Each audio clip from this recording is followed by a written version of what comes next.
until the very end.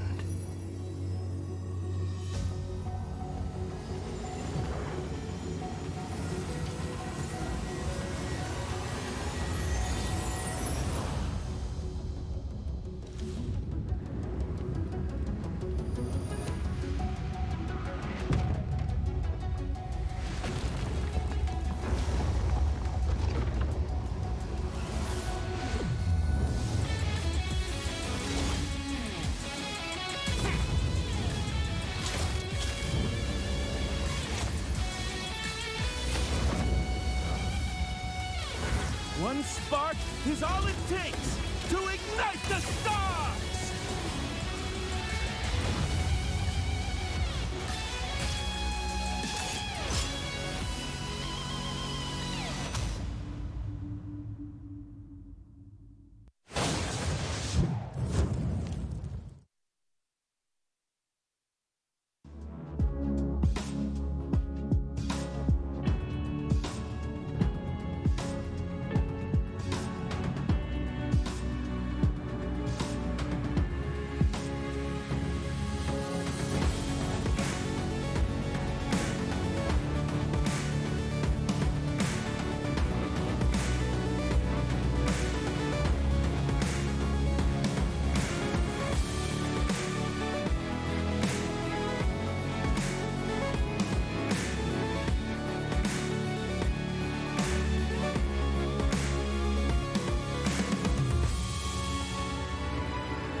The highly anticipated M6 tournament is just around the corner. As our talented representatives gear up for battle, the question on everyone's mind is, will the Philippines claim victory once again?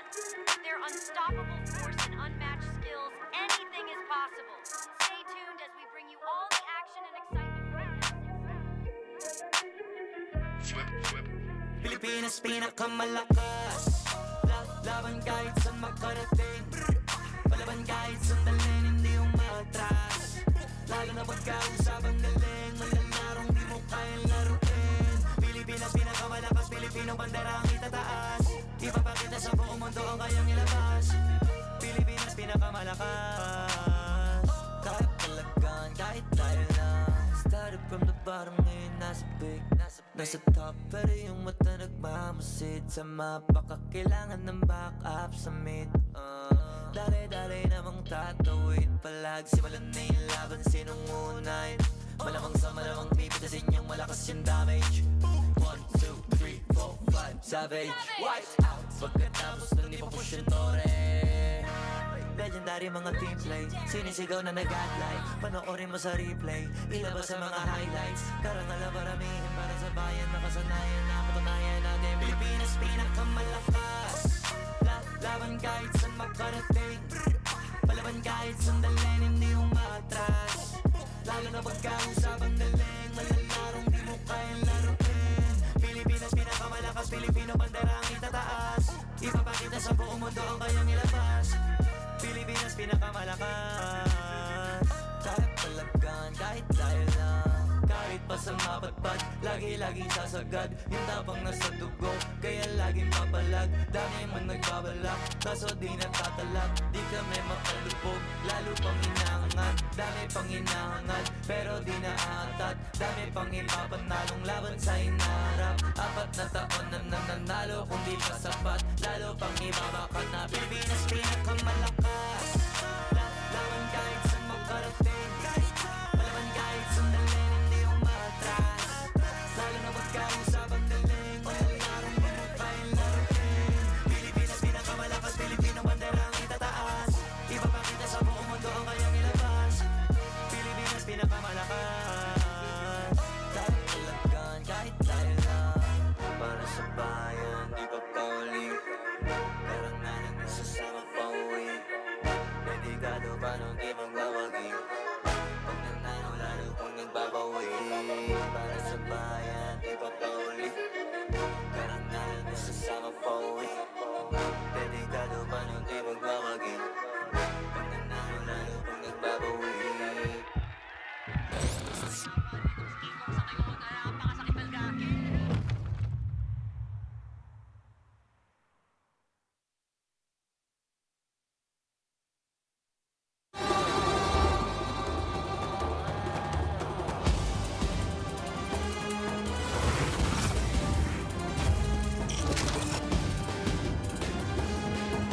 Do I really have what it takes?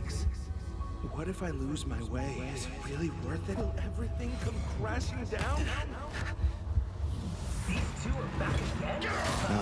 How far will they get Without this time? competition, Guess we'll have to I wait would and have see. never met Dexter or dreamed of reaching for the stars.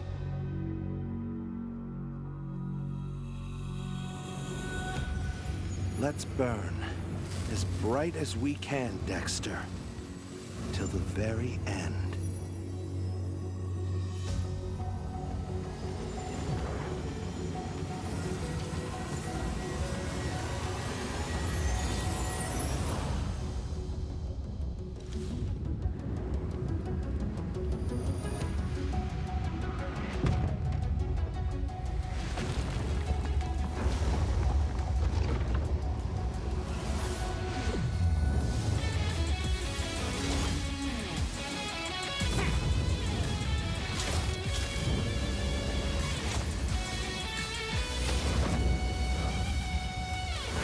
One spark is all it takes to ignite the stars!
The highly anticipated M6 tournament is just around the corner.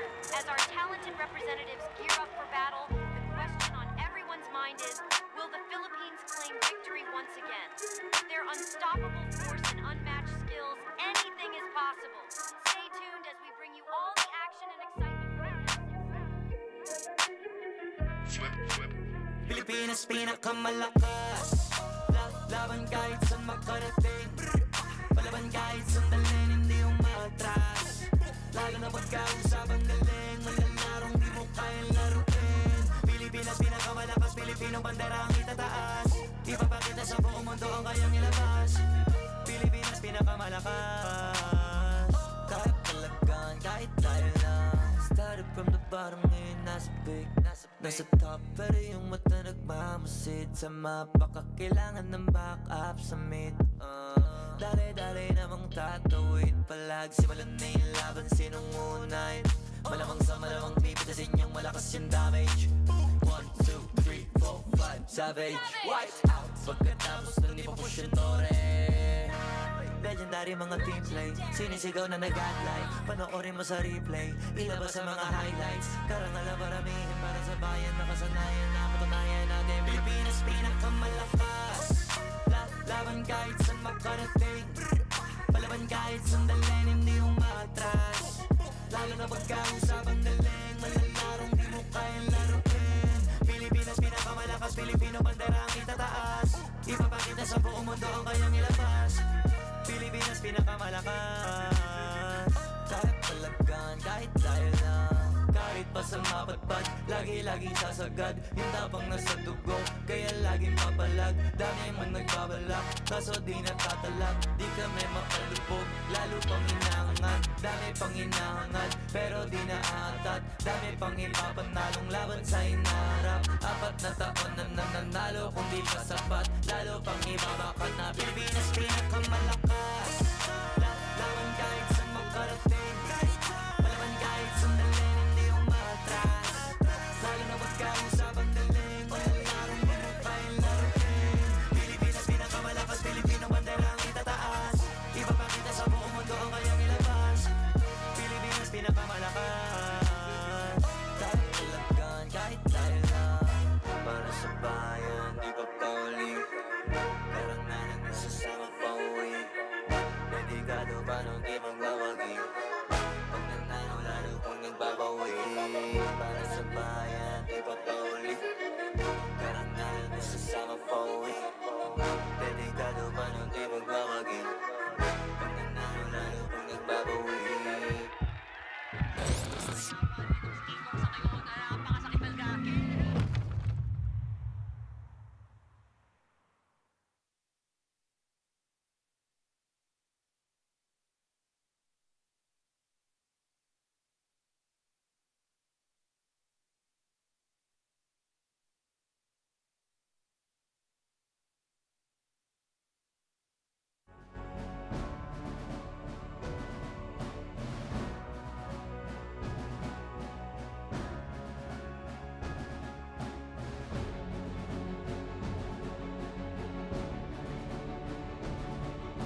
Magandang hapon sa inyong lahat.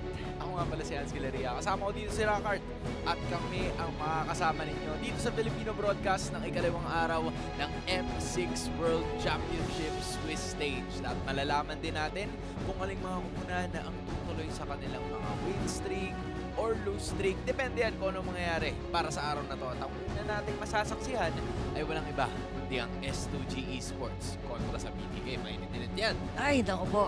Ito na naman Matapos tayo. maubos ang lahat ng ating mga predicts kahapon. Yan.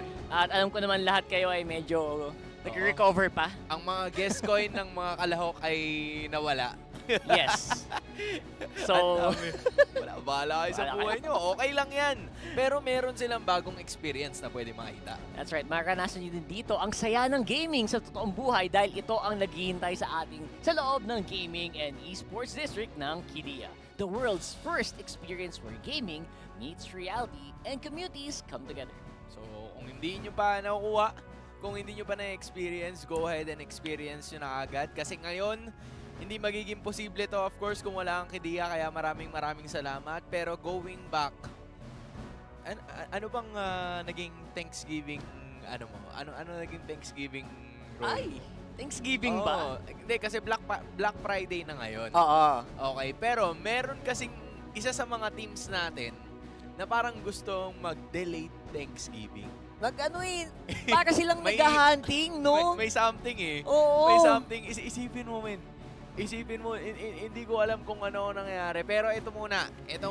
Okay, mamaya na yung hunting-hunting. Dancing muna. Kasi pwede nyong panoorin ang official M6 PH music video, Pinas Pinakamalakas, now available on the official MLBB social media pages.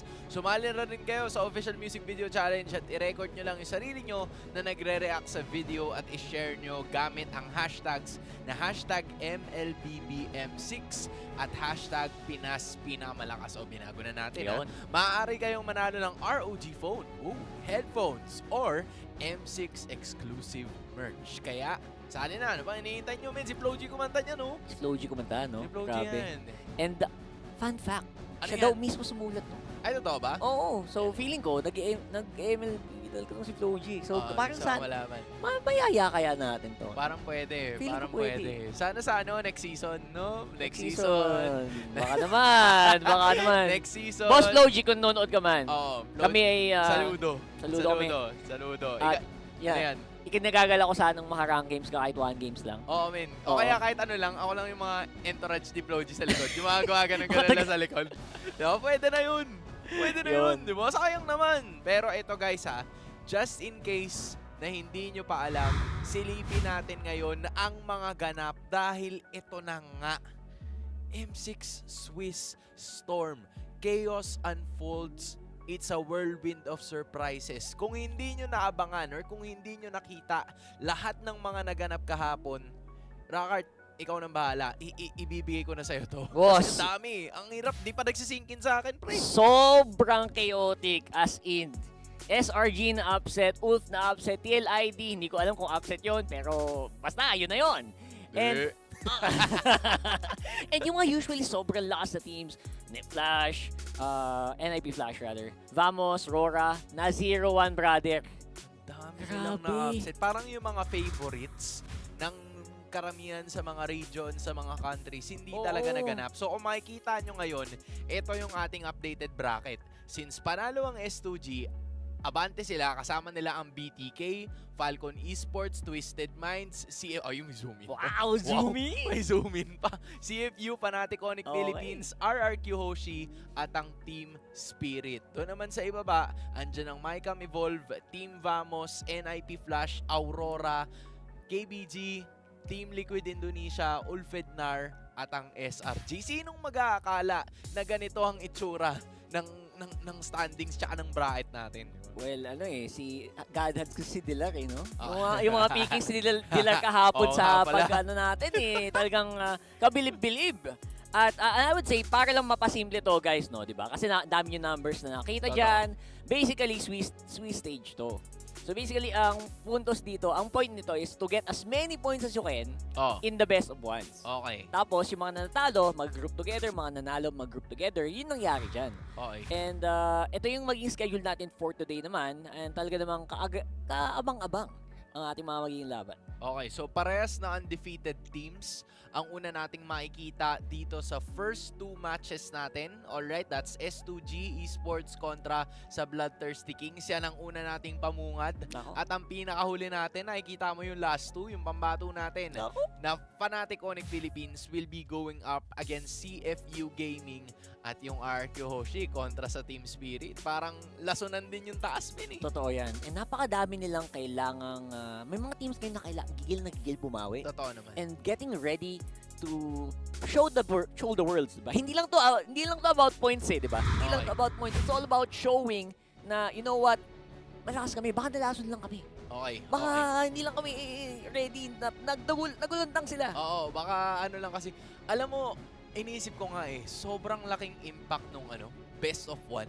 Kasi ang daming nangyayari, ang daming ganap. Tapos ito pa, 'di ba? Itong mga heroes na meron tayo ngayon in terms of the M6 wildcard M6 wildcard, kita mo yung pagkakaiba nila. Yung Edith, napipik ng 60%, Moskov, Harit, Hylos, tsaka Valentina. Pero kung titignan mo sa kabila, parang yung Hylos lang yung natira dito sa wildcard natin. Totoo yan. Ang nangyayari yun sa gold lane, Kuya Hans, parang, what is Moskov? What is Harit? It's Granger versus Bruno! We only know Bruno. Kaya nga eh. Isipin mo, Hylos lang ang isa sa mga key components ng mga wins natin sa Swiss stage na 100% ang panalo. Yes, and in fairness, Edith medyo sumusulpot-sulpot here and there. May mga picks ng Edith kahapon na hindi natin masyadong in-expect. And I would say na yung mga ganyang flavor ng mga bawat bansa dito na sumusulpot talaga. Kasi wala nang tago strat dito eh. 'Di ba? All or nothing to. And kung ano yung pinakamaganda mong pick talaga ngayon, yun na yun. And so far, I think Bruno has been the flavor of the month. Or flavor of the week, rather, so far. Pwede mo in na rin terms of sabihin, pwede mo na sabihin flavor of the month. Pwede. Kasi parang sobrang daming teams na gumagamit ng Bruno all throughout na minsan nga 'di ba, parang ang hirap palagpasin nung Hylos tsaka Bruno na magkasama or yung Hilda tsaka Bruno na magkasama. Pero eto na nga, sa wakas, nagpunta na rin tayo dun sa point na pinag-uusapan natin kanina. Ano bang handa mo nung Thanksgiving? Nagte-Thanksgiving ka ba, hindi? In general, thankful ako everyday. Ako Lalo't nakakapag-cast tayo ng MLBB. Ako din. At lalo na ngayon ang BTK. Nakuha nila ang kanilang gusto na magkaroon ng delayed Thanksgiving. Gusto nilang magkaroon ng celebration by wanting to beat another Turkish team. Kasi kahapon, kung nakakalimutan nyo guys, Ulfed na nakalaban ng BTK. Isang team din from Turkey at naipanalo nila yun. Tapos ngayon, panibagong Turkish team na naman ang makakaharap nila kontra sa S2G Esports. Pero yung S2G, mainit din yan. Siyempre naman. I would say na itong BTK kasi may parang mini game sila. Okay. Na gusto nila ubusin daw lahat ng Turkish teams. They're going turkey hunting, bro. Kasi Thanksgiving dun sa kanila. Oo nga. So, pag Thanksgiving kasi, guys, may turkey is the real deal. Turkey is the real deal talaga. Oo. Parang hindi pwedeng walang Thanksgiving. Ay, hindi pwedeng may Thanksgiving nang walang turkey. Yeah. Okay. Pero yun, nakita nyo guys, yung ilan sa mga stats ng ating mga S2G Esports. They were, of course, the champions nung Season 3 ng MTC. Tapos, nakapasok din sila ng MSC 2024. So, ngayon, makikita na naman natin sila ulit. At uumpisahan tayo ni Begin. In the Bininging. Diba? Sabi niya, nung nanalo kami ng MTC, hindi ako umiyak. Pero pag nung nanalo kami as for MS or nung natalo namin yung MSC Champions, grabe yung iyak ko kasi na-realize ko na ang dami kong naging mali nung early game namin. Halo-halo yung emosyon. Naiinis ako, na feeling ko nag-underperform ako, pero nasatisfy, natuwa ako kasi natalo namin yung SRG. So parang para sa kanya, para kay Begin, how ironic na yung beginning nung laro niya, yun yung naging problema niya. And I feel like as of this moment, ang gusto niya talagang iparating is ayaw niya nang maulit yon. Kumbaga, very rare yung mga ganong klase ng moments na, alam mo yun, SRG, one of the strongest teams that we have, pero naibawi pa rin nila in the later portion. So, we might expect a different beginning for Begin. Ang hirap nun. That's right. Oh, di ba? It's a tongue twister, brother. For this Oo. one, yun ang mapapansin ko dito. And I think yun yung punto niya doon is parang kalaban ko dito sa sarili ko eh. Ayo. Parang bakit ganito ako mag-perform? Parang natatakot siya na dapat hindi maulit yung mga ganong scenario na na-realize niya, teka, ang layo pala ng performance na kailangan kong maabot para hindi kami ma-eliminate. So yung goal niya ngayon is just not to get eliminated. And siguro one of the reasons kung bakit sobrang confident din ngayon ng BTK na, oy, parang kayang-kaya nating makadalawa. Kaya. Diba? Kasi yung sa BTK din nun, palag-palag din sila dun sa Ulfednar eh. And considering guys na S2G ang nag-champion kontra sa Ulfednar dun sa MTC championship nila, parang nakakagulat, di ba? Kasi kapag binanggit mo yung mga pangalan nila, Rosa, binanggit mo yung pangalan nila TNZ, nila Apex 47, parang sa karamihan sa mga Pilipino na nanonood ng Emerald Championship, sobrang familiar na siguro kayo sa kanila. Tama. Pero itong team na meron tayo ngayon, this is the newest champions ng MTC. Diba? Sila Kazue, sila Begin. Parang siguro it doesn't ring a bell just yet. And I feel like going up against a team na kilala talaga ng bawat Pilipino. Diba? Oo Yung nga BTK dahil kay Mobazine and Company. Alam mo na ito yung chance nila para mag-leave ng mark. Lalo. Parang honorary Pinoy na nga itong sila Mobile. Kahit na alam mo naman ang lumalabas dito sa kanyang mga bibig ay medyo minsan ay pawang katotohanan lamang. At tayo medyo spicy. Medyo spicy. Minsan katotohanan. Hindi mo may kakaila na a lot of people watching, kahit na medyo agree sila sa kanya o hindi, ay kahit sino makalaban nila, mabibigyan atensyon. And I think that's one of the reasons why kailangan abangan nyo din to. Kasi kung hindi nyo pa kilala yung S2G before, makikilala sila ngayon. I agree. Kasi ito ang tamang pagkakataon. Kung napansin nyo, di ba, they really did a statement win yesterday when they made a comeback. Ito nga yung pinag-uusapan ng SRG na makikita din naman natin sa mga susunod na laban. Yes. But for this time around, it's S2G na, alam mo yun, umabot na sila sa puntong ito. They've always tried to go for these international tournaments, and I feel like for S2G, merong mga oras na umaabot lang din sila pero wildcard lang. That's true. Kumbaga, hindi sila nakakarating talaga dun sa main stage, and I feel like this is the best chance for them to do so. Isipin mo, di ba? None of them or none of the people expected that they would be reaching this point na 1-0 kaagad sila. So, just imagine, 2 wins, a best of 1 and a best of 3, pasok ka na sa top 8. For S2G Esports, that's a lot to take in. It really is. And I think na-realize din nila yun sa kanila na, oy, teka, kailangan lang natin i-minimize yung mistakes natin. Feeling ko, lax pa eh. Yung akala nila, ang galing-galing na nila. Pero yun pala, pag nagkamali lang silang bahagya, mababawi pa sila dapat kahapon. So, I think that's huge. And again, to be eliminated because of your mistakes, malaking bagay. Maraming bagay yun. Buti nga lang, ay mas may mataas na chance pa sila kasi technically, they still have all of their 3 lives. Oo. I'm talking about S2G Esports right now. That's Sigibom, Pagu, Begin, Kazue, and Lunar. Si Kazue ang ating naging MVP kontra sa SRG. Bibihira ka lang makapagsabi na kontra SRG, meron kang 605 KDA na ginamit mo yung Suyo. Ibang klase. That's right. And again, maximizing the Bruno laban sa SRG kahapon. I think you're gonna have to really watch that goal lane. And maybe baka yun yung isa sa mga ibaban nitong BTK, Bloodthirsty Kings. Eto na nga ang sinasabi ko, di ba?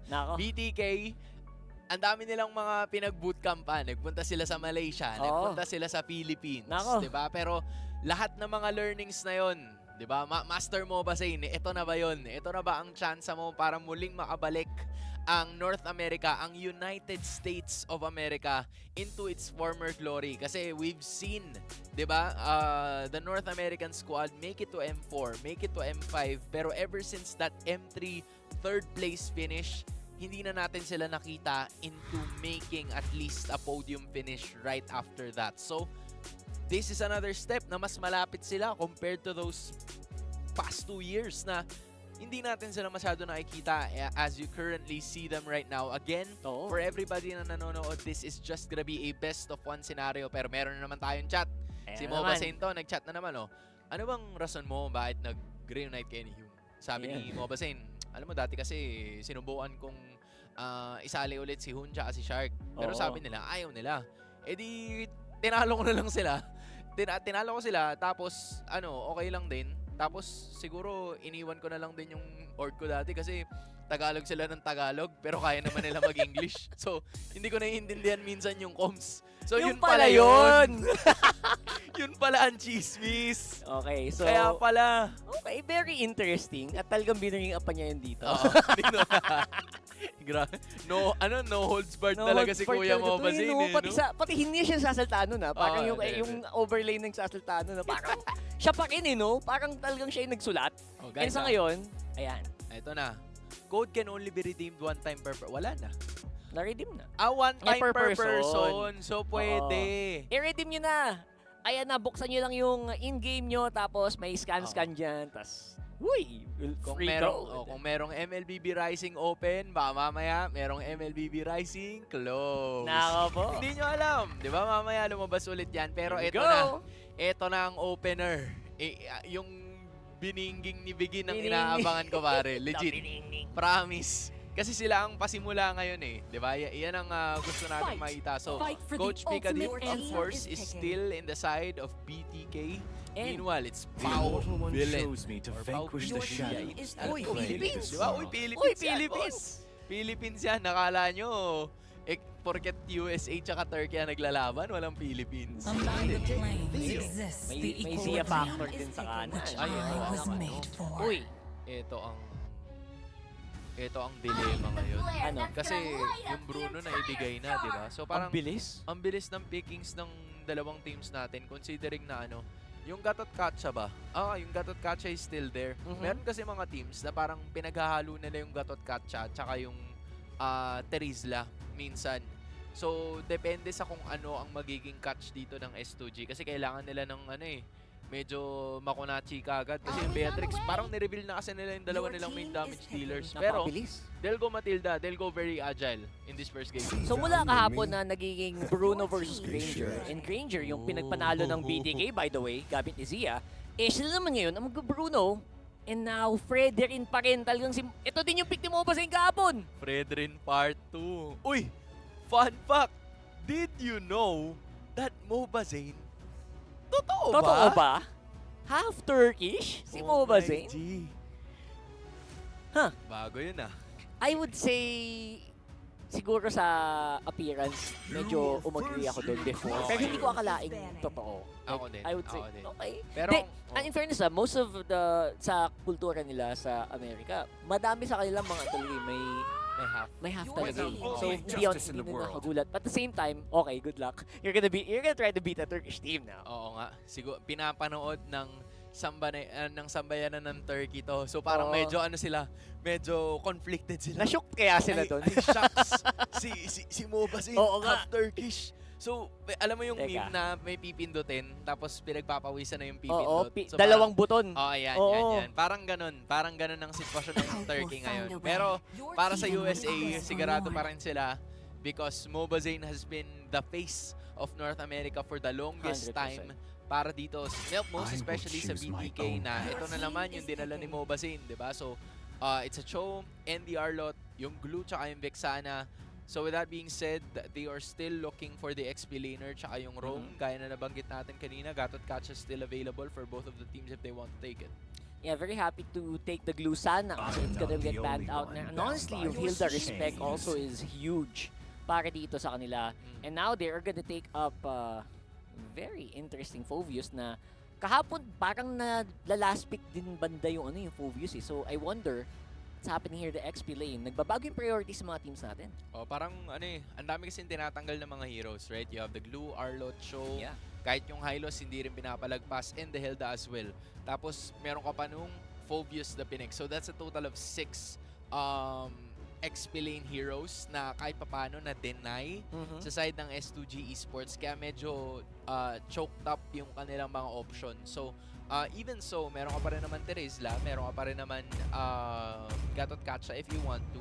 So at some point in time, meron pa rin sila magiging options dito, especially with the setup na kinakailangan nila para maabot yung pinakababa. But At the same time, andyan din yung Edith. Alright, so very viable din siya. Napansin nyo nga kanina yung meta check, di ba? Ito yung isa sa mga heroes na talagang pinipik ng sobra.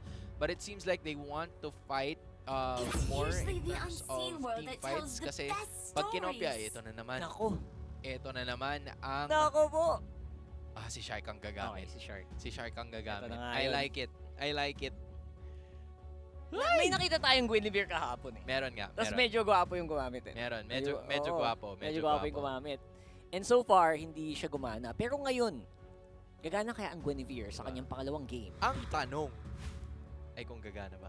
Ay, Yan That is the big question. Yan ang pinakamalaking question. Kasi, Yun nga, yun. Kasi di ba isang beses lang yata nagamit ang Guinevere kahapon. Tama. Tapos si Kuya Morene J ang gumamit. And meron naman silang plano during that time. Pero hindi nga lang talaga gumana. And considering yung lineup ng BTK, except for the Fredrin and maybe the Phobius, medyo hindi sila ganun kaunat.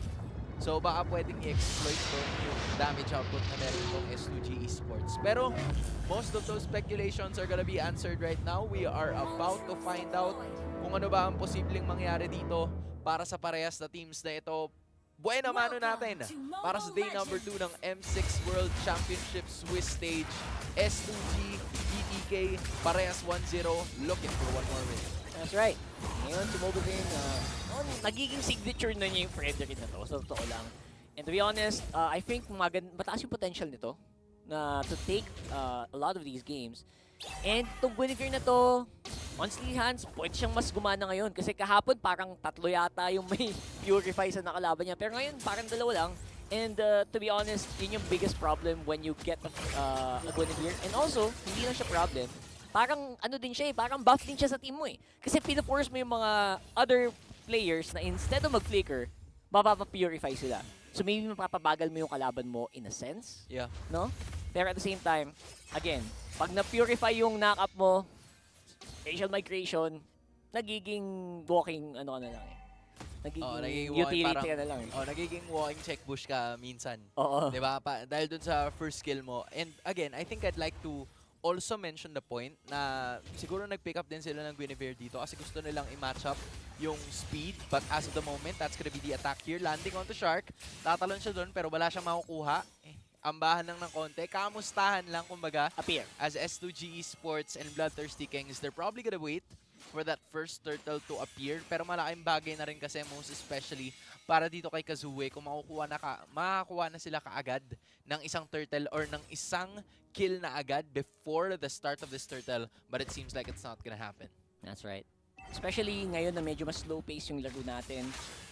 I'm sure i-contest pa rin nila yan, pero I think that will only happen pag nagkaroon ng kill dito sa gitna, which ngayon nagtatalo-talo na nga si Kuya Fried Chicken. Ang problema dito, medyo mataas pa ang mabuhay ng mga miyembro dito ng S2G. They're gonna go in and take that turtle. And ngayon, si Hun nasa likod, isa lang ang madadali nila. And for the meantime, si Pago mabubuhay pa. And BTK gets first blood. Min, tinatanong ni Fried Chicken kung ano mas masarap. Ano Fried ba? Chicken ba o turkey? Naku! Magkakaalaman talaga di. I swear, at this point in time, the Thirsty Kings, they did an amazing job in trying to secure that specific objective. Nilagay nila si White Chicken doon sa pwesto na talagang hindi makakapwesto ang S2G Esports and Kazue, even though he had that retribution in him. Talagang wala na siyang choice kundi gamitin na lang yun para ma-attack us at some point in time. BTK, hindi rin naman ganun kalaki yung naging kalamangan nila, but at the same time, that was very helpful for them para mas lalo nilang mapaigting yung team fights just because of the extra shields that the turtle buff gives. That's right. And they can barely make it out alive din. Gamit din kasi yung Guiding Wind, yung shield ng Guiding Wind. So in fairness, ang laking bagay nun. Muntikan na si Pago dun. And of course, habang lahat yan nangyayari, yung 2 gold laners natin dun sa taas ay nagbabakbakan din. Mag-uunahan dyan sa kanilang Malefic Gun. And again, yung Malefic Gun, sobrang laking bagay talaga nun. Especially with heroes like Bruno. Ang hirap niya abutin lalo. Diba? And as well as the Matrix where nambobomba na lang siya, nagbe-benet na lang siya magdamag. Ang lala nung check bush doon ni Shark, parang alam niyang may something eh. Alam niyang may yung Delix. May Bakat, sixth so sense hindi eh. niya Yung may nagagawin. Spidey sense is tingling. Oh, speaking of which, Spidey senses are Naku tingling. po. Pero makakatakas naman talaga ng bahagya. Meanwhile, Mobazin and the rest of the others are gonna be there. Kazuma's gonna be taunted, waiting and unleashing for the Appraiser's Wrath. Kaso hindi umabot. Instead, SRG Eagle na lang ibibigay para makatakas pa rin. So pagkatapos ng lahat ng yon, ng lahat ng sinabi ko, Nako. walang namatay. Wala! And again, it's super surprising kasi as you can see, sobrang feisty din and ready to fight itong S2G. Nagkataon na kanina. Uy! Ay! Oy! Ay! Ahoy! May solo kill sa taas. Medyo mainit. Para sinasabing, anong Bruno ang What is star of the Bruno? show ngayon? Baka nakakalimutan nyo. Beatrix mula M3 pa to. Laging ito ang pinapakbungan. Pero ngayon may laban na naman. Si Bigin na naman ang inumpisahan. Pero si Shark makakataas pa rin at some point in time. S2G still making their counter-attack, getting a solo kill up top, at pagkuha din ng turtle ang kanilang inatupak. Ang ganda ng juggle doon ng S2G, no? Parang wala sila masyadong paki kahit lumapan ng luwawan yung BTK. And that's what you get when you use a Matilda. Ang laking bagay ng Matilda to go for the disengages as well as the harass and the vision. Yeah, and at this point in time, I feel like ang dami na rin na build up. You see the differences in the build na meron dito. Sina Zia, right? The Hasclaws were there for the Bruno. Meanwhile, Blade of Despair kaagad ang kinuha nitong si Sigibam. So, you kind of take notice yung discrepancies nila. Grabe naman. Boss, kumbaga, bala muna bago bola eh. Kaya nga eh, bahala muna bago bola. Ayaw talaga na ayaw magpakawala. Isipin mo, ang bilis nung switch up nung ano niya nun. Nung ulti to ultimate kaagad. Kaya, wow. Ang laki din pala ng agwat o halos 1.2k yan. Oh my god. Again, ang hirap talaga. Ang ganda ng Bruno sa late game kasi walang makabot siya masyado. Pero pag early game talaga, you can see ang laki ng advantage ng Beatrix and also probably one of the reasons why sobrang bilis ng insta-lock yung pick na yan. And sa ngayon, the rest of BTK, to be honest, maganda naman yung engage potential nila. Pero yung paghabol nila, no, parang limitado somehow. Kailangan makapick ni Shark ng isa. Kailangan niya makahuli, makanakap ng isa para may kill na mangyari. So far, si Mobazin, all he can do is just walk and try to use the energy eruption para manghuli. Pero hindi nangyayari yun so far. Para masimulan kasi nila agad yung engage na meron sila. Kasi as you can see in terms of the goal difference, na gagamit kasi ng sobra si Sigibam. And he really has a lot of packets in his arsenal na talaga magagamit niya. And most especially yung mga skills. So I feel like Bloodthirsty Kings, you're right, they really need to pick off here. At kay Shark lang talaga magsisimula yun. Because as you can see, Fried Chicken can tank a lot of damage. Mobazin can also do that as well. Pero pag hindi nila makuha yung mga pick-offs na kailangan nila this early point of the game, baka mahirapan talaga sila up until the later marks. So, kailangan nila makuha yan ngayon. And it's gonna be starting off with our next turn of this game. Ego, maging mahirap to, especially the long purifying active. Pero look at that knock, a beautiful engagement mula kay Lunar, and the damage is coming in. 3-man ultimate para dito. Pero hindi yun magiging sapat. Shark goes down as well after that. Pero looks like masaya naman sila sa nakuha nila right now for S2G. They don't care. They will get the map for the meantime. Tapos lahat ng turtles ngayon nakuha ng S2G Esports. I think both of the roamers really did a good job there. Una sa lahat, nakita natin si Lunar trying to at least make sure na hindi talaga magkakaroon ng skills na maikakasa dito ang Bloodthirsty Kings courtesy of that onward or Earth Shatter Flicker combo.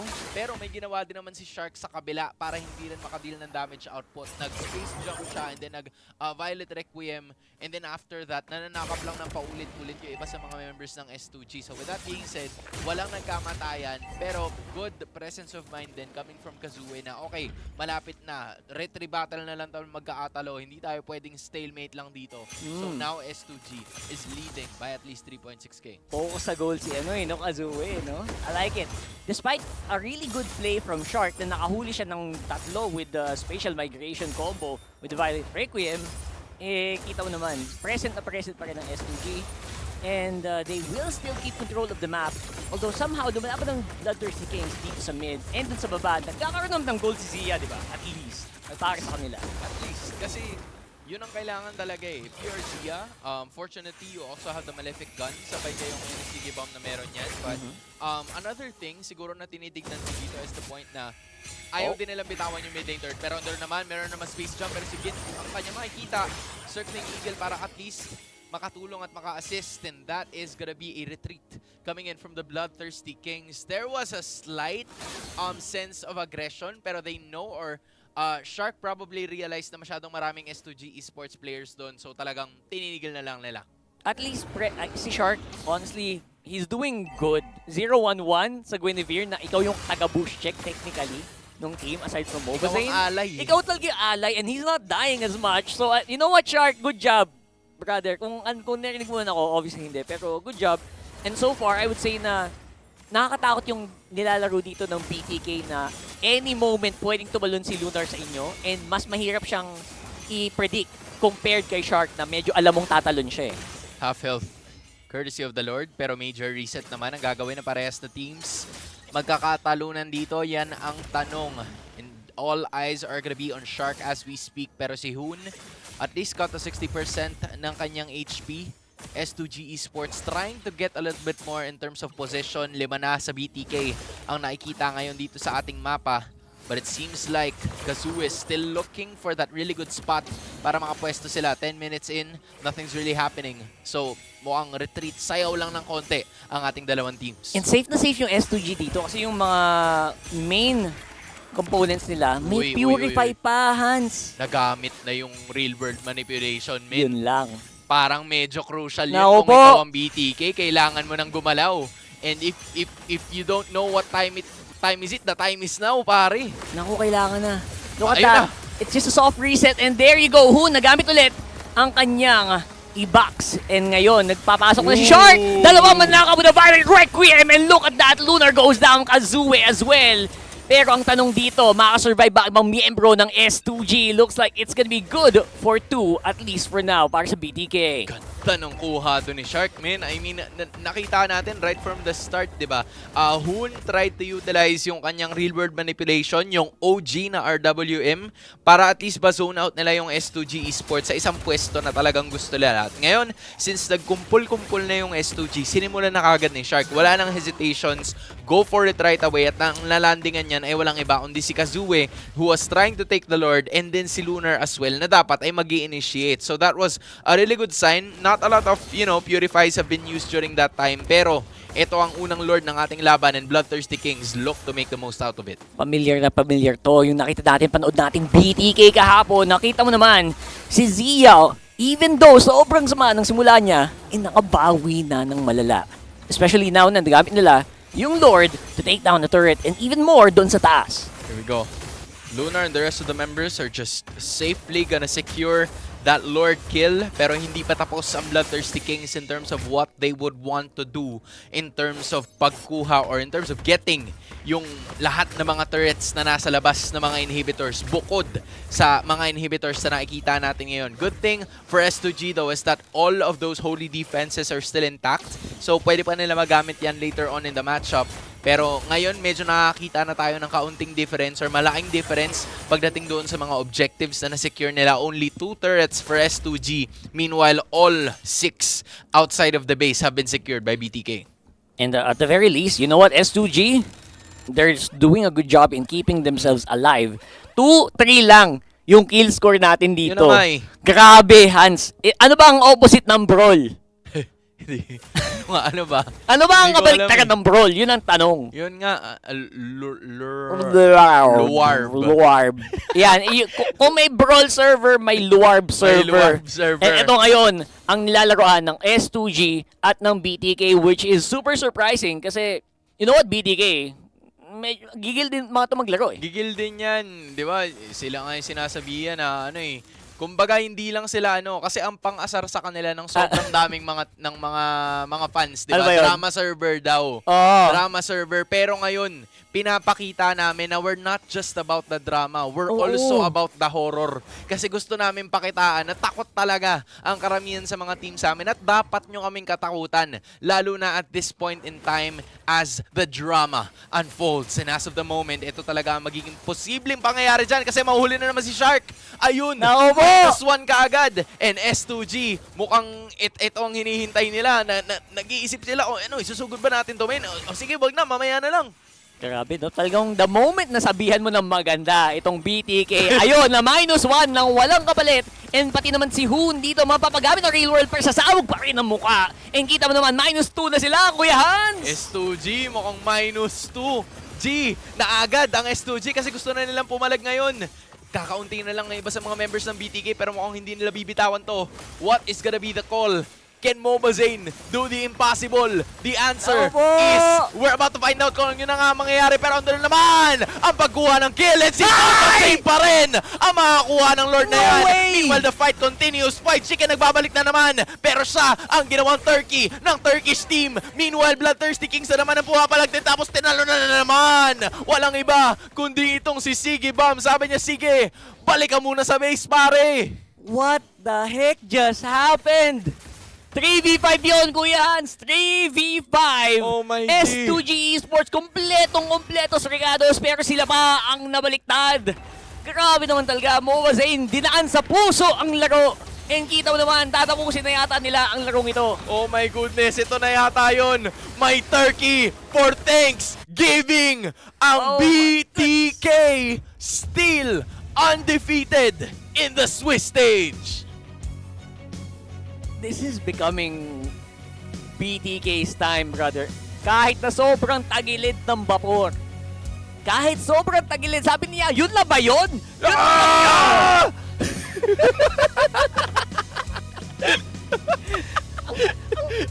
I like it.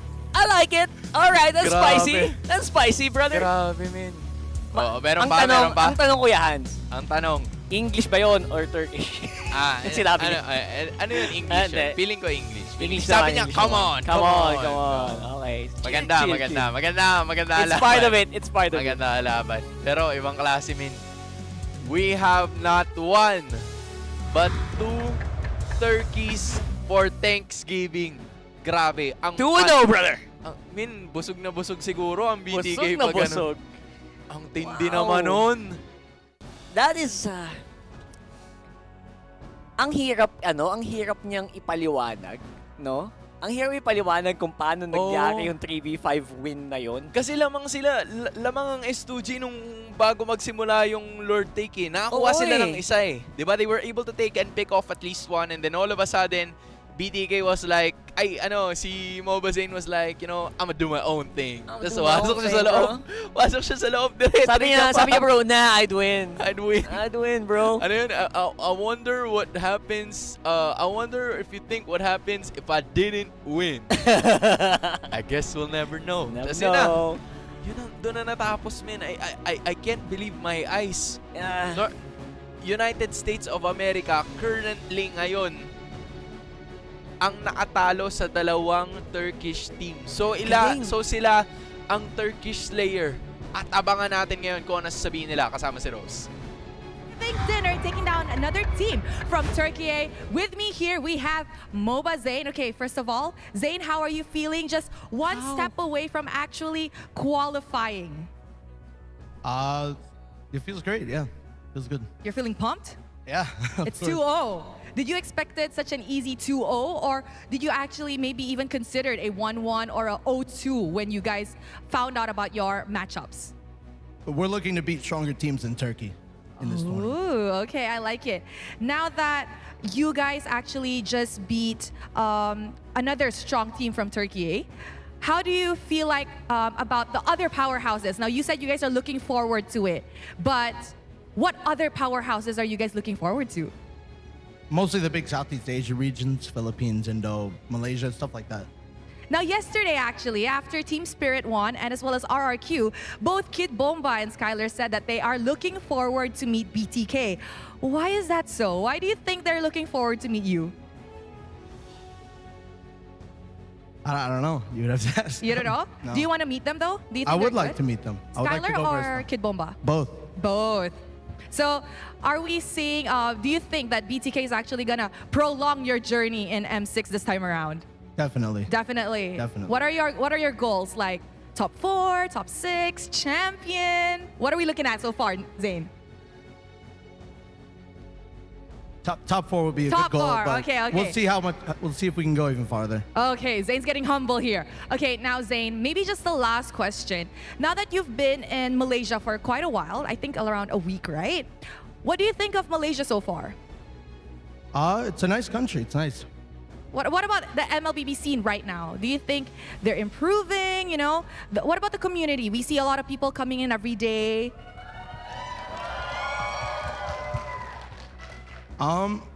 Yeah, the community is really good. I mean, I come from North America. We never see stuff like this, so it's always a nice sight. Aw, Thank you that's guys for very showing nice. up. Yes, that's very nice, Zane. And I'm pretty sure more people will come as long as M6 is still ongoing. And I'm pretty sure people here would also support you guys. So thank you very much, Zane. Congratulations on another amazing win.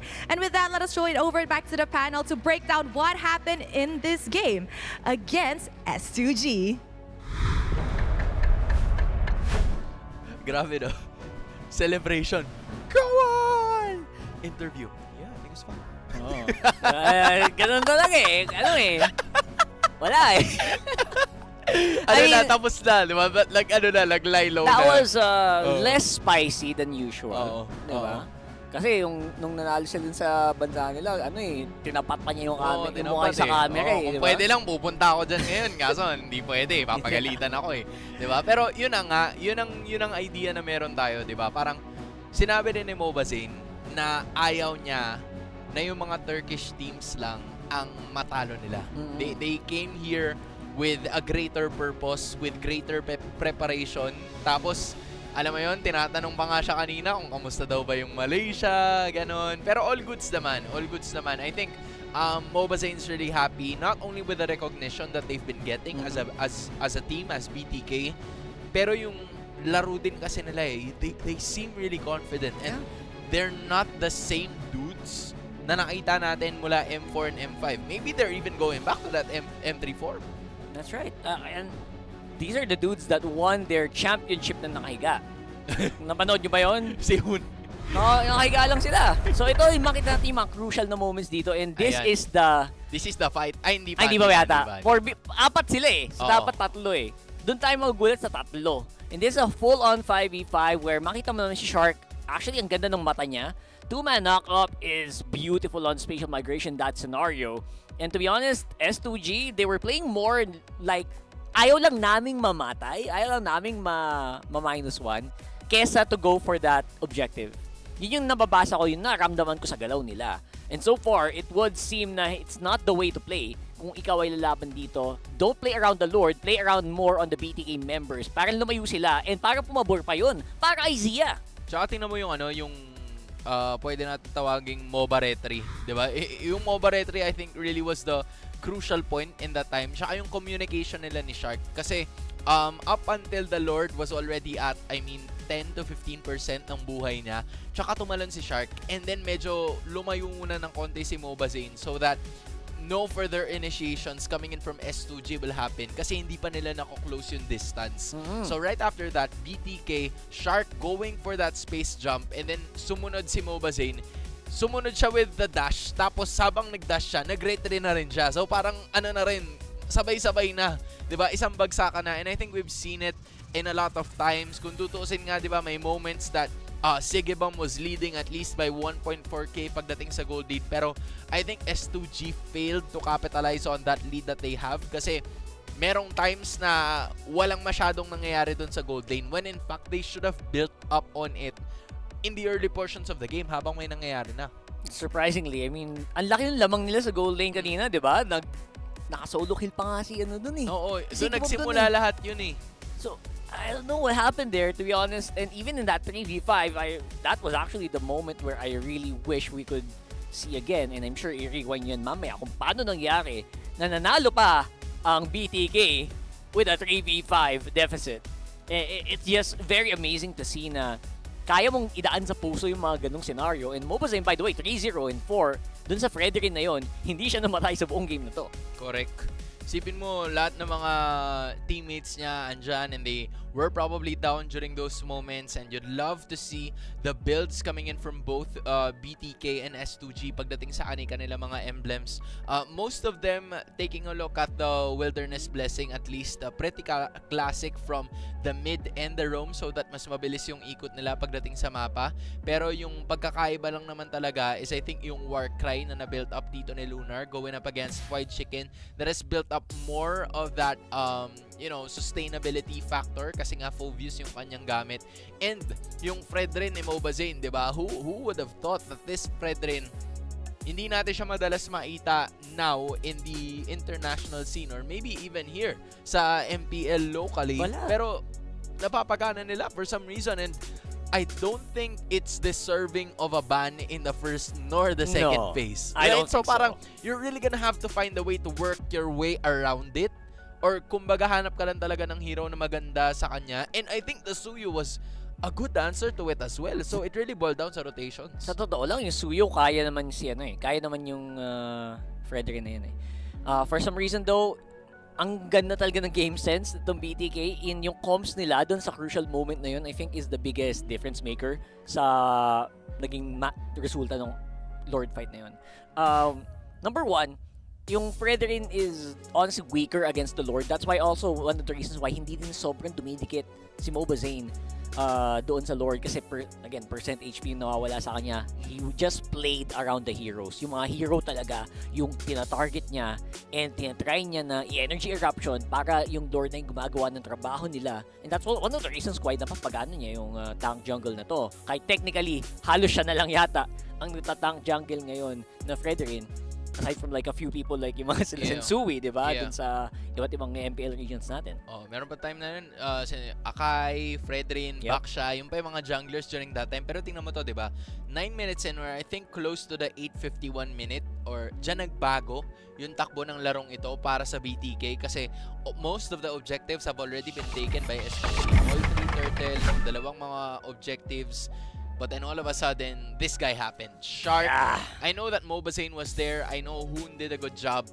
Pero hindi nila magagawa yung mga initiations or yung mga retry na malinis na nakukuha nila in clutch battles without the help of Shark na willing and risky talaga na tumalon. We've talked about how crucial it is na medyo squishy yung lineup nila. Kaya minsan si Mobazane talaga yung tumatangke ng damage. Pero when it's enough, diba? Tsaka popronta ngayon si Shark and they were able to deal so much damage after that. Napakaganda ng mata ni Shark dito sa mga teamfight na to. And I think we will see that in a few moments dito sa mga highlights. It's always a 2-man knock-up, 3-man knock-up sa kanyang spatial migration. And again, na-point out ko din kanina na in the middle of the games, I think dalawang beses lang siya namamatay. And that's also surprising. Parang ang laking achievement na nun, to be honest, sa lineup na kalaban niya. Yeah, in this point in time, ito yun, di ba? 3-on-5. Tapos, Mobazane, ang naging target niya was to go for the taunt first. And then afterwards, si Kazooie kasi nagamit niya na the entirety ng lahat ng mga skill sets niya. So parang naubos na talaga during that point in time. And then they roamed around na hindi na nila na panatili yung formation dapat na they would have stayed in, most especially because they were 4 to 5 members alive during that time, diba? Pero at that point, parang they were a little hesitant. No, not even a little. They were completely hesitant on what they were supposed to do. Kaya parang ang hirap ng sitwasyon para sa S2G kahit 5 sila. Kasi kahit na 5 sila, ang dami ng mga ultimates na nagamit. So, I think it was like a risk that they were willing to take habang nandun sila. Yeah. And I think the biggest difference between these two teams, alam mo, itong 3 ng BTK, laban sa 5 ng S2G. Itong 5, sinubukan Huwag mamatay.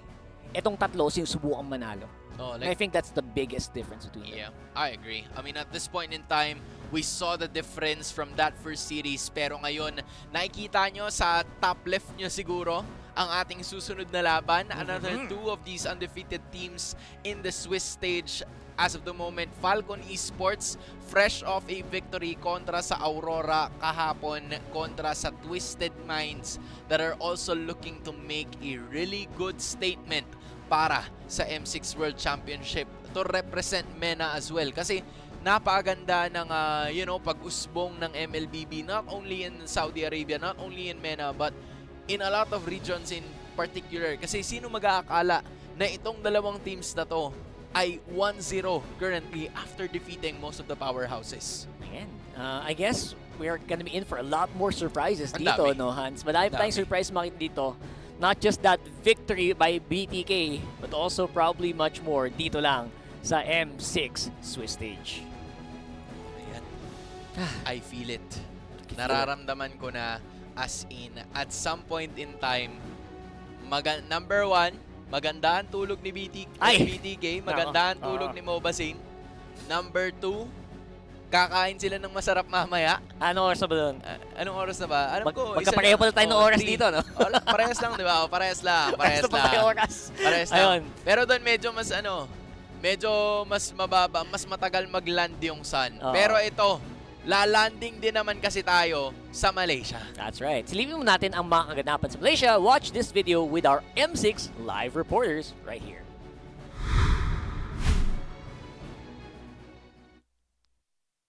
Thank you, casters. Live mula Column for Malaysia at Chantel para explain sa inyo ano nga ba talaga ang Swiss format. So for Swiss format, or Swiss stage natin, it will happen from November 28 to December 5 at merong 16 teams na kasali. 16 teams, part dyan is si Old Pednar dahil sila nag-advance from the wildcard stage dahil tinalo nila nung isang araw si Encilio. So na isang araw din, nagkaroon tayo ng live draw para malapan kung sino naman nagkatapat-tapat for round 1.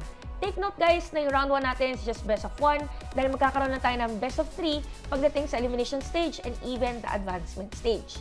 So ito na, after ng round 1, mahahati yung grupo natin or mahahati yung mga teams to 2 groups. So meron tayong winning teams and meron din tayong losing teams. Tapos, para ma-determine ulit kung sino magkakalaban-laban, magkakaroon ulit tayo ng live draw at the end of the day. Pero para hindi kayo malito, tatandaan nyo lang na number ay number 3. Bakit? Dahil pag nanalo kayo na 3 beses, ibig sabihin, pasok kayo sa knockout stage. Pag natalo naman kayo na 3 beses, ibig sabihin, tapos na ang inyong journey pagdating sa M6. So, babay na sila. At ito yung kinagandahan guys, dahil isang beses lang, pwede magkatapat yung mga teams all throughout the Swiss stage. Side selection, paano yung side selection natin? Nakadepende siya pagdating doon sa drawing order pagka nasa same pool kayo. Pag naman na hindi kayo nasa same pool, kung sino yung nasa higher pool, sila yung magkakaroon ng side selection. So again, magic number ay 3. Yan ang pinakatatandaan nyo. Lahat ng mga best of 1 na laban ay talagang kaabang-abang kasi parang ito yung term na sinasabi nating lasonan.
Welcome back sa M6 World Championship Swiss Stage. Ang ikalawang maghahanap or maghaharap pala. Ano maghahanap? Kasi hinahanap nila yung championship. Ang Falcon Esports kontra sa Twisted Minds. It's gonna be Myanmar going up against Saudi Arabia in this one. MPL MENA. It's their time to shine para sa araw na ito dahil ang tagal nilang naghanap ng panalo. Meanwhile, Falcon Esports dinismaya mga Pilipino kahapon, men. Tama. So, Falcon Esports for sure. Probably medyo madami siguro kung nag-cheer para sa Twisted Minds for the comeback. And so far, honestly, para sa Twisted Minds, ang laki ng improvement nila. Totoo, like, from way back then, lagi naman sumasama sa mga M-series yung mga players nito. Pero I think this year is one of the best iterations na nakita natin para sa team na to. And there's also, that's one of the reasons why talagang sobrang laking bagay, laking tiwala sa nila ng MENA region. Yeah, props sa kanila for just giving it out. They're unleashing the power, but you can also get unleashed with this one. That's right, unleash unmatched gaming performance paggamit nyo ang ROG Phone 9 Pro, a mobile masterpiece na pinagsama ang high-powered gaming with a sleek, modern aesthetic. Yun, no? Sipin mo, lupit naman ang itsura niyan. Siguro pwede mong kunin yan. Tapos pwede mo rin kunin to kasi simula nung November 18 hanggang December 29, lagpas isang buwan yan pwede kayong sumali sa M6 Lucky Draw. Sumali lang kayo para manalo ng bagong epic skin ni Claude, which is named Challenger's Flare, at bagong painted epic skin M4 ni Beatrix na Lightseeker. So kung wala pa kayo niyan, kunin nyo na yan kasi isipin mo ano ba yun, kulay pink, tas kulay blue, tas kulay violet si Claude. Alam mong mainit talaga pag kulay violet yung apoy. Mati. Diba? And again, pati si Beatrix na lalagyan pa ng painted skin So kung may nakuha mo dati si Beatrix, may pang magdagdag ka pa. Nakuha mo dati? Yeah, syempre. Diba? Nakuha namin. Di dapat kunin nyo din. Tama. Tapos ito, kasi kayo nga ang kukuha, malamang ipapakita rin namin kayo ngayon. Community shoutout, of course, ay kita natin. Sabi ni David Riley, unpredictable yung matchup. Laki na talaga ng pinagbago ng ibang region. Very true. Tapos si Boss Jason Neil Togado, sabi naman niya, Swiss format, is it the fall of the Southeast Asian region? What do you think? How dare you? Hindi, joke lang. pero grabe. Hindi. Tama. Okay. May ano siya, may point siya. Shoutouts kay Coach Dalio at kay Coach RC, Yun. of course, ang coaches. But again, from what we're seeing, di ba, ito ang Swiss stage, aka the Lason stage. The Lason stage. Kasi ito, best of one lang to Wala kang bawi hanggang sa huling hininga mo na. Pag huling hininga mo na or huling apak na lang, pagpapunta ka na doon, siguro doon na mag-aaroon ng mga best of 3. Pero ngayon, ito yung sinasabi namin na not a lot of people were expecting them to make it here. Why? Because they are both underdogs at parehas silang magtatapat ngayon. Kahit sa sinasabi natin ng underdog status sila, pinatunayan nila na yung kahit mga pinakamas sikat, pinakamas, on paper na mas magaling sa kanila, hindi sila natinag at hindi sila natibag. In fact, baliktad pa nga yung nangyari. And they were able to do something to get to this point. Tapos ngayon, sila naman ang maglalaban ngayon. How poetic is that? That's right. And honestly, hindi ba yun yung punto ng pagkakaroon natin ng mga M-tournament na ganito? Kasi pwede mo naman sabihin na, champion si ganito ng ganyang region. Siguro sila na yung pinakamalakas. Not really. Kasi you haven't really faced the whole world. And this is their chance to show na, okay, kayo yung pinakamalakas dyan. Pero what if kaya pala naming sabayan? So anong tawag niya sa region din namin? Parang yun I think that's the point di ba? Yung pag-grow ng mga iba-ibang regions ngayon and na-highlight ngayon sa MENA as well. And again, I think everyone knows that Southeast Asian region teams are just really built different. In addition, I feel like ilan sa mga bagay na posible din nating mapansin ay ang Twisted Minds. Most especially, ang kanilang explainer si Sanchi. Sabi naman niya, alam mo, yung meta, ang dami nagbago nung mga nakaraang linggo. Tapos yung mga teams, kaya na nilang mapansin kung gaano ba kalupit yung Bruno.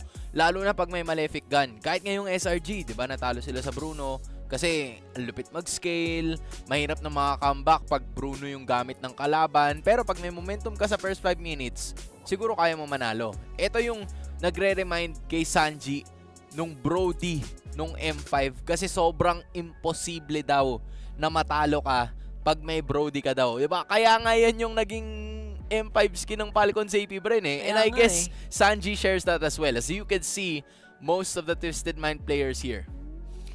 And yun ba yung nangyari kanina? I guess you could say Bruno happened, Bruno no? kind of wins games. 3v5 na nga't lahat. Oh. Diba? So, I would say na, you know what, may basis yung sinabi niya. And from experience, you know, kaya eh. I mean, the range that Malefic Gun really brings to the table, ang hirap niya labanan. And even in the moments where some teams are losing, bigyan mo lang ng gamit. Nakabawi. Diba? Nasa Bruno talaga eh. Kumbaga, gone are the days that we don't talk about Bruno. Oo. Ito, Bruno is the... We have to. Oh, Bruno is the star. Kumbaga, Bruno Mars siya ngayon. Nako. Diba? If we don't talk about Bruno last year, si Bruno Mars ang bida ngayon. I mean, at this point in time, sobrang tindi na lahat or karamihan sa mga gumagamit ng Bruno dito sa ating M6 World Championship ay mataas ang tendency na manalo. At gaya nga nung nabanggit ni Sanji, diba? First 5 minutes, hindi talaga imposible na makita natin yan. As we also take note of Twisted Minds na second place sila for most of the time na nakikita natin sa MPL MENA. Nag-participate din sila last July sa MSC. Pero ngayon, they're coming out here as champions. That's right. Sabi ko nga eh. Sila yung slowly but surely paangat. Paangat yung trajectory nila. And ang ganda tingnan yan. And, syempre, siguro maybe one of the reasons is, bro, Philippines eh. Philippines eh. Philippines yan, boss. Kung hindi kayo familiar sa kanya, nag-guest din siya nung isa sa ating mga panel times nung MPL Season 14. Tapos sinabi niya na lahat naman tayo dito champion eh. So, hindi pwedeng sabihin na kami lang yung underdogs. Siguro, underdogs in a sense na not a lot of teams or not a lot of people are familiar with you. Diba? Parang, kailangan lang magpakilala pa. Kailangan mo lang magpakilala. Diba? And they did that as of the moment. Kaya kung sakali na gusto nyo pang makilala ang inyong mga paboritong teams, you gotta have to represent them. Huwag nyo palampasin na makakuha ng M6 exclusive merch dahil hanggang November 30. Ano ba ngayon? Kailangan natin makita. I guess, 29? Bukas na. Bukas, maaari nyo siyang bilhin through a limited time promo. So, i-message nyo lang ang Hybrid Philippines. Kasi hanggang bukas na lang yan, guys. Pag wala yan bukas, ayun na. Binabati namin ng Hybrid Philippines. Shoutouts. Quality merch as usual, esports. Maraming salamat. Solid na solid yan. At ito na, ready for takeoff na ang Falcon Esports. That's Benny, Kid X, PX7, Dax, at si Royal Milk. Ang dami namang exa lineup nila. Boss, Dax yan eh. Totoo naman. Oo, nag-Bane pa naman. Diba? Ako nga pala. Honestly, I got flabbergasted by that Bane pick. Ang daming open na heroes. Lahat kami dun sa watch party na ginagawa namin, we were thinking about assassins, pero nakalimutan namin, you know what? Bane is such a good hero in the jungle. Ang gusto ko dito sa Falcon Esports is that they play so... Sila yung nagki-cater dun sa itch ng mga taong naghahanap ng bago. Oo. 'Di ba? Parang for most of the time, lagi nating makikita na it's always gonna be the assassins. It's always gonna be at some point yung Suyu and yung Alpha. Pero ngayon, hindi na ganun yung kaso eh. We tend to see more of these players right now. And then, ito ring Twisted Minds na kanilang lineup, mostly familiar players dahil nakita natin sila sa MSC 2024. Pero True. The improvement in between those international tournaments has been magnified dito sa M6. And sila yung team na tumalo nga sa... Hindi na nga nagpapakita masyado si Edith eh. Sila pa pala yung tumalo dun eh. Yun na So far, and si Huda lang pala yung nakakuha ng Joyce na gumana in 3 games. Si Soda lang, no, men. Isipin mo, gana talaga at this point in time. Alam mo, hanggang ngayon, hindi ko pa rin alam kung paano bigkasin yung pangalan niya. Parang may konting, tawag doon, may konting, Huda. Parang, dati kasi, sabi namin 7 Oda. Okay. Tapos naging Yoda, parang ganun. Tapos ngayon, Hoda. Hoda na siya. Hold up. Sige. Parang ganun eh. I like it. Hoda lang ang itatawag natin sa kanya mula ngayon. Pero, Ayan. may tawag din, aka text. Nag-text si Benny. What's that? Ano ba tingin mo sa Malaysia? Sabi niya, gusto ko yung weather dito It's nice. Tapos may, sabi niya, kamusta naman yung food? Wala pa daw siyang nasusubukan, boss. Baka- Magkakasakit ka niyan. Hindi, ganito na lang iniisip mo dyan. Baka kasi sobrang practice. Puro sila screams, buong magdamag. Hindi na Nako. siya nakalabas ng hotel. Nako, mahirap yan ah. Baka yun. Titignan namin ang mabuti yung performance mo, Benny. Kasi pag hindi maganda yung performance mo, ibig sabihin nun, hindi ka nakakain. So, Oo. papaalalahanan ka namin na kumain ka. Kasi sayang naman. Ang daming masasarap na food trip din dyan sa sa Malaysia. Sana masarap yung buffet nila doon. Oo. I'm sure naka-buffet yan doon sa nila. Hindi ako sigurado kung dyan ba yung nasi goreng or yung nasi lemak. Pero, yun yung Tapos, ang maganda din pala dito sa matchup na to, no? Parehas PH yung coaches. That's true. So, Si- nagtatagalog lahat. Pati yung mga player nagtatagalog. Hindi, joke lang. Hindi namin alam. Hindi namin marinig. Pero most likely English eh. Pero alam mo naman ng mga Pinoy, kahit saan mo ipadala yan. Kayang-kayang mag-slot in yan. Kayang-kayang tumrabaho and kayang-kayang mag-shine. Tulad ng ginagawa nila, Boss Lyric, di ba? Yan. Tsaka ang isa sa kanya mga assistant coaches si Coach Daliot din na in case na siguro iniisip nyo, uy, familiar to Pero Pamilyar? siguro Oo. hindi nyo lang maalala kung saan. He was also one of the coaches ng RSG Philippines back then. I think last season din siya na naging coach doon. So, you know, it is one of these first few stints para sa kanya na nakakatuwa din naman kasi hindi lang yung mga players yung nag-make ng debut dito sa M World Championship, kundi yung mga coaches din para ipakita kung ano ang kaya nilang gawin in terms of draft and also assessing the talent and the skill na meron yung kanilang mga manlalaro. Kaya binabati namin ang ating mga OFW dyan. Nanonood for sure. 100% ang ating mga mafia. Manlalarong Filipino abroad. So kayo ay mga tunay na bayani and so sana nag-enjoy kayo sa ating broadcast. And so far, again, on the stage pa lang dito, talagang pinapakita nila ang kapangyarihan ng Pilipinas. So kanina, nakita na natin ang Bloodthirsty Kings na maging 2-0 representing the United States of America. Galing. Now, in the Battle of Underdogs, we're gonna be seeing a next team to replicate the same thing that BTK did. Sino ang sasama sa kanila patungo doon sa grupo or sa bracket na iyon? We are about to find out. It's still gonna be a classic here para makita din natin. So, it's Twisted Minds onto that blue side and it's Falcon Esports onto that red. Huwag kayo malito guys, halos lang. Red lang yung kabila, blue lang yung kabila. Ganun pa rin Pero ganun pa rin yan. That's right. Reminder lang na ang Bruno ngayon, I think is 7-1 standing. 7 wins, 1 loss. No? Ata, mga ganun. May something talaga sa Bruno, Sa Bruno eh. Oh my G. So far, Bruno wins games. And I would say na hindi naman totally ganun ang nangyayari. The Bruno only works in certain scenarios as well. Pag maganda din yung frontline mo eh. Like yung mga Zushin. Actually, pag Zushin kasama ng Bruno, ang deadly talaga. So I think isa yun sa mga possible na i-prioritize din dito. Problema dito i-band out yun. So you're gonna have to find a really good partner for it. Kamusta kaya si Guinevere? Guinevere eh. Ano ba ngayon si Guinevere? 1-1 standing. 1-1 nata ang standing ni Guinevere. So maganda-ganda pa rin naman at some point. Pero yung Suyu hindi pinick up dito ng ng Falcon Esports. Tas nag-alpha kagad itong Twisted Minds. I think they're pretty assertive with the fact na magandang combination din kasi yung Matilda tsaka yung Alpha. So they were just thinking of what the better combination is. Gusto ba nila mag-Alpha? Gusto ba nila mag-Suyu? Pero I think if we're gonna be talking about Troll, at this point in time, mas confident siguro siya na gamitin yung Alpha. So the Suyu could potentially go to the other side pag hindi ibaban yun ng Twisted Minds kasi nag-Tigreal dito yung Falcon Esports. That's true. Itong Twisted Minds, actually, pwede sila mag-4 protect 1 lang eh. Yung Alpha, magiging mostly utility jungle na pang front lang, pang knock-up. Pangkunatan lang, no? Oo, tas si Bruno na bahala.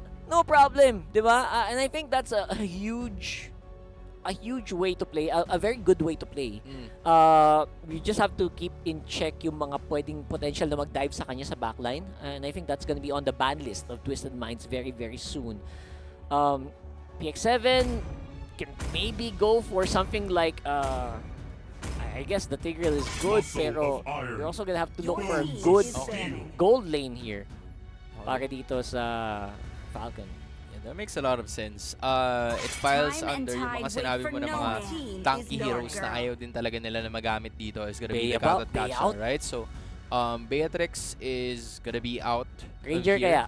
Pwedeng yung Granger, pwedeng yung Harith, diba? Ang dami pa nilang options. Kasi kung titignan mo yung lineup ng Twisted Minds dito, they're still missing yung possibility ng crowd control.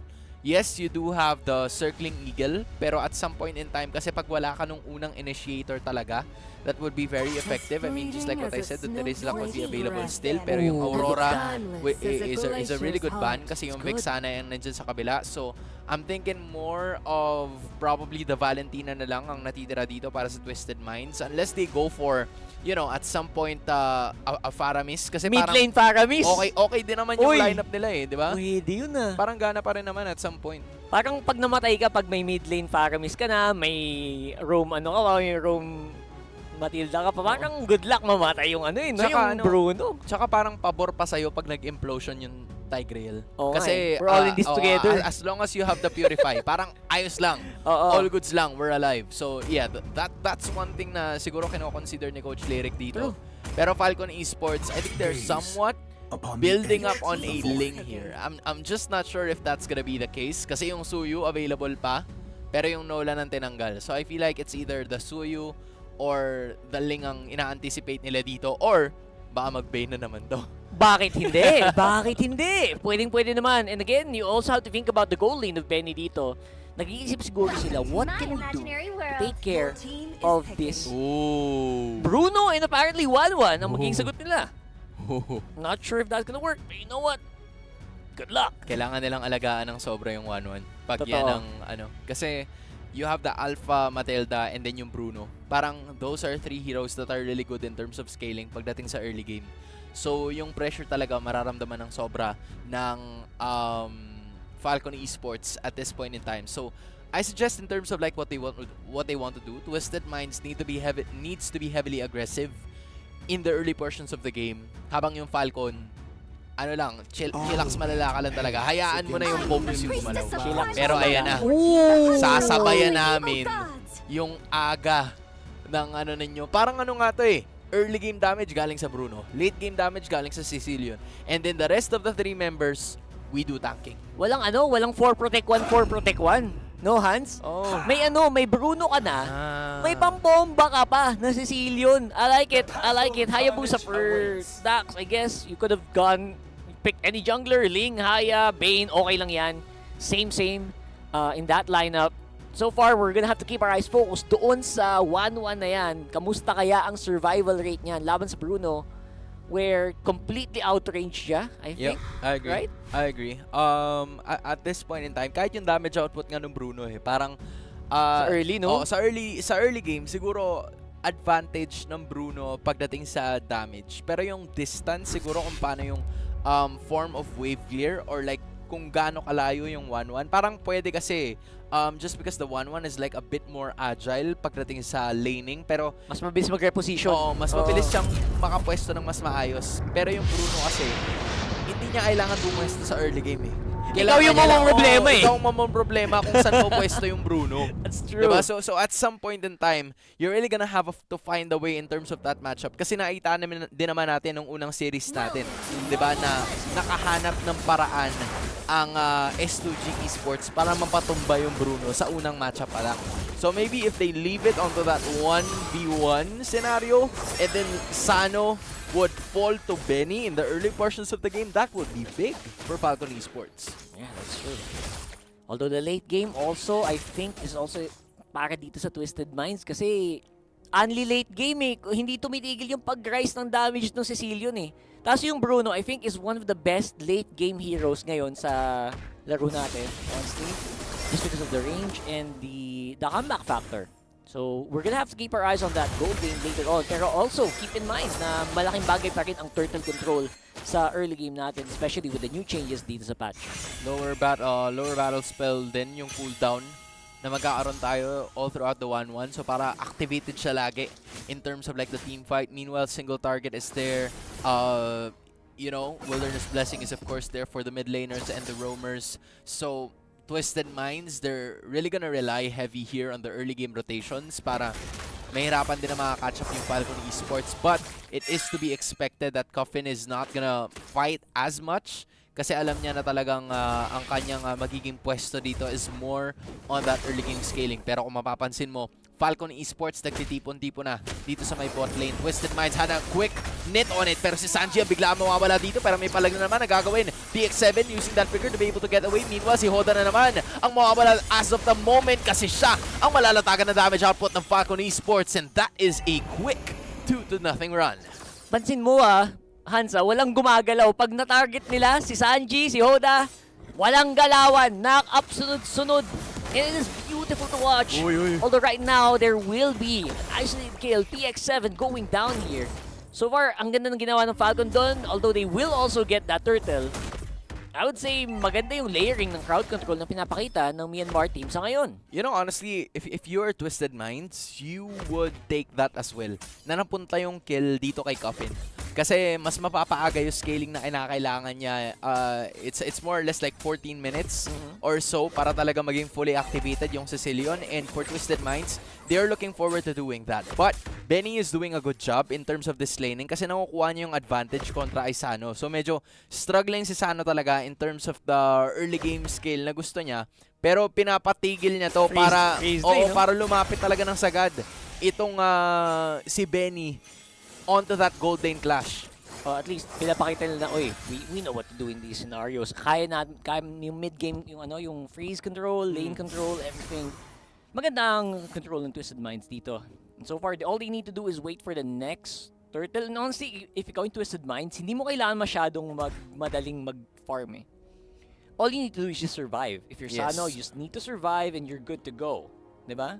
Yep, I agree. Kaya ang naging decision dito para sa Twisted Minds is for Troll to go to that other side. Tapos idedepende talaga nila kay Hoda tong early game kasi yun nga, Sano and Benny already building up on that first item. So how crucial it is na nauna pa si Benny sa pagkuha ng kanyang first item compared dito sa Bruno, in which we would expect the complete opposite. Pero hindi rin naman nag-fall behind si Sano as of that moment. Pero si Kid X pupwesto na rin dito sa top lane. They're trying to find a way to get more activities going on para sa Falcon Esports kasi ayaw din nila na makalamang kaagad yung Twisted Minds this early in the game. In fact, sila pa nga yung lamang at this point in time. Oo nga Alam naman nila yung win condition ng Twisted Minds dito Si Coffin, all he needs to do is throw the bat's impact. Tataas at tataas yung damage niyan. Tataas yung ability nila na mag-burst down. Minsan, kaya namang 2 hits yan. Minsan, pag mga 20 minutes, 25 minutes, you have to be really aware na Twisted Minds, they are just happy to take these. Dadahan-dahanin lang nila kayo. Pero look at that.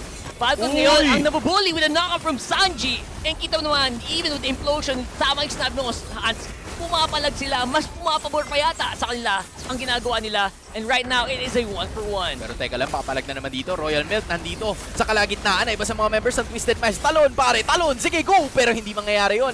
As another one biting the dust here. Pero hindi makukuha ng Twisted Minds ang turtle kasi instead, makukuha pa ang buhay ni Hoda dito. Falcon Esports maintaining their lead as quick as they can.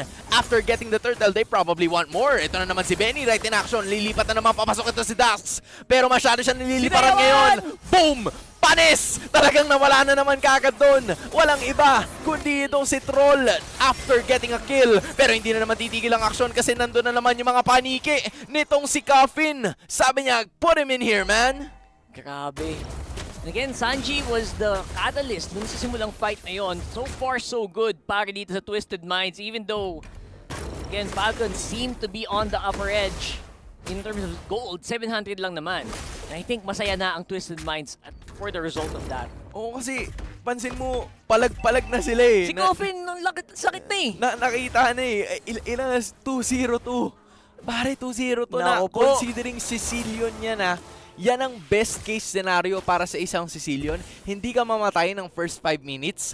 Makakuha ka ng kill within first 5 minutes at na-doble pa niya yun. Sabi niya, late game dapat ako. Ba't parang nasa akin na pupunta yung kills ngayon? O, parang okay.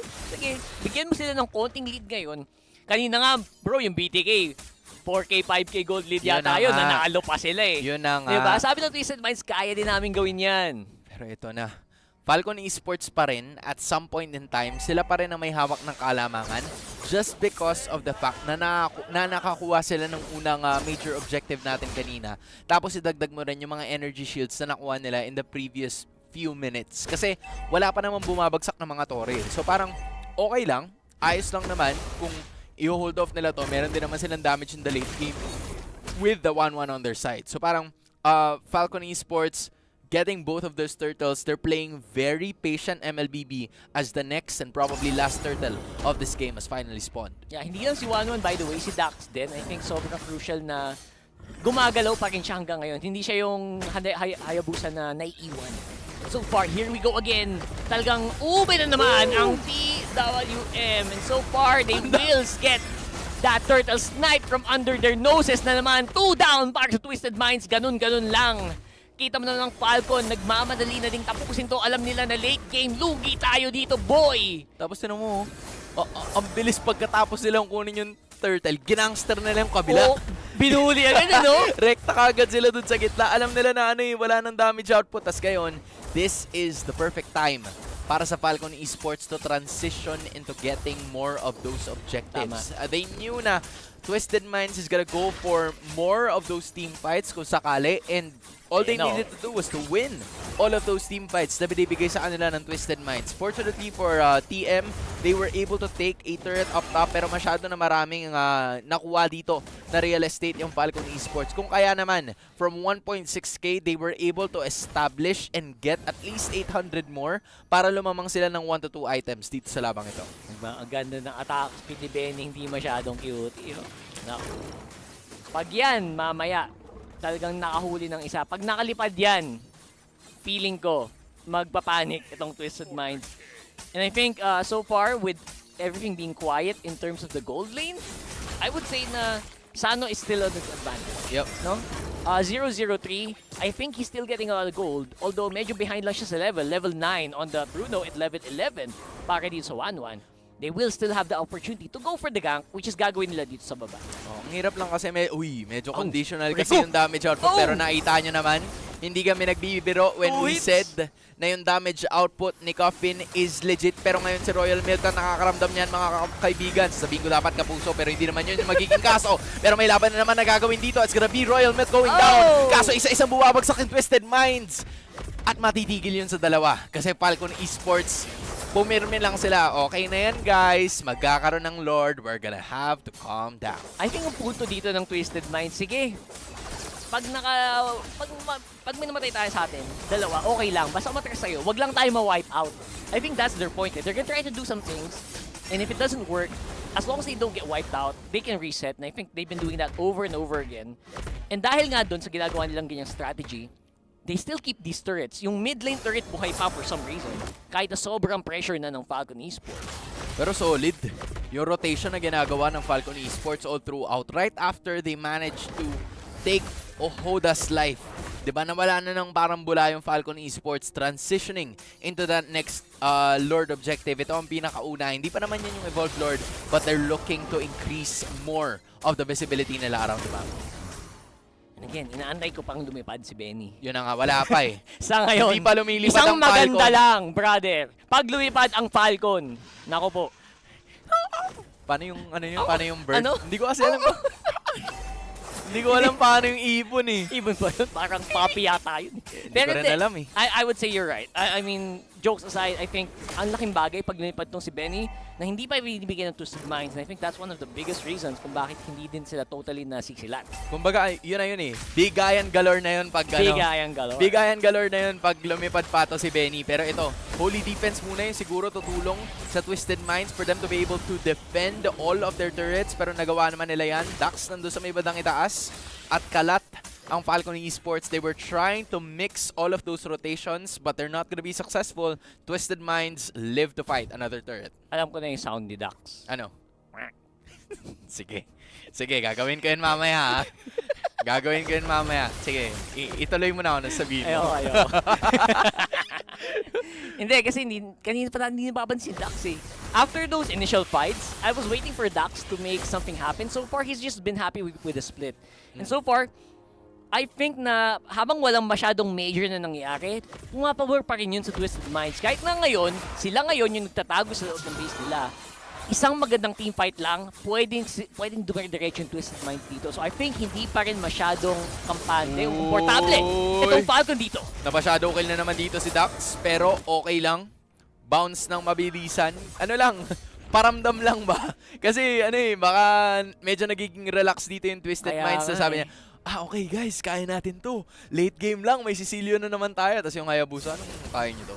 Cecilion and Bruno, by the way. Cecilion and Bruno, di ba? So parang nagparamdam lang talaga dito yung Falcon Esports. Kailangan mo magparamdam Baka masyadong natutuwa na yung kalaban mo You have to remind them na, brother, ang laki ng lamang namin. Tingin ka sa gold. Tingin mo. Saan mo yung scoreboard? Tingnan mo. Oh. Di ba? Tsaka 9K, halos 3,000 yung lamang ni Dax kay 3,000! Hoda, pre.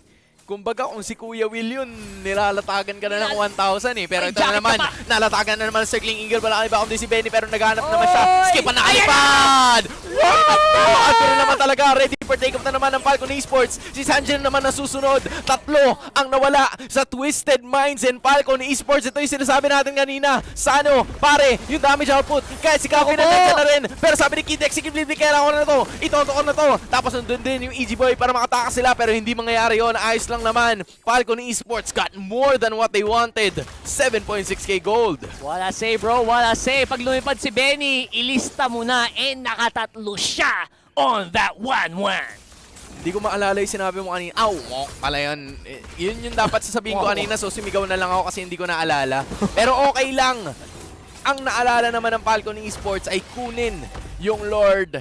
And that just established them an 8.5k gold lead. Ito, baka maalala yan, di ba nakalimutan ko na naman?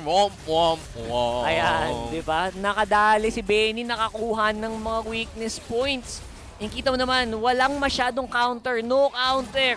Itong Twisted Minds, not even the Winter Crown available for their members, and now another Lord ang kanilang haharapin na papasok sa kanilang base. Even na may layang lumipad Benis, even legit. As in, dire-diretso yung lipad ng 1-1 dito at uulit pa siya kasi okay na yung ultimates niya. 9.3k ngayon ang kailangan habulin ng Twisted Minds. But they're looking forward to defending this next Lord of the game. Basag na yung inhibitor nila sa may bandang itaas pero Falcon Esports hindi sila titigil doon. Nandun naman yung EG Boy. Hindi makagalaw si Sanji pero makagalaw siya at some point in time using that Earth Shatter para still makatakas pa rin ang Twisted Minds up to this point. Isa na lang yung inhibitor. Will they be able to defend this? Nandun naman yung mga bat impact. Pero sige, tuloy-tuloy na nilaban. Andun na naman yung hampasan nito si Royal Milk. Pero hindi. Okay lang daw pala. Itututo natin to at some point in time. Pero buhay pa rin ang 5 mga members. Si Royal Milk naipit doon. At makakadepensa pa rin ang Falcon Esports. Pero sabi nga ni Kuya Will, ilan ba ang gusto mo? 10,000! 10,000 yung lamang nila ngayon! 10,000 gold! Ganun kalaki! At ang Falcon Esports, hindi pa nila natapos, pero feeling ko one more wave could do it. And so far, Royal Milk going down, I was actually surprised na siya pa lang yung namatay doon. Akala ko dami nang namatay doon sa game na yun, sa fight na yun actually. Napalalim pa rin, napalalim lang. Parang konti. siguro pakiramdam nila, ay ito na yun. Ito na yun. This is the moment. For the win na to, for the win. Pero nung si Royal Milk tumalon siya, gamit niya yung Infernal Pursuit. Wala nang balikan kasi yun. Oo, wala ka nang dun It's all in, all or nothing. And so far, lalo pag dikit mo na yung base, parang wala ka nang choice hindi doon. Hindi sila nagkasundo. Ay, hindi mo pala tapos. Sayang. Sorry. Hindi ko nga makita. Ilang stock na? Nagamit na ba yung ilang stocks na yan? 273. Ayun. Diba? Only yan, by the way, habang tumatagal yung game, dadagdag lang yung bats, impact stocks, and habang tumataas yung stocks, tumataas yung bawas. Tapos pinapanood ko dati yung mga yung mga content creators natin. Parang ang goal mo daw dito para maging magaling na Sicilian player ka, dapat 200 stocks daw before 10 minutes. 200 yun ang before 10 minutes. Yun ang ideal. Kasi pag ganun, parang medyo masakit na talaga siya as in. Pero baga tumatagos na yung damage mo. tumatagos na yung damage.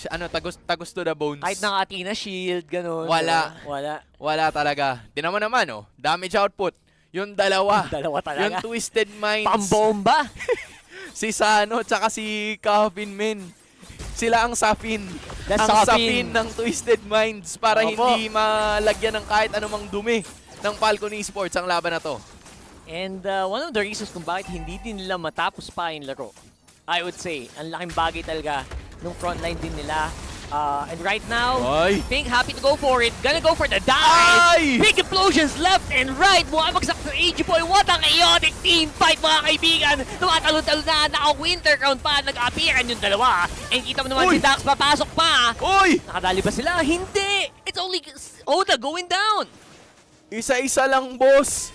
Isa-isa lang ang nawala para sa Twisted Minds at Falcon Esports. Pero ang ganda ng pwestuhan ni Kid X tsaka ni Royal Milk during that time. Hindi talaga nila pinalagpas yung Twisted Minds para makakuha nung kahit anong chance para makakuha ng Lord.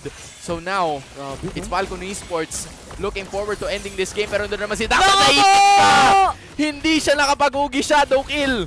And guys, mukhang alam nyo na kung ano mangyayari. Bossing! It is going to be defended. Falcon Esports will have to try for another shot as Twisted Minds are relying on their Sapin sa and Kapin to be able to win this game. Parang napanood ko na ito. So, parang napanood ko Ay! na ito. Nako po! Yung mga error na gano'n, huwag niyo masyadong gagawin yun. We're on the biggest stage, brother. Ang sakit na ni Benny, brother.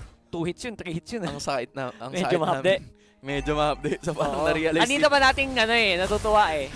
Natutuwa tayo masyado pero pag tumama pala si Benny, bumabakat.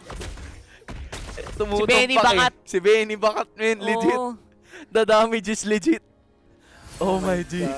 Buti hindi siya Benix, no? Oo. Buti na lang. Benny lang siya. Benny Benny bakat. lang. Kasi baka X marks the spot pag Benix Yari na tayo dun eh. Yari tayo sa ratings eh. Okay So kung sakali sa ngayon, I would say na hindi, sama yung sinabi natin kanina, Hans, hindi talaga tapos yung laban to until basag yung base kasi only yung potential ng damage dito ng Bruno, ng Safin combo. Ilan na ba yung stocks ni ni Kapin? Babalik tayo dyan. Gusto kong malaman eh. Possibly mga 350 pa 400 na siguro. Sa kanya na rin binibigay yung purple objective eh. Kasi Ay, hindi niya nakuha! Mga maliliit na bagay na ganyan, akala nyo maliit lang yan, pero sa late game, yung mga 5% cooldown na yan. Ben, alam mo yung yung huling fried chicken sa plato? Oo. Yun yung Yun kinuha ni PX7 eh. Kumbaga, hablutin na ni Kapin yun. Kumbaga sa birthday, lumpia. Lumpia. Yun na lang yung ginihingi mo, yun na nga lang ang gusto mong lumpia, hindi pa binigay sa'yo. Minsan na nga lang eh. Bakit naman ganun? Ay, naku po. Eto, item check tayo real quick, and I think nawala na. 5,000 men. Oo. Yung lamang ni Dax kay Hoda. Ang laki nun. And honestly, you're gonna be surprised. And again, Dax, wag mo lang ulitin yung kanina. Okay? Mapapalo kang malala niyan. Never again, never again. Kasi, Filipino coach, malay mo may chinelas dun. Oo nga. Malay mo may, May chinelas, hanger. Malay mo may walis ting-ting. Diba? Bigla na lang may lumilipad. May lumilipad. Nagkikrit yun. Ha? Pag tinamaan ka nung chinelas, may crit. Mahirap pag yun yung nag-proc. Oo. Diba? Mahirap na. Alam nyo kung ano sinasabi namin, guys, wag na kayong magkaila. Oo, ito na yun. If you know, you know. It's the classic.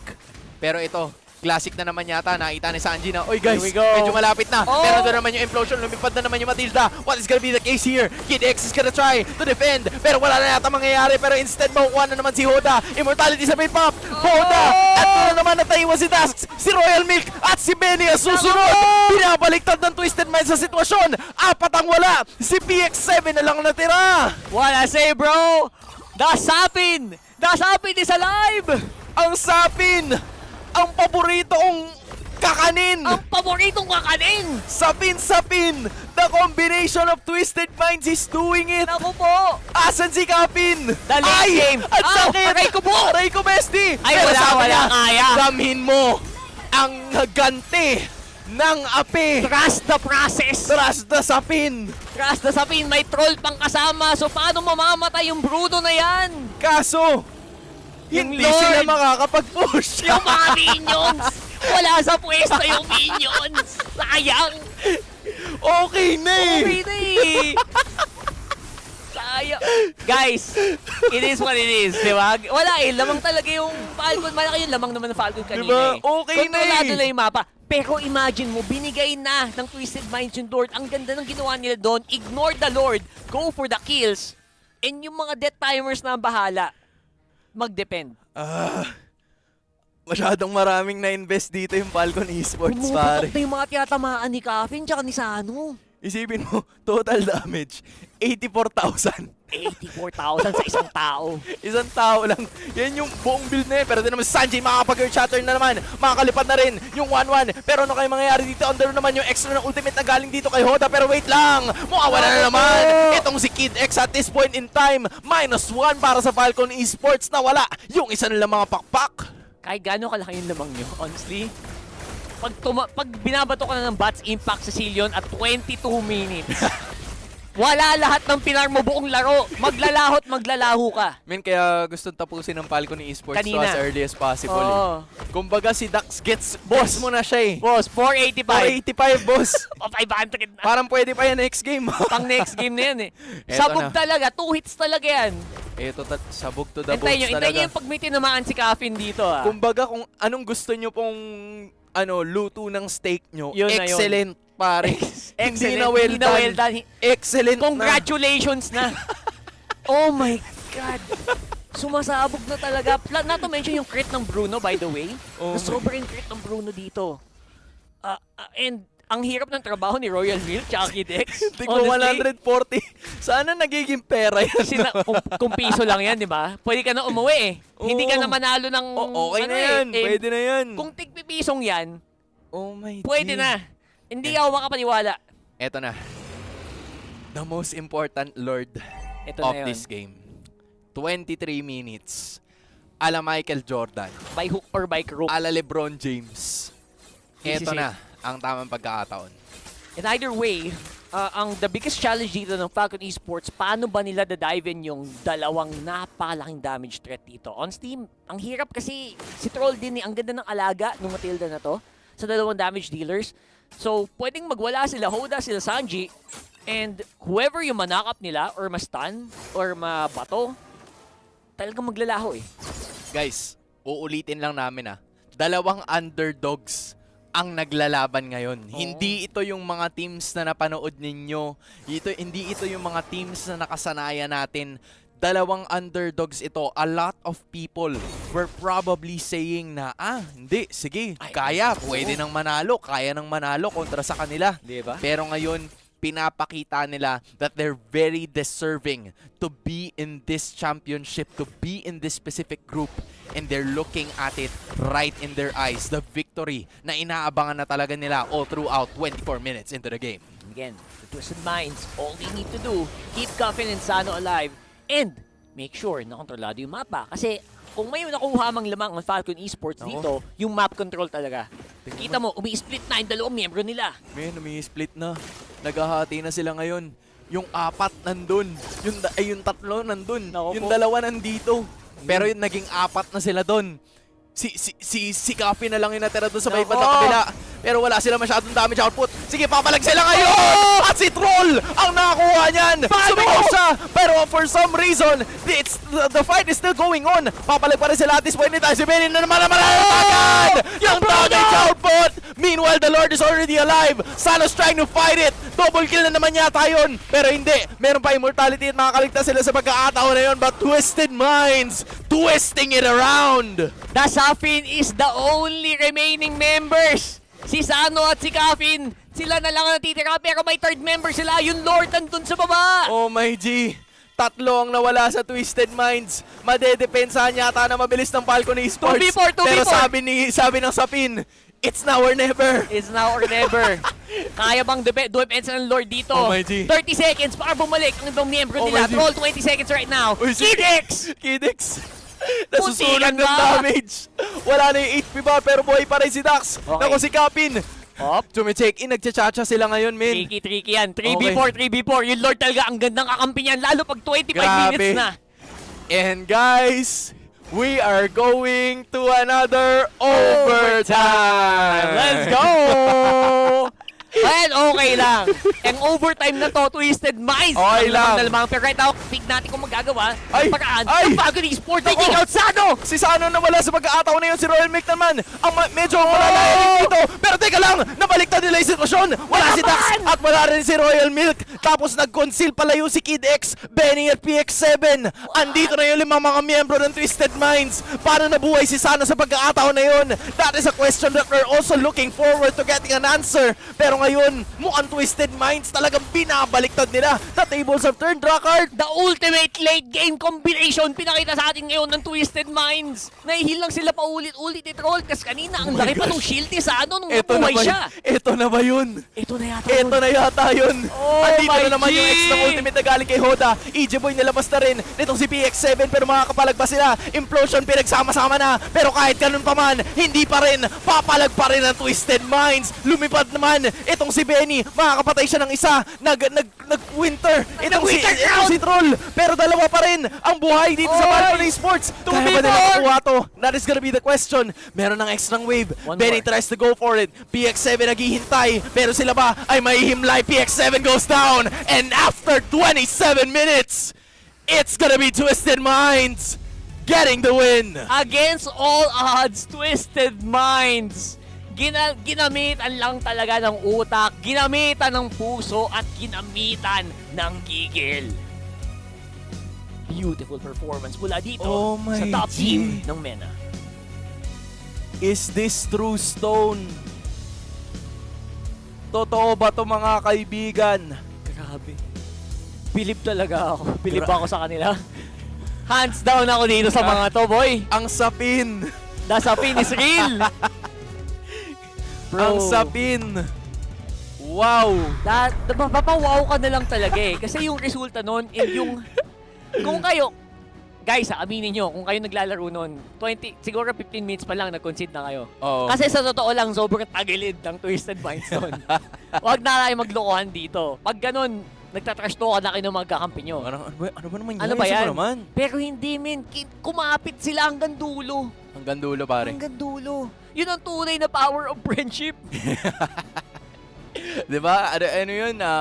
The Swiss stage are the friends we made along the way. That's right. Diba? Pero ito, yun na. That's it. May kailangan ba tayo sabihin? Ang ganda panood. Ang Ganda masabi ko lang, ang ganda ng panoodin ML. nun. Ang ganda mag-ML. That is true ML. That is true Grabe. grit and perseverance and talagang pasensya. As in, talo pa niyan. Lahat ng grabe. Oh, lahat diba? ng patience play na ginawa niyo. Para sa Twisted Minds, Wow. pasensya. Pasensya. Para sa Falcon Esports, pasensya. Pero ito, ang ating winners. Second match, Twisted Minds taking down Falcon. First of all, I am with Sanji. Sanji, how are you feeling? He said just now he was nervous. To be honest, I feel nervous because like 30 minutes game. It was very long. Yeah. How do you guys manage to maintain your momentum and your mental state when a game is this long? It was like 25, 26 minutes. As long we keep Sound and Coffin alive, we can't do anything. So how did you guys manage to stay disciplined? We know that Falcon was leading in the early game, right? Until Coffin got his items and then he was just bursting down everybody with like, what, 500 to 600 stacks with Sicilian? So how did you guys manage to stay disciplined throughout that? Because when we know we have Sicilian, even if we lost the early game, we can manage to pull up the late game. Okay, now we know that previously when you guys beat Vamos, you guys have actually met Vamos before. This time around, it's a new competitor, right? You have never met Falcon. How did you guys prep for the matchup today? We saw their games and NBL on the last night. We prepared the draft well, and we managed to win. I think it did pay off a lot. Now, Sanji, we know that Twisted Minds is not new to the international stage. However, this time around, Twisted Mind is definitely performing greater than ever. Who do you want to contribute this success of Twisted Minds to? Let us say the coaches. The coaches. Okay, now one final question. You guys are already at 2-0, okay? You guys just need one best of threes to qualify for the knockout stages. Now, is your preparation gonna be different tonight because it's a best of 3 tomorrow, or are you just gonna go full force and just do what you guys have been doing this past 2 days? Thank you. So how are you guys gonna prepare for your best of 3 tomorrow? To be a long night. Long night. Yeah. Okay, long night, but don't forget to rest well, okay? Players need to rest well. Now, that is it. Thank you very much to Sanji. I know you're tired. And with that, let us throw it back to the panel to break down what happened in this crazy, amazing game. Grabe. Hanggang dulo. I like it. Sabi niya rin it was a pretty long game. Pretty long game, bro. And nakaka-warm ng puso na sabi niya, bro, the coaches talaga. Coaches. The coaches are the real, coaches. the true MVP. Ang tunay na mga MVP. Men, hindi nagaling sa amin yun, ha. Oo. Sila na mismo nag-uy Philippines. Walang script yun. Walang Uy, script Philippines yun. Uy, Philippines moment yun. Grabe. Yung taga-ibang bansa na nagsabi, boy, yung mga coach namin, ang gagaling. Sabi siguro ni Coach Lyric kay Sano tsaka kay Kapin. Bro, this is your game. Oy. Okay. Safin. This is you. 30 minutes. Okay? 30 minutes game. Okay. Sano tsaka si Kapin. Oo. Trust the Yes, process. coach. Trust the process. Magtiwala ka lang. Yun na. Huwag lang kayo magpasilat. Huwag lang kayo magpa-wipe out. Kaya niyo manalo. Kaya niyo Kaya. mag-defend. Magaling. Isipin mo, men, umabot sa punto. Gusto ko makita kung ano ba yung pinakahuling team fight. Kasi umabot sa punto, napawalaan na si Sano. 'Di ba? Wala nga siyang immortality diyan kasi nag-buy and sell siya. Nag-buy and sell na siya. Ang dami. Grabe ang mga manlalaro ngayon. Ang lupit mag-buy and sell. After nung emo niya, I think that was super crucial na you really had to re-buy and sell. Kaya hindi mo masabing dinaan lang sa brawl o anything. Dinaan lang. Sa 5v5. Although, ang chaotic ng mga 5v5 nila. No? Totoo. Ang talino talaga nung ginawa ng Twisted Minds, hindi mo makakaila na they know the win condition. And aware din yung player, di ba? Yung player na mismo nagsabi. Yes. Our win condition is to just hold on. We have Sicilian, we have Bruno. Tsaka props din kay kina Troll, kina Hoda, tsaka kay Sanji. Kasi hindi magsistay or hindi mananatiling buhay itong si Coffin tsaka si Sanji kundi dahil sa kanila. Si Coffin tsaka si Sano kundi dahil sa kanila. Just because of the fact that they were so willing to make plays. I think I got that so much coming in from Troll. Yung Matilda, lipad ng lipad. Parang wala yatang minutes sa laro na hindi siya lumipad. And we've seen it for so many times. And na-amplify din yung damage output nitong si Sano. Isipin mo pare. 27 minutes. Hindi namatay yung dalawa. That's impressive, right? 7-0, 6-0. I mean, that's crazy. Obviously, ang ganda ng ginagawa ni Troll dito, pero obviously, mechanics nila is 100%. Pero hindi mo magagawa yun if your communications is hindi tight. Alam mo yung super tight ng comms nyo? Oo. Ang galing talaga. It's really impressive. Until now, I'm still a little flabbergasted. And kung ganyan performance nila, honestly, medyo kailangan nating kabahan ng mga 1%. Mga 1%. Nadagdagan yung kaba natin ng 1%. Nadagdagan ng kaba yung 1% para sa mga teams natin. Ang ganda talaga ng pinakita ng Twisted Minds dito. Hindi sila nagpasindak or kumbaga sinindak man sila ng Falcon Esports nung early portions ng ating laro. Pero hindi tumigil dun eh. I felt like Twisted Minds, they knew their scaling. Kumbaga, meron nga mga moments, 'di ba, na parang hindi na nila nilalaban yung Lord kasi alam nila na hindi naman nila makukuha. True. So they were just waiting for an opportunity to fight them back sa sarili nilang base. They have the base turret. They also have, some inhibitors na kahit sabihin natin na wala, alam mo na magtitipon lahat ng mga tao doon, lahat ng mga players doon. So, yeah, they were able to capitalize on the skills na meron yung Bruno tsaka si Sicilian. And hindi naman sa ayaw makipag-retry battle ni Hoda. Diba?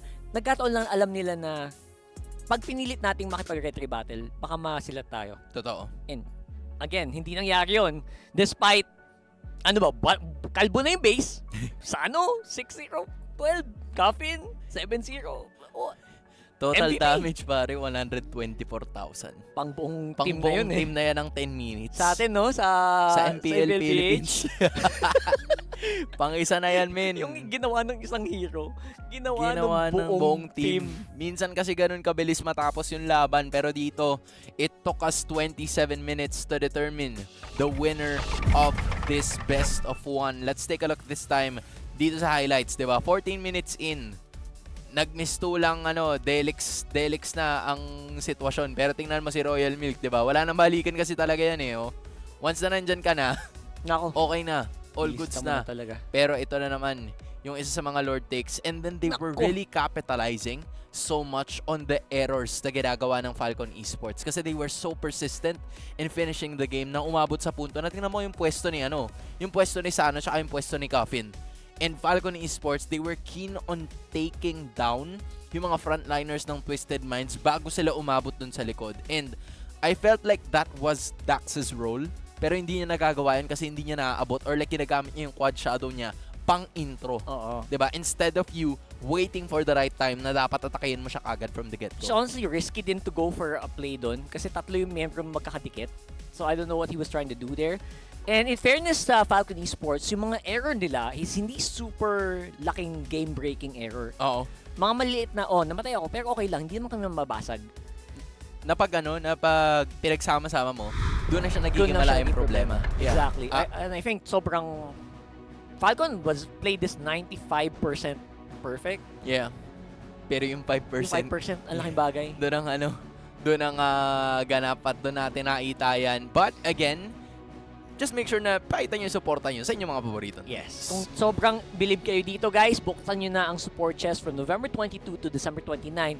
M6 support chest, up yan for a limited time. So, all you need to do is buy it for 50 diamonds and get a large amount of past XP, yung mga nagpapalevel dyan, para makuha yung Claude skin and yung Claude, syempre, alam mo naman, yung statue na yan. Yeah. Wala ba tayo dyan? With the chance of obtain off si basic M6 pass. Makakuha ka din ng M6 pass, magbubukas ka ng tig-50 na yun. Correct. So, all you do is do that and activate the M6 pass, unlock additional pass rewards, tapos makukuha mo na yung Claude's Challenger Spark skin. All goods. All goods na all goods yan. Pero isipin nyo hindi lang yan ang pwede nyo makita. Meron pa tayong awards. Nako! Na pwede nyong i-nominate ang MLBB at ang marami pa iba dahil nominated tayo sa 8 awards sa Gaming On Phone Awards 2024. We have Moonton for the Best PR Marketing Team of the Year. Panis. We have Mobile Legends for Mobile Game Community of the Year. Wow. We have Mobile Game Update of the Year pa. Okay, so Mobile Legends, Mobile Game Community of the Year, Mobile Game Update of the Year, Mobile Esports Game of the Year, and Best Voice Acting in a mobile game. So pwede nyo ring iboto sina Flap TZ at Shinowa, yung ating mga recent na national team representatives for the Best Mobile Esports Player of the Year at ang Fnatic Onic Philippines for Mobile Esports Team of the Year. At si Elgin din, shoutout sa iyo pare, for being the Mobile Game Video Creator of the Year nominee. Gawin nyo na yan ngayon kung hindi nyo pa nagagawa. Iboto nyo na guys, na-nominate na eh. Boboto nyo na lang. Iboboto nyo na lang. Hindi nyo na kailangan mag-nominate. Boboto na lang kayo. Oo, ipakita nyo dun sa ibang bansa na, you know what, panoodin nyo kasi. Oo, panoorin nyo kasi. Hindi pa narinig ang MLBB, panoodin nyo at malalaman nyo kung bakit. Malalaman nyo kung bakit. Pero ito na, malalaman na rin natin kung sino ang mapupunta sa winning column at sino ang mananatili sa losers column. With Maicam Evolve coming in from Argentina, going up against Team Vamos of the host country, Malaysia. At makikita natin yan sa ating susunod na laban. I am sure na aabangan to ng sandamakmak na mga fans all over in their home country. That's right. And may mga people din from South America, diba? Yung manonood dito for sure. Hindi ko lang kung manonood kayo sa Philippine broadcast, pero malay mo naman. Pwede. Diba? Depende naman yan. Malay mo. Kahit anong pa yan, kahit anong form of support yan, we love the form of support. Pero magbabalik ang M6 World Championship.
Do I really have what it takes?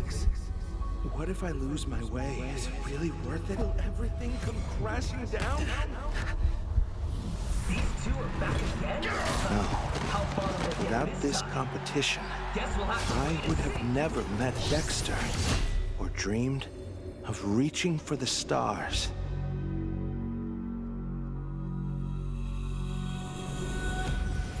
Let's burn as bright as we can, Dexter, till the very end.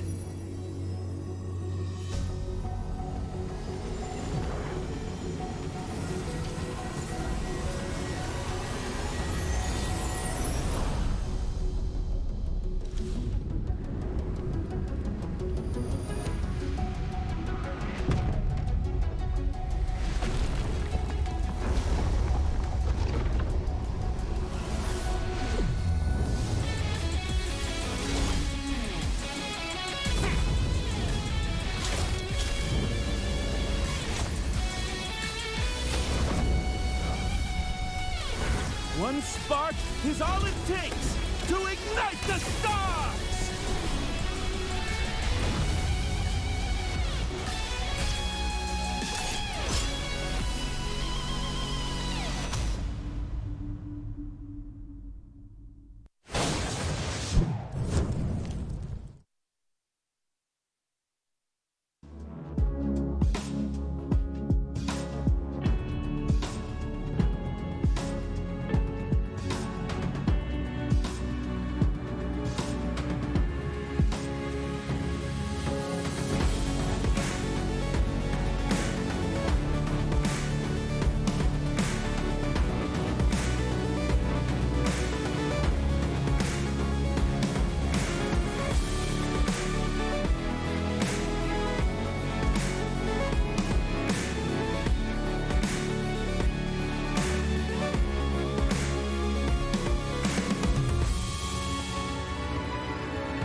The highly anticipated M6 tournament is just around the corner. As our talented representatives gear up for battle, the question on everyone's mind is, will the Philippines claim victory once again? With their unstoppable force and unmatched skills, anything is possible. Stay tuned as we bring you all the action and excitement. Pilipinas pinakamalakas. Laban kahit saan makarating. Palaban kahit sandalin, hindi umatras. Lalo na pagkausapang galing. Malalarong di mo kayang laruin. Pilipinas pinakamalakas, Pilipinong bandera ang itataas. Ipapakita sa buong mundo ang kayang ilabas. Pilipinas pinakamalakas. Kahit palagan, kahit tayo lang. Started from the bottom, ngayon nasa big. Nasa top, pero yung mata nagmamasid. Sa mapa, kakailangan ng backup sa mid. Dali-dali namang tatawid. Simulan na yung laban, sinong unahin. Malamang sa malamang pipitasin yung malakas yung damage. 1, 2, 3, 4, 5, savage. Wiped out pagkatapos nang ipapush yung tore. Legendary mga team play, sinisigaw na nag-adlay. Panoorin mo sa replay, ilabas sa mga highlights. Karangal na paramihin para sa bayan. Nakasanayan na patunayan natin Pilipinas pinakamalakas. Laban kahit saan makarating. Palaban kahit sandalin, hindi umatras. Lalo na pagkausapang galing. Malalarong di mo kayang laruin. Pilipinas pinakamalakas, Pilipino bandera ang itataas. Ipapakita sa buong mundo ang kayang ilabas. Pilipinas pinakamalakas. Kahit palagan, kahit tayo lang. Kahit pa sa mapatpat, lagi-laging sasagad. Yung tapang nasa dugo, kaya laging papalag. Dami mong nagbabalak, kaso di natatalag. Di kami mapalubog, lalo pang inaangat. Dami pang inaangat, pero di naatat. Dami pang ipapanalong laban sa inaharap. 4 na taon na nanalo, kung di pa sapat. Lalo pang ibabakat na Pilipinas pinakamalakas. Laban kahit saan magkarating, palaban kahit sandali, hindi umatras. Lalo na pagkausapang galing, walang larong marupay laruin. Pilipinas pinakamalakas, Pilipino bandera ang itataas. Ipapakita sa buong mundo ang kayang ilabas. Pilipinas pinakamalakas. Tatalagan kahit tayo lang, para sa bayan, di pa pauli. Karangalan nasasama pa uwi.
Oras na para sa ikatlong laban ng Day 2 ng Swiss Stage.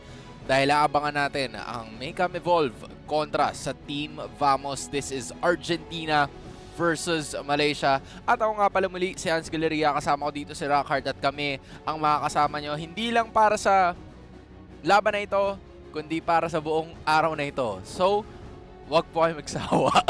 Wala kaming sub-in, sub-in ngayon, guys. Tayo-tayo lang dito hanggang mamaya. Kaya hopefully nakapag-ready na kayo na bili ng merienda. Yan na nga. Like, kung may ganito kayo sana. Oo, pwede sana. Okay sana yung baba mo, chill mamaya na pa, chill. mamaya pa. De, pero hindi sa... Ayan na, pwede na. Ayan, taas mo na. Ayan. Ayan, segment. Diba? Segment, guys. That's how we keep the ball rolling. Kung meron kayong ganito, dire-diretso sana ang laro at panonood nyo. Diba? Para may energy tayo, pati sa mga RG natin, kain na kayo ng Hello Panda Developer Day. E bisita lang sa Hello Panda website to know more. Maraming salamat. Sa amin yan. Hindi yan sa inyo. Sorry, guys. Sorry, guys. Bili kayo inyo, guys. Sa atin ba to? Aww. Pero hindi, guys.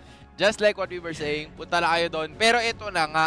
Ito pwedeng mapasa inyo to Kasi Heroes of the Land of Dawn, the time is now. The year-end sale is here. Let MobaPay guide your journey to legend. Join the MobaPay year-end sale by December 24 for a chance to win big rewards. So tandaan nyo, December 24. With MobaPay, get more diamonds for less, plus extra rewards and exclusive deals. So, every recharge gets you closer to Mythic. Log into MobaPay now and lock in your victory. Cha-ching! Especially ngayon, kailangan mo ng diamonds para sa support chest. Uy. Kahit everyday 50-50 lang yan, o panalo ka na, makakaabot ka na sa sa M6 pass. Oh, let's say for example, 50. Oh, wag mo na kayong malis, 'di ba? Kung pamasahin niyo 'yan, wag mo na kayong malis. Kasi sayang, Kasi rin 'yun. everyday at 4 PM reset, wow. May may mission na spend 50 diamonds. Tapos XP na din 'yun. Galing. Anyway. Okay. Anyway. Hindi, tama naman. Kasi merong oras at merong tamang pagkakataon at ito na ang tsansa para si Nets ay vumamos. 'Di ba? Kasi vamos, Nets, yan ang ating headline ngayon kasi syempre, ang tanging Filipino player natin para sa laban na ito, walang iba kundi si Nets sa matchup na ito. Syempre, kakount din natin ang analyst ng Team Vamos na si Coach Pau. Syempre naman. And of course, ang syempre MLBB PH community natin, they're hoping for a comeback against yung kanilang mga kalaban na may Evolve, di ba? And of course, we round tayo di guys. So, walang underestimate. Lahat pwedeng manalo. Lahat pwede maka 1-0. Kaya kailangan talaga sagad ang performance dito nila Coach Pau at nila Nets. Lahat pwede manalo, lahat pwedeng matalo, di ba? Kagaya nga ngayon, itong parehas na teams na pinapanood natin ngayon, parehas 0-1-2.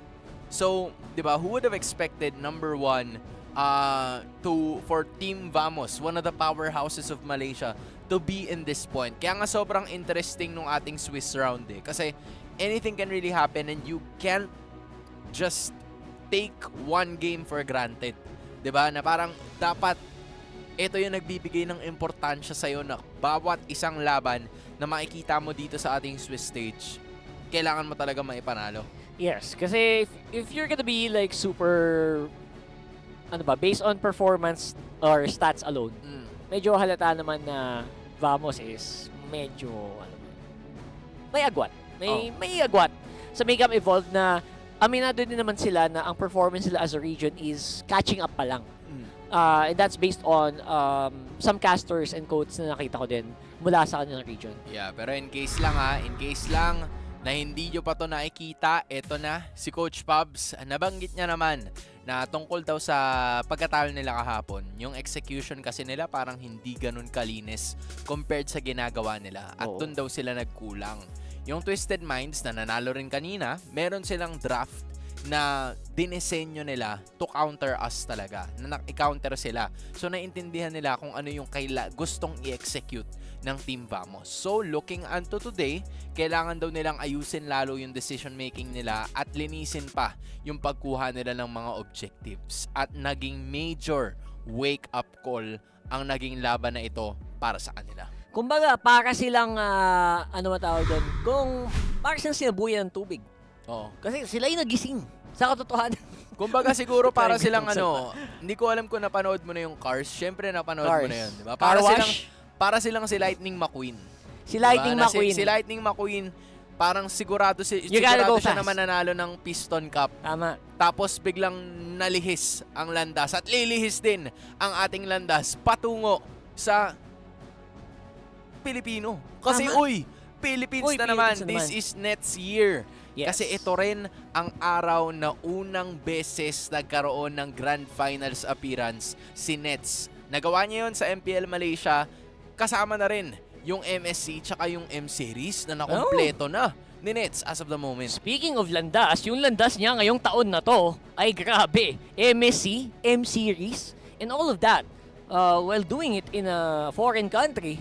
Aba, si Nets, talagang umaarangkada ngayon. Ang landas niya patungo sa isang napagandang kinabukasan. Tsaka tama ka naman. May point ka naman. Medyo malinaw ang landas niya. Malinaw at maliwanag ang kanyang landas. Yan. Kasi I think na-mention din to ng ilan sa ating mga previous Filipino coaches. Diba? Na parang as a Filipino import, minsan talaga like it's a risk. Challenge talaga siya. Sobra. Na pagpupunta ka doon, di ba? Pagpupunta ka sa ibang bansa, it could work for you, it could not work for you. Fortunately for him, yung kanyang mga naging recent stint sa Homeboys, di ba? Finals agad yun.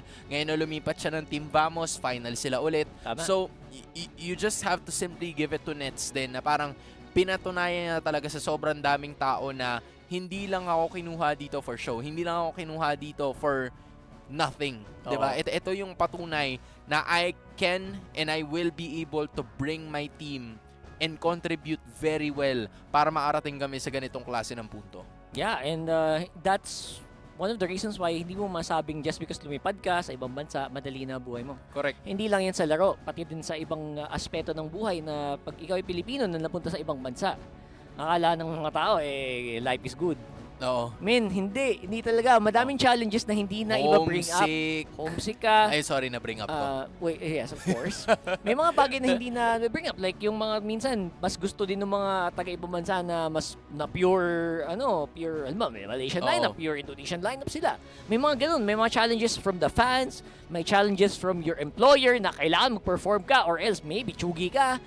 Diba? Madaming pinagdaanan na mahirap. Kaya kailangan yung mga Pilipino imports natin laging maximum level performance. At yung mga nag-perform ng ganun, sila nga yung mga tumatagal. And one example of that is Nets, diba? He's been with this team, newly established lang din sa MPL Malaysia, itong Team Vamos. Although you see a lot of familiar faces, they have been shared by Sorn, by Chibi, diba?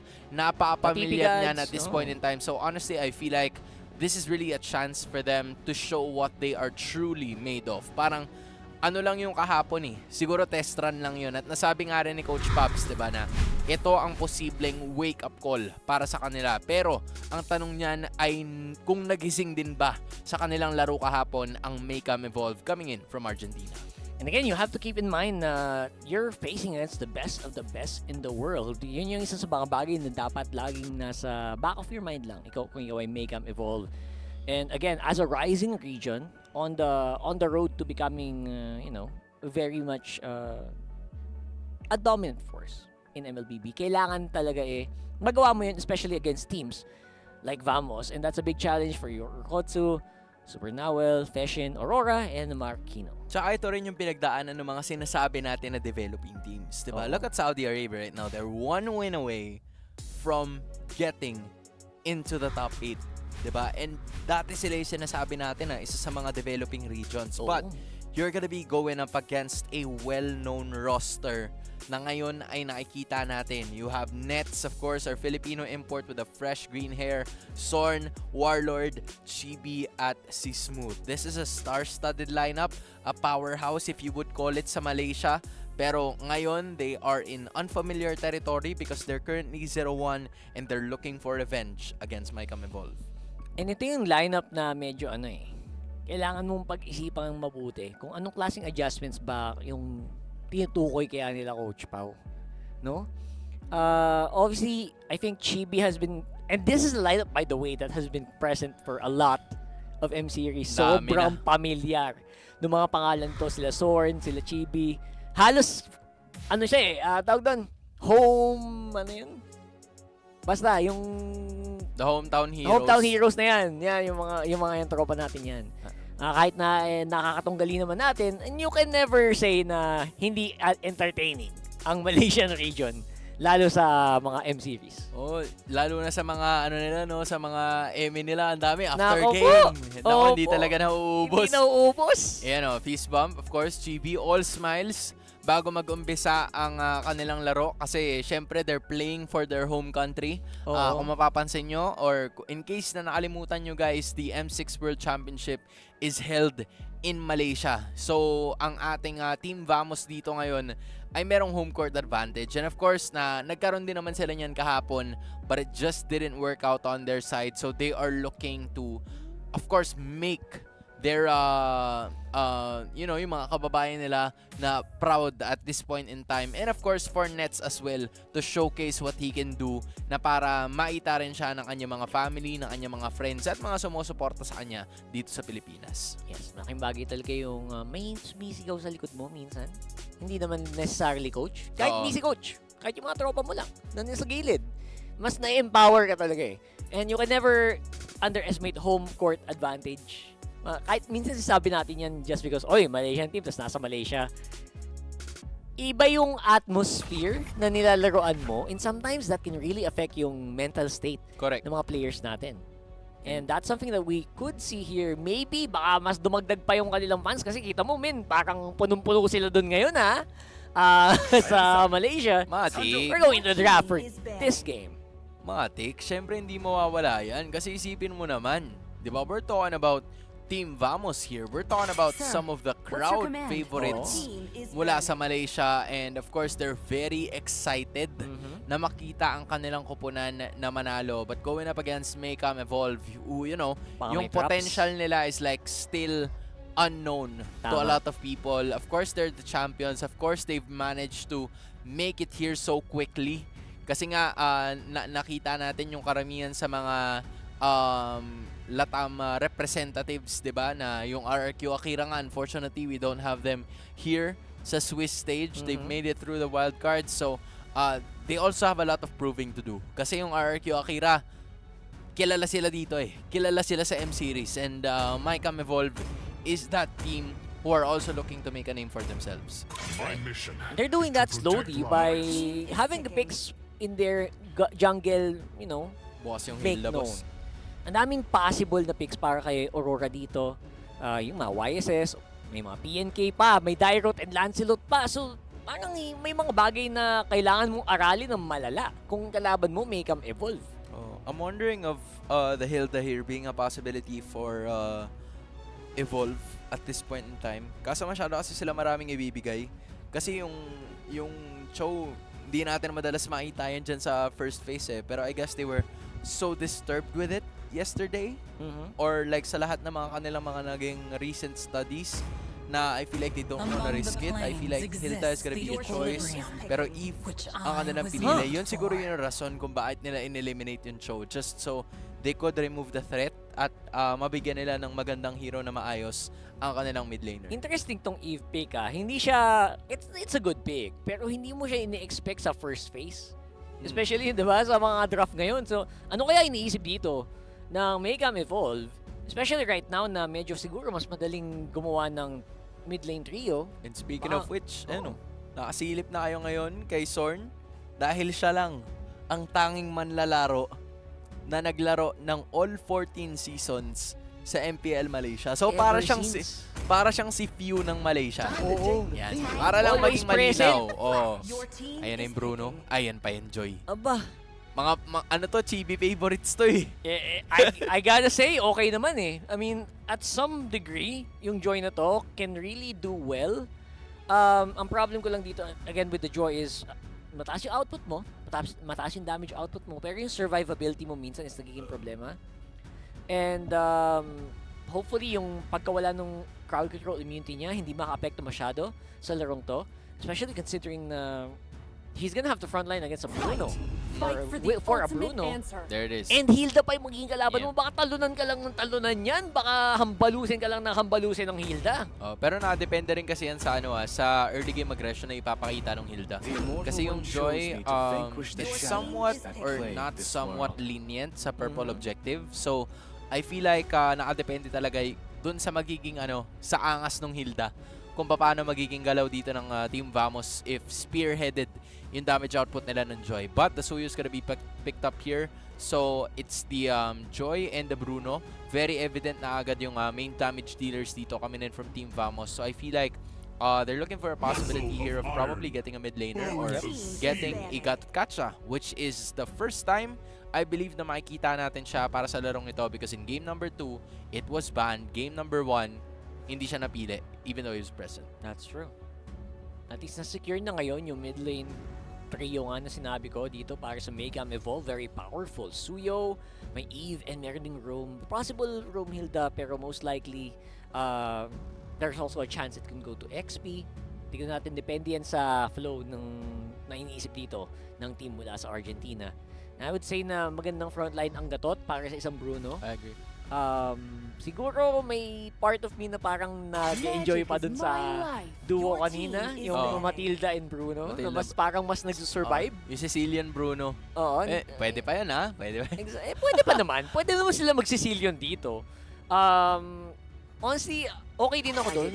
Pero most likely Valentina ang magiging pick. Pero binan pala nila yun. It was banned. I'm thinking more now of possibly an Aurora or a Aurora Vexana dito ang pwedeng gamitin ng Team Vamos considering na parang yung Eve kasi is more or less like a very early pickup kasi ang bilis no naging option dito ng Vamos to go for the Gatkacha kasi may posibilidad na ngayon na maabot yung Eve from the backlines kahit nasabihin natin na meron kang Hilda and the possible roamer dito para sa side ng Mycam Evolve. So at some point, Vamos already has an answer to that.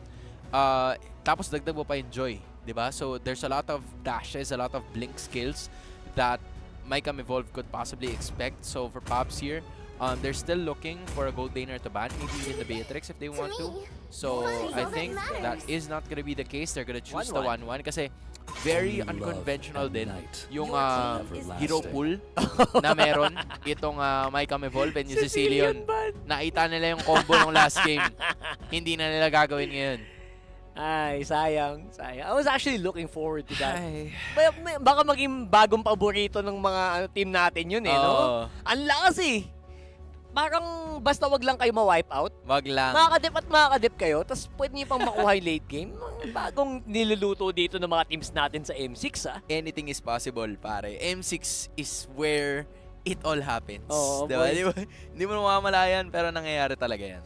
So interestingly enough, they will probably be able to use something similar to...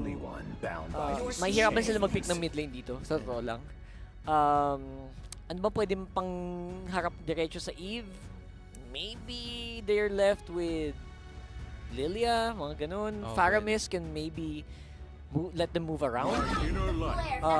Pero sa ngayon, Tigreal gonna get picked up. Beatrix nga, yung sinasabi mo kanina, is gonna be the one getting picked up by this team. And Megam Evolve, medyo solid yung frontline nila. I agree.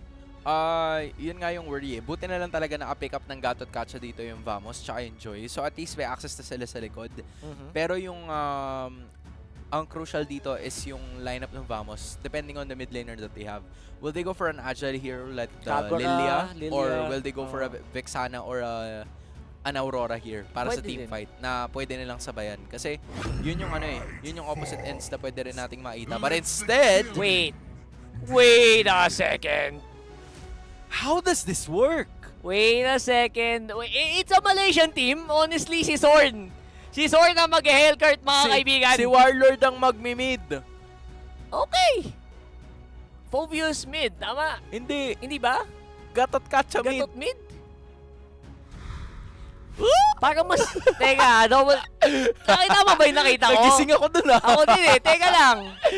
What is this? What is this? Is this true, Stone? Ano ba? Let them cook? Let them cook moment? Okay, originally, dapat Phobius mid. Oo. Diba? Dapat Nag-swap out Phobius ba mid. sila? Ayan Gatot mid nga. Gatot mid nga. sana tama to. Pero hindi, naka-vengeance Oo, naman. yun, So, parang naka-vengeance tama eh. naman. Interesting. Okay. So, walang Lilia, walang Aurora, Men, walang ganoon. Ang nakikita ko dito, ang tinatawag nating gulpi-digulat Gulpi-digulat. Kasi, Take 'em by surprise! diba, magpapadilim si Kuya Sorn. Oh. So, habang nagtitipi-tipi siya, papadilim si Kuya Sorn. Para Pagkapadilim hindi ni mo Kuya makita. Sorn, hindi mo makikita Oo. kung saan manggagaling si Warlord. Kasi uumpisahan niya ang gera ngayon. Hindi ko alam kung yan ang mangyayari. Pero parang yun ang nakikita kong game plan eh. Yun ang nakikita kong plan of execution para dito sa Team Vamos. Again, very interesting. One of the reasons why this is a very entertaining team. Yan, ang Team kaya Vamos. inunahan na namin kayo kanina guys. Hindi mo masabing hindi entertaining ang teams mula sa Malaysia. Talagang mabibigyan kayo ng mga sorpresa na hindi mo inaasahan. Kasi pag inaasahan mo yun, hindi na yung sorpresa. Here we go! Chibi looking like pwede siya siyang gumawa ng something. Pero with respect against this... look at that. Pero tinan mo, ang bilis. Ang bilis ni Chibi and Aurora dito, already at level 3. Within like the first few minutes ng... first minute ng ating laban. So at some point, baka sakali na ma-activate kaagad sila habang maaga pa while they wait for the first turtle of the game. I like this. So the Suyo obviously is a very powerful pick na pag kinombo mo yan kay Eurokotsu, parang halos sure hit na may mamamatay. Pero looks like si Marquino ang magiging unang biktima dito ng Team Vamos. Yeah, that's a fundamental mistake there. Coming in from Mycam Evolve. Kailangan kasi alam mo muna kung saan nagpunta yung rotation ng kalaban before you do those cuts. Kasi kung sakali na mag-cut ka agad ng wave and Team Vamos is still trying to get most of the objectives within the jungle, mas mabilis kasi sila makaka-respo eh. So in return, ang ginawa ng Vamos is they went for their own charge at hindi na nangyari yun. At ito na naman, papalag na naman sila. They wanna go for it immediately. Pero si Chibi ang mamataan dito pero hindi na siya namataan kasi nga nag-Dark Knight Pulse na naman. Tapos nawala yung isa. Actually, dalawa pala. Make it 3 para sa Team Vamos at lumalabas na. Activated na. Ang aga-aga, Sorn. 2 minutes in the game. 4-0 para sa Malaysian team. I have to really commend Team Vamos dito. What a creative way to approach the mid trio. Hindi mo kailangan ng burst masyado kung tinatalon mo naman yung kalaban mo at hindi nila alam kung paano mag-react. Wala silang damage at level 3, level 4, and they are just struggling to find a way out. Napakahirap ng sitwasyon na to para sa Mycam Evolve. Sinusubukan nilang patumbahin si Smooth and they were able to do that. Now Warlord, wala pa siyang ultimate at this point in time pero meron naman siya second skill para makatakas. And that is gonna be the first kill going on to the side of Mycam Evolve. Pero Team Vamos still in the lead. Very obvious in this point of the game. Alay muna si si Smooth. Sa ngayon, and for the meantime, they will be able to get a lot of farm onto Chibi. Free farm naman siya, 202 on that Joy right now, which means medyo malaki ang maging advantage niya mamaya pag nagsimulan sila sa kanilang pagong. Buti na lang talaga, kasi very squishy yung Hellcourt as a roamer. So parang ang naging decision dito ng Vamos is to go with Warlord na tanky. Tapos medyo tanky din naman si Smooth with the help of the Vengeance. So at this point in time, medyo nagiging hesitant yung Mycam Evolve in their early game. Kasi alam naman nila na Team Vamos very aggressive sila knowing na ito yung mga heroes na meron sila at this point in time. So, iniisip ko, para dito sa Mycam Evolve, nakascream kaya nila yung ganito lineup? Handa kaya sila? Diba? Kasi this is something that you don't really see every day kahit sa mga regions like Indonesia, even sa Pilipinas. Very rarely na may ganito. Lineup like this. And somehow they're making it work, bro. Talagang yung pag-navigate nila sa mapa, ang importante naman siguro dyan is makapag-clear yung hero. Yes. Diba? Tsaka it's not, the cheese strat is not gonna happen until the turtle appears. Until it diba? happens. Parang wala. Pag wala pa yung turtle, kasi wala naman tayong rason na magtipon-tipon kung wala pa yung neutral objective. Bakit tayo lalabas sa torre? Diba? At bakit tayo gagamit ng ulti kung ulti mo yung mga players, wala pa doon. Ayan, nagtatago pa sa base. Hintayin natin na mag-contest sila ng objectives. Pag nag-contest sila ng objectives, saka tayo pumalag. But as of this moment, implosion dun sa isa. Tinatry nilang cornerin si Warlord, pero andun na naman yung iba. Si GB nasa may bandalikuran na. Gulpi di gulat, strategy is real. And they will be successful once again kasi mahuhuli na naman si Super Nahuel. Pero si Aurora sa may bandang likuran, nag-swerve itong si Warlord, pero hindi naman siya matitikitan at that point in time. Napaganda pa nga para sa Malaysia. And looks like mission success para dito sa Team Vamos. Natanggal na nila si Aurora, which means libreng pagong para sa Team Vamos. Ayun na. Yun ang bilis. As in, yun talaga. Ito na naman. May dumilim na naman ang paligid. Si Super Nahuel. At that point in time, Warlord was just very ready for action kasi ito na naman, nakakapag-skill sila ng basta-basta. May knock-up dito na gagawin si Super Nahuel pero mawawala na naman siya ng biglaan. And then there's Marquino and Feshin just watching as the orange buff was taken away by Vamos. Ang chaotic nung pag nag-group up tong Team Vamos. Parang magpapanik talaga. Halimbawa, ikaw isang Eve, isang Suyo, 4 yung umaano sa'yo. Anong gagawin mo dun? Ang gulo eh. Ang hirap sagutin. Parang parang binabato ng bato pag bato sa'yo. Ready ka sumalo ng bato pero yung binato sa'yo, hollow blocks. Bro, imagine mo, 5 tao yung nagbabato ng bato sa'yo. Anong gagawin mo? Paano mo sasaluhin yun? Wala sa iba't ibang pwesto. Diba? Dalawa lang naman yung kamay mo. Ang hirap doon. Diba? Tapos 5 yung babato sa'yo, wala ka talaga magiging choice doon. Yun yung nangyayari kila Feshin, kila Super Nahuel. Pag hindi nila alam paano sasagot, ang daming sabay-sabay po na sa Team Vamos na bumubuhos papunta sa kanila. This is really starting to be a very overwhelming game for the Argentinian team as they are looking for ways para makabawi dito sa laban na to. But Team Vamos seems like they already have Mycom's number. Hinahanapan nila ng paraan para mas lalo pa nilang ma-extend ang laban na to. Not a lot of activity compared to like the first 2 games na nakita natin kanina as, Argentina still struggling because they are already being surrounded. Isipin mo, 7 minutes pa lang ng ating laban, nagsasama-sama na sila. That's not a good sign if you are Mycom involved. Kinakamping na sa jungle, bro. Nag-tent na. May tent, may apoy, may kumukulo ng tubig. Para dito sa Team Vamos, sa loob ng jungle, nitong Mycom Evolve. Oh, here we go. They're gonna try to go for a conceal. That's not the best decision there. Para sa Mycom Evolve, they just wasted a really crucial opportunity. So with that being said, hindi pa nga lumalabas yung turtle nung ginamit nila yon. So this will easily go to Team Vamos. And it seems like everybody else in Malaysia is currently happy right now. Nako, easy turtle, bro. Easy turtle eh. Easy turtle. Yun na yun eh. It is what it is. 2 letters. Ang hirap. Easy turtle. It is what it is. And that easy turtle will mean na makakapag-push pa ng sagad tong sila Nets. Libreng-libre si Kuya mo Nets doon sa taas habang tumatrabaho lang sila Warlord dito sa may purple buff. Tapos kay Nets pa binigay yung Bruno, Out of all of the heroes na pwede niya sanang makuha, they're really gonna look forward to this. As Team Vamos, 7.4k. Dagdagan mo pa yan, magiging 7.5 na yan. Ayan tingnan mo. Baka nga magiging 7.6 pa. Bumaba. Sayang. Bumaba. Pero, yes, very, very possible. Kasi kung titignan mo yung mapa, tanging si Marquinho lang ng blue side ang nakakakuha ng mga ganap. At first item pa nga lang ni Super Nahuel. Isipin mo, 8 minutes. Tsaka pa lang nagkaroon ng first item. Yung roamer dito ng Mycom Evolve. That's how big of a margin ang nakikita natin sa pagitan ng dalawang teams. Napakalaking agwat. And kita mo halos hindi sila makagalaw, walang makuha. Ni yung mga green camps, di nila makuha ngayon dun sa kanilang jungle. So saan kukuha ng goal tong membro ng Team Mycom Evolve? At kahit na sobrang squishy ni Zorn, parang willing siya maging squishy. Okay lang sa kanya. Kasi alam naman niya na hindi naman niya kailangan pumalag ng sobra-sobra. Pakabahin mo lang yung kalaban. Oo. No? Pagka Dark Light Falls ka, pag nagpadilim ka na ng paligid, okay na. Diba? Mission success ka na. Mission successful ka na. Pero ang nahihirapan ako, ang hinahanapan ko ng pwesto dito, yung Mycom Evolve. Paano ba magiging mission failed successfully? Diba? Kasi ngayon, medyo nasa mission failed na yung nila yung ruta nila. Diba? Kailangan maging mission failed successfully.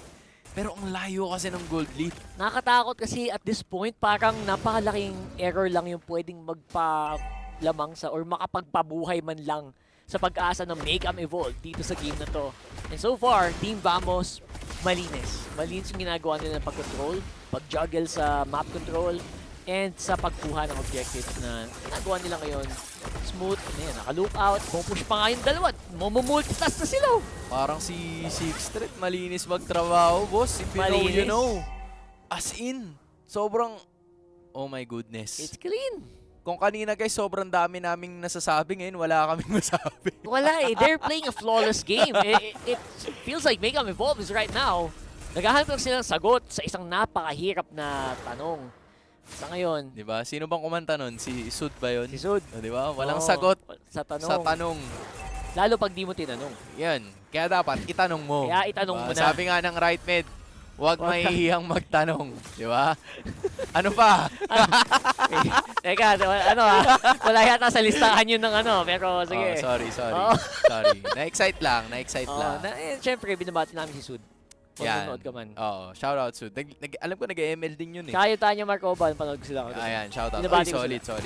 Okay, thank you sa panood ng ML. And ngayon, 10K Papanoorin na. naman. Ito naman ang papanoorin natin. 10K na, boy! Ayan na. Here comes the play! Kaso walang tinamaan si Warlord, pero sige, laban na daw, sabi ng Team Vamos. Ano gagawin nila dito si Super Nawel? Aray! Tumagilid na naman. Paano kaya mangyayari dito? Will they be able to finish this game? Nagbivirus passion na naman. Pero yun na yun. Buti na lang, medyo malambot pa yung Lord. Pero sa ngayon, eto na, dadive na ang ating mga Malaysian squad.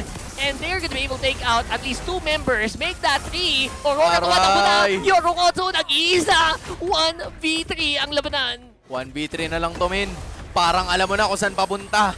Umaaray na si Yorokotsu. Ay! Lag-spawn ng biglaan yung Tigreal. Will they be able to defend this kahit paano para mas mapatagal pa nila si Nets? Medyo damage output. Pero okay, buhay pa ang Make 'em Evolve sa pagkakataon na to, pero masyadong malayo. Hindi pa tumama yung sniper nito si Yokotsu, pero sige, eto na, ibibigay na ng Team Vamos ang panalo para sa Malaysia.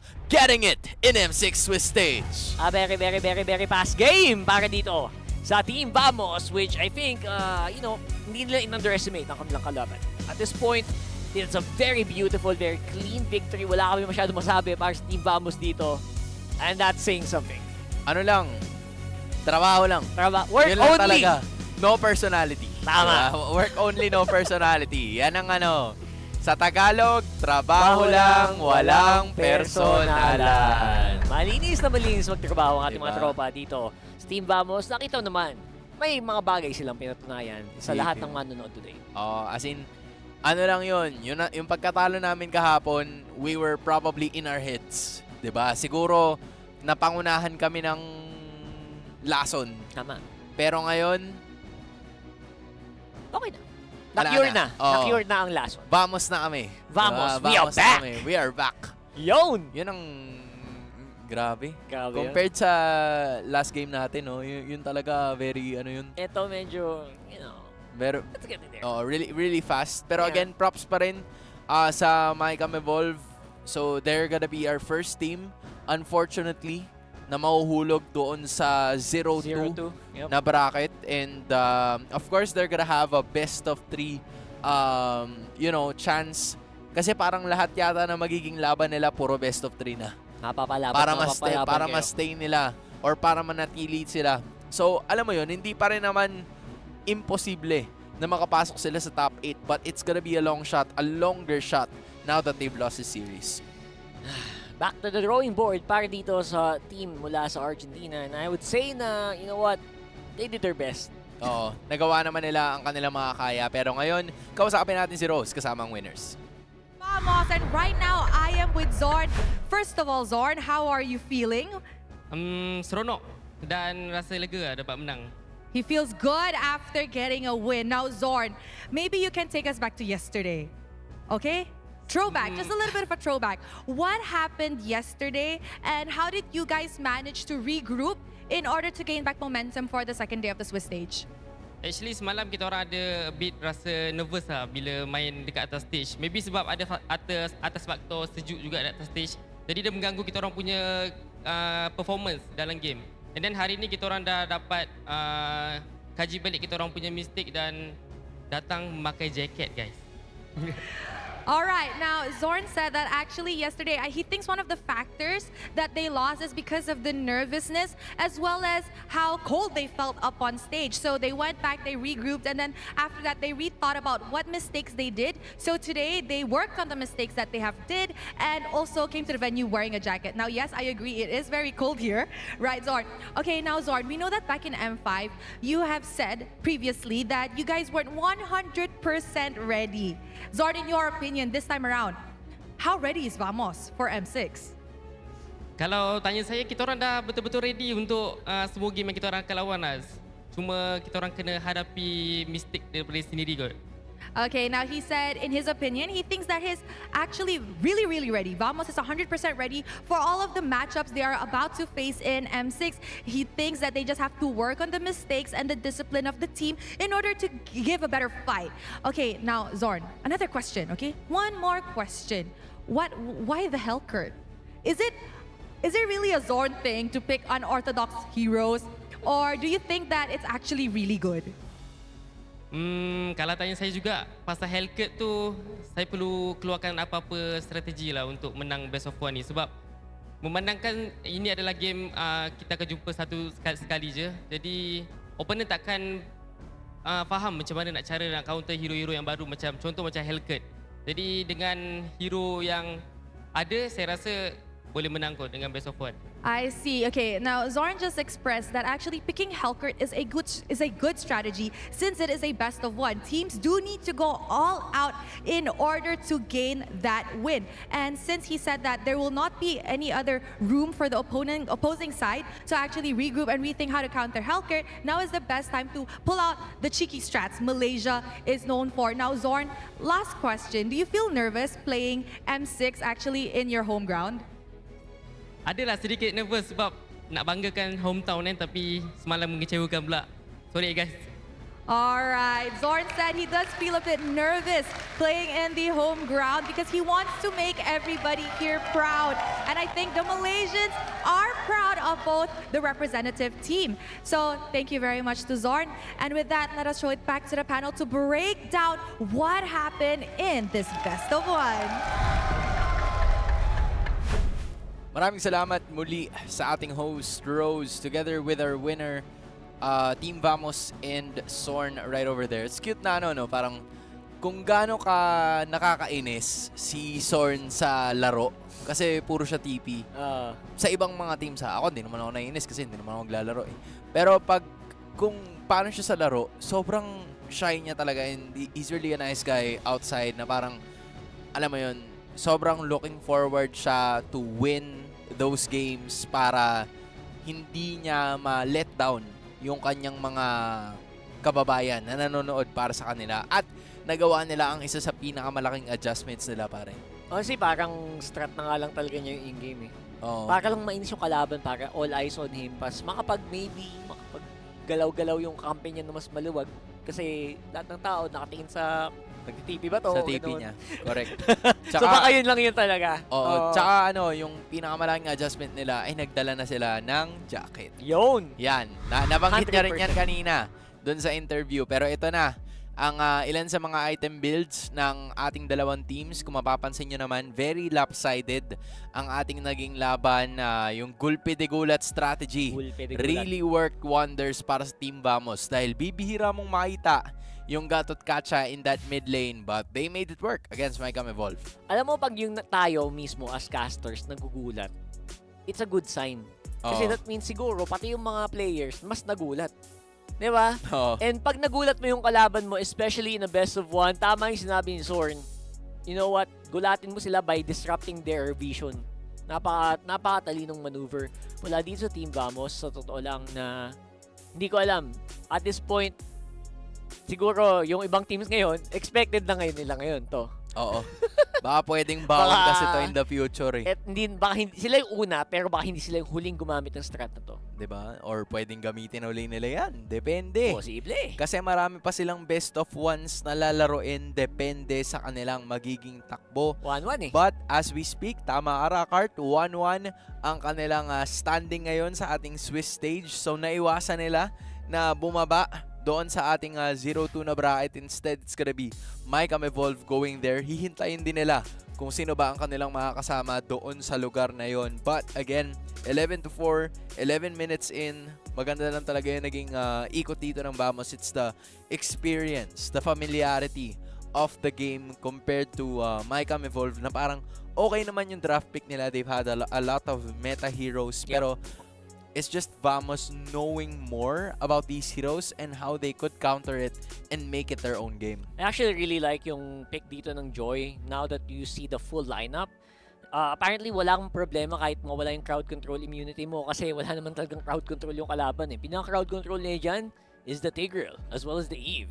The rest, raw damage output, ginamit ni Chibi yun. Sinayawan niya ang kanyang mga kalaban. And si Nets, kita mo naman, nakapag-farm sagad 33 damage taken, which means damage dealt, which means he did his job very beautifully. As well as Zorn. Kahit nga sila Zorn and sila Warlord, kita mo naman yung ginagawa nila dito. Sila yung sentro ng mga teamfight na to. And napapagana nila, na magugulo nila yung formation dito ng Micam Evolve just by, going around the map. Kung sino makasalubong nila, yan ang kalaban natin. It was just a really good combination between landing those AoE skills and yung crowd control skills. Kasi once na mag-Dark Knight Fault si Sorn, everything is already over. Right?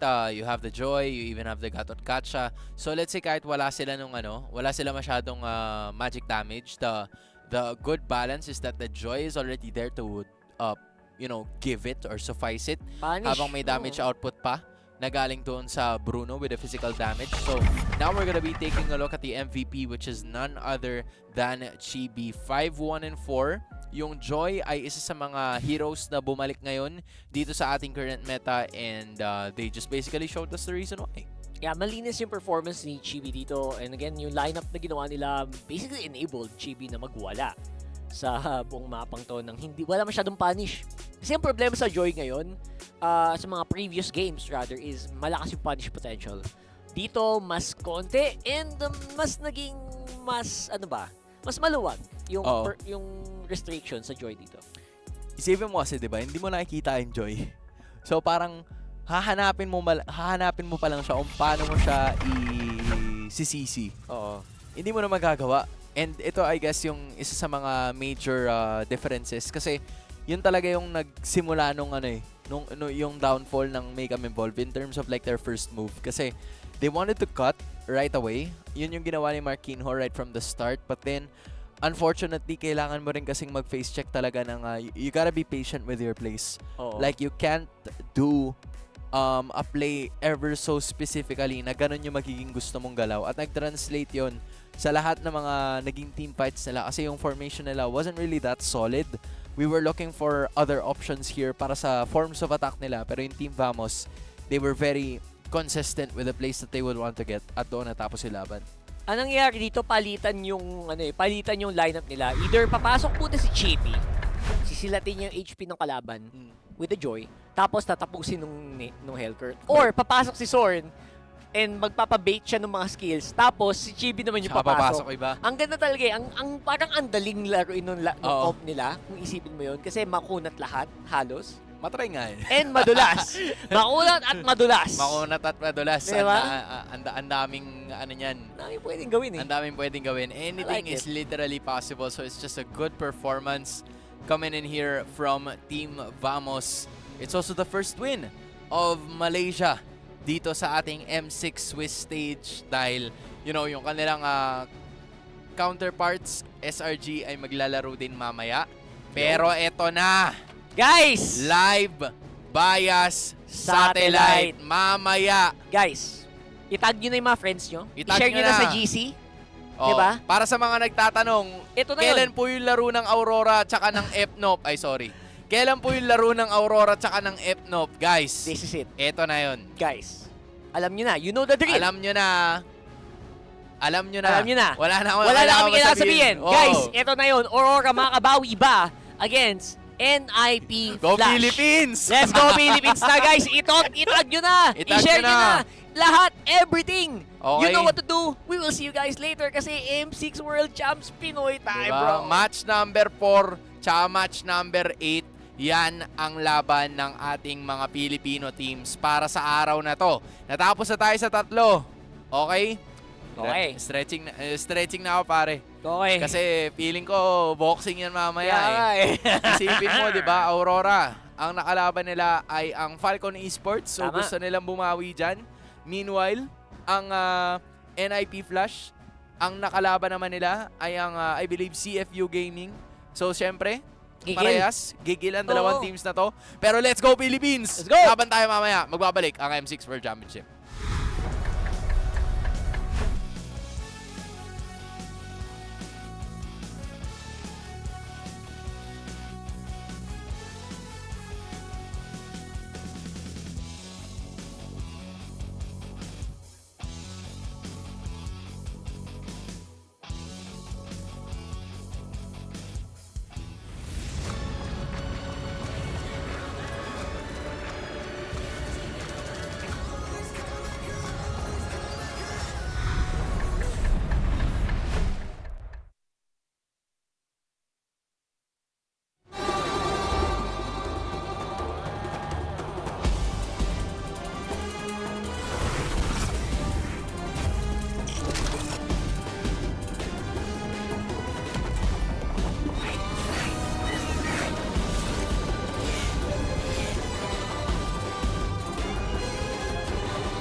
Let him cook! I said let him cook!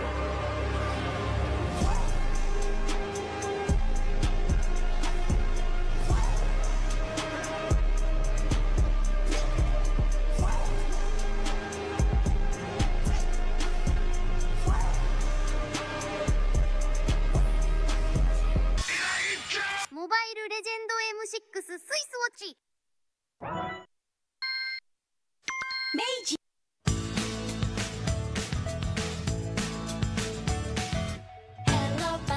Hello Panda, semua suka biskuitnya. Biskuitnya enak, isinya lezat, rasa coklat dan strawberry. Hello Panda, semua suka biskuitnya. Biskuitnya enak, isinya lezat, rasa coklat dan strawberry. Hello Panda, biskuit isi yang enak.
Sorry, men. Ito na eh. Ito na yon. Ito na yon, guys. Ito na yon. And now, ladies and gentlemen, Filipino broadcast, you know what time it is. Siyempre, NIP Flash, respect po. Good luck po sa inyo. Good Sana luck. po ay maging malupit ang laban nyo. Pero Galingan kaya po nga natin. Pinas pinakamalakas, Guys, pare. hashtag yan. Hashtag Pinas pinakamalakas. Ang isa sa ating dalawang pambato ay lalaban na Aurora MLBB, looking to make a comeback mula sa kanilang pagkatalo kanina, and for positive scripting, tatawagin natin yang pinaganda lang ang dokyo. Para lang hindi magkita ang dalawang Filipino teams. Kasi isipin mo, 'di ba? Pag nag 1-0 sila parehas, naku, pwede. Edi Oo. kakabahan tayo noon, baka Tama, may tama. tsansa, 'di ba? I agree. 'Di ba? O, Facts. 'di ba? Yung Malaysia nga yesterday, 'di ba, nung nagda-draw, kinakabahan sila, baka magkita sila. Oo. 'Di ba? Pero hindi. Pwedeng hindi natin makita yan ngayon kasi nga magkahiwalay sila. Pero ito na ang simula niyan. Tama. Of course, maranasan din ang saya ng gaming sa totoong buhay dahil ito ang naghihintay sa atin sa loob ng Gaming and Esports District ng Kidia. The world's first experience where gaming meets reality and communities come together. So, very exciting. Follow nyo lang at Kidia Gaming.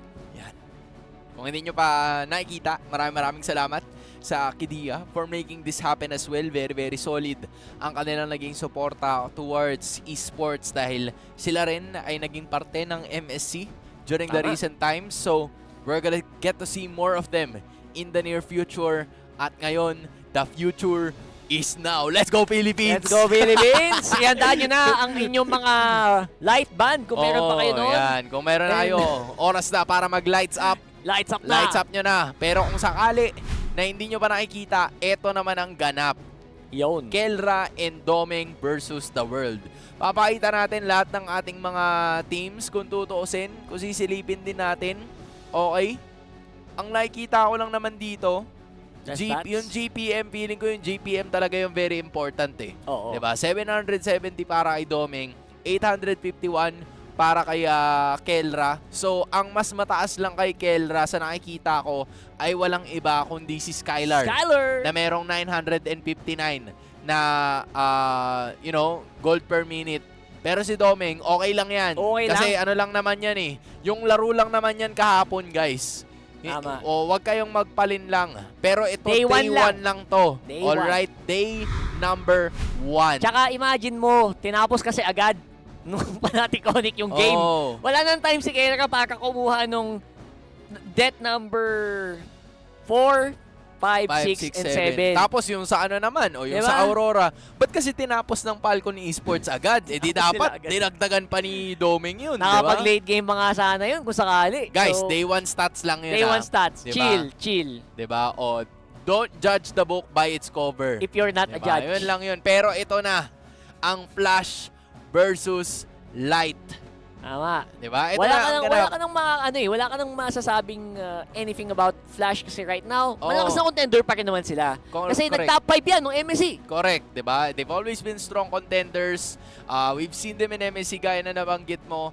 Pero itong Aurora MLBB, hindi bago sa kanila na manalo ng championships. Yes, they are one of the newest organizations in the MLBB scene, pero very familiar naman ang ating mga players, 'di ba, na kasama natin dito sa Aurora. At ang question, ang katanungan ay kung ang kalahati or yung isa sa ating mga PH teams ay makakarating na ba ng winning column. Yan ang inaabangan ng sobrang daming mga Roras na nananalo din dyan as of the moment. Tinan nga natin kung ano ba ang sinabi ni Coach Master The Basics. Ito yung kinukwento niya regarding sa NIP Flash. Kasi sabi niya, habang pinapanood ko yung NIP Flash nung MPL Singapore, ano talaga, eye-opening sila. Yung mga pick nila, yung mga lason pick nila, 'di ba? Gaya ng Fanny, tsaka yung Martis na nilalagay nila sa mid, namangha talaga siya. Kung magagawa nila yon sa Swiss stage, napakahirap nilang talunin. Kasi best of 1 nga lang naman. Tapos may Filipino imports pa sila, 'di ba? Si Curtizy, tsaka si Hades na sobrang galing din. Pero yung pinaka-impactful na player nila para kay Master the Basics ay si Curtizy dahil dun sa mga mid-lane picks na pinili niya all throughout. So mostly sa palagay talaga ni MTB dito, mapapalaban tayo sa mid. Parang ganun. And sa laysay niyang yun, parang handa naman yata sila kung may sakaling may parang ginawa nung Timbamos kanina. Yung mga ganun. Baka naman may nakapaghandaan silang something. Meron na namang nalista si Curtizy na sa mid ilalagay. Nako po. Ano kaya yun? Ano kaya yun? Ito na ang inaabangan natin. Nako, kaya yung draft mamaya sobrang crucial niyan. As usual. Okay. Ang laging binabantayan. Lalo pag Aurora ang lalaban. Paglalaban ng Aurora, paglalaban ng Fnatic Onic Philippines, I'm sure na nandito tayo kaagad. Aabangan natin yan. Pero, bago lahat ng yan, bago natin ipakita ang ating suporta, let's also commend NIP Flash dahil sa kanilang naging tagumpay with the year that happened in 2024. That's right. First place sila nung MPLSG Season 7. Third or fourth place naman sila sa MSC 2024. Tapos nakarating naman sila ulit ng champions. Back-to-back titles for this powerhouse Singaporean squad. And of course, yan yung na-back up din ng ating mga Pinoy players. Sila Hades and Curtizy. Na talaga namang pag nakita mo ang ating mga Filipino imports performance level. And ang pagbabalik ito ni Curtizy. Kaya nga siya, di ba? Kaya nga siya ang bida natin sa Philippines. Kasi ang huling beses na nakita natin si Curtizy sa M-Series ay sa M2 pa. Grabe. M2. Napakatagal na nun. Omega Esports pa siya nun. Wala pa si Chakno tsaka si Kelra sa Omega during that time. Diba? Tapos ngayon, nagsisimula siya maglaro sa Singapore tapos na-lead niya na ang kanyang koponan sa championships ng Season 7 at Season 8. So, alam mo yun, ito talaga yung portion na nakikita mo dito sa M World Series. Lahat ng mga Filipino imports na nagta-thrive kahit na saang region ka man sumali. Silent yan, pero very, very deadly. Very, Laalala ko, ini-interview siya dito sa Pilipinas eh. Parang, gagano siya, di ba? Hindi niya, di mo mamalayan, ini-interview mo siya sa, ano po yun? Gaganon siya, gaganon. Kala mo naman, Pero ano ba, ang tawag doon? Boy next door. Boy next door, chillaxers lang kasi. Chillaxers. Wala siyang, kumbaga, yung man of a few words siya. Para siyang actions speak louder than words. Yan. Para siyang kung hindi kayo pamilyar, para siguro siya si Super Marco. Nung si Super Marco, hindi pa nagsasalita. Yung brand nyo, bago-bagong Super Marco yung, rookie season. Super Marco of the recent age. Yun. Pero ngayon, of the ancient first age. 2 seasons. First two seasons. Super Marco, hindi talaga nagsasalita. Tapos ngayon, di ba, kita natin, hopefully, depende kung ano ang mangyayari sa laban na to, makita natin si Curtizy na may interview. Tama. Pero go Philippines. Pero go Philippines. Kasi right now, ang nire-represent ni Kurt, obviously as well, is Singapore. Pero props din sa ating mga Filipino imports. Maraming salamat na pinapakita nyo pa rin ang ating lakas kahit saan man kayo magpunta. Tunay. Pero ngayon, dapat ipakita ng Aurora ang Pinas lang pinakamalakas. Kasi dito na natin makikita yun. Ito na yun. So guys, this is the performance that you'll need all the support you can get. Correct. Especially after the loss yesterday. Aurora on the way back, kumbaga, para sa kanilang standings. Kasi crucial na mapa 1-1 sila or else, yung possibility nga na mapunta dun sa BO3 na sasabi natin kanina.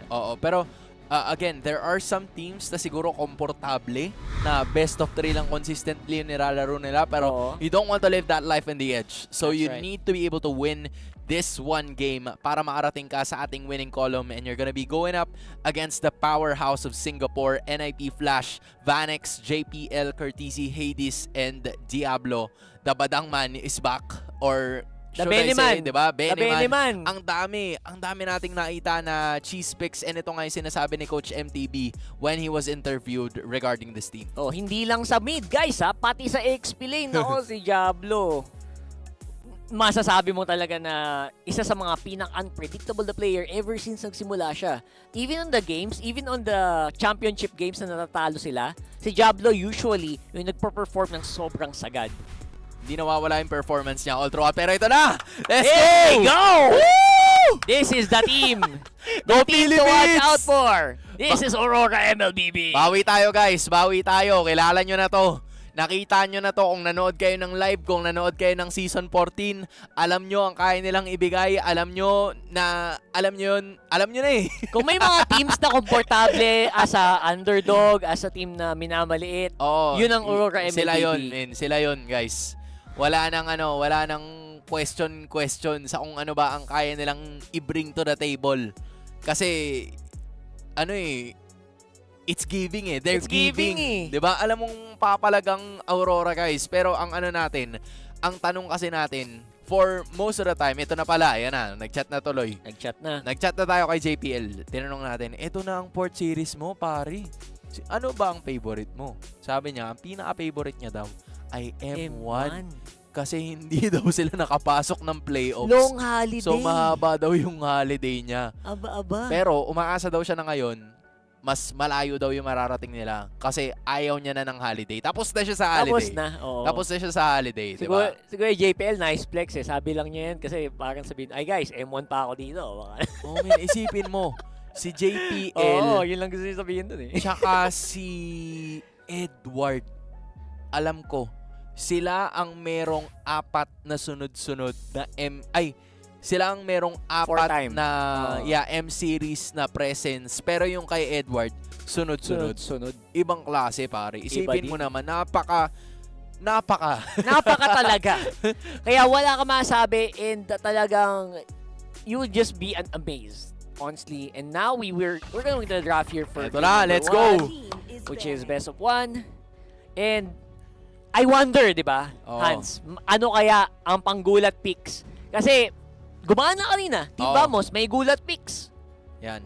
Sinagasaan ng kalaban. Okay. What if gawin din ulit yun ni NIP Flash? Aurora, gulatin nyo kami, men. Gulayin nyo ang munggo. Gulayin nyo ang munggo. Kayo naman ang gulat ngayon. Hindi lang si Kai Soto ang gugulay sa munggo. Dapat tayo din. Kayang-kaya to, men. Kayang-kaya to. Guys, kung nagsasabi kayo ng bias dyan sa comment section, okay lang. Buti alam mo. Talagang bias talaga. Buti lang, Hans, finally may team na nag-ban sa Bruno. Yeah, nice one. Sino yung nag-ban? Aurora, nice one. Himala, binan yung Bruno. Good start. Kasi yan din yung ginamit ng Falcon Esports sa kanila kahapon. So medyo talaga. Pag naiiwan, lalo na pag blue side ka, yung red side kasi ang madalas na pick up niyan, Bruno gold, talaga agad. Gold tsaka minsan. Oo. Tapos tingnan mo yung Hylos na iwan dito, so posible na ma-pick up yan. So, iniisip ngayon ng NIP Flash kung ang magiging choice pa nila is to ban the Hylos. Pero hindi. Instead, they banned out the Suyo para makuha nila yung Alpha or yung Nolan. Kasi may pagpipilian pa naman. Pero yung Hylos talaga magiging major pickup dito para sa Aurora. Depende kung yun yung kukunin nila dito. Okay, magandang simula sa draft to. And I think at this point, Gold Lane is a possibility. Jungle is a possibility here para sa Aurora. Or ano ba? Do you want to secure your pick para kay Doming? Parang yun yung iniisip nila ngayon eh. Pwede naman nilang gawin yun. Pero parang para sa akin masyado kasing maaga ng slide. So yan. Beautiful pick. Thank you. Hindi, sa totoo lang, ang ganda ng Zushin kasi sobrang underrated ng Zushin, bro. Tapos kung sakali na pumick up ng Hylos yung NIP Flash, okay lang. Kasi ibabalibag. Sige, pili kayo ngayon. So I feel like whether or not that's gonna be the case, yung NIP Flash ngayon, they're thinking of whether or not to pick up both the Alpha and the Hylos. Those are really good picks. Pero not against the Zushin. Diba? I agree. Parang yan ang, Eve is still open kung gusto nilang gawin yon. They could fight from a distance. Pero yung real world manipulation is something na kailangan nilang gawin or kailangan nilang gamitin in a very calculated manner. Diba? Hindi nila pwedeng i-approach to. Pero yun na. Hylos, they're willing to take the risk. Handa yata sila. And they're gonna go with the Cho as well. I like the Cho pickup coming in from Singapore. So, swappable XP and Roam here para sa Hylos and the Cho. Unless may mga milagro silang kinukuk doon na Cho mid. Ganon. Wag naman siguro. Hindi naman siguro. I think this is a really good pick. Zushin will answer a lot of these. Mas magiging komportable. Pero pag pinik mo Zushin, that means ang focus mo ngayon is your gold.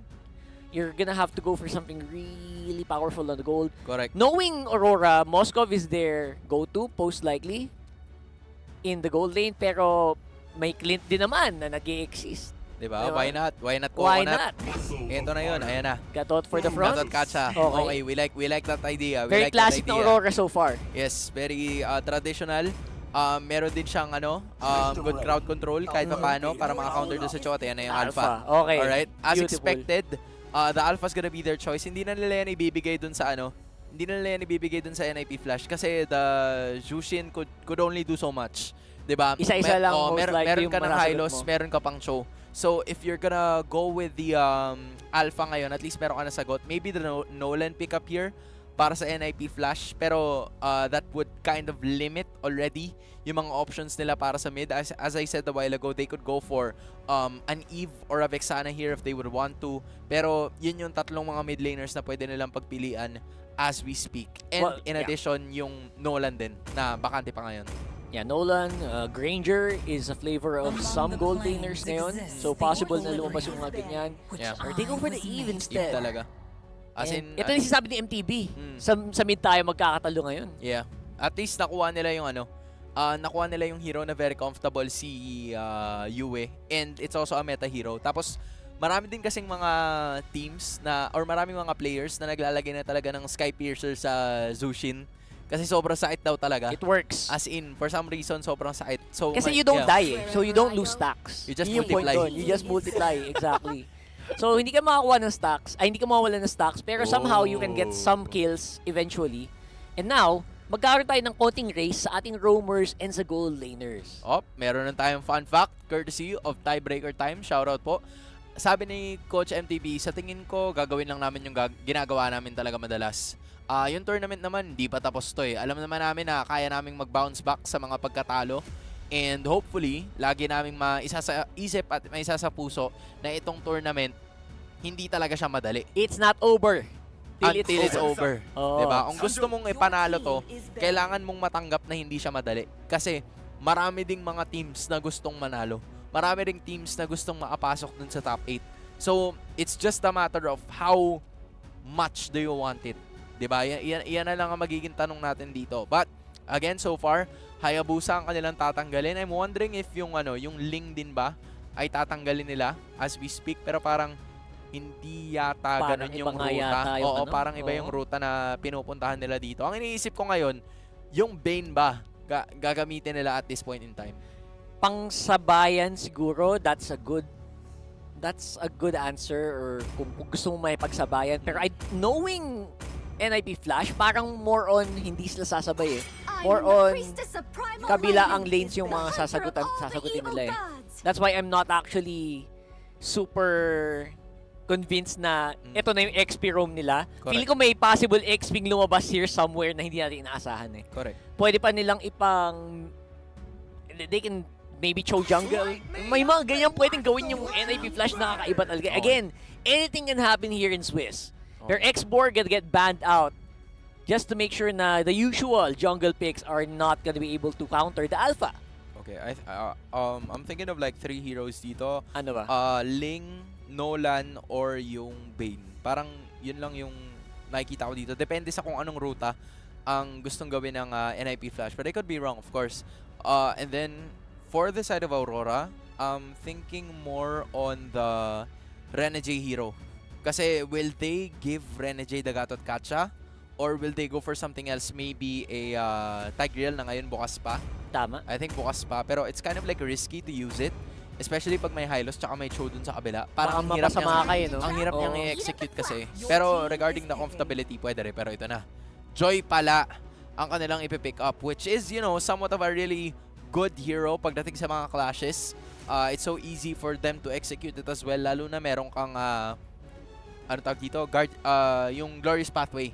So, mas mabilis niya ma-execute yung kanyang electrifying beats kapag kailangan niya. Actually, yung Glorious Pathway, ma-amplify pareho yung Joy, pati na din yung Cho. Kung sino man yung target nila, papasok, mabilis yung move speed, papasok sa target.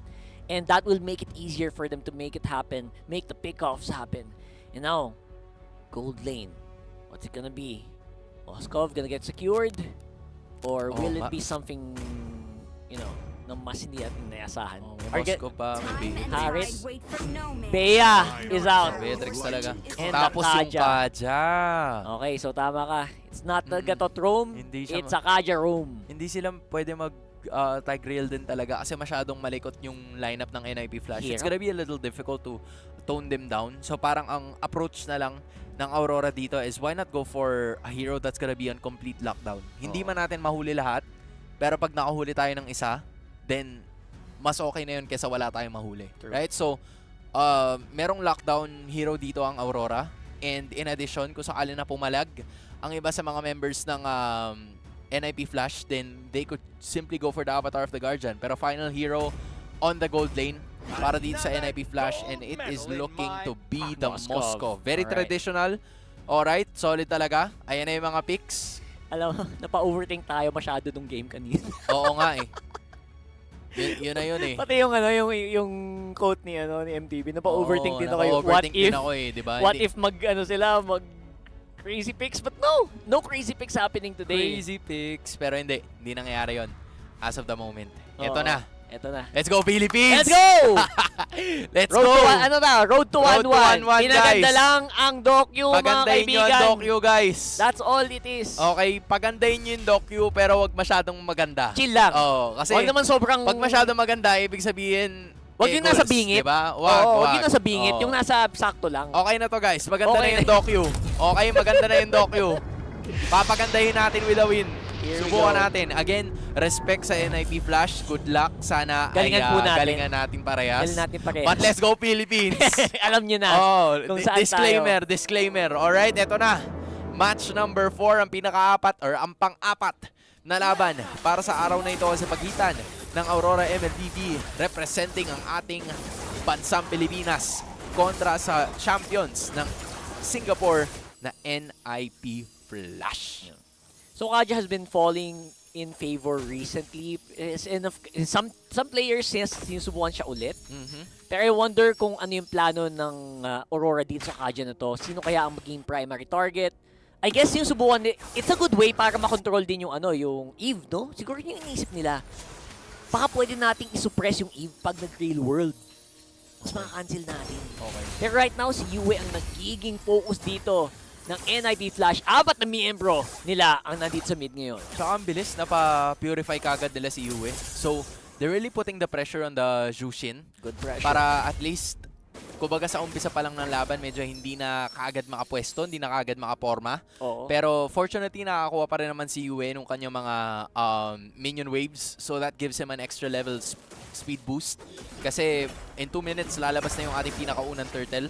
So that will really be crucial, especially with the composition na meron ng parehas na teams dito. You have the Joy, you have the Alpha that are really good early game heroes. But all they need is to reach that level 4. And fortunately for both of them, nagawa nila yun as junglers.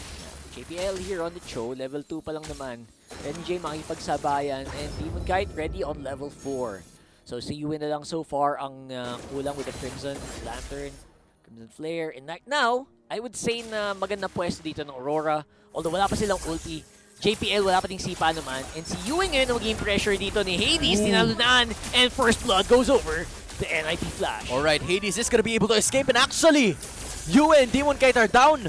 So isa lang ang ibig sabihin nito. Libre ang turtle para sa NIP Flash. Susubukan yata or susubok ito si Edward pero parang wala na siya halos magagawa pa. He's trying to go for that extra land pero ayun na nga. NIP Flash, unang bugso, unang pagong. Ang gandang ginawa ni Hades doon, as in literal na minama niya in your face, kumbaga, onto Yue. Now may sipa pa na nagamit ngayon para dito kay JPL. Napalayo naman sa real world manipulation and mapaatras nila si JPL pero looks like it will not be enough for the kill or at least it will be now that Demon Kite pumasok na and that's one para sa kanila. Courtesy na paggamit ng flicker and manadali pa. Double kill para kay Demon Kite. Yun ang ganda ng ape. Nakita nyo naman, biglaan at mabilisang nagkaroon ng sagot ang Aurora MLBB pero kamuntikan. Nakita mo yun? Humihinga-hinga. Kung lumihis ng konti yun, pare. Oh my G. Baka nayari si Yue pero ayos lang. Kamuntikan. Gahibla ng hair. Pero okay lang. Ngayon, it is still a stalemate bagamat nakakuha ng Turtle dito. Ang side ng NIP Flash, that's gonna give them at least extra shields. Pagdating ng laban, Aurora MLBB has finally equalized the scenario. 2-2 sila in terms of kills. At talagang kailangan nila yung susunod na Turtle or maybe just win some of those team fights. Kasi okay naman yung composition nila pagdating sa ganito mga bagay. But then, there's gonna be another fight na mangyayari na naman muli. Hades is gonna be found out over here pero nag-dash away siya gamit ang electrifying beats. Tapos andun na naman, walang iba kundi yung RWM pero makakatakas naman parehas na teams. Although, there were already 4 ultimates na nagamit sa side ng NIP Flash pero dalawa lang sa Pilipinas. And dahil doon, makapush pa nga ang Aurora, makakuha ng konting goal doon sa baba. And I would say na maganda yung ginagawa dito ng Aurora to just keep the threats at bay. Kahit nga yung presence lang ni Rene J dito na di-discourage si JPL na gumawa ng play. Kasi alam niya, pag pumiliker ka dyan, pag sinubukan mong gumawa ng play sa akin, baka matali lang kita. Oo. Kaya siguro nag-aadyan din sila para hindi masyadong makapangulit tong show. No? Sabi nga ng isang kaibigan natin, ano basta may Diego, may latigo. Diba? Hindi mawawala yan. Lagi at lagi. Tama. Merong latigo. Pero ito na.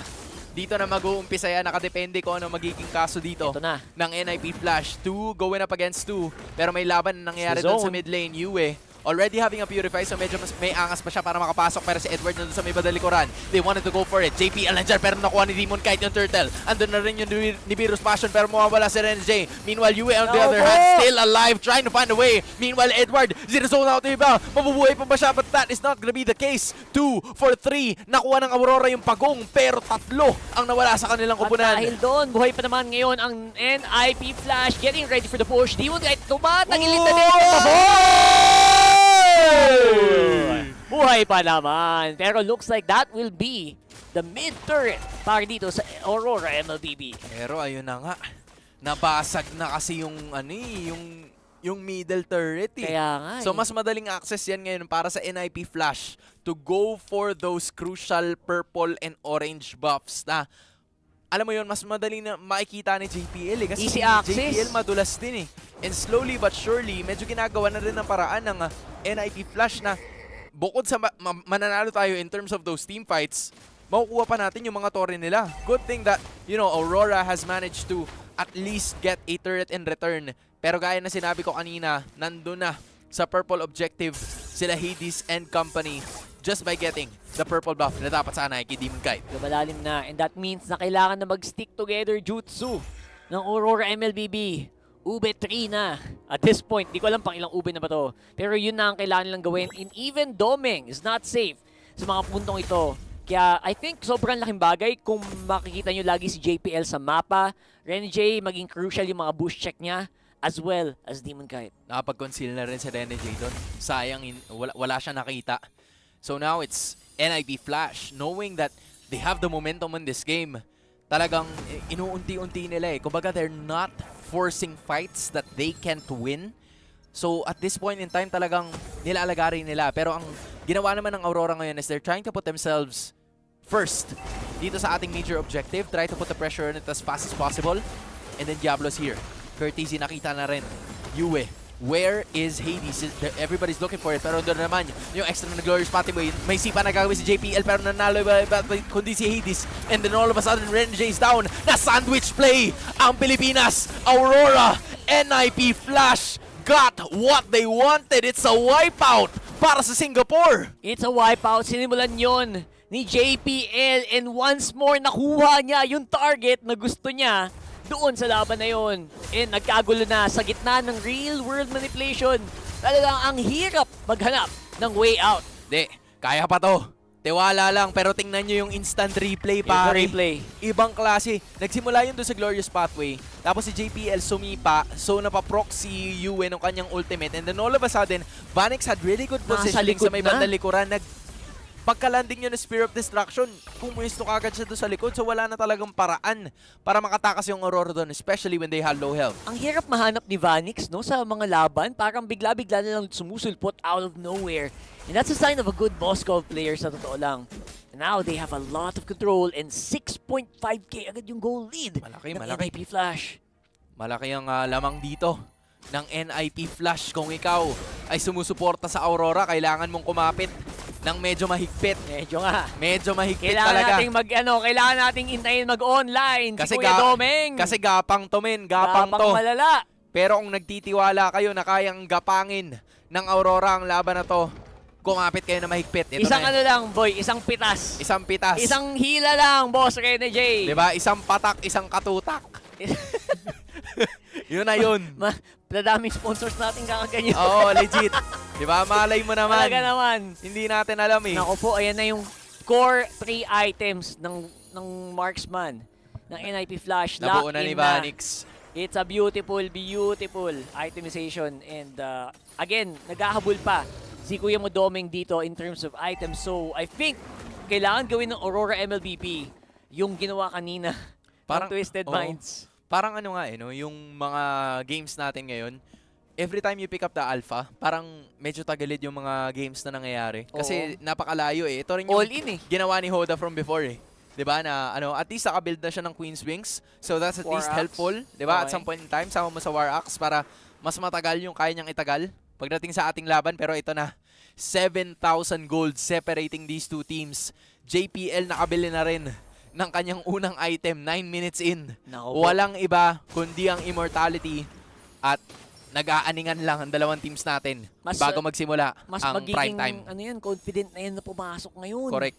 Naku po, and now, it's up to NIP Flash. I think sila ngayon na may hawak. Whether or not gusto nilang mag-start ng engagement or will they just slowly take that Lord. Sa ngayon, they also need to control the bottom lane. And hindi nagmamadali yung NIP Flash. In fairness, usually pag ako ganyan kalaki yung lamang ko, I would like try to go for the Lord ASAP.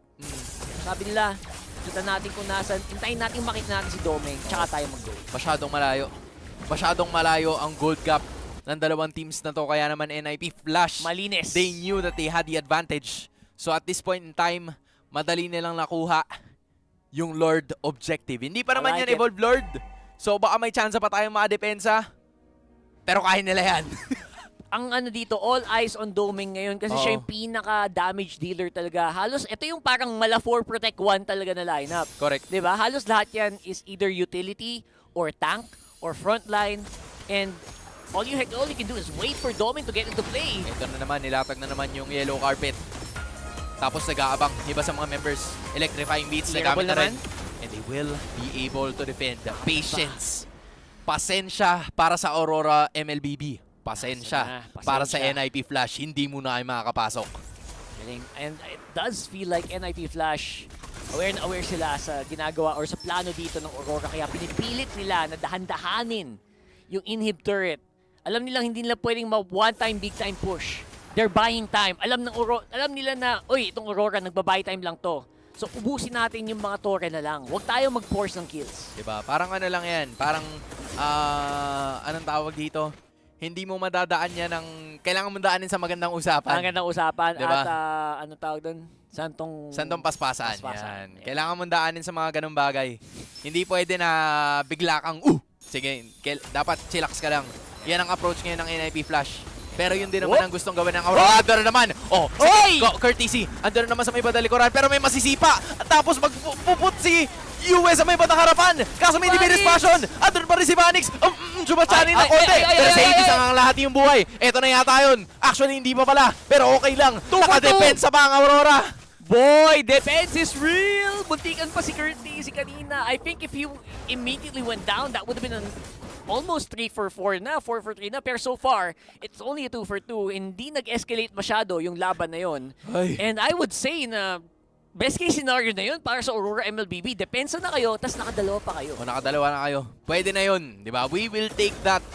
That means may bawas pa talaga yung Aurora ngayon. And the best case scenario is walang inhibitor turrets na nawala. Yun ang pinakamalaking bagay. Kasi may chance pa sila makalaban sa sa Lord.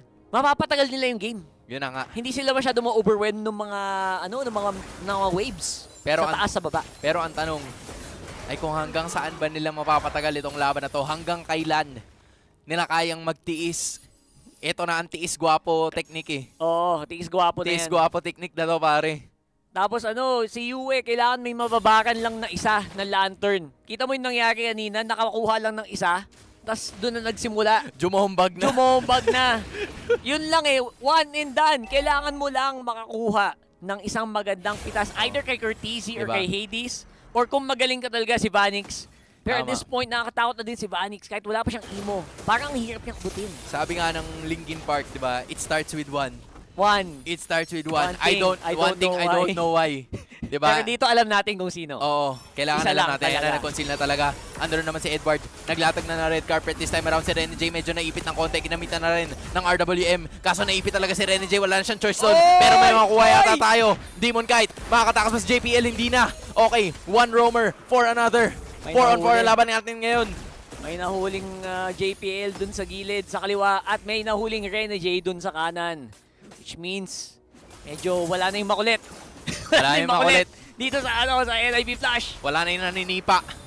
Kaso wala na rin yung nanghihila para sa Aurora. That's right. So harapan ang magiging labanan, Edward and Demon Kite naghahanap ng entrada. Papasok si Hades ngayon ang tumapasok. Oy, ang daming natalunan. Pero looks like yung damage ay kulang pa yata. Nadali si Edward, unstoppable si Hades ngayon. Nawala yung tatlo. Si Doming tsaka si Rene J na lang ang natitira. Mukhang ipupush to. Mukhang ipipilit yata Mukhang ngayon. gusto diretso yun to ng ano. Gusto diretso yun ng NIB Flash to. Makakadepensa pa kaya sila. Pero si Doming, tinamaan na spear. Makakatakas pa kaya siya. Hindi na talaga. Rene J is trying his best to defend. Nakuha niya si Diablo sa pagkakataon na yun. 10 seconds ang kailangan hintayin ni Rene J. Magagawa niya kaya yun at this point in time. Tinutulungan siya ng mga minion waves. Andito na yung minions pero parang mabilis nilang kani-clear. They're doing their best to actually clear it and take it out. Pero hindi na talaga. It's gonna be NIP Flash getting through and bringing Aurora down. Akala ko ga-godplay pa. Siguro, kuya mo Rene J. Pero hindi na talaga kinaya. At this point, NIP Flash, napakatalim ng kanilang atake dun sa game na yun. Kung ikaw ang Aurora, eto na ang long way. Ito ang lower bracket version ng Swiss stage. Yun na nga. Actually, that's exactly what I was gonna say. We are back We in are the lower in the lower bracket. Ito na yung nami-miss nyo guys. The lower bracket runs. Oh my G. Oh my G talaga. Ito na talaga. Guys, mula sa oras na ito, from here on out, minimum na best of 3 lagi ang laban ng Aurora. It's either at doon, hindi na sila pwedeng matalo. Kasi pag natalo sila, unfortunately, they're gonna be out of the M6 World Championship. Pero ibang klase pinakita ng NIP Flash, men. Iba talaga. Ang NIP Flash, I think walang cheese jutsu na naganap. Oh, bruskuhan lang. Bruskuhan lang talaga eh. Malinis na play lang ang pinakita dito ng NIP Flash. And I think nagsimula yun with their mid lane trio na napakaganda talaga ng ikot. And JPL early on actually was able to make a lot of impactful plays. Correct. Sobrang well executed nung kanilang naging gameplay. Nung una, tumantuwa tayo kasi naka-Zushin eh. Di ba? Ang tagal natin hindi nakakita ng Zushin. Oo. Pero yung unang minuto pa lang, isipin mo 30% kagad yung buhay ni Yue. Ganon katindi yung pressure na binibigay. Dapat yung Zushin yung nagagangster, di ba? Pero umabot sa punto na halos 2 or 3 heroes kaagad yun. Nilalagay nila kay Yue. Actually, para talaga mahirapan sila. 4 nga. Ganon karami. Pero ito, isa lang naman ang kailangan sa interview kasama si Rose. And an amazing one too. First of all, congratulations to Diablo. An amazingly well-played game. When I passed him the mic just now, he looked very nervous. He was jittery. Diablo, what's up? How are you feeling? Very happy because I was prepared to go 0-2 to be honest. But I'm confident in my team, so here we are. Okay, now Diablo, yesterday we know that you guys were disappointed with the results against your game with CFU Gaming. Maybe we could go back to yesterday first. What actually happened in that matchup yesterday? Maybe you could share with us. Was it the nerves? I don't know. Maybe help us understand what happened yesterday. I think maybe we underestimated them a bit because we got lead, but they took it back. But ultimately, I would say the victory is ours if we play discipline. So if we meet them again, I am confident to win them. Okay, now I agree. Never underestimate your opponent, Diablo. I think it's a lesson learned for you guys, especially the fact that it is a best of one. There is no room to come back. Now, speaking of today, you just said that you were expecting to go 0-2 actually. How was it like when you found out that you guys were actually matched up to meet Aurora Gaming? We know that Aurora is a powerhouse from the Philippines, right? Now, what was going through your minds and your team last night when you guys saw the match? To be honest, I was just relaxing myself for today because there's nothing much to think about. We are here for the M6 World Championship. Why bother like being nervous, fighting a strong enemy, right?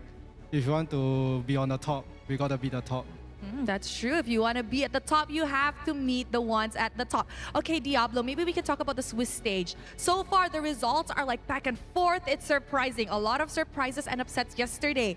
Maybe, what are your thoughts about it? I think the current meta right now, nobody fully understands it. That's why even teams you thought will win will lose. So it's all about how well organized the team is going towards the game. So you can see even Twisted Mind for Mina is 2-0 right now in the Swiss stage. Yeah, anything can happen. Anything can happen indeed. Okay, Diablo, one final question. You are known to pick unorthodox EXP laner, and just now the moment you got the mic, you're just like, I think I'm made to play tank EXP. What do you think about the meta right now? Do you prefer this, or do you want to go back to your Bennett Badang meta? To be honest, I can play tank EXP like it's not that hard to be honest. If I can play damage, what's so hard about tank? It's just I'm more used to being the backbone of the team, but right now I don't mind just playing all these heroes, you know. And I just want to prove the doctors wrong because they think without Benny, I'm not a good EXP laner, so we shall see about that. Man has come with a mission to M6, not just trying to win, but also trying to prove the doubters wrong. And with that, thank you very much, Diablo. Let us go back to the panel to break down what happened against the match with Aurora. Actually, isa ako doon eh. Akala ko din mag-Bennett. Oo. Ako din. Pero sabi niya nga, di ba? Alam mo yun, para siyang very veteran yung approach niya doon sa mga questions. Maraming salamat pala kay La Rose, kasama ang ating winner na si Diablo. Parang sinabi ni Diablo na dati kasi sanay ako na ako yung bumubuhat. Ako yung, kumbaga, I'm the man. Diba? Pero all the pressure's on me. All the pressure is on me. Kailangan mag-perform ako ng maayos. Pero parang ngayon, he doesn't mind taking the backseat. Na parang na-realize niya na, my teammates are actually capable enough. My teammates are actually strong enough. And nung una nga parang, alam mo yun, wala siguro siya sa wisyo na hindi niya alam kung paano i-approach yung M6. Pero nung tinanong siya, nung makakalaban niya yung Aurora, isa sa mga strong teams na meron tayo dito sa M6, sinabi niya lang basically na, bakit ka kakabahan? Bakit di mo kailangan kabahan? Hindi mo kailangan kabahan kasi lahat ng mga tao na nandito, lahat ng mga teams na nandito at nag-compete, lahat yan malakas. So at this point in time, kahit sino ang piliin mo dyan, malakas naman yan either way. Diba? That's true. So just props Big sa props. ating NIP Flash dahil nakuha nila ang panalo kontra sa Aurora. At para sa Aurora, bro, gumanda lalo yung Dokyo. Gumanda lalo Yun lang ang masasabi ko. Gumanda lang lalo yung Dokyo. Baka tayo nanonood ng isang horror movie. Oo. And their only way is up. Tama. The only way up. Kasi wala na eh. Ito na yun eh. This is the last stand eh. The final destination, The final diba? Hindi destination pwede na na kumbaga, lowest point. Oo. Yun. Nandito tayo sa anti-climax. Diba? Nowhere to go but up, guys. Nowhere to go but up. Yan lang ang masasabi natin. Kasi kailangan natin magbigay ng props sa NIP Flash sa sobrang ganda ng kanilang ipinakita at sa ganda ng execution nila. Parang, alam mo yun, they kind of left the Zushin open kasi they know that both the Cho and the Hylos are gonna be available. Parang yun nga yung iniisip ko kanina eh, di ba, na throw away ban talaga yung pinakahuli para sa NIP Flash, para makuha nila itong dalawang heroes na to. And kailangan mong isipin pag Aurora ka, kung ano ba yung, like at this point nga, di ba, compared to MPL Philippines Season 14, parang sobrang crucial ng blue side. True. Pero ngayon, parang it doesn't matter anymore kasi depende talaga dun sa pickings na gagawin mo. Gaya nga nung sinabi ni Diablo, di ba? No one has figured out the meta just yet. Actually, yun yung pinakamalaking point dito. Kaya lahat tayo hirap mag-draft and then, I mean, siguro may mga memo dyan magsasabi na ito yung tamang gawin, ito yung tamang gawin. Even yung mga pro players, admitted sila na hindi din sila sure kung ano ba yung dapat na pinaka-clear-cut, na efficient na picks. So, I think, at this point, ang nangyayari na lang, they're trying to pick up their comfort heroes. Kaya makita mo si Domeng, bumabalik sa Matrix, si Rene J, what is meta? Kaja, let's go. And again, there are some points in the game na nagmumukhang pwede naman pagana. Pero sabi nila, you know what, JPL, mahilig ka sa show, di ba? Mag-show ka na lang.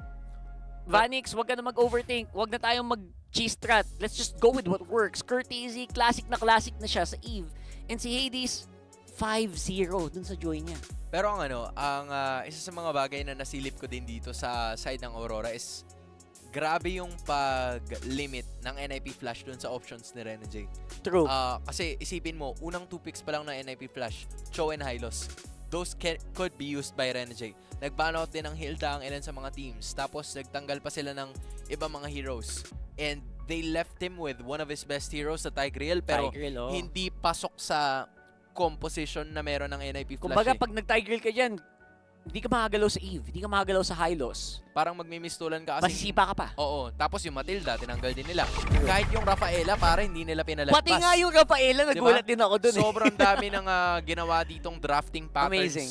ng NIP Flash kung bakit sila nanalo. And you have to give props to, of course, Hades, isang Filipino, of course, one of our Filipino imports.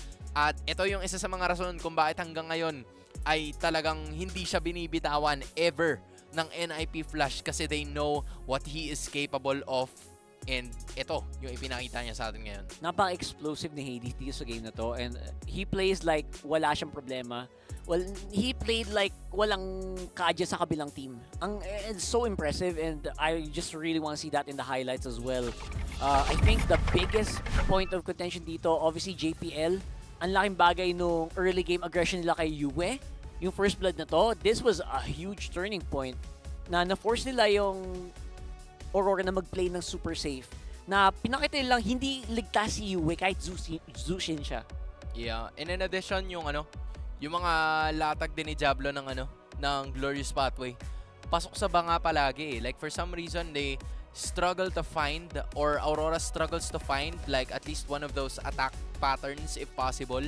Kasi ang lagi nangyayari, nakakapwesto lagi si Diablo. So, slowed na nga yung Aurora sa pagkuha ng mga objectives. Ang dami pang mga AoE skills. We're talking about the real-world manipulation.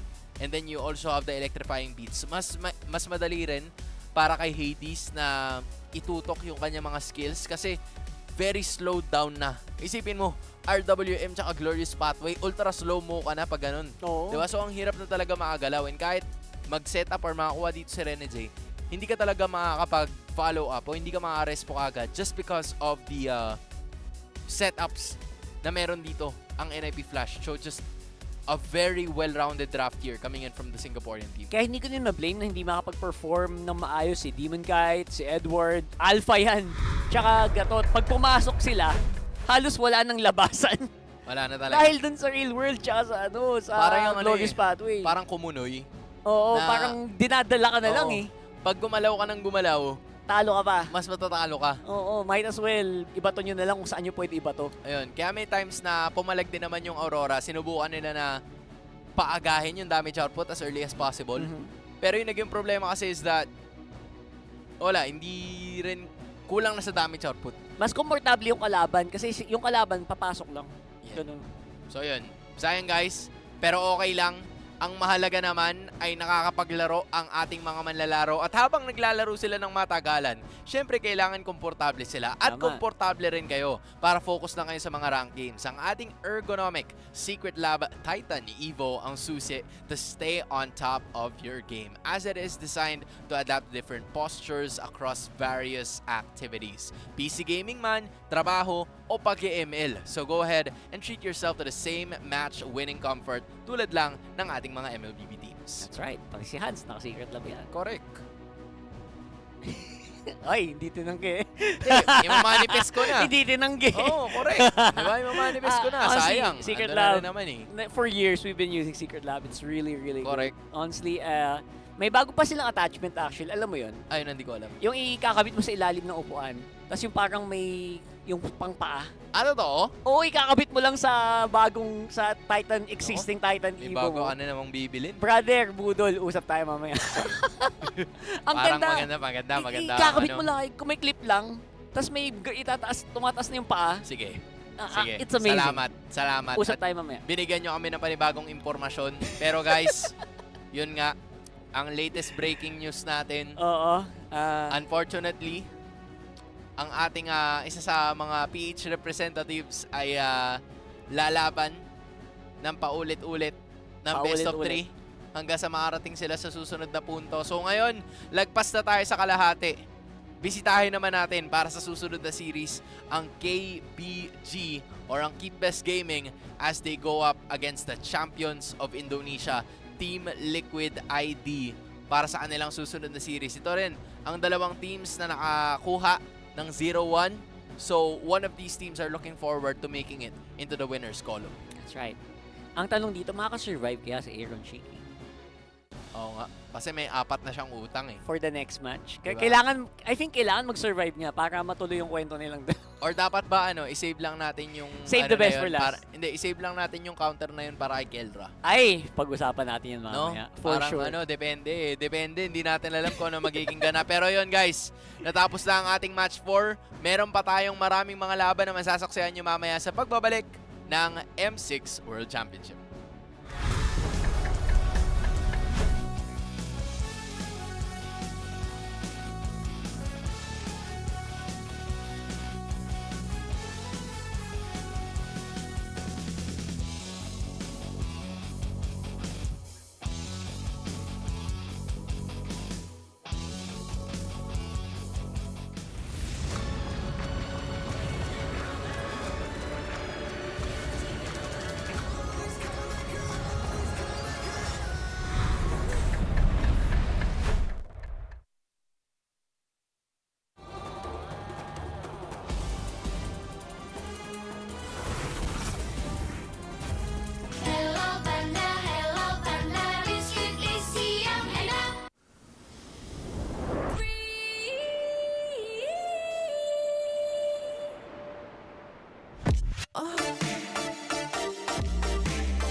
Do I really have what it takes?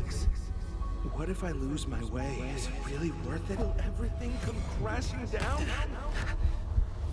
These two are back again? No. How far will they get Without this time? competition, Guess we'll have to I wait would and have see. never met Dexter or dreamed of reaching for the stars.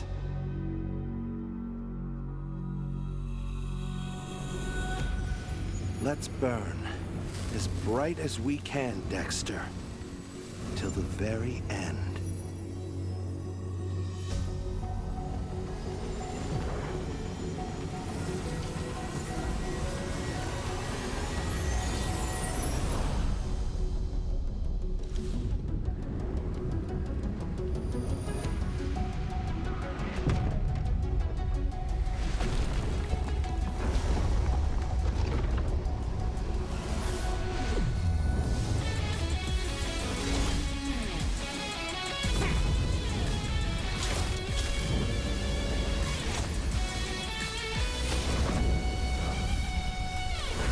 One spark is all it takes to ignite the stars!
Nagpas na tayo sa kalahati, guys. At nasa second half na tayo ng Day 2 ng M6 World Championship.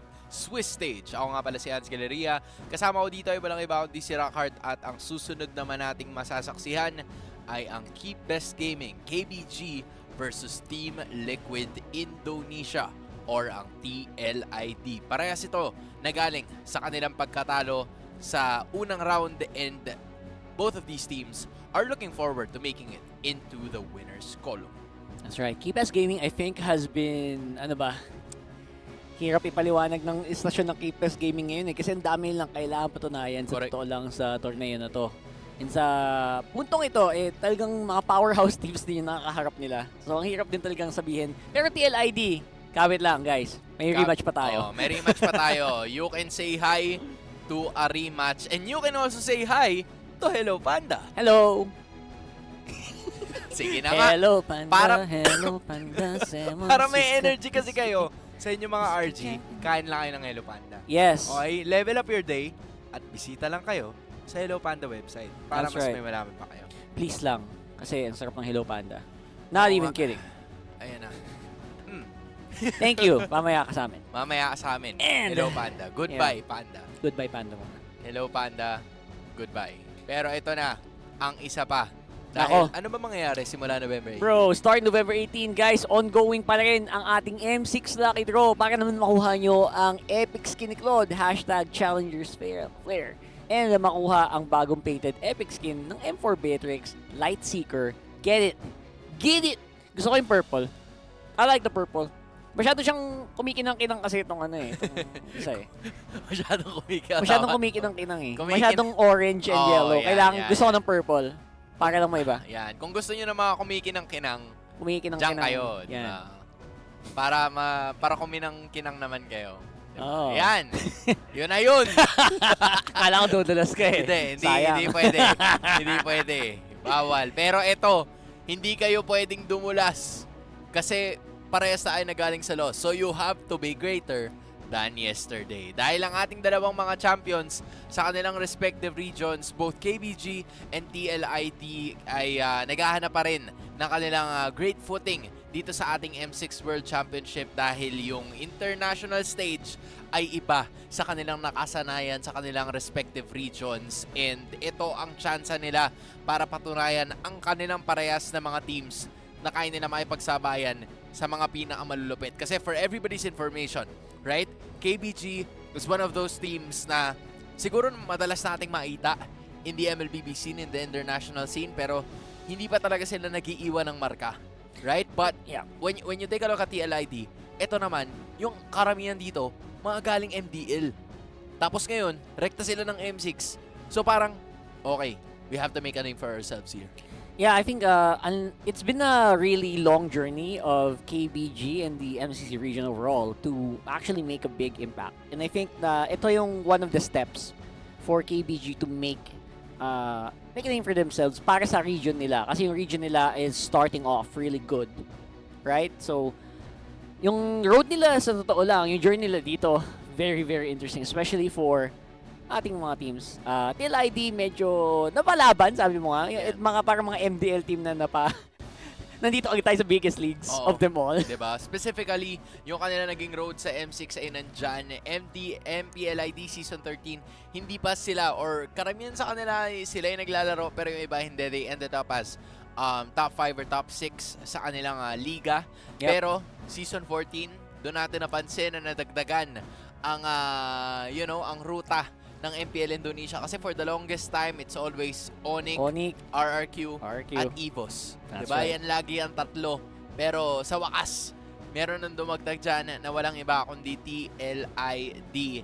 And we're gonna get to see a bit more of this matchup right here, right now. Dahil ang makikita natin ay ang quote ni Facehugger na analyst ngayon. Dating player yan ng TLID. Sinabi niya na, Widdy, marami siyang idea na sinishare sa amin. Pero minsan, hindi kasi nagko-connect sa ibang mga players. So, doon ako papasok. Doon papasok yung coach at ako para ma-align sila doon sa mga ideas. Tsaka, masiguro namin na pare-parehas kami na yun yung gusto namin gawin. Tama. So, parang kumbaga, Hans, si Widdy, he's very, very, very witty.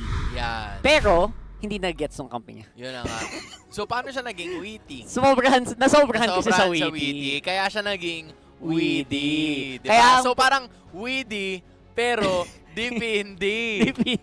Diba? Witty pero dipindi. Witty pero dipindi. Yun yung idea na gusto niyang gawin dito. Pero ayun na nga, nabanggit natin yung sa TLID. Ngayon naman, babanggitin natin ang sa Keep Best Gaming kasi nandyan ang ating kababayan na si Saksa at ito ang kanyang pagkakataon para kuminang-kinang. And sa totoo lang, iba din yung journey ni Saksa. By the way, palipat-lipat din from SMG, Team Malaysia, kung naalala nyo yun. Pumasok din sa M-Series nung M5 and ngayon naman is KBG. So internationally acclaimed na tong si Saksha. As in, hindi lang tatlong bansa na ang kumikilala sa kanya or 4 na siguro.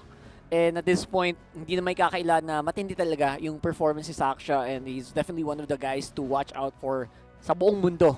Sa mundong to. Kumbaga, all reliable. All reliable. Sa lahat ng mga teams, sa lahat ng mga regions na naging parte siya, it has always been top 2. Diba? Parang, let's say, nandito siya before sa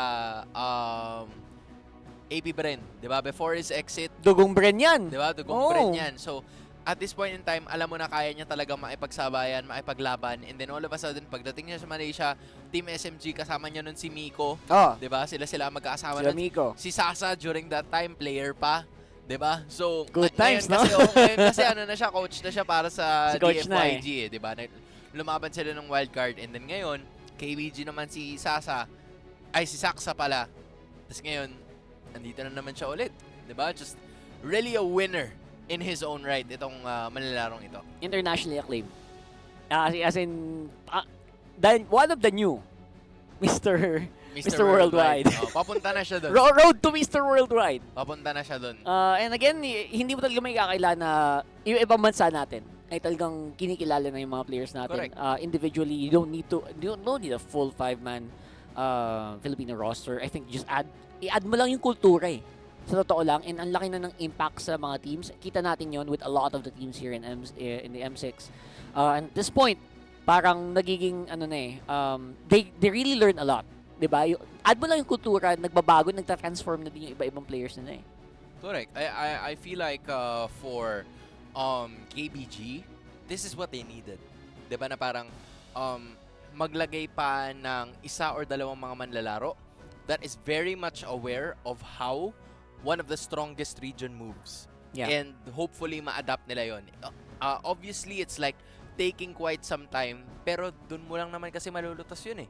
With time, di ba? With trusting the process. I mean, we've said a lot of countries bago yung umpisa ng laban na to, and we would always call them na parang developing countries, rising countries. Pero yung mga regions na yan, minsan napapagod din yan na tawagin silang developing and rising. Diba? Gusto mo na matawag mo sila as one of the teams na talagang kaya makipagsabayan. It's our time. Diba? It's our time. Correct. Dapat, and eventually, they will, I guess. And again, you just have to maximize yung mga opportunity na ganito na nabibigay sa harapan ng team mo. You have to really prepare to the max. Kailangan mo aralin bawat galaw ng mga kalaban mo and always have to be, kailangan level din yung micro nyo. And yun, I guess, is one of the more difficult points na nagawa naman ng Keep Best Gaming, in fairness. With this lineup, I would say na they're just slowly getting to that point. And again, siguro yung konting mga practice nila on site, actually that does help a lot. Diba? And I think Keep Best Gaming, kumbaga, ito yung the ultimate let them cook team. As in, let them cook. Paglutuin mo ng konti pa, and I think mahihinog sila. Medyo siguro, hindi naman sa sinabi nating hilaw, pero siguro undercook. Konting degrees pa, ilang degrees pa. Nasa pa lang siguro, medium rare pa lang. Nasa medium rare, mga ganon. Perfect, that's perfect. Pero ito, siguro nasa medium well naman. Medium well Team Liquid Indonesia. Kilala nyo na yan, nakalaban yan ng ating mga pambato na Fnatic Onic Philippines kagabi at sila nakakuha ng paralo niyan. So, you just know that this team is out here looking for some extra action. For sure. Obviously, Team Liquid Indonesia, medyo nami-miss ko yung TLID na nakipag-Game 7 na nakita natin. Totoo. Medyo, honestly, medyo ibang TLID na papanood natin recently. Obviously, it was still their first go, pero hindi ko alam, ano ba, nakikiramdam ba sila noon? Or nagulat ba sila? It's really interesting, right? So, that's what I'm thinking. Maybe, baka na-culture shock lang sila doon. Sa shock sa stage. Baka malay mo, this time around, bumalik na yung TLID na alam natin na kayang-kayang paikutin yung mga teams tulad ng RRQ. Correct. And tulad ng Onic. Baka medyo na sindak lang din, 'di ba? Kasi may sindak factor. Oo, kasi eto, as far as I remember, yung pinakauna nilang international tournament. I'm sure na pagdating sa mga local na ganaps, siguro familiar sila doon kasi they've been part of MDL for a while. They've been part of a lot of tournaments locally in Indonesia. Pero pag lumipad ka kasi tapos nakikita mo it's a foreign country, right? Iba ang takbo ng buhay, iba ang kung paano ang larga ng mga tao, 'di ba? So parang maninibago ka talaga. I think it could be culture shock as well. Pero it's also a matter of like trying to still settle in para sa Team Liquid Indonesia, and they're gonna have to find a way to get it quick kasi you don't want to suffer 2 losses early in this game. We've seen that before. Sa totoo lang, the clock is ticking. Kumbaga, kung may relo kayo, may countdown na nangyari. Which hero is disabled in Brawl?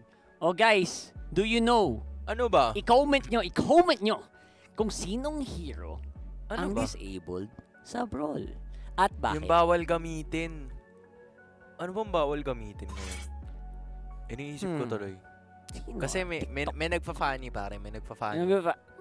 Pwede yun. Ang dali, ang sarap nga mag-funny sa Brawl. Ang daming pader eh. Ayan. Just so you know. JSYK. Just so you know. Walang pader. Wala bang pader? Kawawa naman kasi Ling pag kasi walang pader. Anyway. Hindi siya mapag-cloud walker. Thank you so much for that quick trivia. Salamat. Kasi naman nag-up na. You learn something new every day. You learn something new talaga. Anyway. Here we go! Eto na tayo, guys. Freya ban mo. Wow! I like it. You're thinking ahead, huh? I like it. Yung mga, again fully staffed yung mga teams na ganito. Totoo. So alam nila, bawat torneo yung pinuntahan nila, siguro pati yung mga, nung first game nila ng MLBB ng kalaban nila, dapat alam nila. Na ito na nung Layla pa lang gamit nila, napanood ko na to. Parang ko ganun. na to. Kaya siguro may pinaghugutan ng Freya na to. Noong unang panahon. Dapat tama yung ginagawa dito ng TLID. Very, very good. Nakita ko ang KBG na gumamit ng Freya. Tsaka ito rin yung siguro discrepancies ng pag best of 1 series lang. Na parang hindi mo pwedeng palagpasin ng kahit anong pick. Kasi pag pinalagpas mo yun, doon ka talaga mahihirapan ng sagat. So, I feel like iwas lason din ang TLID as we speak. Trueness. Meanwhile, for KBG, very standard. Pero ang tutok ng kanilang mga bans ngayon ay para kay Fabian or kay Fabian. Depende sa kung paano nyo gustong bigkasin. Paano ba natin siya bibigkasin? Usually, Fabian Fabian? Actually, 50-50 nga yung mga tao. Diba? Minsan Fabian, minsan Fabian eh. Kailangan tanungin natin siya Pero ng personal. Fabian. Sige, Fabian tayo today. Fabian Guys, tayo today. magkakasundo tayo Fabian ang tawag natin. Kay Fabian. Ito sa puntong to, Bruno is 100% gonna get picked up. I knew that was gonna happen. Zushin is actually a really good first pick. Okay lang ma-pick yung Bruno dito as long as you get the Zushin. Kasi you're already controlling a big majority of the jungle anyway. Ay, ito na. I think ang next ban dito, pag hindi nyo pinik yung mga trip nyo dito, yung mga Ling, ganon, hindi mo na malababan yan. 3 jungle ban eh. Ling Hayabusa Nolan. Iling Haya, mag-pick na kayo ngayon kung ayaw nyo baban. Yun yung point doon. Kuha ka na ngayon. Kasi pag hindi ka kumuha, kukunin ng KBG yung isa. Matik yan. And ban yung the Tapos rest. ban yung dalawa. I think that's exactly what happened similar to what happened to Renegade. Ayan na. Kumuha na. There you go. Picking up the Joy. Which, again, rising star pa lang si Joy so far. Ito yung kung sinabi kanina ni Diablo na hindi pa masyado figured out yung meta. I think players are starting to figure out na, teka, mahapde. Mahapdi si Batang Joy. So, obviously, maganda yung impact na papakita niya in this game. Especially with the show, pag na-combo itong dalawang to, naku po, nakakatakot. Nakakatakot talaga. I mean, meron -1. meron tayong combolations na sa parehas na teams. Ano? Meron kang Joy tsaka Cho dyan, tapos meron ka pang Bruno tsaka Hylos dito. Usually kasi, pinaghihiwalay mo yung dalawang yan eh. Kasi sobrang tindi ng pressure niyan sa early game. So, at this point in time, KBG is planning to go with this one as of the moment. Tapos yung Eve, yan din yung isa sa mga heroes na very prevalent. And yeah, diba? Kita mo yung mga ginagawa ng teams ngayon, di ba? Instead of usual Vexana, Valentina, Eve yung nagiging prayo. That is something na I think, yeah, they're figuring out na, teka, ang hapdi pala nung carpet, tsaka nung real world. Di ba? Sige na nga. Ilabas na lang natin, nadali lang naman i-activate eh. Tsaka yung mga sumasabog, di ba? Mga sumasabog? Yung mga sumasabog sa ilalim. Yung mga... actually. First skill pala, first skill, yan. The void crystals and everything. Ito ang kwento ngayon. Ang laban ng heroes natin ay between maybe his skill tsaka sa kung sino yung kanila magiging roam ng KBG dito. That's right. Kasi I feel like flexible enough naman yung Hylos tsaka yung Cho. Pero minsan kasi we've seen teams a while ago, di ba, na parang when you flex it a little too much, it becomes a little difficult for you to pick up something. So, I'm gonna check yung mga natanggal na mga roamers dito. That's the Matilda, Hilda, and then you also have the Khalid. So, at least 3 heroes pa lang. Pero 5 na in total kasi isasama mo na rin yung Cho tsaka yung Hylos na pinick up dito ng parehas sa team. So, yeah. Very limited na lang yung options dito. But you can still go for the Tigreal if you want to. Yeah, I actually think the Tigreal can work still. XP Hylos is good para dito sa KBG. They're also lacking the jungle. So, madami pang pwedeng parang madaming pwedeng gawing curveball. Itong KBG din sa jungle. And Hayabusa going out. Okay, that's pretty good. Sila kaya yung mag-Ling? Pwedeng sila yung mag-Ling or mag-Nolan. Nolan Ling. Parang yan na nakikita kung pwede sumabay dun sa Joy. That's a gatot. Pin-frontline muna nila. Okay, there's the swappable roam XP pick. Tsaka makes sense kasi may Joy naman na sa kabila. So parang sigurado sila na hindi na magpipick up ng Ling nor Nola ng TLID. So good presence of mind here. Coming in from Keep Best Gaming. Pero ngayon, dito yung part na medyo ipit ang TLID.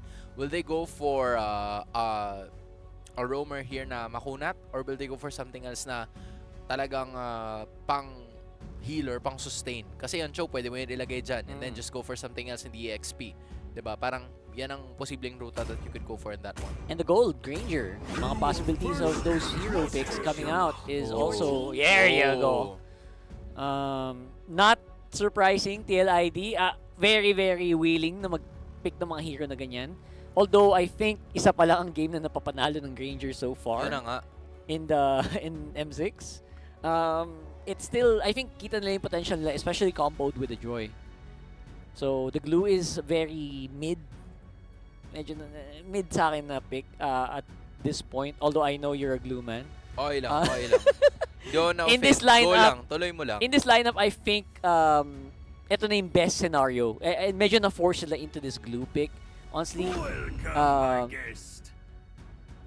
okay, Bane. Sabi ko na paano ko okay, may so Dead something Sonata pa rin fishy. siya. Dinoble check ko lang. Dead Sonata pa rin pala yung siya. lang, yung casting ano lang niya, tsaka yung energy requirement. Yung consumption. Consumption. Okay. Tsaka dapat manglasit ka.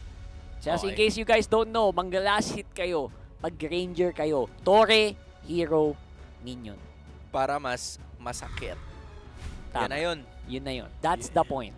So pag nakita nyo nade-deny yung Granger sa lane, actually malaking bagay yun. Like pag na-box out nyo, malaking bagay yun. Okay. Oo. So nasisilip na natin ngayon. Ano yung kalaban ng Granger sa kabila? Bruno pa naman.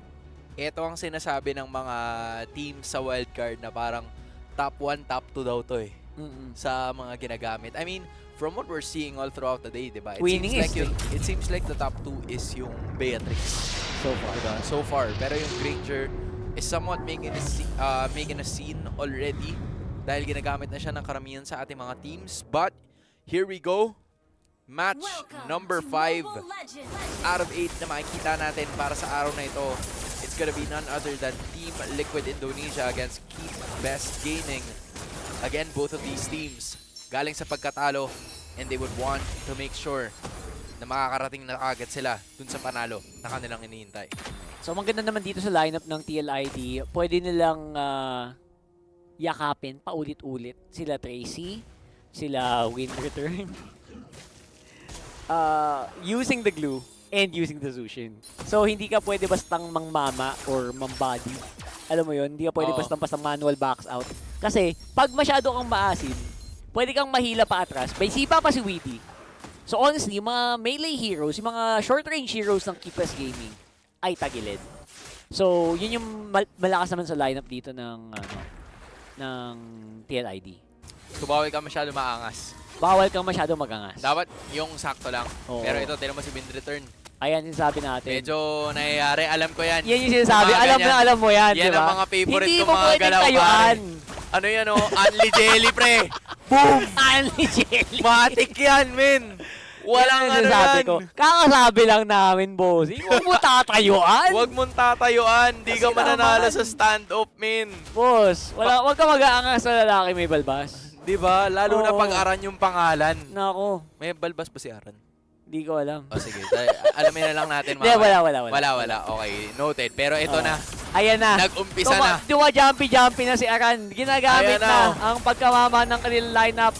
And si Saksha mapapagamit pa ng isda para mabatras ang mga tropa. Para lang makataka si Tracy sa pagkakataon na yun.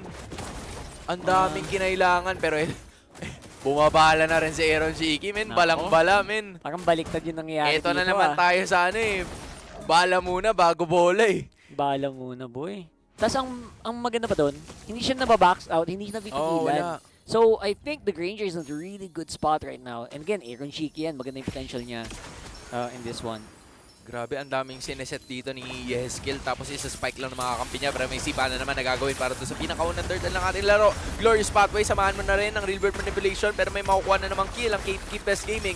Pero babawi naman ang biglaan ng Team Liquid ID dahil mapapapagsak nila ito si Saksa. Sunod yata si Wind Return. Courtesy of a shampoo tactic. Galing dito kay Aran. Yes, Kellen Aran did it in one try. And take note of that, Aaron Shiki, under 3 minutes, may Hunter Strike na agad. Yan, mabilis na na-activate ang Granger dito ni Aaron Shiki. At this point in time, I feel like Team Liquid Indonesia, kumbaga parang chine-checkmate nila habang maaga pa yung yung Keep Best Gaming kasi alam nila na yung damage output ni Bilexi, hindi naman siya wala pa. Oh, tsaka hindi naman siya makakaganap kung kundi siya kasali doon sa mga team fight. Yeah. So si Bilexi medyo mabagal yung paggalaw ng gold niya kasi walang assist gold, walang kill gold. Literal na humihigop lang siya na gold doon sa lane niya. Time is gold. Time is gold kasi. Well, and he's running out of time, so totoo lang. Kasi habang ang bilis mag-clear nitong si Aaron Shiki, naka-roam pa siya, nakatulong pa siya sa mga teamfight. Oh, ayan na naman, may sipa na naman na gagawin dito. Ang side ng Team Liquid ID, tutulong yata dito si Wind Return para doon sa kanyang Glorious Pathway. Pero may lipad na naman na gagawin, makakatakas ito si Tracy, pero hindi pala. Nasakyan! Kasi andun naman, at nasyampuhan na naman, walang iba, kundi nitong si Aran. Pero he also went back to base after a kill has been made. So that's a roamer for an EXP laner. TLID still in the lead. Non-stop pressure coming in from TLID. Every single point of the map is being contested. I think yung gold lane na lang hindi nila masyadong ginagamit kasi I think sabi nila pwede nating iwanan sandali for the meantime while we take objectives, while we take these major team fights. Mas nakakasama nga si Aaron Shiki. Kita mo sa mid siya ngayon. So, you know what? Baka mamaya. Maybe later, Bilexi. Chumil ka lang dyan. Oh, parang within striking distance ang ginagawa ng Keep Best Gaming as we speak. we're not seeing a lot of engagements from them. Parang nagre-react lang sila sa kung ano binibigay sa kanila ng TLID. Pag may sipa si Widdy, okay, sige, palag tayo. Pero ito yung sipa na hindi mo talaga gugustuhin. Pero nakapag-trigger kagad si LMU. Pero ang nangyayari is napayari pa yung iba sa kanya mga kakampi. Pero andun, naabot na rin finally itong si LMU. Meanwhile, the rest of the members here coming in from Keep Best Gaming ay iniisa-isa si Saksa nakatakas pa. Kaso ayun lang, the damage has been done. Kita mo yan, ang aga pa lang, sobrang relevant na ni Aaron Shiki sa mga team fights. And ang laking bagay talaga nung advantage na nakuha niya dun sa gold sa baba. Na siya ngayon ang isa sa mga major components ng damage output ng TLID. Kahit na technically medyo early game pa. Pa-mid game pa lang tayo. And now they also get that turtle. Keep Best Gaming literal trying to just not go down. Napamigay na halos lahat ng objectives dito sa game na to TLID. Radiant Armor has already been locked or unlocked here by Widdy as we speak. 4 assists already. Pero yung Keep Best Gaming, they're somewhat struggling to find something here.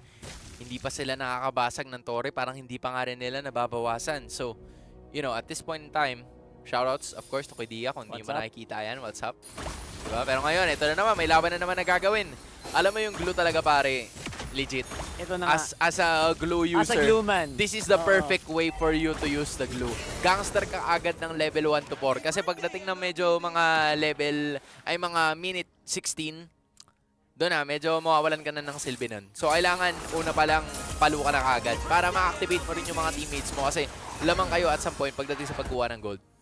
Especially ngayon, hindi siya alone eh.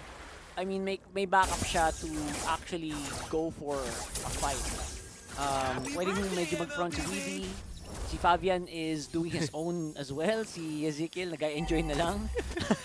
Ano tawag dyan sa move na yan? What is this micro-mechanics? Hindi ko alam kung ano nangyayari. Pero sige, ibigay mo na sa kanya yan. The merry-go-round? The bumper car? Ano ba?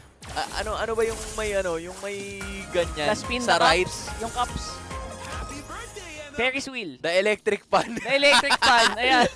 Yeah, the electric fan. Kung ano man yan. Hindi ko alam. The electric fan. Kasi paikot-ikot. Paikot-ikot lang siya, min. Hindi ko alam kung kilala niyo si Sarah Geronimo, pero parang gano'n na rin yun eh. Oo, yan na naman, oo, di ba? Parang siya parang siya yung ano. Takbo! Ano yung tagalinis nung sahig? Yung ano, Roomba. Wala boss. Habang tumatagal, ito na pataas naman. ng pataas. Ang mga glulets ni po. Aran. Chill na chill si Aran. Yan na. Gap. Shampoo! Nako po, where are you going? Hindi ka pa ba naliligo? Oras na para mag-shampoo. Kaso wala na pala siya. And na-force niya na gumamit lagi ng paulit-ulit si Tracy ng kanyang art Avatar the Guardian. Which means hindi niya magagamit yun pang engage. It's always disengage. And that means TLID, lawang na naman. Ito na naman, nag-i-interpretative dance na naman si Eskiel, min. Hindi ko na alam, di ba? O, ako, nag-i-interpretative dance ako. Ikaw? Rumba ako. Ikaw? Ikaw. Walang sagot. Literal walang sagot masyado. For some reason. Lumabas na naman si Sud, pare. Kanina lumabas na siya nung laban ng ano eh. The only thing they can do here, I think, for KBG is to look for a dive. Literal na all-in with Tracy and Wind return. And, kailangan may ma-1 sila. Grabe si Eskiel, parang helicopter, pare. Pag naghahanap ng kriminal. Helicopter. Yung spotlight, yung searchlight. Oo. Hindi ko alam kung napanood mo na yung Prison Break. Pero parang hinahanap si Michael Scofield. Oo. Palaging ganun eh. Searchlight yung tawag yata doon. Tas, grabe, as in. Hindi ko alam, hindi ko may paliwanag tong larong to. As in, ipit na ipit ang KBG, hindi makagalaw. And si Bilexi, malayo pa sa kabiasnan. Malayo pa. Yung mga kachi-kachi lang ni Aaron Chiki dito, kinakalahati na sila sa Aksya. Tsaka ang lapit nung respawn point niya para makakuha ng mga jungle objective eh. Very, very close compared to KBG na sobrang kailangan nilang hintayin yung mga minion waves na manggagaling dito sa TLID. Ito na naman siya. Bagong... Ako po. Ay, sige. Bigyan mo. Sikot. Ayan o. Isa pa, dali. Ano You ba? spin my head right round. When you go... Dati, tipi-tipi lang. Tapos naging sticker. Ngayon, ikot-ikot na lang. Ngayon, ikot-ikot lang. Napaka-creative talaga ng mga MLBB player. Nakakahanap ng paraan para mang-bad trip ng kalaban. Nakahanap din sila ng paraan para aliwin yung sarili nila. Habang walang ginagawa. Oo, wala. O, sige. Zone lang. O, sige, Fabian, kuha ka muna ng Lord. Yan. O, sige, kuha ko. Anong gagawin nyo? Parang siyang nagsusuper yo-yo pa ikot-ikot around the world. Kuha na naman sila. Around the world, around the world. O, ito na, may laban na naman. Okay. Tracy. Ito na, pinapasabog na. Relax. Sabi ni Yeskel, hindi na ako nakikipagberoan. Totoo na to. This is legit. Oo, totoo na to. Ito with the Lord, medyo mahinang Lord to, pero kita nyo naman, mahina din yung firepower dito ng KBG. 12.1k. Ando na naman yung combination na gusto nilang gawin. Pero parang wala masyado nangyayari kasi hindi pa nila nakukuha yung damage output na nanggagaling doon sa Torre. Pero ando naman si Fabian sa may badalikuran, trying to dish out the damage output. Pero instead, may mawawala iba lang iba on deceive return. Pero si Fabian nandito pa rin, mabubuhay naman. So it is gonna be okay. Team Liquid ID, 12,500 ang kanilang hinahabol. Napaback away nga dun si Eskel, pero tinan mo, hindi niya na binuo yung HP bar niya. Hindi na. May tira pa. No need, diba? Sabi niya no need daw kasi. No need. Ayun yung maganda naman sa ginagawa nila. I mean, confident pa rin maglaro. Ito yung sinasabi ko. Ito yung sinasabi kong TLID na confident. Confidently beautiful with the With the heart, with the heart. Tinan mo yung damage output ni Aaron Chiki ba? 702 by the way. Diba? Jeez. Stacks. Oh my G. God. Si Halberd, Malefic Roar. Sabog penetration to the max. Gubas malala talaga pag ganyan, min. As in. Ano yung gubas? Sabog. Sabog! Sabog. Today I learned. Diba? You learn something new every day. Salam. You're welcome. You're welcome. Beautiful, beautiful. And ngayon, ang tanong dito, kailan lalaban? Kailan sila lalaban? Kailan lalaban? Sige na, laban.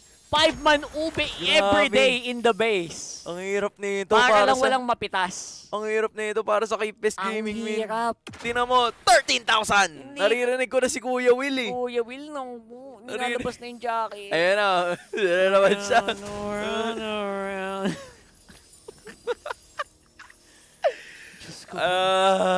Bakit? Ano ba? Gulong ng palad. Ang buhay ayan na. Ayan na. Naku po. Ayun lang. O, babalik na naman siya. Tingnan mo, babalik na naman siya. Asa na? Well, -1 is huge, pero kaya pa rin tiisin ng frontline yung yung Sonata eh. Guys, in case na nagtataka kayo, hindi na talaga namin alam kung ano nangyayari.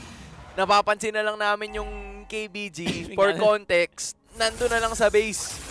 It's a 5-man party. Party in the base. It's a party in the base. May party in the USA, may party in the base. Tama. Happy birthday. Yun na yung birthday. Diba? Happy birthday MLBB. Ayun na. Doon na 14,000. Oh my G. Isang taong mag-birthday MLBB, kaka-spam ng sticker na yan. Kaka-spam na sticker na yan, legit. Ito, medyo mas makunat, pero maganda pa rin yung wave clear dito ng Keepers Gaming. Yun na nga. As long as they stick together. Pero ang tanong kasi dyan kung kaya ba nilang i-outlast yung damage output ng TLID.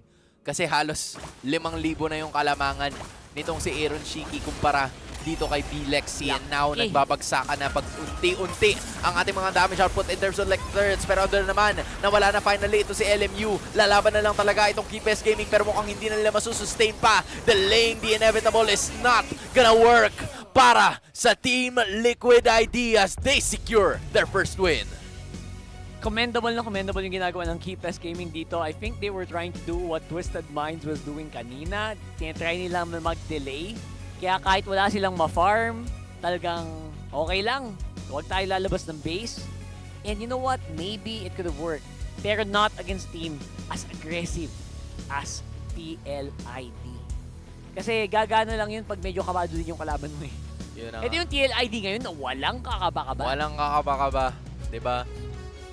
Grabe. Inikutan. Asan si Yeskel? Yan, nandyan yan. Asan yan? Very, very happy to around just... the world, around the world.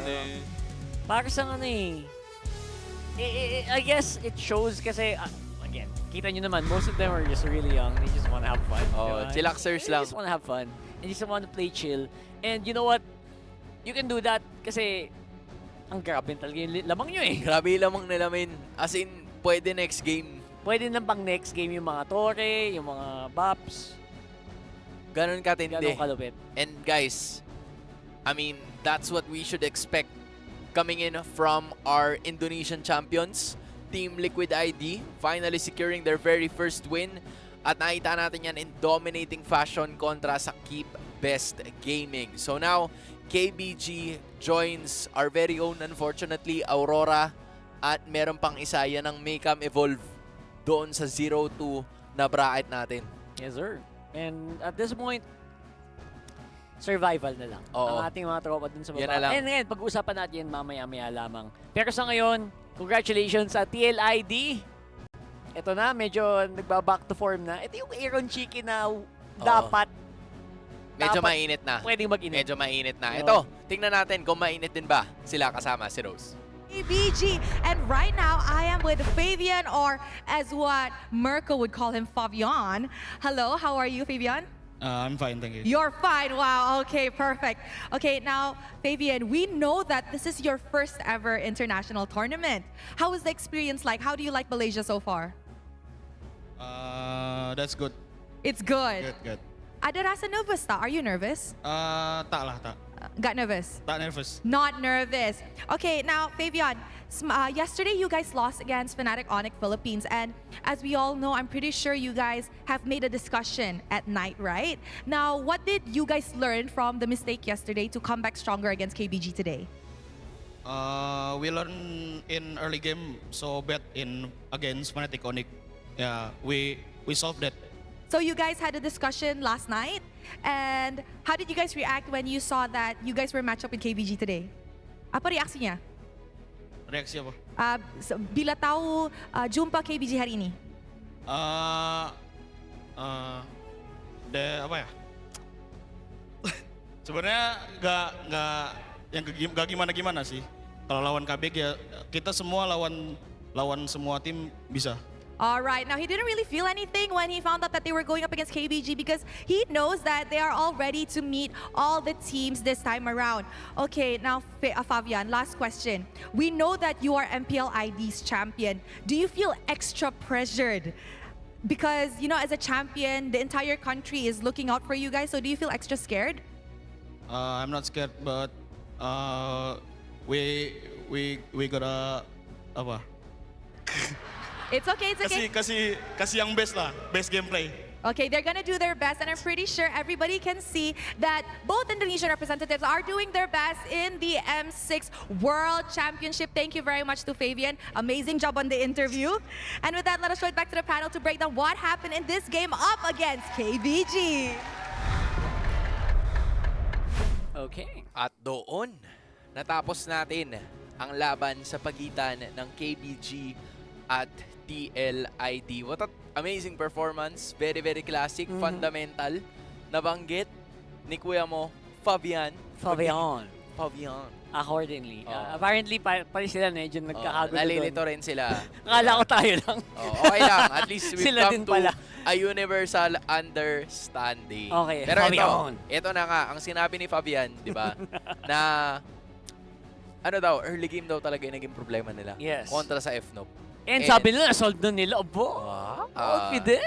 Pero props din sa kanila kasi yun nga, minsan kasi pag ganun yung mga inaabangan mong mga matchups, di ba? Yun yung inaabangan ng sobrang daming mga tao. So most likely, inaabangan din nila yung laban na yun. Pero in some point in time, in some cases, they were still able to get over it ng mabilis. Kasi di ba, we know that KBG, as much as they are a developing region, naninindak din to eh. Hindi mo alam kung anong klaseng gising ang i-expect mo mula sa kanila today. But, yeah, it was just, you know, TLID making sure na kahit anumang gising ng KBG today, they're still the stronger team. That's true. Again, actually, alam nyo guys, yung mga malalakas sa teams dito sa MLBB, from what I've, observed, hindi sila yung yung laging pinaka tuktok. Kailangan mo lang talaga yung magaling yung problem solving mo. Tulad nga nung sinabi nila Fabian. Kung may nakita yung problema, pag-usapan nyo, Diba? atakihin nyo yung problema, and then work through it as a team. And nagawa nila yun today, in fairness, laban sa KBG. And I guess na tanggalin din yung mga yung chink in the armors, 'di ba? Na nalaman na nila yung mga mahihinang mga weak points dito ng KBG. Mas maganda yung aral nila, mas maganda yung gising, and at least for today, mas consistent ang TLID sa lagay na to. Tsaka mas classic din yung mga nila. Yung kanila mga naging picks dito. TLID, just, yung glue, gaya nga ng sinabi mo, di ba, minsan hindi natin talaga siya nakikita. It's very conditional. Pero when you base it on the lineup and composition or yung strategy na gustong gawin ng TLID moving forward, they were able to do that so quickly just because of the fact that the glue was there. So, glue, Cho, and yung Zushin, it paved the way for Fabian na gumawa ng sarili niyang galaw. And just because of so much space that was already delivered for the Joy, yung si Aaron Shiki, na lang kumbaga, icing on the cake na lang yung damage output na binibigay niya. True. Just because of so much pressure already na nanggagaling doon sa first 4 heroes ng TLID. Actually, sobrang, ba tawag dito? Na-turbocharge yung lineup dito ng TLID dahil din si Aran is nambugbog agad sa lane. Oo. Napakabilis ng pagbubugbog niya sa lane. Basta yun, hindi mo talaga pwedeng, Huwag mo tatayuan, boss. Huwag mo tatayuan talaga. And I think when he did that, sumunod-sunod na, the other lanes were also very confident to do their job. Wady was more confident to go for the picks. And kita mo naman, mas mabilis talagang pumasok yung kills. 15-2 yung final score dun sa game na yon. Hindi man lang nagkaroon ng chance si B. Lexi na magpakitang gilas. Hindi man lang siya nagkaroon ng chance na maka-join or makapag-contribute sa team fights. Yeah, sadly, mas marami pa yung kanyang damage taken kesa doon sa damage na ibibigay na sana. Which goes to show how Team Liquid Indonesia, sobrang nilimitahan nila yung choke points na gusto sanang gamitin ng KBG. Kasi to be fair, they wanted to use the same strategy na ginawa ng kanina? Twisted Minds. Ng Twisted Minds and ng yung kalaban ng Aurora kanina. I'm thinking about it. NIB Flash. Kasi kinuha nila yung Eve, kinuha din nila yung Hydos. So parang may hirapan ka na talagang gumalaw nun. Pero ito na, Aran is your MVP. I'm so happy na nakakita ako ng glue. Kasi wala lang. Ibig sabihin niya na, alam mo yun, pasok pa rin siya in some conditional terms. Actually, he's not the first glue. I think he's like the 3rd or 2nd glue in M6 so far. And that gives me hope. It gives you hope. And it honestly works well. Especially in this one, surprised ako na sobrang bilis niyang nakapag-kill agad. Yeah. And after that first kill, dire-diretso na. Yeah. Alam mo yun, nakapag-box out na siya, nakapag-cut na siya, walang problema. And against sa high loss, nagmukha siyang pony. My Little Pony. Yun. Ito yun, ito yun. Diyan nagsimula lahat yan, Level guys. 2 pa lang yan, Kahit anong gawin mo. What are you doing? Pag wala ang dash, it's over. It's over. To-dash talaga. To-dash pag walang dash. Diba? And in addition, I think there were a lot of strategies na gustong gawin ng Keep Best Gaming. And they wanted to go for like the usual na very slow talaga. Ang problema kasi, sa lineup ng Team Liquid ID, lahat yan hindi kailangan maglakad. Diba? So, we're looking at Widdy at this point in time. Jeet Kundo, very easy. Matatakasan nyo yung anti-slow tactics na gustong gawin ng KBG. And then you also have Joy, dami ring dash. You have Yazkiel na si Sarah Hieronimo ng TLID. Diba na, wala, hindi talaga isang ultimate niya lang, makakawala na siya doon sa, so, ang dami talagang panlotas dito ng TLID sa gustong gawin ng KBG. And that's the reason why they got the win. Yung lineup ng KBG talagang more on all-in. Nakita mo yung huling moments where they try to go all-in and kasi pag dumive yung gatot, yun na yun. Oo. Wala na siyang exit. Wala na siyang labasan. Walang exit plan. The entry is all it takes. And pag hindi gumana yung entry mo na yun, sad beans. mag-switch up ka na kasi mag-ano ka na nun. Until that timer. Yun na talaga yun. Doon na matatapos yung laban. By the way. Oy! Congrats nga pala sa Mobile Legends Bang Bang para sa mga karangalan na tanggap sa MOBIS Awards. Isa na din yung live event of the year, which is yung M5 World Championships. May mobile competitive event of the year, which is MLBB nga. And the mobile competitive team of the year, Falcons AP Bren. Mobile team of the year, Falcons AP Bren. And syempre naman, live event of the year talaga ang M5 World Championship. Congratulations sa mga tanggap ng MLBB sa ating MOBIS. Congrats. And again, one of the reasons why even in the Western countries, na-realize na, teka, kailangan manominate siguro itong MLBB, di ba? Kasi hindi natin napapanood. Kaya ba, sa Western country ka, hindi mo napapanood. Baka hindi ka aware. Baka hindi ka lang kasi aware. Hindi Pero, mo alam. pag lumabas ka pala, pag magnanood ka pala ng videos, ang saya pala ng mga nagaganap all the way dito sa Kanluran. And you love to see it. Silangan. Ayun, Silangan. Sila yung Kanluran. Kasi, tama. Sila yung Kanluran. Diba? Pero yes, Iba pala eh. Iba. And guys, maraming salamat for putting us on the map. Kasi hindi posible ang lahat ng yan kung hindi kayo bumoto or kung hindi kayo ang naging rason kung bakit tayo na-nominate. So, sobrang solid na experience na nakikita natin. But again, we've already had I believe, 5 matches already. That's right. Diba? So, 2-0, ang pumasok doon ay ang Twisted Minds at ang... Sino yung kalaban ng Falcon Esports? Twisted Minds, diba? Tama. Oo nga. Basta mamaya, double-check natin. Pero ito na, ang continuation yan. May ganap na naman tayo. Yung mga na-underdog. Ito na, ang mga na-underdog. Ulfednar kontra sa Selangor Red Giants. Magkakaalaman na itong dalawang to. Mahaba-haba ang history nito, pare. MSC pa lang, di kita na ang bapo ng dalawang teams na to. Talaga, iba pa pangalan ng ult nun. Iba pa ang pangalan, iba pa ang team ng mga players. Salute to Fireflux. Yan. Always, salamat. Thank you for your service. Yun na yun eh. And sa ngayon, yun nga, ang maging kaganapan mamaya. I wonder kung may nangyari bang major difference yung mga players natin compared to MSC kasi medyo iba na din yung meta. I wonder kung sino yung mas nakapag-adapt doon. And ngayon, wala nang reason. Wala nang underdogs dito. Wala na. Tapos, best of 5 kasi yung dati, pero ito, best of 1 na to. Malalaman natin yan sa pagbabalik ng M6 World Championship.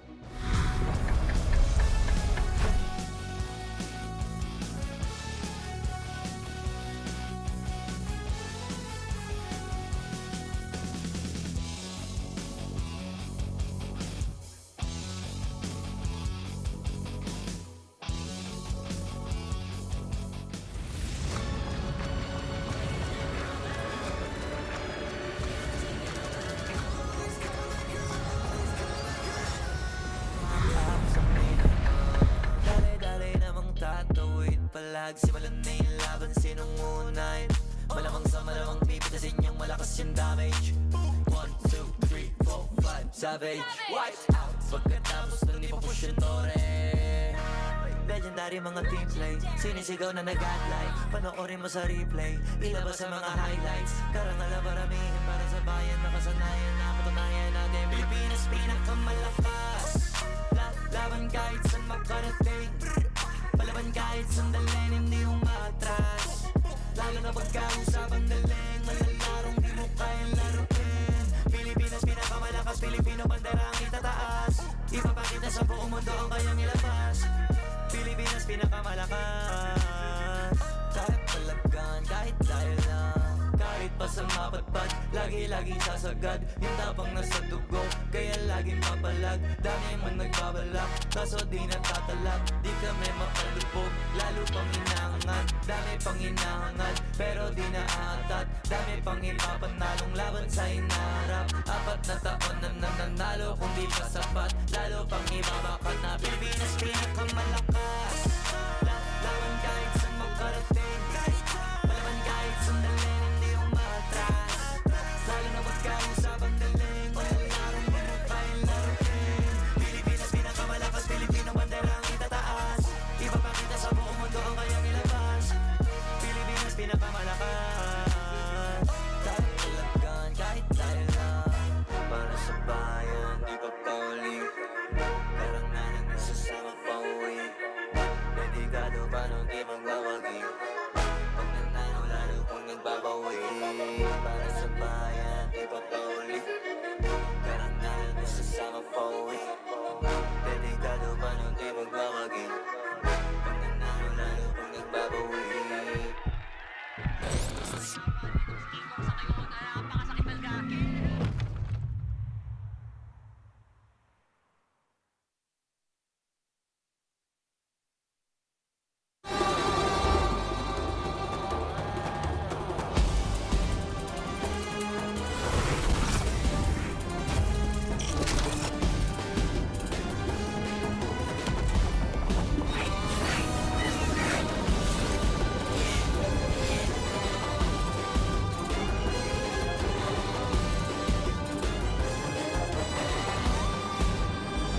Hindi pa natatapos ang boxing, hindi pa natatapos ang ating mga laban dahil ito ang M6 World Championship. Ako si Hans Galeria, kasama ko dito si Rockhart at ang susunod nating maghaharap ng mga teams para sa match number 6 ay ang wildcard winners na Ulfednar from Turkey kontra sa MSC 2024 champions, Selangor Red Giants. Grabe.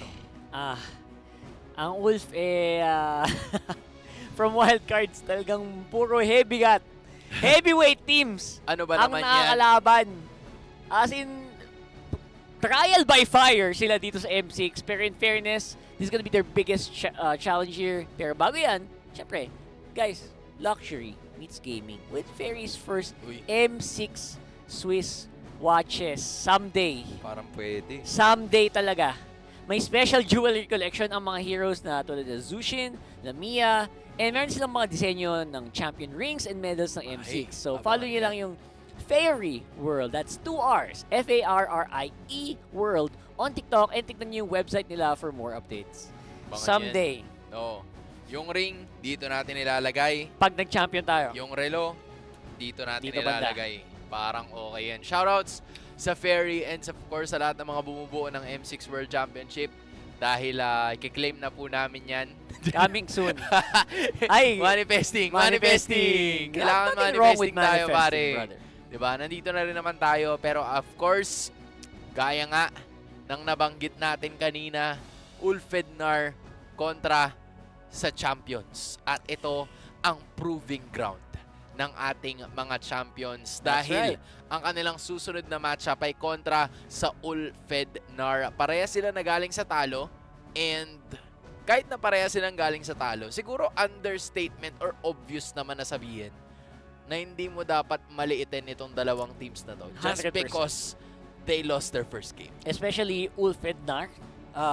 Makita mo yung puso ng team na to, napakatindi talaga, and honestly, ang daming Filipino fans ng Ulfednar.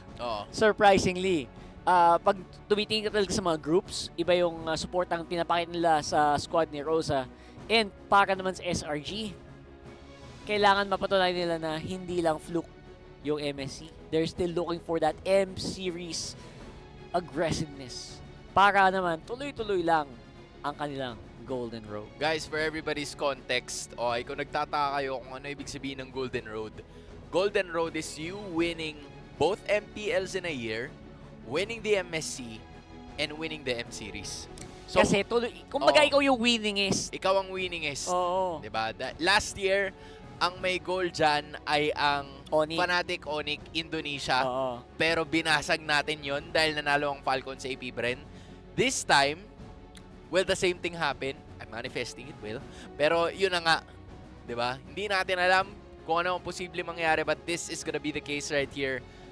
Malalaman natin kung magtutuloy-tuloy pa. And isipin mo, ang standing ng dalawang teams na to ay 0-1. Yes. Yung kanilang mga counterparts na sumali na rin, 1-1 ang standing. Napalaban na We're at talking nanalo. about S2G Esports and we're talking about Team Vamos. So pag nanalo ang isa sa kanila dito, posibleng magkita sila doon. Yun na nga. Posibleng magkita sila doon, pare. Opo. And exciting na makitang maglaglagan sila, or not totally laglagan pero magbawasan ng puntos. Oo, magbawasan pero ng puntos. sa ngayon, I would say na kailangan pa rin nating siyempre bigyang pugay ang ating mga tropa sa Correct. SRG. Dahil, brother, dugong Pinoy. Dugong Pinoy. Oy, Philippines. Alam mo naman, matik yan. Andyan sila Coach Arcadia, of course. Andyan din ang ating mga players na si Innocent at saka si Gram. And I feel like all of these players have really showcased what they can do at some sort in time at napaita nila kung anong kailangan nilang gawin. Again guys, just in case you just tuned in, alright, ang makikita nyong laban ay ang Selangor Red Giants kontra sa Ulfednar, and yes, nag-rebrand po yung dating Fireflux. Okay, just in case lang na hindi nyo alam, sila pa rin ang mga manlalaro na napapansin nyo from before. And nakakatuwa kasi nakita ko din kahapon na si Kazue pala ng S2G Esports, nakakabatang kapatid pala siya ni Apex 47 na nandito ngayon sa M6 World Championship and of course representing Ulfednar as well. So interestingly enough, mahirap ding, mahirap. Kaya ang hirap to sa game na to, you can't really, you're kind of rooting for both of them. Oo. Parang ganun parang medyo may konting gusto mo sila parehong manalo. Correct. Kasi itong Ulfednar, Fireflux pa lang yan. Dami ng fans. Dami ng fans and for a good reason. Tsaka guys, isipin nyo, di ba? Ang daming tawag dito? Ang daming history ng dalawang teams na to. Oo. You know what? Kausapin na lang natin si Coach Arcadia. Actually, nakausap na pala siya. So, sabi niya, itong pagkatalo namin kahapon, eye-opener talaga to. Natalo kami dahil sa sarili namin. Nagkaroon kami ng issue sa disiplina, tapos hindi kami nakapaglaro ng gaya ng laro na gusto namin. So, parang yun yung kailangan namin i-avoid sa lahat ng oras. Yung pagkatalo kasi wala kaming disiplina. At yun yung isa sa mga pinakamasakit na pagkatalo pag nandito ka sa esports industry. Oo. Hindi yung, ang sinasabi niya doon, hindi yung natalo ka dahil yung kalaban mo ay hindi mo kaya. Oo. Natalo ka dahil yung sarili mong laro ay hindi tulad ng usual. Oo. Parang to word it, hindi kayo natalo dahil hindi nyo kaya yung kalaban nyo. Tinalo nyo sarili nyo. Natalo kayo dahil tingin nyo hindi nyo kaya. Oo. Or diba? sa pagkakamali nyo lang. Oo, Sarili sa pagkakamali nyo nyo lang. Yung pinakamahapdi daw na pagkatalo. So, tingnan naman natin kung makaka-recover ang Selangor Red Giants dito kasi, wow, you just realized another Turkish team. 'Di ba? Kung ang hinahanap ng BTK or ang nagawa ng BTK as of the moment ay yung complete opposite ng Turkish teams na defeat. Eto ano ay mangyayari dito? Kasi ang Malaysia ay natalo na ng isang Turkish team or that's S2G Esports. Pero ngayon, will that same thing happen again? Ngayon, ang kaharap naman nila ay isa pang Turkish team na Ulfednar. Nice May mga, diba? May mga parallel universe, pare. Sobrang weird siguro ng universe na 0-2 yung SRG ng dalawang Turkish teams. Totoo. It's pag like, natalo sila dito, so parang ang laki pa rin ng nakataya dito kahit sabihin mong hindi pa sila laglag. Oo, kasi isipin mo, 'di ba? Ang naghihintay sa'yo sa pagbababa ka ay ang KBG, ang Mecam Evolve, at ang Aurora. So parang ayaw mo na matapat ka kahit saan doon. Tapos, kung manalo ka man doon, tapos makabalik ka dito, nasa mindset mo ay pag Turkish team, tinatalo kami nito. Kaya, diba? kailangan mapanalo nila to. It rings a bell. Oo. Kumbaga na parang hindi mo alam na, shucks, ito na naman tayo. May may yung mga player pa naman napaka-superstitious pa naman ng mga players. Diba? No? Meron sila mga sariling paniniwala, yung mga routine nila, pre-game routine. Diba, na kailangan gagawin nila yon kasi pag hindi daw nila ginawa yun, hindi sila mag-champion. May mga ganung bagay ba? So, I feel like, yes, that is the specific scenario that both of these teams are probably looking out for. And I am interested to see kung ano ba magiging ganap nila. Excited. Very exciting dito. I would say na SRG obviously has beaten a lot of teams in the past. I agree. Ang dami ng binagbog ng SRG sa totoo lang. Kaya ang weird talaga ng scenario na ma-stuck sila against another Turkish team here. So, for Coach Arcadia, I know he's probably not watching, pero I really hope they're prepared for this one. And honestly, mahirap mag-prepare against a team like Sila Rosa where there was actually a point in the wildcards na halos di siya namamatay. Oo. Saka yung yung history ng dalawang teams na to, mula MSC pa sila. Bakbakan to the max. Nung MSC 2024, guys, nagkaroon tayo ng halos sa quarterfinals, 'di ba? Hindi pala semifinals yun kasi yung semifinals sa NIP Flash nangyari. Yes. 'Di ba? Between SRG and NIP Flash. So nung quarterfinals, kamunti ka na din doon ang SRG dahil 3-2 yung score nung nakalaban nila ang Ulfednar nung Fireflux pa lamang sila. Fireflux pa lang. So anything really is possible. And there's a level of pagkakakilanlan. Totoo. Yun. Totoo yan. Familiar na sila with each other. Yeah. 'Di ba? Pero ang nakakatawa din doon, ibang meta din yun eh. Oo. Ang laki ng difference ng meta nung wala nung ano eh. Yung mga oras na Baksha Fredrin pa yata yung mga uso nun. Ay, Parang, hindi na. no? Or hindi naman. Hayabusa siguro. Yung mga Haya. ganyan. Haya, Aling, yung mga ganong klase ba. So, I feel like Hindi, wala pa yung, yung mga changes with the Bruno, gano'n. Wala pa. Gano'n. So, medyo iba. Sobrang Granger. Ayan, wala pa rin. Ang dami, di ba? Yung Zushin nga, siguro uso nun, pero hindi na siya masyadong uso. Ganon. Hindi siya yung like perma-pick dapat na win or lose. Win or lose, it's Zushin we choose, di ba? Di ba? Hindi na siya ganon. So, ang daming changes ngayon. And I think it really is a matter of consistency for both of these teams. Kasi, alam naman natin from the get-go na malakas talaga sila. They were regarded as some of the best teams that we have here in the league, and I feel like in this specific scenario, magbo-boil down lang talaga yun sa kung sino ba yung mas may master ng meta natin eh. Diba? Nabanggit nga ni Diablo na from before na siguro hindi sila masyadong aware with how the meta is currently going. Not yet. Pero hindi naman sa hindi sila aware. Siguro hindi lang sila masyadong familiar. Hindi pa sobrang gamay. Oo, hindi pa completely gamay. Yeah. Kumbaga, mga 80% there pa lang siguro. Oo. 90%. Diba? Ganun. Pero hindi mo pa totally kabisado at hindi mo pa sabing, pag na-pick mo tong lineup na to, panalo ka na. Or anything. Yeah. Diba? I guess so too. Yeah. Pero, eto nga. Guys, in case na nagtataka kayo, alright?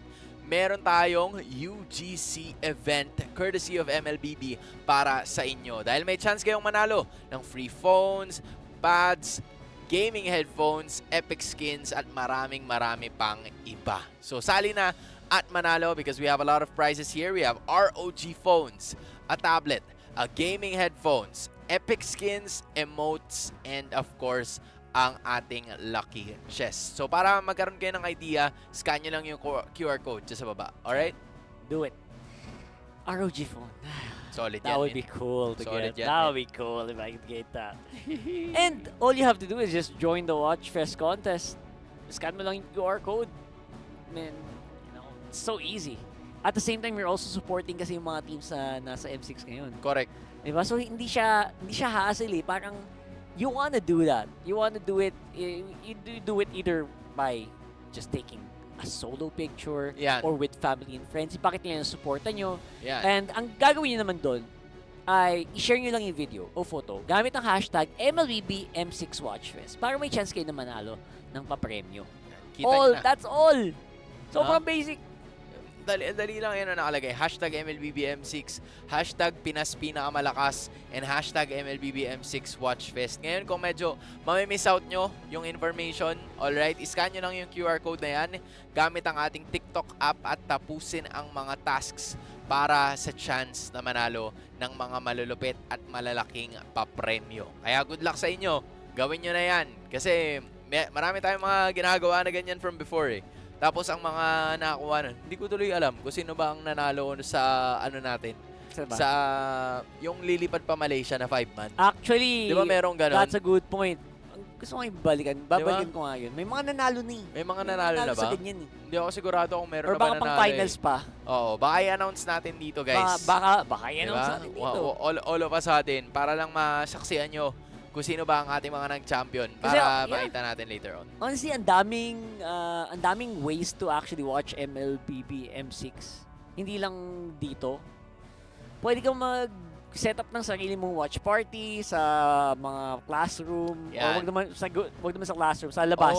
Sa canteen. Oy, meron nag-watch party sa Ateneo. Talaga? Oo. Meron ba? Sinabi sa akin ni Yolo yun. Shoutout kay Yolo. Tsaka sa lahat ng mga supporters Binabati namin lahat ng mga watch party dyan. Yan, ng mga watch partiers. Okay, kung naghihintay kayo ng laban, huwag kayong mag-alala. Kami din. Okay, so chillax lang kayo at hindi, di ba, sabi nga nila, kung kanina pa kayo nakaupo, huwag niyong kakalimutan mag-stretch. Yeah, stretch. Yan, stretch lang guys. Yan. Diba? Ito yung time nyo para magmuni-muni. Yan. Mag-reflect. Yan. At kumuha ng merienda. O, kumuha ng hapunan. Diba? Sana pala yung bulalo, dinala ko dito. Actually, may bulalo kanina. Ay, nilaga ba yun? Nilaga. Nilaga pala. Sorry. Sorry guys, kumain kami ng nilaga for 10 minutes. 10 minutes. Kasi ganun kabilis ang ML game. Oh. Kailangan makabalik tayo with the MLBB action Pero, sana nandun pa yung nilaga ko kasi hindi ko pa siya naubos. Oo nga. Yung sa akin kasi wala na eh. Nahigop ko na siya within 10 minutes of game. 10 minutes of gameplay, pare. Parang brawl. Tinuring kong brawl. Diba? Napakagaling. Kailangan na-brawl tayo. Pero yun nga, guys, Ang in daming, case ang daming watch party. Ang daming watch party. Binabati ko yung watch party ni Boss Wolf. Yan. Yung isa sa mga pinaka-solid dyan. Yan. Binabati ko kayo. Ang pinakamayamang nag-watch party. Ever. Pinakamayamang tao. Nagsama-sama dyan, di ba? Mga, ano yan eh, hindi watch party yan eh. Ano yun eh, watch? Rich party convention yan eh. Yung mga paldo mula sa iba't ibang bansang player. Sila Hate, sila Hito, Yan. sila Marky. Yan. Nako po, yung mga mayaman, nagsama-sama sa isang... Nagsama-sama na naman kayo. Hindi ko talaga masabi. Pero binabati ko lahat ng mga nag-watch party. The best talaga manood ng M6 sa totoo lang, hindi yung naka-nanood ka lang sa phone mo. Ganun. Baka baka... The best yan pag may kasama ka. Pag may kasama ka, solid na solid yan. So, alam nyo yun, minsan nga hindi pa kayo nagka-arinigan nun, di ba? Tama. Hindi namin narinig yung broadcast. Kami-kami na lang, yung usapan na lang namin yung nag-shoutcast. Yan. Yung kami-kami lang yung nag-uusap, tas dire-diretso na. So, malamang yung mga yan, yung mga nanonood dyan sa couch na yan, tinitignan lang tayo niyan. Pero hindi tayo rinig. Correct. Ganun Tsaka sila kalala. din, nakikita ko rin sila Burrito, tsaka sila Joshi Cakes. Sila Joshi, oo. May watch party din sila. Screenol ko kanina sa TikTok, nakikita ko nag-live sila. Naka-live pa. Naka-live sila, Naka-live pa talaga. Sigurado ako nakasando si Burrito ngayon. Tapos nag-ML. Nag-ML. Malamang habang nag-aantay, nag-ML din yun. So sana lahat kayo mag-ML. Nag-rank games habang nag-aantay. Or mag-brawl lang. Kasi pag-RG kasi parang mapatry hard ka. Sali nyo naman kami. Wala ba kami dyan? Sali nyo maglalagi na ako. Maglalagi na ako. Maglalagi na kami ha. Wait lang. Pa-invite to. Maglalagi na kami. Maglalagi na para ako. sigurado. Invite nyo kami yan. Sayang naman. Pero guys, kidding aside. Isang brawl lang. Isang brawl lang. Pwede na yun, di ba? Hindi naman nalata. Nakaganito lang naman kami. Di ba? Kita nyo Pwede. ba? Yan. But again, guys, in case you guys don't know, para lang sa ating impormasyon, kasi wala kayong nakikita as of the moment, di ba? Ang ating susunod na laban ay ang Selangor Red Giants, ang MSC 2024 champions, SRG kontra sa Ulfednar. Alright? And I feel like for a lot of times na napansin natin dito for both of these teams, ito yung ine-expect na sobrang daming mga tao na magdo-dominate talaga. I'm talking about SRG at this point in time. Tapos, yung Ulfednar din, we were thinking na sa Turkey, dapat sila yung lalabas. Pero we see regions like S2G, we see teams like S2G, and then, yung sinabi pa ni Dilar kahapon, na ang kailangan mo daw abangan talaga ay walang iba, kundi yung Team Spirit na Nancy region, pare. Yan ka na naman, Dilar eh. Diba? Di, pero totoo yung sinabi niya. Binabati ko si Dilar, by the way, na napakalupit ng ginagawa nilang trabaho ni Chantel doon. Yan. On-site reports and everything. Pero yes, the non-C regions, nagulat ka na, kasi yung lalo yung mga taga-West, sabi nila, ano lang naman eh. Sa ASEAN region lang naman talaga yung MLBB. Hindi. It's not the case anymore, brother. Diba? Parang ngayon naman. Pero eto na. Guys, makikita nyo na ang ating mga teams. Woohoo! Woo! Here Ayan we go! Nakita nyo na. Sunshine, you are my sunshine. Kasama niya si Apex 47, Rosa, TNC, at ang out of this world na si Alien para sa Ulfednar. Na nasa ilalim daw ng dagat. Yeah. Ayan, Rosa. And syempre naman, huwag niyong i-expect na magiging madali ang laban nyo. Correct. If ikaw ang SRG. Kasi ito talagang team na to, hindi sila nagcha-champion sa international. Pero, always present din yung mga yan. And, hindi mo alam, baka ito na pala ang panahon nila. 'Di ba? Sobrang iba talaga. Talagang, even yung BTK, feeling ko munti ka talaga sila dun kahapon eh. Oo. Munti ka na din yung BTK kahapon sa totoo lang eh. Pero napalaban lang din kasi talaga yung BTK. Kaya ngayon, ang Ulfednar ang nandito sa sitwasyon na ito. Ayan pero, na. ililipat na natin. Alam nyo na siguro kung sino sila. Yep. Nakikita nyo ang kanila mga muka. At pamilyar na sila sa inyo galing MSC 2024. Tila wala naman talagang nagbago. Wala. This is Selangor Red Giants, ang MSC Champions of the Year, at ang MPL Malaysia Champions of the Year. That's right. And I would say na naging mas popular na din si Stormy on that mid. Valentina is just basically the cream of the crop. sobrang flexible niya as a mid laner. And I think Innocent, magsisimula na ding mag-pick up on Steam. I think Innocent could be one of the best Granger players of the game. Talagang, ito na siya yung gumamit ng Granger laban sa Bruno talaga na napamuntikan na Isang muntikan din. So, ito naman si guys, as usual, medyo aggressive. Pero, malay mo, na-pullback na siya nung team niya. Oh, yun I think, yun yung pinaka kailangan point of improvement for si guys. And we might see it there. Yun din yung sinasabi kanina ni Coach Arcadia, di ba? Base dun sa quote na nakita at narinig natin or binasa natin all together, na parang ang naging kakulangan daw nila, hindi naman sila kinulang sa mechanics. Oo. Kinulang sila sa disiplina. Nako. And yun yung isa sa mga bagay kasi na parang pwede mong maturo, pero hindi mo pwedeng ituro during the game. May na ano yata, may na crit. May na-crit? May na-crit na ano. Bakit? Kasi makulit. Pag ikay makulit, ikay makakrit. makakrit. Ayun. Totoo naman. So, malay mo, di ba? May naayos na nila. Naayos na nila. Nakrit na Nakarit na. Oh. Okay na. It's all good. It's all good in the hood. It's all good in the hood, mga kababayan. So hopefully, kung nanonood kayo sa inyong sarili-sariling mga tahanan, nawa ay nakapaghapunan na kayo. Please. Nawa ay nakapagsaing na kayo kung Sarap hindi pa ng kayo nilaga. nakapaghapunan. Oo, totoo. Kukuha pa tayo mamaya. Kuha pa tayo ng nilaga mamaya. Pero ayun na nga, 'di ba? Shoutouts din kay Kuya JR na ano, sigurado, tumutungo lang, diba? Tumutungo lang. Pero ayan, yes, si Kuya JR 'yon, yung nag-finger heart. Ayan o. Yan. International. Diba? Alam nyo naman. But as we speak, guys, eto serious block talaga. They look very confident this time. Iba ang ano nila, iba ang aura nila compared to like before. Kasi nabanggit din ni Sorn kanina, 'di ba? Na he's kind of like nervous playing for Malaysia in Malaysia kasi ayaw niya daw na ma-let down lahat ng kanyang mga kababayan. So I feel like SRG also shares that same thing. Kasi ayaw din nila na malungkot sila, pero tingnan mo, 'di ba? There's like a different sense of aura from this team na nakikita natin compared to Ulfednar na parang very very composed. Kumbaga, it's loose or it's lax versus composed. Ayun. It's interesting kasi nagiging usually hometown buff. Oo. Pero parang may kaba din pala no, na ayaw mong ma-disappoint yung mga taga sa inyo. So para medyo double-edged sword, and hopefully they will take it however they will in a positive light, itong SRG.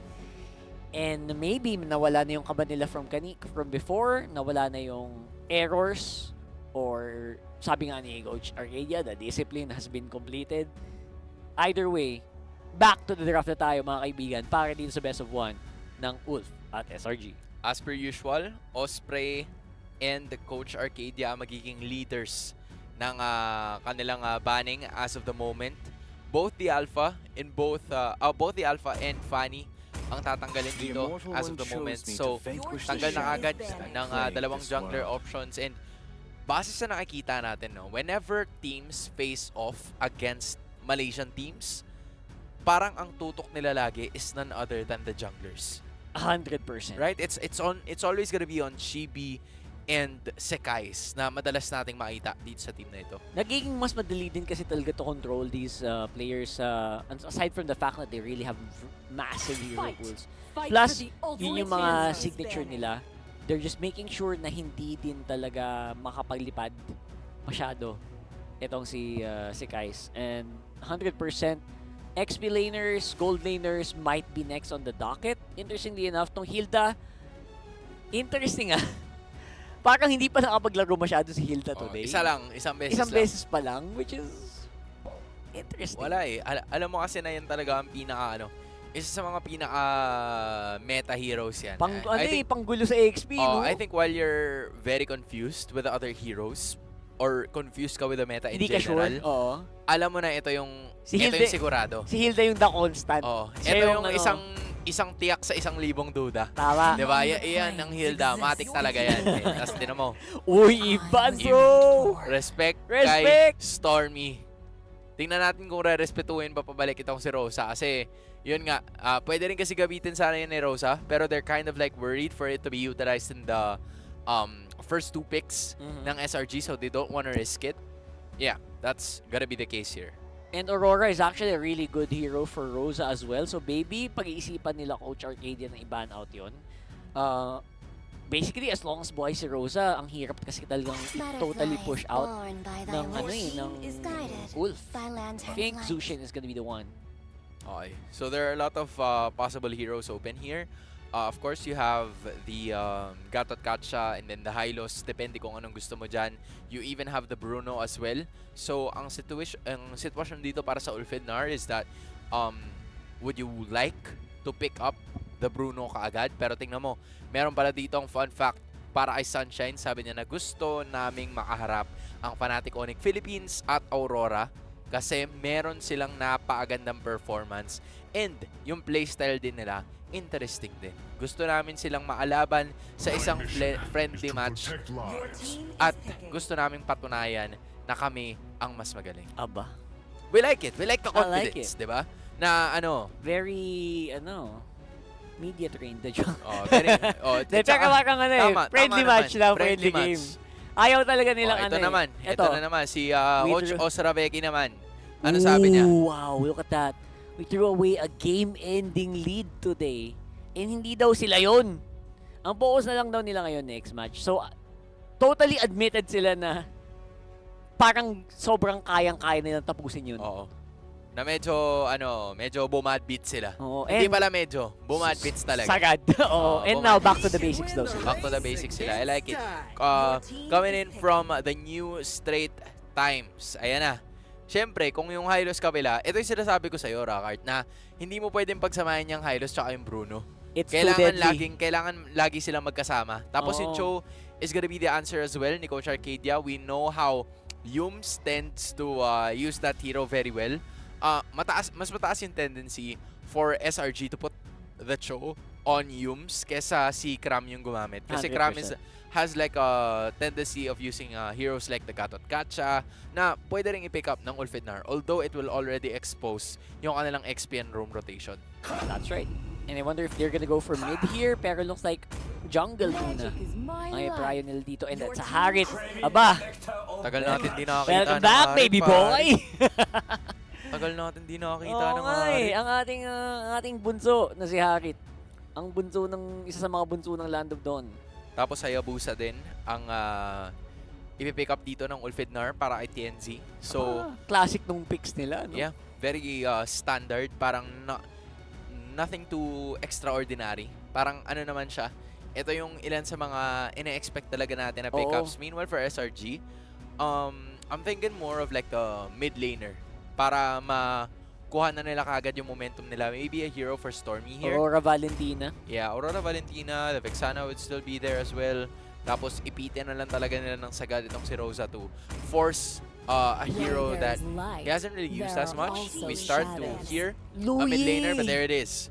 A Louis. Quick pick up para dito sa MSC 2024 Champions. Itong SRG, nagiging familiar yung lineup, Nagiging, parang may, Parang may something, Parang may something dito na parang may konting lasang kahapon, Lasang kahapon. Yung mga pandurog na lineup.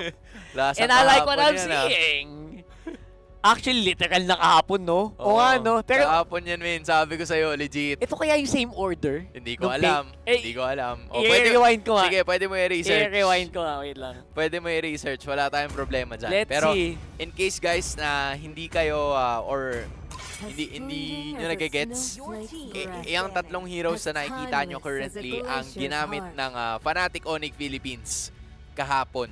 So, it seems to be working so much and very okay din siya para sa lineup ng SRG kasi these guys are known to be very aggressive players. Diba? Kung kinulang sila sa disiplina kahapon, then maybe they could have some sort of controlled aggression because either way, it would still be able to work with this kind of lineup in the mix. Yeah, this kind of lineup actually will need a lot.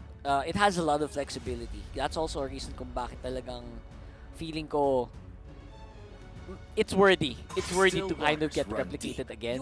Pero ang bans dito ngayon is going to be that Ling, which is very interesting. I guess they're digging into the Sekai's pool na. Oo. Hindi naman sila masyadong dun sa kahapon. More on saan ba sanay si Sekai's? Diba? Hindi pa natin alam kung ano magiging ganap dito. Baka nga batuhin sila ng curveball dito ng SRG. Ayun at nga Bane sila or, choose or pick up something else. Pero may Nolan pa rin naman na available for Sekai's disposal kasi yung isa sa mga heroes that could go very well against the Hayabusa.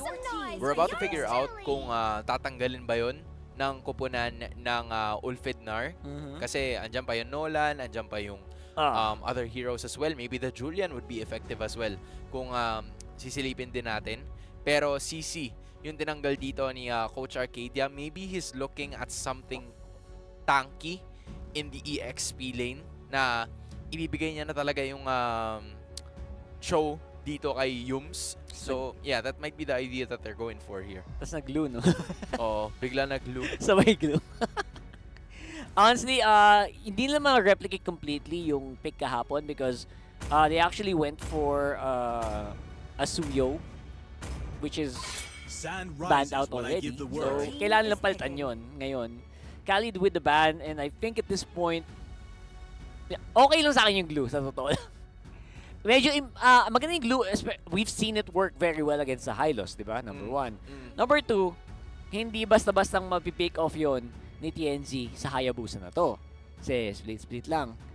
And it's honestly a really good frontline para sa XP lane. So, alam mo sa SRG, they have a bit of free reign na mag-ganon na lang eh.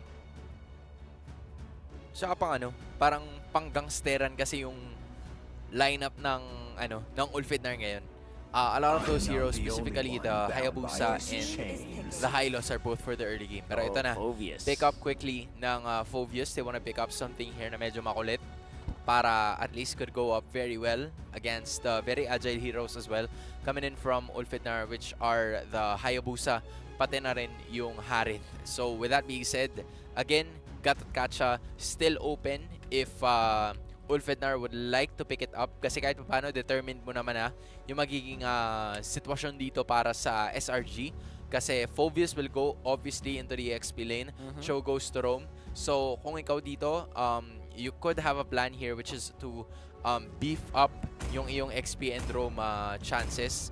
So I'm still wondering kung ano magiging sitwasyon dito para sa Ulfidnar, and we are still yet to figure out as well kung ano ba magiging pick up dito ni Rosa. But yes! There you go! Lilipad-lipad. Lilipad-lipad, and it's been a while since we saw Farsa. Pero I think nakakita tayo ng Farsa sa wildcard.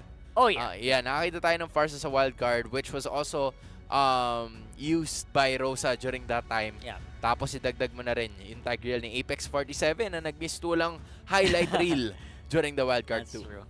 Para naman dito, I think last pick, possibly Nolan. Something very similar to Nolan could function here. Ewan ko pag-Fred rin pa sila, pero you really want someone still of us. Kailangan mo ng damage, hindi pwedeng si Bruno lang yung damage talaga. So, lang eh. Kailangan merong kailangan mo ng damage dito. Yeah, I really see the... Frederick pa rin! Wow! Okay. I like the lineup. I want a 4 protect 1, pero nakita natin yung nangyari kanina sa 4 protect 1, di ba? Medyo kinulang talaga ng damage. I hope it works out differently here. Pero looks like that's gonna be the case. SRG, ang pangalawang team sa M6 na mag-pick up ng isang Frederick jungle. We've seen it from BTK a while ago, and to be fair, gumana naman ang Fredrin para sa side ng BTK, pero going up against the composition na meron ang side ng SRG. As you see the fans right over there, it's somewhat of a really good engage tactic ang meron dito ang Ulfidnar. Meron silang pang-abot sa bandang likuran just by, grabbing the Ugi Shadow Kill through the Hayabusa na gagamitin ni TNC dito. But then, if you take a look at the lineup na meron ang SRG, meron din silang pang-abot sa likod. So knowing that most of the scenarios are gonna be Ulfednar trying to fight from a distance with the diversion. Kayang-kaya nilang hanapin kung saan ba nanggagaling itong si Rosa. Right. And again, there's also a reason kung bakit talagang masyado nalabig itong Farsan to. I think we might see it here later. Pero 100%, they will have damage galore. Grabe yung combo na pwede nilang gawin with the Tigreal with Rosa. Pero sobrang gandang sync dapat ni Apex tsaka ni Rosa dito. And not to mention, syempre, kailangan si TNZ present para ma-finish off yung mga target nila. For the meantime, farm to the max tong lineup dito ng Ulfednar aside from their mid trio. Again, both of these teams currently at 0-2. And in addition, or 0-1 pa lang pala. 0-1 pa lang. Ayaw mo na mapunta doon sa 0-2 as we speak. Pero ayun na. Nagsimula na itong si TNZ. Nakuhanan ng purple objective itong si Sikais. So that is already a start para sa Ulfednar. And I think that is exactly where you want to be. Slow down yung Fredrin. I-take advantage mo na Assassins right now just really have a big advantage. First blood! TNZ! Hayabusa going crazy. Nagsimula kaagad itong Ulfednar. Kumbaga ano yun eh, first beat yun eh. Bago mag-base drop, inumpisahan na nila eh. Laging, oh my goodness. Ulfednar. Somewhat already meaning business kahit sa unang minuto pa lang ng ating laban. And Rosa, very aware na doon manggagaling si Yum. So, you know, he's just making sure that he's gonna go out. Yeah, make sure you also just land your skills kung ikaw si Rosa dito. And now, sayawan na tayo para sa unang turtle ng laro na to. I would say na maganda pwesto ng Ulf ngayon, especially because of that first blood.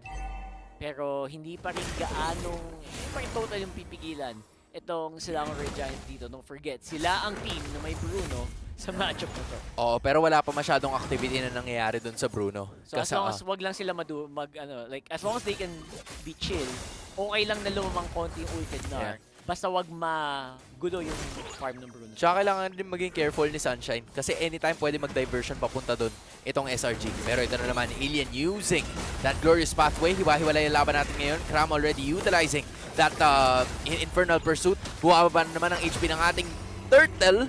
And it is gonna be Rosa getting it para sa koponan ng Ulfednar. May laban na naman na mangyayari. It's gonna be another one. Getting and biting the dust. That time it was gonna be Stormy. Pero si Cram andito pa rin at lumalaban. May tulak na mangyayari and Alien stays alive. Cram goes down. And now Ulfednar is leading by 2.5k. Grabe Hans, nagwawala ngayon ang Ulfednar. Lahat ng lane halos kontrolado nila. Pati si guys, mababawi pa. And there you go. That's Alien for si guys. That is a worthy trade. Any time of the day, nakuha ngayon sila ng control sa mapa. Maaga pa lang. Oh, wow, TNZ already 3-0-0. Tapos si Alien really doing a good job in keeping things in scale. Pero doon naman si Yums at siya ay hindi na makakawala talaga. May bonus damage pa na ilalatag si TNZ kontra sa mid laner ng Selangor Red Giants. 5-1 is the case here. Ulfednar waking up like a different beast today. Iba ang gising. Uy, Hans, iba ang gising ng Ulfednar sa game na to. Where technically, kung may underdog man, I think sila na yung underdog sa matchup na to. Pero hindi yon ang performance na pinapakita nila ngayon. Selangor Red Giants trying to regain control of this game. Pero sa ngayon, talagang naging mas mahirap na para sa kanila na makalabas sa mapa. Lalo si Stormy, hinahunting ni TNZ, muntikan pang ma-shadow kill. Inaabot pare. Diyos ko po. Inaabot ni TNZ. Sabi niya, sige ha, ang kulit mo ha. Ayaw mo pa mag-back ha. But yes, obviously all early game is going to the side of Ulfednar as we speak. 3,000 na ang kanilang kalamangan. And mag-e-expire na rin halos yung mga energy shields at wala pang nakukuha dyan yung karamihan sa mga players ng SRG. And this is really crucial because first items are already getting picked up by Ulfednar at palabas na rin ang ating pagong. Good spike. Ulfednar, ready na yan lumaban ngayon.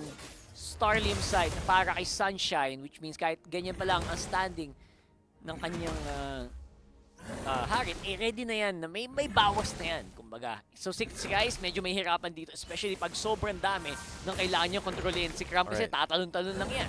Now, a lot of activity is happening here dito sa Turtle Pit. Wala pa namang masyadong nangyayari.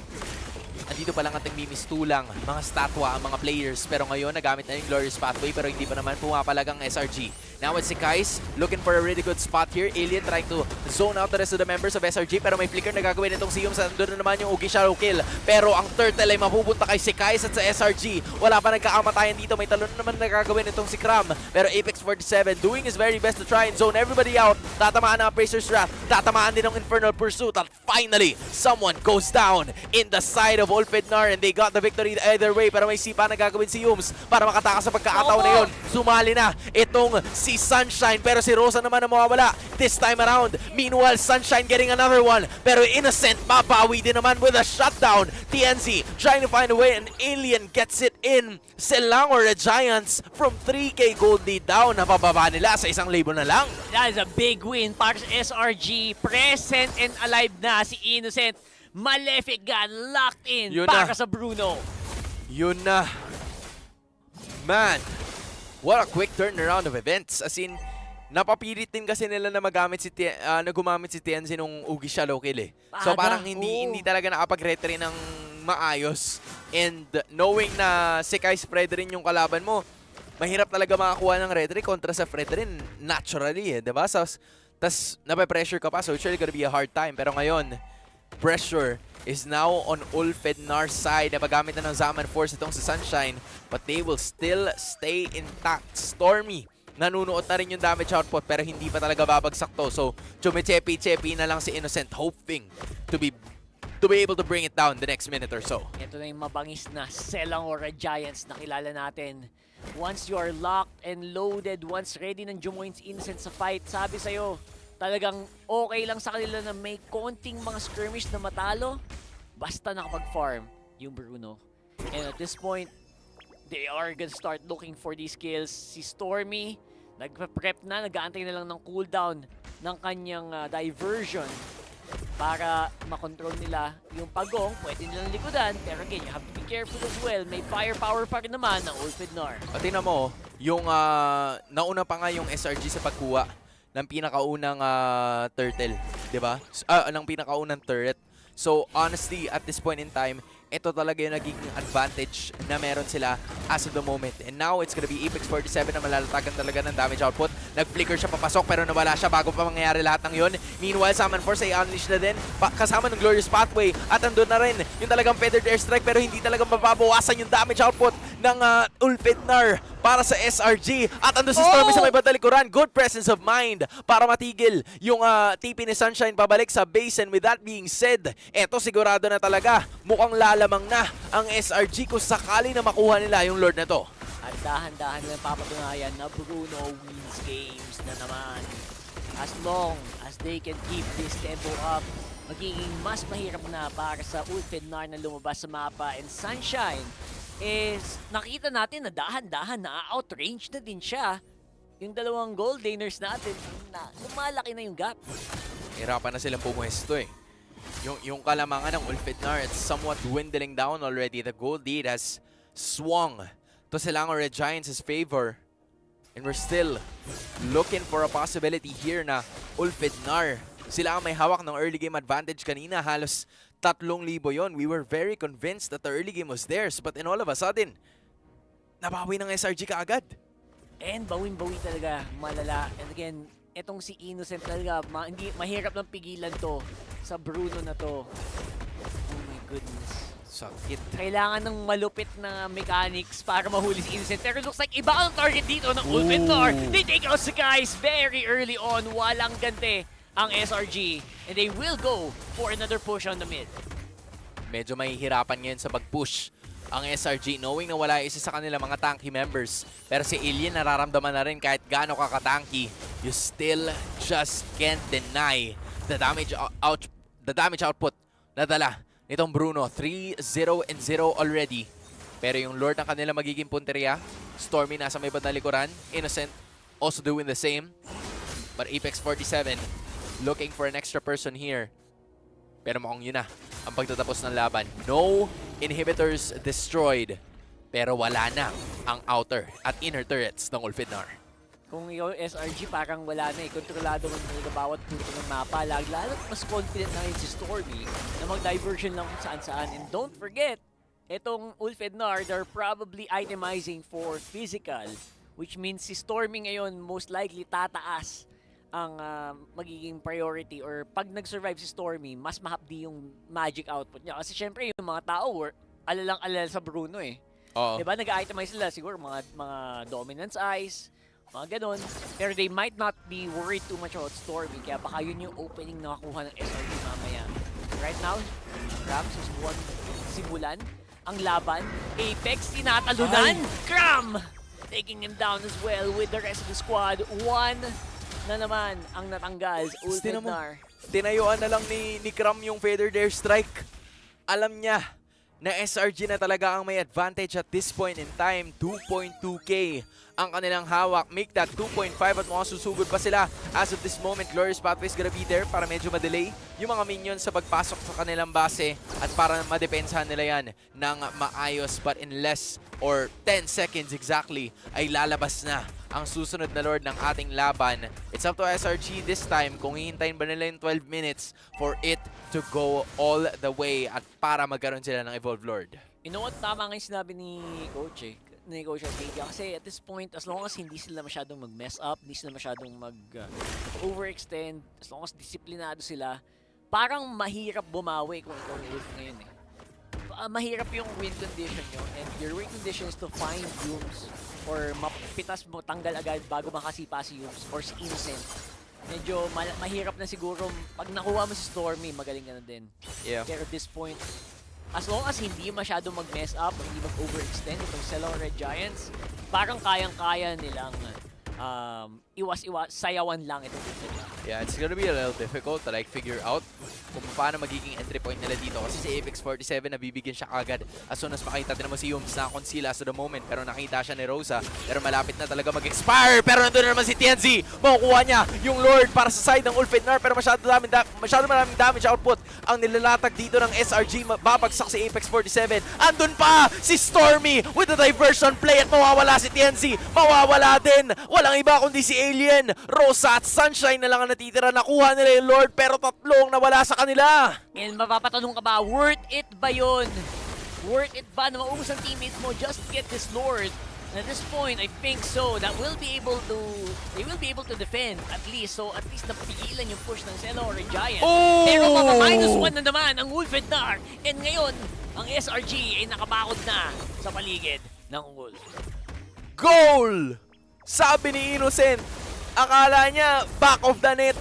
Yun pala, punit dahil sa damage output. Susunod yata si Sunshine, pero ayaw niyang mangyari yung nangyari sa kanyang kakampi. Meanwhile, Ulfednar doing their very best para makadepensa. Tuloy-tuloy ang pagsayaw at paglapit sa mga anino nitong si TNZ. But even in the midst of all of those happening, there is just one. Yung mga bola ni Bruno nagiging problema dito, pero teka lang, nandun na naman pala yung implosion, pero may biglang teleport. So all goods in the hood ang SRG. Apex 47 trying to go for a play, pero medyo malayo din ang kanyang follow-up. So there will not be a kill happening. At least for now, mapa-reset muna ang SRG. There looks like makakapitas pa yata sila. Isa dito, si Kais might be low here, pero nakahuli ng isa. Si Rosa Rasipa pa atras. Yung mas nakadali na naman ng target mula sa likod. Andun talaga natapos ang dami sa mga damage output. Tingnan mo naman si TNZ at si Apex 47 na lang yung natitira. Wala yung kanilang mga main damage dealers. Rosa is out. Even Sunshine is already has set, or kumbaga the sunlight has already set here para sa side ng SRG as they are looking for the finish dito sa ating laban ngayon. Apex 47 at desperate implosion move, pero mukhang dun yata matatapos ang ating laban dahil mawawala ang take reel ng side ng Ulfednar. It's just gonna be TNZ and the lock-in is gonna be for certain. Makukuha ng SRG ang kanilang unang panalo sa M6 World Championship. At mukhang it's a 1-1 para sa SRG. May konting paghinga ngayon na magagawa itong team na to, our MSC 2024 champs. And so far, so good. Nagmumukha namang ito yung medyo, I would say a lot of people are starting to get back into their old form. ito na yung old form ng SRG na inaantay din natin. Honestly, ito din yung form na nila nung nakalaban nila yung Fireflux all the way back from MSC. What a classic. Yun ang makikita nyo pag ang SRG ay disiplinado. As in, as long as they have the Bruno on their side, they were very much aware na yung timing sa kanila ay wala pa. Which is why the early game was really going to the side of Ulfidnar. Pero mula nung nakuha nila yung pinakaunang turtle o yung pangalawang turtle ng laban, that is where things started to change para sa MSC Champions. Malaki yung difference ng SRG na nakita natin today sa SRG na natalo nung S2G. I think this is the SRG na medyo alam mo yun, na-compose lang. Very similar sa ibang teams na nakita natin today din, di ba? Yung mga natalo kahapon na napaisip ba bakit sila natalo? Nawala na yata yung kaba factor or jet lag o ano man. Diba? They look like their old teams, their old selves. Yung mga dating team na to, TLID, SRG, ito yung mga kilala natin na teams ganito sila perform. And they showed us right away in just probably 14 minutes of gameplay kung ano ang kaya nilang ibigay sa ating lahat and the reason why they are regarded as probably one of the strongest teams na meron ngayon, if not the strongest, right? Just because of the recent performance nila sa kanila mga international tournaments. And I do feel like, you know, in some certain scenarios, you're gonna be seeing SRG very much soon at may chance sila na, you know, if you're Malaysian, ayaw mo na magharap ang Team Vamos at ang SRG. Diba? Gusto mo na magkahiwalay man sana sila kahit papano. But as of the moment, we're gonna throw it over to Malaysia with Rose kasama ang ating winners. Heroes takes their first win. First of all, Stormy, congratulations. That was an intense game. I could see everybody here at the arena. They were shaking, they were screaming. I could even hear the staff shouting. But Stormy, how are you feeling? How's everything like? We're happy that we won today, so very grateful today. Okay, now Stormy, before we continue on talking about today, let's talk a bit about yesterday. I feel like the opening matches of the Swiss stage came as a shock to a lot of people when you guys lost against S2G. Maybe you can share with us what really happened. Was it the nervousness? You guys weren't ready, underprepared? What happened? I think there's just some minor mistakes behind the game yesterday. So I think it's just our mistakes. So kita orang just try to fix it today, and alhamdulillah. Yeah. So, if you feel like the mistakes were fixed today, how did you guys manage to fix it? What discussion did you guys have last night? Did you guys stay up really late? What was going on with Selangor Giants last night? After we lost yesterday, we straight up go to stream, and the coaches stay up until 4 a.m. Wow, So, yeah. 4 a.m. Okay, amazing. Now, as we all know, Ulfidnar had met you guys in MSC 2024, and they are still yet to get a win against the Selangor Red Giants. Now, Stormy, with this, how did you guys react when you guys saw the matchup last night? It's quite surprising because we fight them again 2 times already, right? Yes. So yeah, terkejut lah. So, you guys were shocked. Were you expecting this win, though? 50-50. 50-50. Okay, Stormy, earlier on just now when I talked to Zorn when Vamos won, I asked him if he felt nervous or pressured playing in Malaysia. And I also saw a content that you guys did with MPLMY or MLBB Esports in which you guys preferred international tournaments or playing outside of the country compared to playing in Malaysia. Why is that so? Do you feel like the pressure is higher when you're playing in your home country? No, we don't feel nervous at all. I think it's just an opinion, so yeah. I see. Okay, do you love the crowd in Malaysia? Yeah, of course. So, Stormy, last question. What do you have to say to the fans who came down for 2 days, supported Selangor Red Giants, and maybe you can ask them to continue supporting you guys? To our fans, thanks so much for coming, especially to my mom and my family. It's because they weren't there yesterday, right? So they are here today. So thank you so much for coming. The extra buff with mommy and the sister. Thank you very much, Stormy. Congratulations on that amazing win. And with that, let us throw it back to the panel to break down what happened in this game against Ulfidnar. Maraming salamat muli sa ating host. Kasama ang winners or winner na Selangor Red Giants and of course Stormy as our interviewee. And nakita naman natin na yung cool, calm, composed na Stormy. From a while ago, they were really showcasing what they can do at sobrang highly regarded na talaga si Stormy. Ever since na nanalo sila ng MSC 2024, iba na yung level ng respect ng mga manlalaro and all of his peers, all of the people who are supporting M series and MSC in general, because they know, we all know what he's capable of. And sila din aware na, you know what, tumalong lang talaga. There's just no other way around it. Tumalong lang kami kahapon. And mukha namang na-fix nila. And impressed na. Coach Bob na naman, bro. Oo. Coaches, 4 AM na Sila naman. wala. Pinoy coaches the power eh. Diba? Wala talaga eh. Ganun Ano mga talaga, sabi natin? guys. Ganun talaga. Guys, hindi na sa amin yun ah. Hindi na sa amin. Sila na nagsasabi na. Diba? 2 out of 2. 2 out of 2 tayo 2 out today. of 2 ang nagsabi. Diba? Coach Bob. Na talaga, iba talaga ang coaching staff. Pero ito na naman, 14 minutes na naman. Gaya ng nakita natin mula nung kamailan lang. Nako. It was SRG getting a victory. Alam mo, a lot of people were looking forward to this series or this game specifically.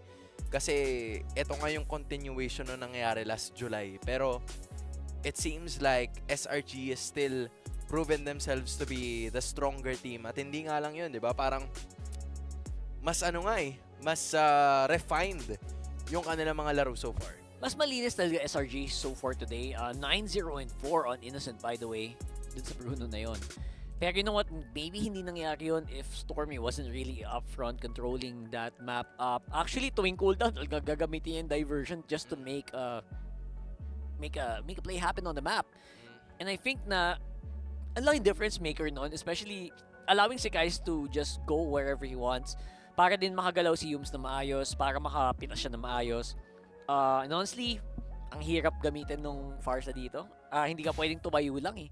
Pag the moment na tumayo ka with a feathered airstrike, may tatalon sa'yo. May tatalon sa'yo na Yums, hihilain ka ng energy eruption, or tatalon ka ni Crab. Napakahirap kasi ng sitwasyon dito para sa Ulfednar. Kasi pag nagsama-sama sila, which is usually the strategy pag medyo nalulugi na kayo, andyan yung Luyi. Pag Lugi kayo, diba? no? Lugi ka na talaga agad sa Luyi pa lang. And then, yung kanilang main damage dealer in terms of magic damage would be the Harit and the Farsa. Pag ganyan kasi yung sitwasyon, napakadaling maabot yan nung Cho tsaka ng Phobius eh. Just because they can have access to the backlines kung saan nagugustuhin man nila. And they were able to capitalize on that as we speak. And it was just difficult for Apex 47. Diba nakita naman natin siya kanina, he was really doing his best para makakuha ng pick-offs dito para sa side ng Ulfednar. Although, some were successful courtesy of those 4 assists. Hindi lang talaga nila nagawa ng malinis. Or masyado lang talaga naging lumipas na. Kumbaga, yung scaling nila na dapat sana ay papaborsaan nila during the early moments of the game. Pero SRG, they capitalized on those. And with all of that being said, yeah, it was just SRG really making their timing worth it. And Innocent was just there. At alam niya yung timing ng Bruno niya. Stats pa lang, kita mo, hirap ng buhay ni Sunshine dito. Sa totoo lang kasi, paano mo gagawin yung paano mo gagawin yung trabaho mo as a Harit kung ang layo ng target mo? Harit technically as, di ba, marksman siya, I mean, gold laner siya. Pero yung range niya is halos kalahati ng range ng Bruno. So technically, the only way na makakapag-dominate ka is if malapagan mo sa mukha yung Bruno tas hindi gumalaw yung Bruno. Ang Bruno kumakait lagi yan. 'Di ba? So, targets like Yums, madulas din. Kasi guys, maluting kayang tiisin yung hits mo. Cram, kayang tiisin yung hits mo. And overall, si TNZ lang yung pinaka-pag-asa nila na makills dito, honestly. And right now, Innocent not surprised with a 904 scoreline to be the MVP. Para sa matchup na to, talagang the moment na nalaking yung Malefic Gun, sabi ko, ay nako, ilista mo na yan. Hindi siya maaabot.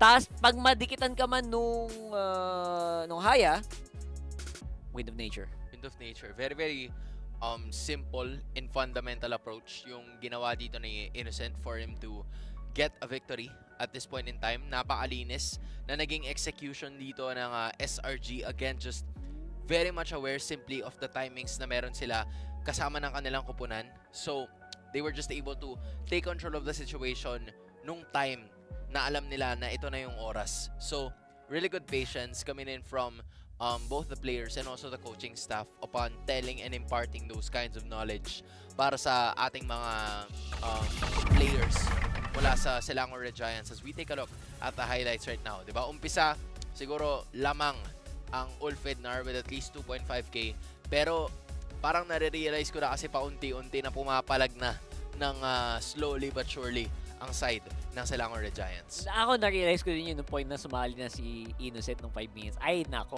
Alam ko na mangyayari dito. Napanood ko na. You know what's about to go down, Oo. And at that point, it's just undeniable na this Bruno is the flavor of M6. No joke about it. Kasi, ang hirap niya abutin talaga. Kahit, alam mo yung ginawa na nga in advance na ng Ulf eh. Oo. Super long range mage na nung pinik nila. Hindi pa rin kayang mapitas yung Bruno kahit ano. Nakakagawa pa rin ng plays yung Bruno. Nakakagawa ng kills na ganyan. So I think at this point, you know what? You gotta find some other solutions because this is not the solution to it. Oo. Nahihirapan talaga sila na na lutasin lahat ng mga bagay as we speak. 'Di ba parang kung iisipin mo nga more on team fight centric talaga, ito yung finishing blow dun sa naging ganap na ang ganda ng pwesto ni Yums. And they were really looking for sa lahat naman kasi nang pwede mo makita, 'di ba? Kung ikaw si Apex 47, sa lahat naman ng pwede mo makita, bakit yung Fred rin pa? Well, parang yun yung worst case scenario. There's like a 20% chance na makikita mo si Fred rin dun. At si Fred rin yung nakita mo. Si Yums nang galing dun sa likod, sinipa si Rosa. And the rest was history. Yun na yun. It felt like it was easy for SRG, especially after 10 minutes. Nawala na yung lead ng Ulf na pinaghirapan nila ng early game. And now, we are here. We're seeing a deathless, innocent game. And na-prove nila na, you know what, kami pa rin yung SRG na kinakatakutan ng mga teams all the way from MSC. Ang daming teams ngayon para sa araw na to na parang bumalik sila sa kanilang usual form. We've seen cleaner gameplays from teams. We've seen teams na unfortunately hindi pa rin nila nalilinis yung mga dapat linisin and they were unable to capitalize on those. Pero hindi ibig sabihin ito na matatapos na ang kanilang paglalakbay dito. Kasi para sa mga natalong teams, you still have a best of 3 series. Now I'm looking at Ulfednar and Aurora. Yan ang headliner natin dyan sa baba. Magtititigan sila doon, no? Oo, like the main difference lang naman is that best of 3 series naman yun. So parang may wiggle room or like may oras ka pa para mag-adjust. Pero compared to the games that you have right now, it's now or never once na dumating ka na dun sa 0-2 na standing na meron tayo ngayon. And again, yun yung mga bagay na kailangan natin pag-usapan later on kasi for sure, madami tayong masabi tungkol dyan. Oo. Pero one thing's for sure, 1-1 din ang dalawang teams ng Malaysia. Ano? 1-1 yung parehong teams ng Malaysia. 1-1 din yung teams ng pareha sa Malaysia. So baka magkita-kita sila doon. Pero ito na, babalik na naman tayo sa tinatawag natin na live bias satellite. Dahil ang ating pambato na Fnatic Onic Philippines na undefeated will be going up against the champions of Cambodia, CFU Gaming, sa ating susunod na series. Eto, sigurado ako, kaabang-abang to. Mapapalaban tayo dito. 100% CFU. Hindi din yan pwedeng malitin. Oo, hindi pwede. Isipin mo, ang tagal na nilang first seed sa MPL Cambodia. Tapos ngayon lang sila nag-champion. So, sobrang gigil to the bones ang CFU na ipakita kung anong kaya nilang gawin. And maybe this is a really good chance for them to do so kasi aabangan nila ang kanilang mga teams ngayon. But as of the moment, i-hold muna natin yan. Relax lang muna kayo kasi bago natin panoorin ang ating mga kampiyon na Fnatic Onic Philippines versus CFU Gaming, balikan muna natin ang ating live reporters sa Malaysia.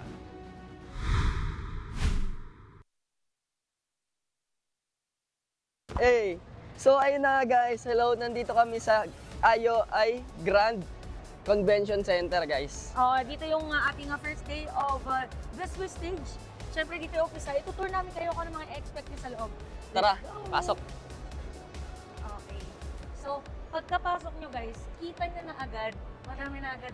Nandito na agad yung mismong entrance tsaka kung saan kayo lalabas. Oo. Yung in and out, guys. Tapos dito tayo. So, pagkakaliwa, may makikita kayong iba't ibang mga ganap. Yes, iba't ibang booth. Like, yung ticket booth, tapos yung sponsor, gano'n. Yan. May for your activities din tayo dito. Yes. Tapos dun, yung, okay, ibang ticketing booth to. Tignan natin, kasi meron tayong M6 Carnival dito.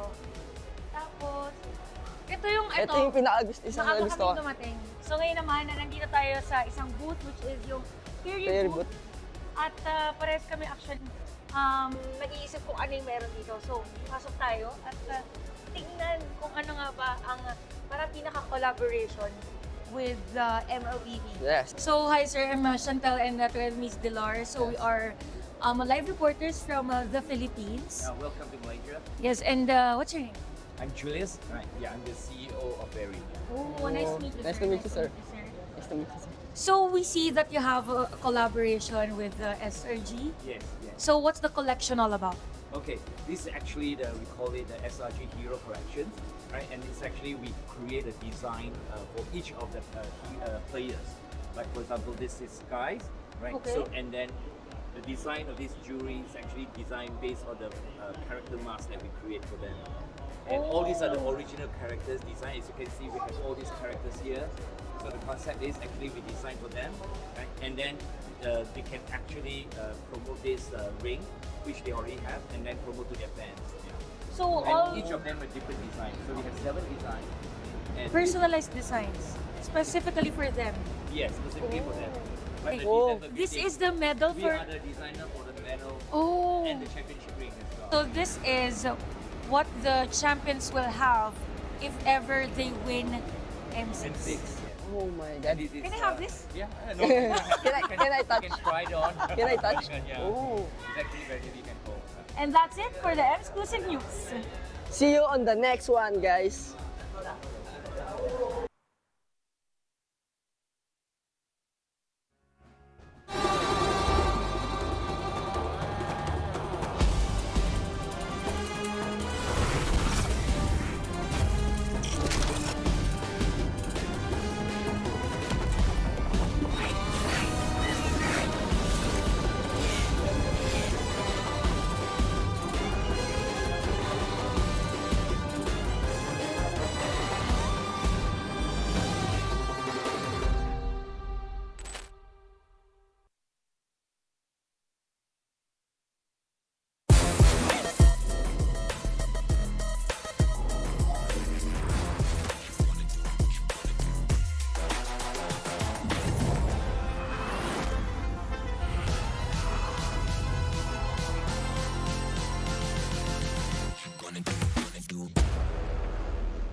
Kailangan ng warm-up, pare.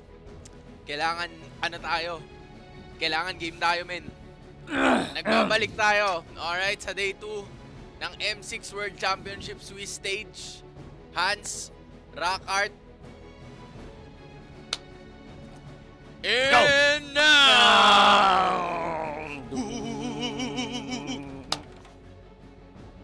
Ang maghaharap ay ang CFU Gaming. Respect po. Respect CFU Gaming.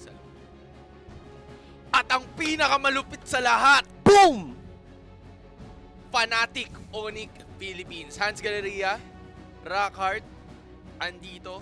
At kami ang mga kasama nyo para sa tinatawag nating Live Bias Satellite for the main event. Yan. Minsan ay pinipigilan namin ang aming mga sarili. Siyempre, neutral tayo sa lahat ng mga teams na mayroong Filipino imports. Pero pag mayroong Filipino team, iba to muna. And aside from that, obviously, kailangan nating mag-take isa. Hello, Panda. Yeah. Parang malaklod. Alam mo yung blazing duet, ganyan yun eh. Pag si Claude ka. Pag si Shaudre, tawag dito, mag-jacketon. Yan. Yon. Para lahat tayo may energy mamaya. Pag tayo nag-RG, kain lang tayo ng Hello Panda, mag-level up tayo. Sabi mo jacketon. Jacket. Strong. Papunta na kayo sa Hello Panda Panda website for more information and to get this yummy. Okay. So, sorry guys. Yun na. Sarap ng nilaga eh. Wala, ganun talaga guys. Basta pag sabaw ang ulam, sabaw din ang caster. That is correct. Joke lang. Sorry. Sarap ng sabaw. And sana nakakain na kayo. Sana kumain na kayo ng dinner. Sa puntong ito, we are getting into a very special match.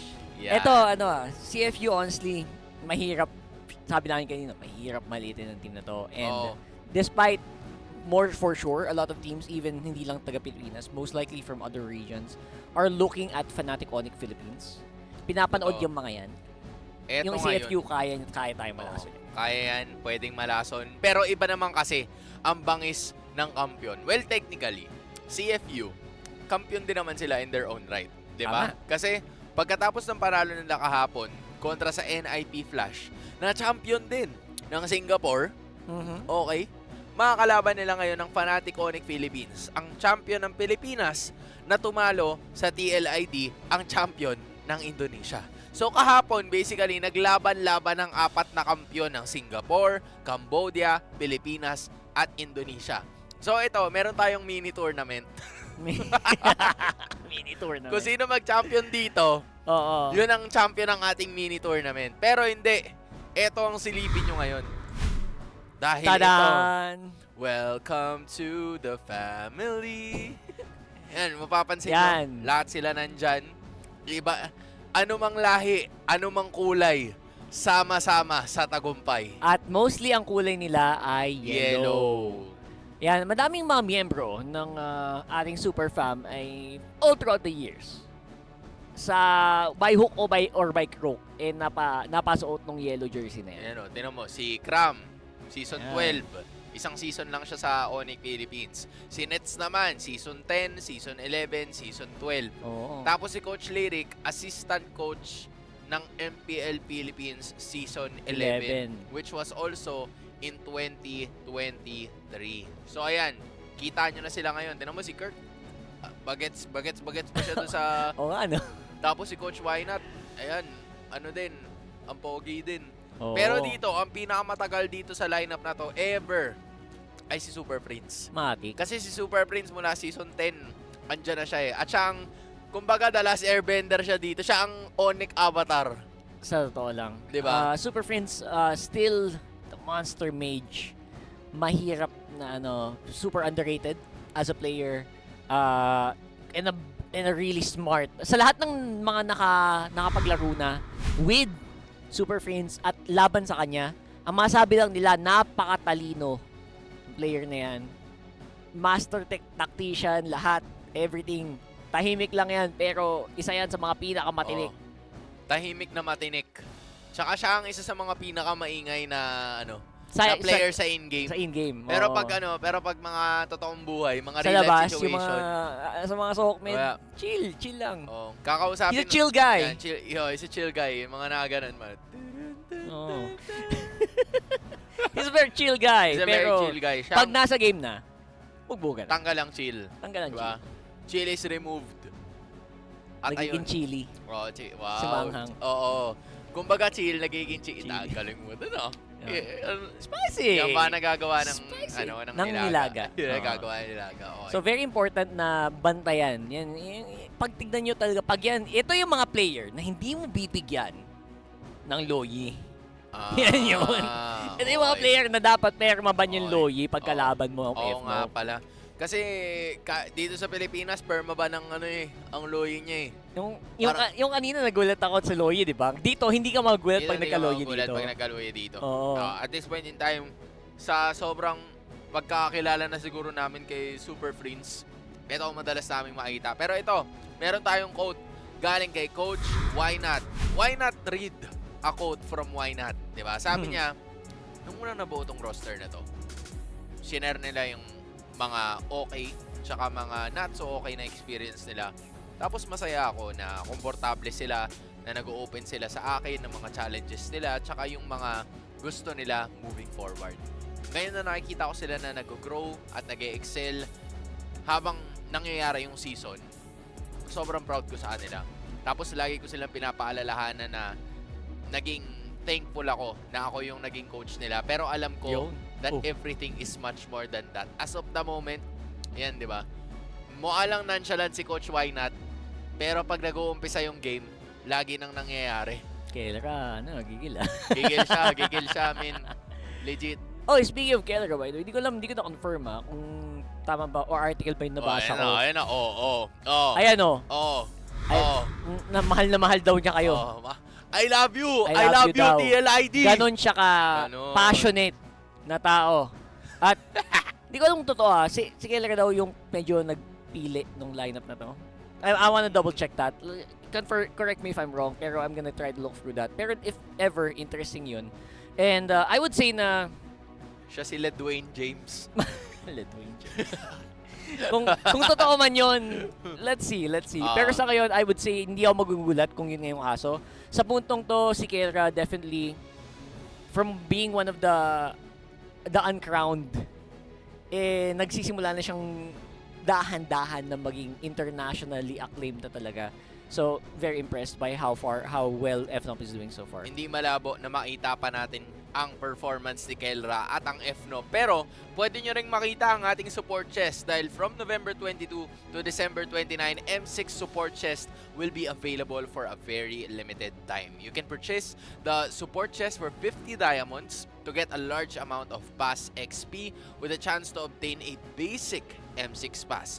Use the basic M6 pass to instantly activate the M6 pass. Unlock additional pass rewards and immediately get Claude Challenger's Spark. Yun na yun. That's right. So, ang trick dyan, gamitin mo once a day, 50. Tapos makatapos mo yung task. Anyway, quick tip. Quick task lang. Ito ang ating task at hand. Ang ipakilala ang ating mga teams or ang ating opposing side. CFU Gaming, that's Sing, OP, or Shing. Sing, OP, Z, Detective, at Siwadu. Si Detective, tamang-tama talaga yung pangalan niya. He always finds ways. Correct. Kung sino man yung nakalaban sa CFU, alam nila yan. Talagang tayo yung mabibigyan. And I think Suyo is one of his most prevalent heroes so far right now. I think doon ako pinaka-impress sa ginagamit niya. Pero ito na! Ang koponan na kailangan yung abangan. Let's go, ito Philippines! ang panating Onic Philippines! Let's go, Philippines! Kilala nyo na yung mga yan! You know who it is. Kailangan yung kilalanin. You know what it is. Katakutan! You know what it is. Black and yellow, black and yellow, black and yellow. Literally black and yellow, by the way. Literal, pre. Alam nyo na to, guys. Ay, in sync talaga. The Kimpi Bop is real. Tsaka siguro ibang klase yung confidence na nararamdaman nila mula sa pagkapanalo nila kahapon sa TLID. Oo, no? Kasi siguro lahat ng mga mata nasa kanila eh. Tsaka parang assurance mo sa sarili mo na, oy, teka, isa sa mga kailangan kong gawin dito sa M6 nagawa ko na. Nagawa ko na. Alright, pero ito, may message. Oh. Sa GC, pare, sa GC. Ay, sa GC na naman, the super family. Tinanong natin sila, kamusta, ano bang ganap ng mga players? Sabi ni Kelra, si Brusco, masaya. Mukha siyang masaya. Tapos sabi ni Kirk, irritable siya, pero mahihain. Pero lalo na pag ina-approach siya ng mga girls. Ay, naku po. Natatakot naku daw siya. Po. Tapos sabi ni King Kong, siya naman, itinatry niya na magmukhang Sigma, pero weirdo daw talaga si King Kong. Sabi ni Kelra yun Tapos sabi ni King Kong kay Kelra, si Kelra mas weirdo. Tsaka, hindi naman siya mukhang Sigma.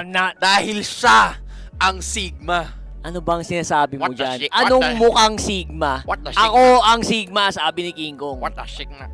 Talaga naman. Ano? Yung sinasabi. Ayun ba yun? What the Sigma? Ayun pala yun. So, alam yun na yun, guys. Hindi na kailangan guys, dito pa lang sa atin, Dito pinapaliwanag na with the action and everything. With the jawline, boss. With the jawline You look at the jawline. Binasic na yan ni King Kong. Para mapatunayan nyo guys kung tunay ba na Sigma ang isang tao. Ano ba? Tumingin kayo sa jawline. Yun ba yun? Oo, pag nakita mo yung jawline na ganyan, sa search yung ko sa search ko, yung papakita ko sa'yo. Yung mala razor sharp na jawline. Papakita ko sa'yo pare. Yung ulang na lang pwede nang pumutol ng papel. Oo, papakita ko sa'yo. Wait lang. Sigma. What is a Sigma? Wait. Ginugil talaga. Ay, hindi. Sigma male pala. Sigma male. Yun. Yan. Sige. Ano ba yan? Ayan, nakikita mo yan, Sigma male. Oo. Yan. Yung mga pagtuturo. Ay, ito. Ito na ito ang hot topic. Hot issue. Hot issue. Ito na. Paano ba kayo magda-draft against a team like FNOP? Actually, matagal ko lang iniisip yan, boys eh. Alam mo, matagal ko lang iniisip yan. Number 1, first 3. Iban mo yung funny. Okay. Iban mo yung loyi. Okay. Tapos, yung pangatlo, mostly respect ban to kung sino mang god laner ang flavor of the month netong si Kelra. Okay. Sige. Or siguro, kung medyo takot ka sa Choni Brusco, yun, okay. Ganun. Sige. Yun lang alam ko. Okay, sige. Yun lang. Buti ka nga may alam ka eh. Ako wala akong alam eh. Hindi ko kasi alam eh. Then, honestly, mema lang yun, guys. Honestly, siguro it makes sense on paper, pero ang lawak kasi talaga ng hero pool nila. Parang kahit gawin mo yan, wala silang pakialam. Bakit? Anong ginawa ni Kirk? Si Coach Wynot. Mainit. hindi nahihiya si Kirk pag si Coach Wynot yung lumalapit. Kasi hindi girls. Pero pag girls yung lumalapit. Medyo chill, guys. Chill. Titiklop si Kirk. Kaya literal girls, na tumitiklop. Relax lang tayo, girls. Kumalma kayo. Kalmalicious lang. Please lang, kumalma kayo. Nakikita nyo ba yung ngiti ni Kirk? Yan. Pag binibigyan nyo siya ng space. Hindi yan para sa inyo. Okay lang yan. Sorry, okay lang pero yan. maybe someday. Wag muna ngayon. Focus sila. Maybe someday. And ngayon, maybe this time, ito ang pagkakataon ng Onic Philippines to go and stay undefeated. Pero going up against CFU Gaming, ito yung isang team na mga mainit din eh. Parang ito yung isa sa mga teams na siguro tatawagin ko na flying under the radar. Kasi parang nung nag-champion sila, some of the Cambodian teams kind of like expected it. Kasi malakas na talaga sila mula regular season. Even in like the past few seasons. Tanggap na nila no? Oo. Parang tanggap nila na malakas talaga. But then for other regions siguro, for other countries, parang mapapaano ka pa, di ba? Mapapaisip ka siguro na parang ano ba yung kaya ng CFU? Ano bang kaya nilang i-bring to the table? At gaano ba sila kalakas? And I feel like in this moment, itong pagkakataon na to, ito yung perfect chance nila na ipakita yung kanilang full form. Kasi they're gonna be going against probably one of the strongest teams in the M6 World Championship at magiging statement yun kung matalo sila. Parang lahat ng team na lalaban sa FNOP, final boss. Oo, final boss. Final boss pills eh. Pero ito na, let's go Philippines! Guys? Ulitin lang namin. Kung bias kami ngayon, Buti alam mo. Buti alam mo. Syempre, Philippines to, boss, oh. Okay, so, diba? Binanay Pani, very good. Zushin as well. Again, siguro tama yung ginagawa ni Timego. Oh, ni Time Go. Time Go, Timego. Time Go with a 1 for an I and a 3 for an E. With a 3 for an E, no? And with a really, really interesting G. Oo, G ba yan? G yan, pare. G naman yan, no? Basta yun. So, and sa ngayon naman, obviously... Time to take the field.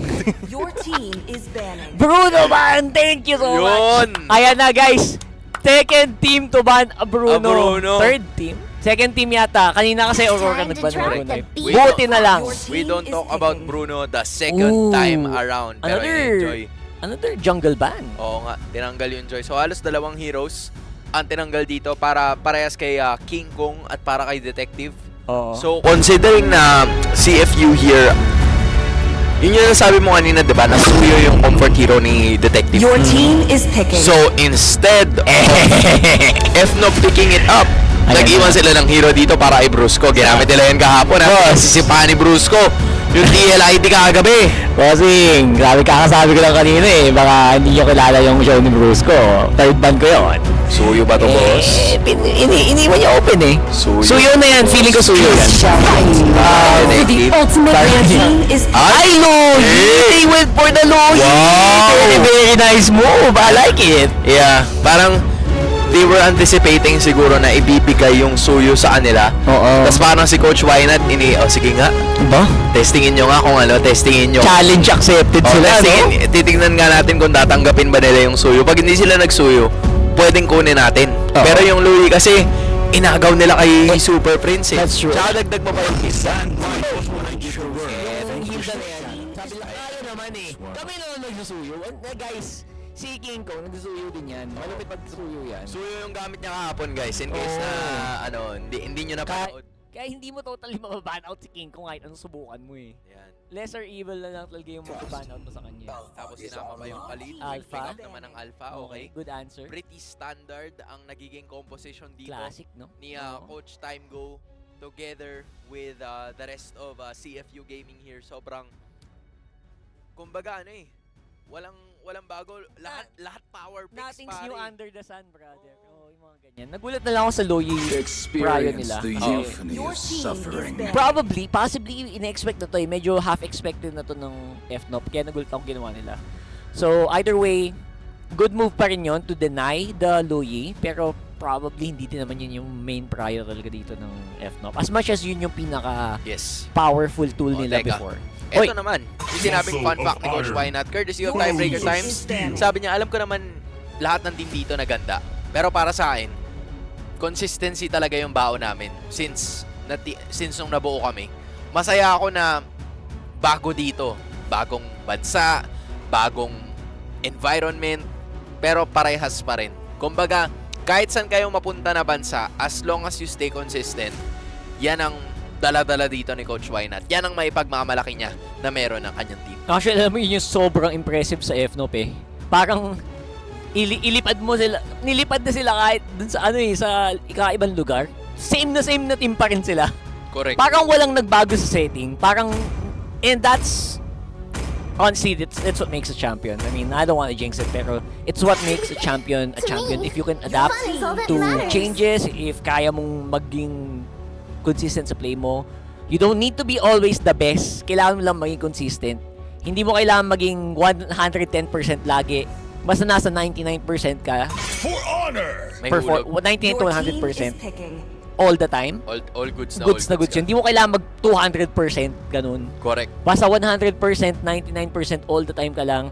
Your teams will, yung consistency mo, it's gonna rise above the other teams. Yeah, we've seen it from before, especially with how Fnatic Onic Philippines has performed.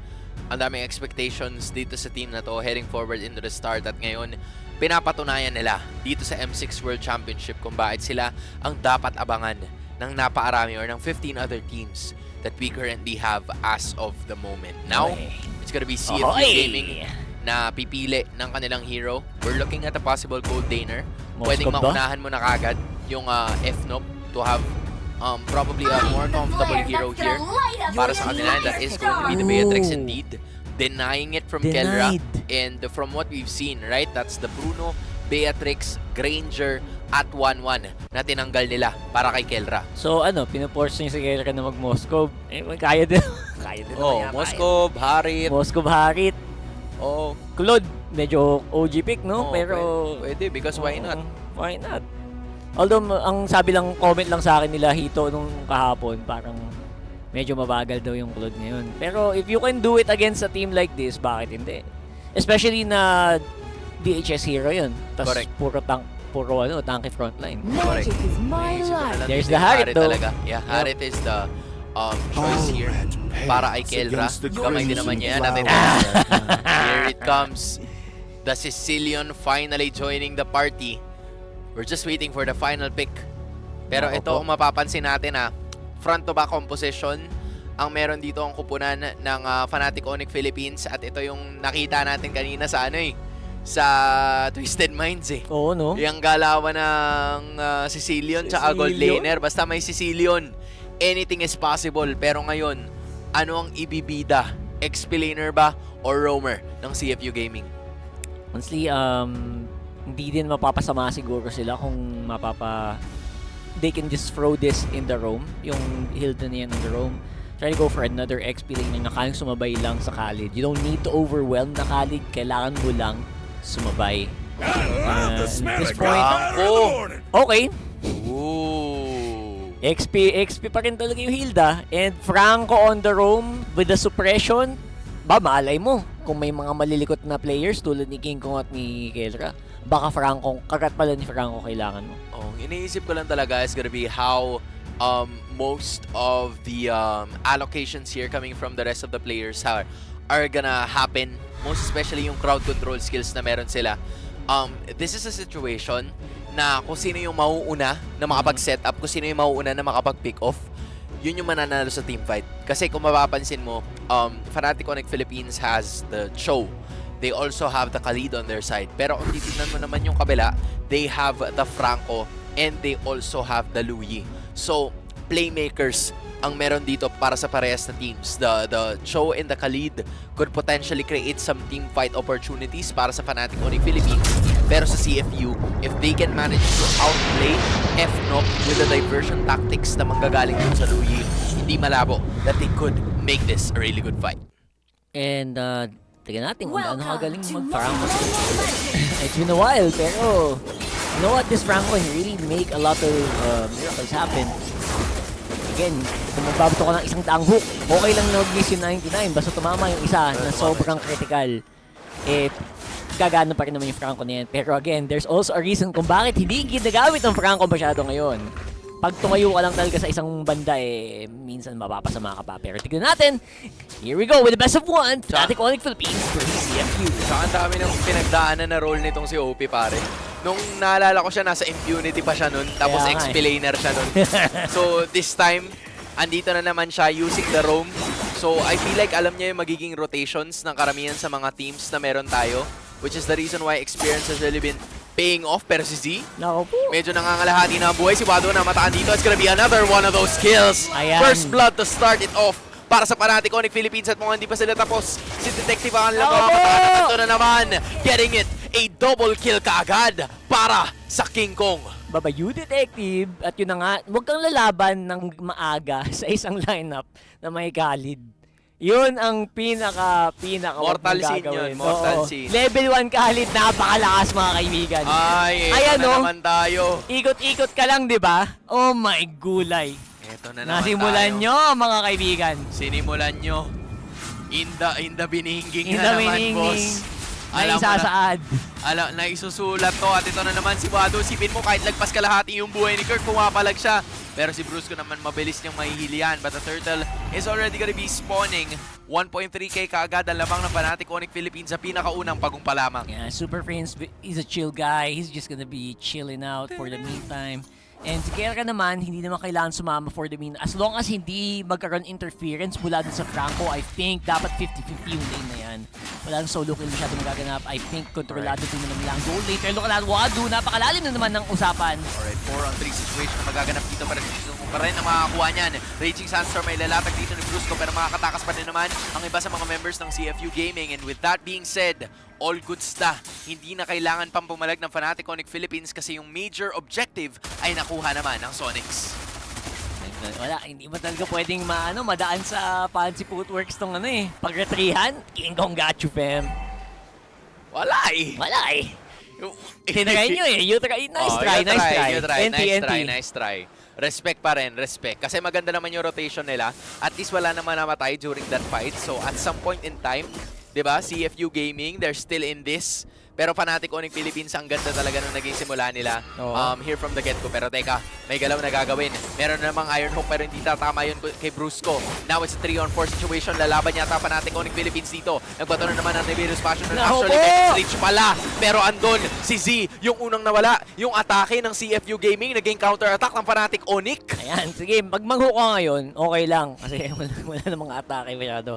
So at this point, yes, may konting siguro advantage that you can get from Hilda, pero paano mo papaganin kung nasa XP lane ka lang? Actually, honestly, I don't completely agree with Hilda on the XP lane for this one. Sayang yung siya sana yung pwedeng sumabay dun sa kali, which honestly malalugi ka din in the long run. Pero you know what, maybe they can try to go for the kills. For at this point, medyo pababa ang trajectory dito ng CFU. Pero maldita din kasi yung yung Khalid eh. Pupunta yan kahit saan niya gusto and hindi siya magsistay talaga dun sa pwesto ng Hilda. And in addition, yun Cho na yung bahala, trying to get more of those wave gear. And mapapansin din talaga natin na most of what is about to happen here is really gonna be in favor of Fnatic Onic Philippines in the early portions ng ating laro. 2.3k na ang kanilang hawak sa ngayon kontra sa CFU Gaming. Hindi pa rin nakakakuha ng kill. Pero ito na, ang susunod na turtle. Pero andun may mahuhuli yata and that is gonna be the first kill towards the Cambodian side after getting Brusco. Parang wala lang no? Parang random pitas out of nowhere, walang ka-effort. That's what you want to see. Especially for FNOP ngayon, na talaga naman kahit sino hindi mo basta-basta matitiis. Si Wadu doing a very good job of zoning out the 3 members of FNOP dito. Sa puntong to, nakapagong ang CFU. Binabaliktad pa unti-unti ng CFU ang sitwasyon dahil nakakuha na naman sila. Pero ito na naman si OP this time. Siya masisipa. Kung siya mapipick off dito and they will be able to do that courtesy of a Jit Kondo and a Way of the Dragon kill na nanggaling dito kay Kirk. And they are now back in the lead by at least 400 na dinagdag nila dun sa kalamangan na meron na sila kanina. Sabi lang after the combo, washing-washing lang, tas tas Bats Impact, okay na Washing away, it's all good. Washing mo lang dun sa suyo no? And that's most likely gonna happen over and over again. Si Kirk ngayon, gonna have to threaten itong si Detective para hindi masyadong lumalim dito. Pero the Hilda starting to slowly creep up doon sa taas. Habang yung baba naman, it's still just Kellera trying to farm it out against Shing here on the bottom lane. Tsaka napapansin mo, parang ang ginagawa lang dito ni Kirk tsaka ni Brusco, babalik sila dun sa lane nila, tapos i-check ulit nila yung karamihan sa mga bushes just to make sure na walang kahit sino man mula sa CFU Gaming na makakapag-invade dun sa gustong gawing kind of tactic dito. Pero may sumagsugod na naman na gagawin courtesy of that diversion play. Pero good presence of mind na nanggaling dito kay Brusco para magamit yung Raging Sandstorm. Although namatay siya, nakaligtas naman pareha si Kellera at si Super Prince. Pero magkakaroon ng passive na dala yung Luyi. Pero si Kellera yata mawawala dito. Good initiation galing sa CFU Gaming. Mukha si Super Prince sa susunod and they will be able to do just that. 3 for the price of 1. Makakuha ng Torre dito ang Fnatic Onic Philippines sa may bandang gitna. Pero marami nang nawala sa kanilang kupunan. Napaka-fast-paced ng ginawa doon ng CFU Gaming. Into a corner, and even though maganda kayong thinking doon ni Brusco, nasagot agad niya kahit papano, hindi yun naging sapat para pigilan ng sagad itong CFU ngayon. Iniikutan niya ngayon, round 2 na naman tayo sa baba. And Kirk handa din na sumagot kung sakali. Nakapag-flicker si Brusco pero ibabalik siya ng CFU Gaming. Raging Sandstorm palayo at makakatakas pa naman siya. Now it's gonna be Wadu na nandidilim ang panangin ng Fnatic Onic Philippines dito at makakatakas naman sila during that time. Pero dito naman may laban sa retry and that is gonna be a turtle take para dito kay King Kong. All or at least most of those turtles have been taken by the Sonics 7 minutes in. Busy kayo dyan. Siyempre, pag 1v1, King Kong, mahirap din yung labanan nga now. Pero tingnan mo yung layo ng agwat ng kanilang levels, men. level 12 para kay King Kong. Level 9 pa Nine. lamang itong si Detective. And you can also see it in terms of the items. At least 1.4k na ang lamang sa gold ng Fnatic Onic Philippines. At nakikita natin yung advantage na unti-unting lumalago. Kaya napupuwersa yung CFU Gaming na magsama-sama. Yeah. Maaga pa lang actually itong ginagawa nila ngayon. And honestly, medyo mahirap siyang pigilan. Pero look at that. Sabi ng Fnatic Onic, bakit natin kailangang sabayan yan?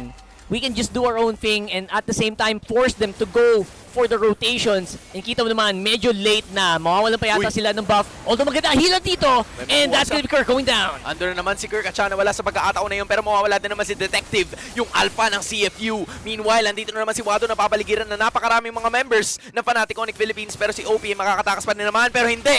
Hihilahin niya si King Kong pabalik at mahuhuli siya ng bala na dala nitong si Sing, getting his very first kill. In fairness, yung disruption na gagawa nitong Franco, it's enough. It's no? enough, Hindi yeah. siya overwhelming, hindi siya sobrang, game breaking. Pero what a nakukuha hook. yung tama. Pero tamang-tama lang yung ginagawa niya para magulo yung lineup ng FNOP. And so far, napipigilan niya yung pag-arangkada ng mga Sonics.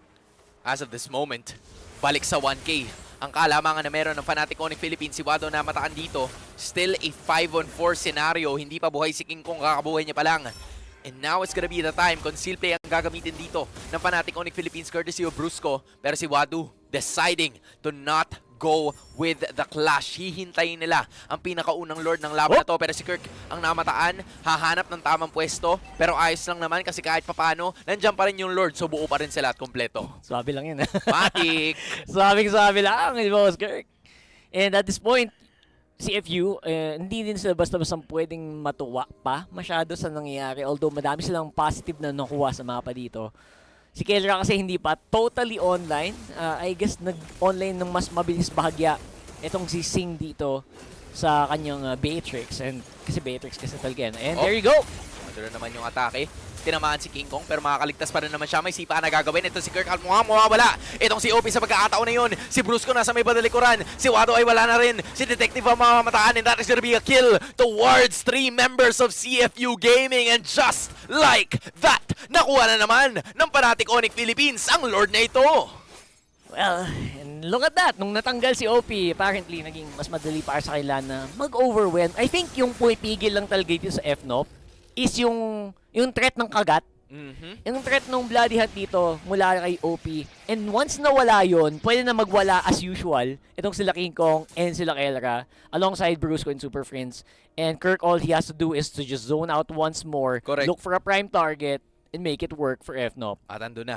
10 minuto. Pare, less than 10 minutes yata. Level 15 na si King Kong, pare. Level 50 na si King Kong. That is how huge. Max level how agad. well he was able to at least get access on a lot of these minion waves, on a lot of these jungle objectives. At nakikita mo rin yan kahit doon sa kanilang kalamangan pagdating sa jungle. That's true. Again, si King Kong, honestly, medyo OP na player yan. Tapos binigyan mo ng medyo napakalakas na hero talaga. Hindi ka talaga mabibigo. And kita mo naman, kahit si Wado, isang healed up, pinunit ng parang wala lang. Super Friends, good vision check right away. Beautiful. Hindi man sila makabasag ng holy defense dito, pero nakabasag naman sila ng pinggan with that Hilda being taken out. Yung ilang mga makukunat na heroes, pero si Detective na palaban na lang. Pero may gagawin naman na dispersion and rotation combo itong si Z para isaboy ang iba sa mga members ng Fnatic Onic Philippines dito. Kamunti ka na siya doon. Nakasurvive pa rin itong si Detective. And sa ngayon, don't dodge it like it's nothing. I'm a Sigma, bro. What you talking about? Ganun pala yun. Ganun lang yun. Ganun pala ilagan yun. Basic dodge. Hindi mo pala iilagan. Talagang magpapatama ka, tsaka mo gamitin yung skill. Now I know. That's how the real Sigma moves. Like nothing. Ano ba to? What is this hook? Ano Diba? to? Paano tong langaw na hook na tumatama sa akin, sabi ni King Kong? Ganun pala yun. I learned something new. Akala mo naman talaga magagawa ko. Diba? Hindi. Akala mo naman talaga, pero... Hoy, 200 stacks. Mapapansin nyo. Nako. 200 stacks na agad. This is it. In 12 minutes, alam nyo na manunuot to the bones ang damage output ni Super Friends. Fnatic Onic Philippines leading by 4.8k pagdating sa ating gold. And yung damage tilt din. Halos na doble ni Super Prince yung damage output ni Kelra. Well, sabi ko nga si Super Prince, tahimik lang yan. Correct. Pero siya talaga yung tumatrabaho most of the time din para sa Fnatic Onic Philippines. And that shows in the gold graph, not just here sa M6, but also in other tournaments. You can really tell. And again, super underrated player. Super Friends right now, halimaw na isa sa mga core ng FNOP. See, this is what I was talking about. Bigla ko lang ulit naalala. Alpha na naman. Nandito na naman sa laban ng Alpha. And it's on the losing end so far. Interesting. In our competition. I don't know why. Parang yun yung madalas ko napapansin. And it's not just Suyu, di ba? Kasi minsan nakikita natin yung Suyu na nababan. Pero kahit iba yung mga heroes na gumagamit, it's still the side of whoever has the Alpha who is currently losing. Pero tingnan mo naman, ang bilis na naman ng pag-iikot dito. And actually, nakaw-play yun galing si CFU Gaming. Pero makakapatay dito si Super Prince. Pero mawawala din naman si Brusco and the others as well. 2 for the price of 1 ang meron tayo dito. Si Kirk mukhang papalag pa. May ikot yata teleport na gagawin. Pero hindi na isalba ni Kirk. Hindi niya na ilabas yung kanyang mga kalaban doon sa dispersion or actually diversion tactic na ginawa ng CFU during that time. Pero Fnatic Onic Philippines, it's still all good. Kasi nakakuha naman sila sa 3 ng hood ng CFU. Hindi na masama. And si Boss Z, medyo presence of mind Hindi siya nagpanic masyado doon. Nakaligtas pa itong si Sing. Pero will it be enough though? They do have a lot of wave clear. Especially gamit yung Bennett's Rage. And now si OP nag-spawn na ulit. Walang tumama sa hook though. And the Iron Hook will be on cooldown for the meantime. Pero tanggal ang Lord advantage dito ng CFU Gaming. Nakuha man nila 5,000 gold naman para sa Fnatic Onic sa game na to. Low-key minamadali ng Fnatic Onic Philippines yung kuha nila kanina. Pero ang ganda ng ginawa ng CFU Gaming para mas mapatagal itong laban na to. They knew that FNOP was looking for another way or somewhat a different approach. Parang hindi nila masyado ginagastos yung oras nila. Pero si Brusco, siya mamatahan sa pagkakataon na to. Pero hindi nakatalo nito si Kirk. Siya rin ay mawawala. Pero yung Beatrix ay nawala na rin. It's gonna be a 3-on-3 situation kung sino yung nagsimula. Iba ang tumapos. It's gonna be Fnatic Onic Philippines dealing a wipeout at mukhang 30 seconds. Pwede pang magkape kahit gabi na. Fnatic Onic Philippines, 5,000 ang kalamangan. It might be the end here. Bossing, kayo yung gumang, ba't kayo yung nagang? Ano nangyari doon? Ganun pala yun. Fnatic Onic Philippines stays undefeated in M6 World Championship. May talaga, may something talaga dito na hindi mo talaga masabi. The intangible X factor of Fnatic Onic Philippines, even down by 1 member, pumutok ang gilagid dito. Oh my G. Let's go, Philippines! There you go! That's what I'm talking about! Ganun pala yun! Ganun talaga yun. Alam nyo guys, pinapaganda lang talaga yung docu. The-docu is real. Para hindi lang talaga magkita ang mga PH teams sa elimination round. Sa strat Swiss pala stage. yun! Strat yun, guys. Strat yun. Promise. Okay? Tingnan nyo bukas, pag naglaban ng Aurora bukas, kung sino man ang makakalaban nila, tiwala. Kasi ano yun nasa magkabilang mundo na sila ngayon. Magkabilang mundo. Ibig sabihin, pag manalo ang FNOP bukas, advance na sila sa top 8. Ngayon, yung Aurora, syempre, take 1 for the team. Pero parang okay din naman kasi gana naman sila pa habang tumatagal yung series Either way, diba? I mean, if you know players, if you know, itong Aurora, well, unfortunately, sanay naman sila sa lower bracket runs. We've seen that happen time and time again. We've seen that happen in the Season 14 playoffs as well. And in other tournaments, yung mga players nila like Edward. Pero yes, for the meantime, dito tayo. FNOP, undoubtedly, dominant. Even, how do you lose a 4v5? Palo, boss. Palom-palo. Palom-palo. Yung masasabi ko doon, palom-palo. Yan lang ang tamang description para sa team na to. Isipin mo naman, 'di ba? Saan ka nakakita kung ako yun? Gugulat na ako nun. Mababaliw na ako nun, pero hindi. Ibahin nyo ang Fnatic Onic Philippines kasama nila sa Rose ngayon. In the Swiss stage 2-0, just 1 step away from the knockout stage. And with me over here, we have Brusco. First of all, Brusco, how are you feeling? How are you doing? Mabuti kasi nagawa namin yung ginagawa namin sa scrim. Okay, he said he feels good because they managed to pull off what they usually do in scrims. Okay, now as we all know, right now Fnatic Onic Philippines 2-0, and you guys are a force to deal with. Technically, you guys are going full force. Now, I have a question. What is the biggest contribution to your success this year? Siguro yung number 1 na contribution niyo, si Coach. Kasi siya yung tumulong sa akin talaga nung nasa baba pa ako. Parang sinabi niya sa akin, kaya man, may tiwala kami sa'yo. Oh, okay. So he feels as if the biggest contribution to his performance this year is actually his coach. Because when he was at his technically lowest, his coach was always motivating him and telling him that, you know what, you got this, we trust you, just keep moving forward, we got you. So I like that a lot. Okay, Brusco, since you guys are the champion of MPL Philippines, and we all know that the Philippines are the defending champions of M Series, and not just that, but also 4 times in a row, do you feel extra pressured by your fellow Filipinos? Siguro po hindi po kami na-pressure Parang excited pa kami na kami magde-defend ng championship. Wow, okay. This is nice. He said that actually, him as a Filipino, he doesn't feel pressured playing on the world stage because it gives him the extra drive to actually perform better and hopefully defend the world championship for the Filipino team. Okay, last question, personal question to ha. Okay, now we both know that the last match of the day, you will have your ex-coach, Coach Bren in Team Spirit, and your ex-team, RRQ. Who do you want to get a 2-0 so that you can potentially meet them tomorrow? RRQ. RRQ, why RRQ? Mga kaibigan ko yung mga nandun All your friends, so like friendly rivalry also. Do you have anything to say to them? Sana magkatapat tayo bukas.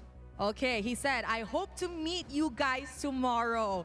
Thank you very much, Brusco. An amazing performance from Fnatic Onic Philippines. And with that, let us throw it back to the panel to break down what happened in this incredible game against CFU Gaming. Ganun lang. GBs lang. Diba? And just like that. Ganun lang. What can I say? And actually, I really like yung yung Brusco Walang pressure naman Oo, kasi parang... kumbaga, ang point lang dun is to keep the trophy in the family. Oo. Basta sa Pilipinas pa rin. Parang na-brief siya. Ganun. Parang wala nang gulat na parang, okay guys, ito ay expect nyo. Okay, kayo ang titignan ng sobrang daming mga teams. No okay, pressure. i-expect nila kayo na manalo. So pag nanalo kayo, normal things. Okay, ordinary day. Dependa trophy. Dependa trophy lang guys. Okay, yun na yun. Pag sinilip nyo yun, 1 game at a time, kaya to. And honestly, mukha namang yun yung vibes nila ngayon. They don't wala akong naramdaman ng kaba sa gameplay nila. Yeah. They play at optimal levels. King Kong, Kilra, I mean, he didn't overwhelm his opponent like kahapon sa gold lane. Correct. Kasi harit yan malamang. So, tama lang. At the same time, the rest of the team just plays so consistently around Kirk as well. After niya mag-clear ng top, obviously, you also want to move around. And the swap between Brusco and Kirk, by the way, I think that threw them off a little bit as well. So beautiful yung ginawa nila na rotation around the map to make sure na leverage Super Fins na hindi din siya yung nagagang. Yung ginagawa ni Kirk at ni Brusco, sobrang crucial niyan kasi hindi si Super Fins yung nagiging pinaka-focal point ng CFU. Kasi pag napatigil nila yung farm at yung ramp up ng Bats impact ni Super Fins, problematic yun para sa FNOP. So, very good performance for FNOP so far. As in, solid talaga. Parang every time na nagkakaroon ng hatak dito, itong si OP, yun pa isa sa mga bagay na napansin ko. Every time na may hatak dito si OP, ang ginagawa ng Fnatic Onic Philippines, it's either may knock-up galing kay Kirk para makancel yung ulti ni Franco, or magre-raging Sandstorm kaagad si Brusco pag na-realize niya na marami yun nandun. Para instantly counter-attack agad yun na gagawin ng Fnatic Onic Philippines. And, you know, pag tinanong siguro tong FNOP na, are you feeling any pressure right now? Diba? Wala. Alam nyo na yung sagot, guys. Kasi parang walang kakaba-kaba. Very calculated lahat ng mga galaw nila. And at some point, I think it's more on like the muscle memory aspect din Na parang, if you know the capabilities, if you know the rotations of your heroes and your team in general, your lineup in general, there's a lot of possible things that can happen. And I think nagsisimula yan from draft. Kasi aware kayo sa draft nung kalaban, yung coach mong na-brief ka na okay, pag ginawa niya to, gawin mo to. And in addition, diba? I think crucial din yung pick up ng Wilderness Blessing dito ni Kirk. Kasi usually, diba, ang kumukuha niya na walang iba kundi yung roam tsaka yung mid. Laging ganun. Pero dun sa napansin kong laban, kontrolado nila yung river.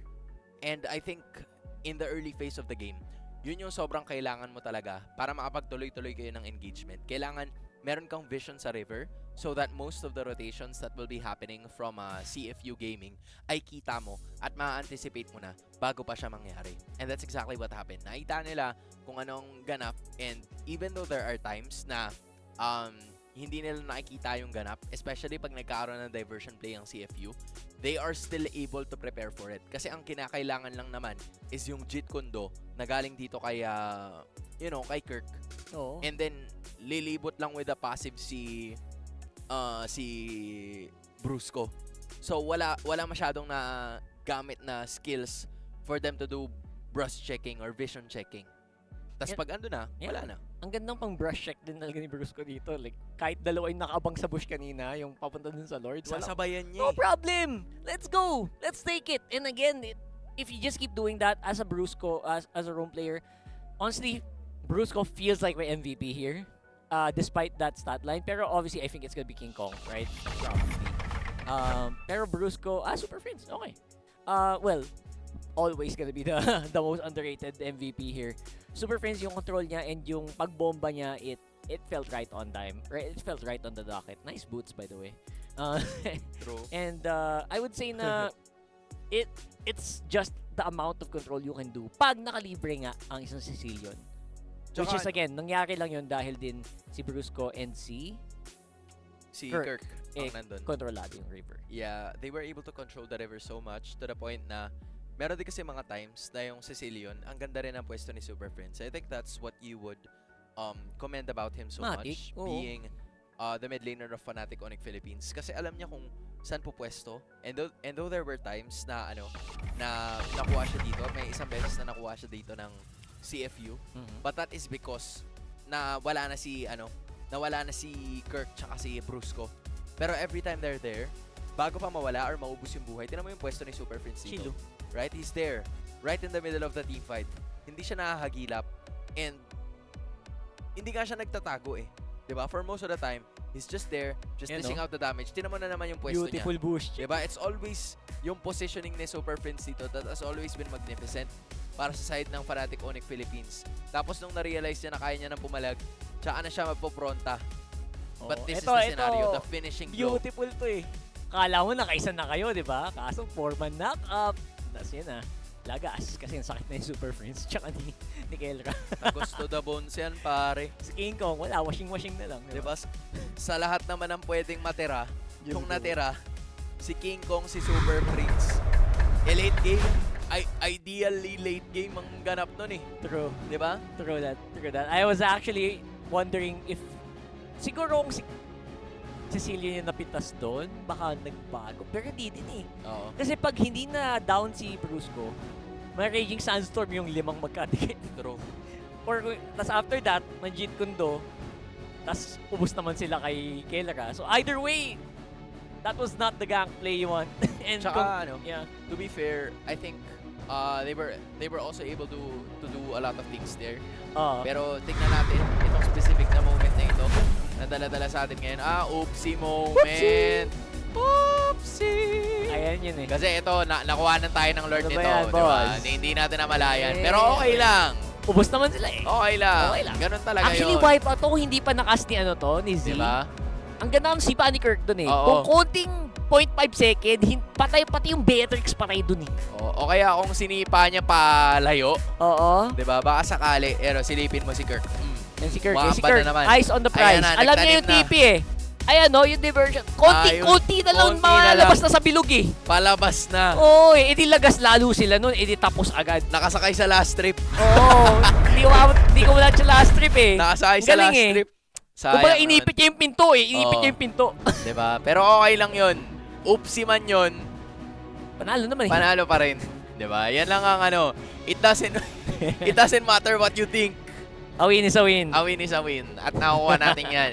2-0, undefeated mga kababayan. Yes, ang sir. ating Fnatic Onic Philippines, ang kampyon ng Pilipinas. And deserve. At deserve. Deserve na deserve talaga. At ito, kung Ako. narinig nyo ang interview ni Brusco kanina, ito Ako ang po. sinasabi niya na gusto niyang makita ang RRQ Hoshi, ang kanyang former team, who will be going up against Team Spirit of EECA para sa ating pinakahuling serye sa araw na ito. Isipin mo yun. Pinakahuling serye na natin, pare. Match number 8. At ito pa, bugbugan galore pa. This is it. Nako, ihanda nyo na ang inyong mga snacks. Ihanda nyo na ang inyong mga IG. RRQ na naman, mga kaibigan. Pero hindi. Ang gusto ko lang na ihanda nyo ay magtalokbong na ay sa kumot ninyo. Bakit? Kasi pagkatapos nito, diretso tulog na. Isipin mo, di ba? Matik? Matik yan, pre. Isipin mo, pagkatapos nito. Ano? Ano ka na? Laban ulit! Solve ka na sa MLBB. Diba? Pwede ka nang mag-good night. Or, Pwede ba? Or habang nakahiga ka, gayahin mo si Hun nung nag-NACT. Diba? RG Nakahiga lang. siya. RG lang. Basic. So, why not? So, ayun. Nakita na natin na paganda pa lalo ang documentary. And there we have it. Magbabalik kami sa M6 World Championship.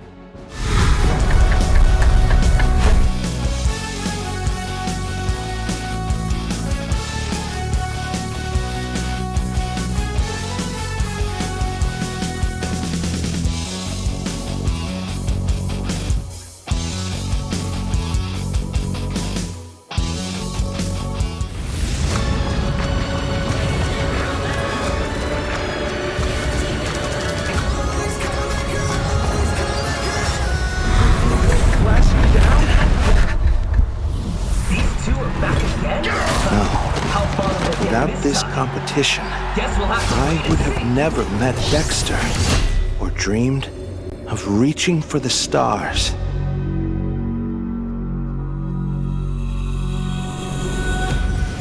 Let's burn as bright as we can, Dexter, till the very end.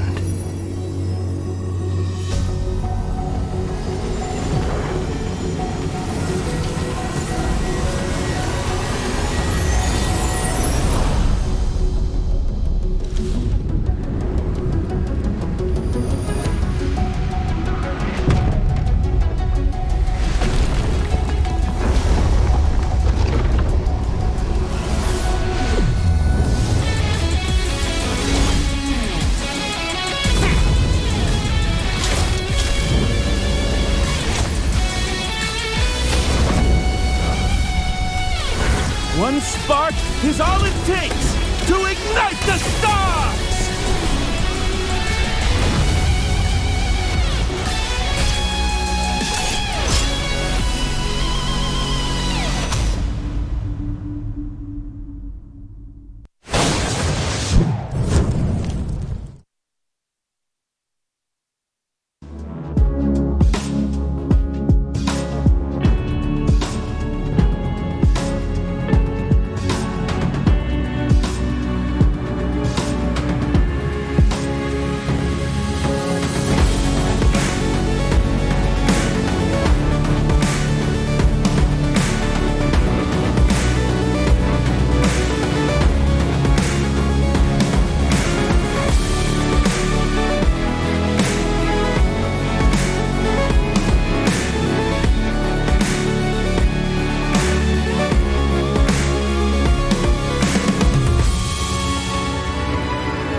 The highly anticipated M6 tournament is just around.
Natapos ang mainit na aksyon in 7 games at ngayon ay patungo na tayo sa huling laban ng Day 2 ng M6 World Championship Swiss Stage. Ako nga pala si Hans Galleria at kasama ko dito ay walang iba kundi si Rockhart at ang huling haharap para sa araw na ito ay ang RRQ Hoshi ng Indonesia kontra sa fan favorites ng EECA, it's Team Spirit.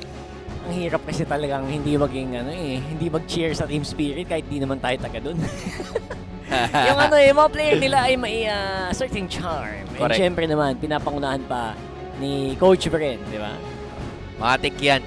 At this point in time, ito talaga ang magandang chance nila para right. And mararanasan nyo rin ang saya ng gaming sa totoong buhay dahil ito ang naghihintay sa atin sa loob ng Gaming and Esports District ng Kidia, the world's first experience where gaming meets reality and communities come together. Solid. Maraming salamat sa Kidia for giving us a chance, for giving us a platform to be able to do all of these. And I'm sure na nagagalakan napakarami ng ating mga esports at MLBB fans na merong ganito at sobrang naatawa na makita natin to lahat. And just in case guys, kung hindi nyo pa sila nafa-follow, go ahead and follow Kidia Gaming. But speaking of which, eto ang pinakahuling. Ano bang kabaliktaran ng buhay naman? Ang hirap, di ba? Hindi ko rin alam eh. Kasi lagi ko sinasama. Parang ang lala naman ang panghimagas mo. The Kingdom versus the Dark Horse kagad. Tama. Di ba? Kasi Team Spirit. Dessert. Sabi ng ating general na si Dilar, ito daw ang Dark Horse ng competition. Okay? Kahit na ang kakaharapin nila ay ang powerhouse team ng Indonesia na RRQ Post-Game. And of course, alam niyong lahat kung ano nangyari pagkalaban ng RRQ. Ang tanong, makadepensa ba ang Kingdom sa kanila in day 2 or ako po, makakapag-upset na naman ba tayo? Ito, tingin ko, I think a majority of the viewers would say na medyo upset talaga pag natalo ang RRQ dito. Kayang gumawa ng ganun, ng milagro ang Team Spirit. Kasi base sa mga nangyayari recently or base sa mga nangyayari ngayon, parang walang upset na nangyayari. Parang no? medyo, ito parang na yung medyo inimagine natin. Everything is where things are back to normal. Except for, of course, Aurora. Sayang, di ba? Sayang. Pero okay lang yan. Pampaganda lang yan ng docu. Pero, ito ang sinisilip natin ngayon. Based on the trajectory of what has happened today, di ba? Nakadepende talaga sa magiging sitwasyon ngayon kung ano ang magiging ganap. Lalo na,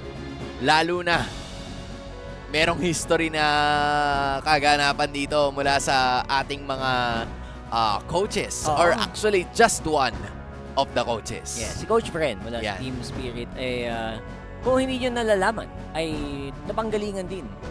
Naging isa sa mga staff ng RRQ noong nakaraan. Simula yata yun ng season 14 na nagkaroon ng time na siya ang head coach ng RRQ Hoshi at ngayon lalabanan niya ang kanyang former team. And I think this is completely different from the team na hinandle niya from before kasi yun yung oras na, ay season 13 pa pala yun. 13, yes, 13. Season 13 pa pala yun. So magkaiba na talaga sa season 14 kasi that time ang kasama pa nun ay si Rad, si Brusco, diba, na ngayon ay bumalik na rin sa Pilipinas. So I feel like this is really a good shot for him to be able to showcase what he can do at this point in time. And lalo na para makita din natin kung ano ba yung naging significant improvement ng Team Spirit. Kasi they fell short during the MSC 2024, pero nagkaroon sila ng pangalan in the M5 World Championship. Kaya titignan natin yan as of the moment. Ever since first place sila sa kanilang local league na MCC, both in Season 3 and in Season 4. Tapos sa MSC 2024 naman, ito yung sinasabi ko kanina. Ito yung journey ng Team Spirit na talaga namang papalag-palag sa kanilang rehiyon. And you know what? They might, again, isa sa mga teams na hindi naman sila laging mananalo. Pero present sa international. Ito ang Team Spirit. At tunay ang kanilang spirit sa game na to. Pero parang di ba? Like, meron talagang time na marirealize mo na enough na yung pagiging present lang. Gusto mo na makapag-dominate ka rin. And I feel like that is what a lot of these teams currently, teams like maybe BTK, teams like, alam mo yun, kasi ever since M3, nandito na sila. Diba? Yung Fireflux na ngayon ay Ulfednar na. Matagal na rin sila nakakapasok palagi ng international stage. So, with that being said, ito ang posible nating makita. Panoorin nyo to, RRQ versus TS. This is Mobile Legends Bang Esports. We got RRQ Hoshi. There you go. He was so close. That's a scary team too, though. Oh man, Team Spirit. But it's okay. Para sa amin, mas magiging kami, maingat sa best of 1. Kasi sobrang crucial ng bawat team kasi 3 talo lang laglag ka na sa M6. We just play like try to make less mistake and try to be more careful in game. Any team can do cheese strats against any other team. Malaysia, once early it was SRG, now it's Vamos. Best of 1 is like 50-50. I think anyone can win. Of teams stepping up. You may see some crazy picks in draft, so it's really unpredictable, and then it will bring a lot of fun. They were so prepared for this stage. You should go out from the first round and you cannot disrespect any opponent that you face. If you do, then you might catch yourself losing a game. Then all of a sudden you're 0-1. Then you play versus a good team. They prepared something against you. All of a sudden you're 0-2. Everybody's mental is down. You get out 0-3. Everybody's embarrassed. Di Swiss format ini bagus karena ya 3 kali main langsung lolos playoff kan. Jadi pasti udah nggak ada yang kayak coba-coba gitu sih, apalagi BO1.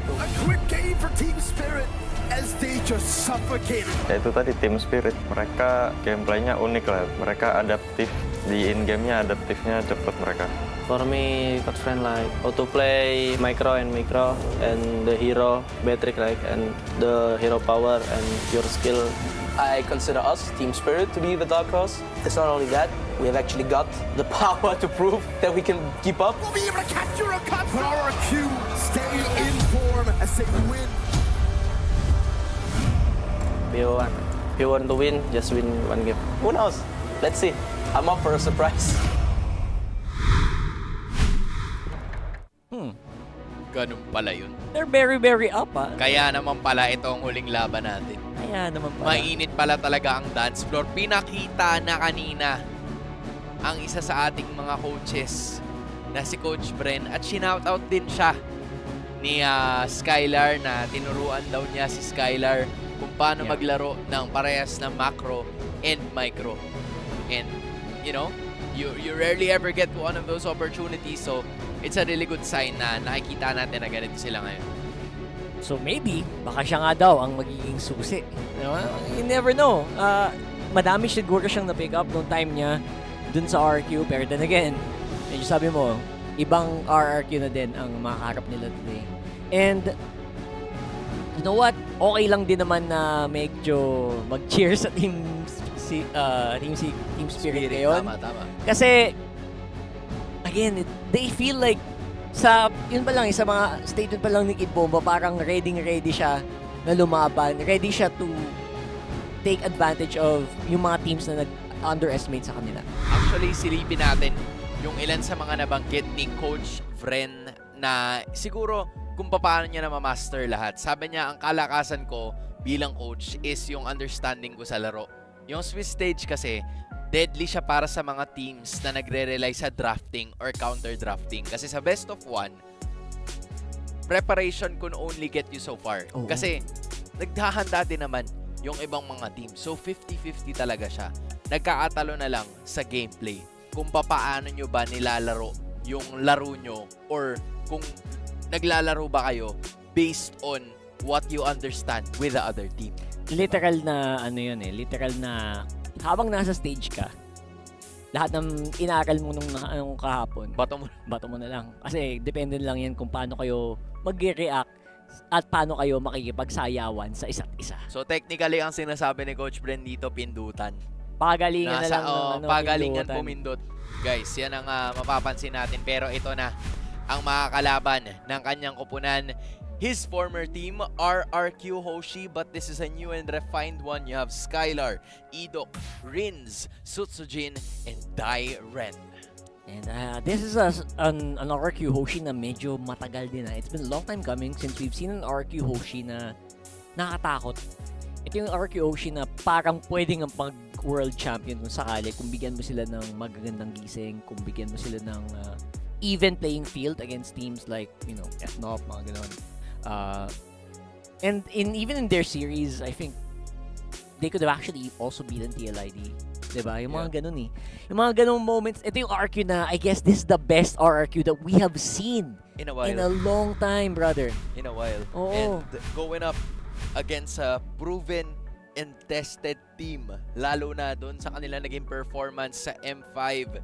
You have Team Spirit from EECA. You have Hiko, Sawo, Sunset Lover, One Shot, and Kid Bomba. Mind you, pare, sunod-sunod ang appearances ni Sunset Lover sa lahat ng kanyang mga naging M-series. Totoo yan.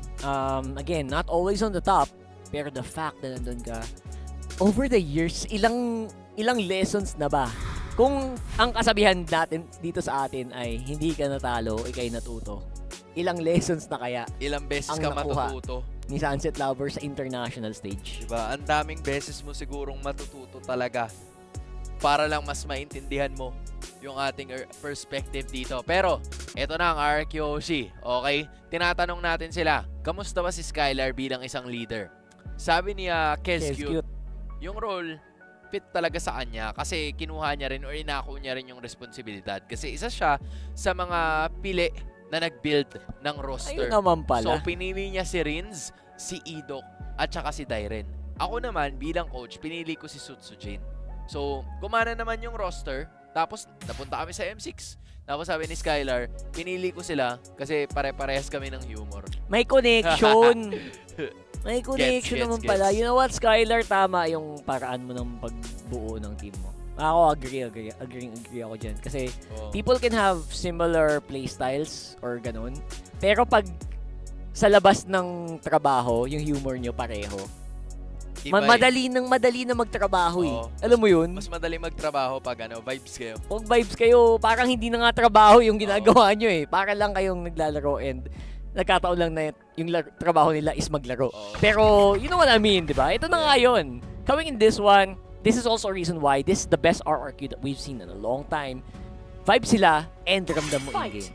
Fight for the As of this ultimate moment, answer. tatlo na pala ang mga teams na nag-pick up ng Fredrin all throughout the 2 days natin Tatlo na pala? dito. Oo, kasi RRQ nag-Fredrin daw din, pala. oo. Si Sutsujin Yun naman kahapon. pala. So that's RRQ, BTK, tsaka SRG na nakita din natin kani-kanina lang. Diba? So, is that gonna be the same thing?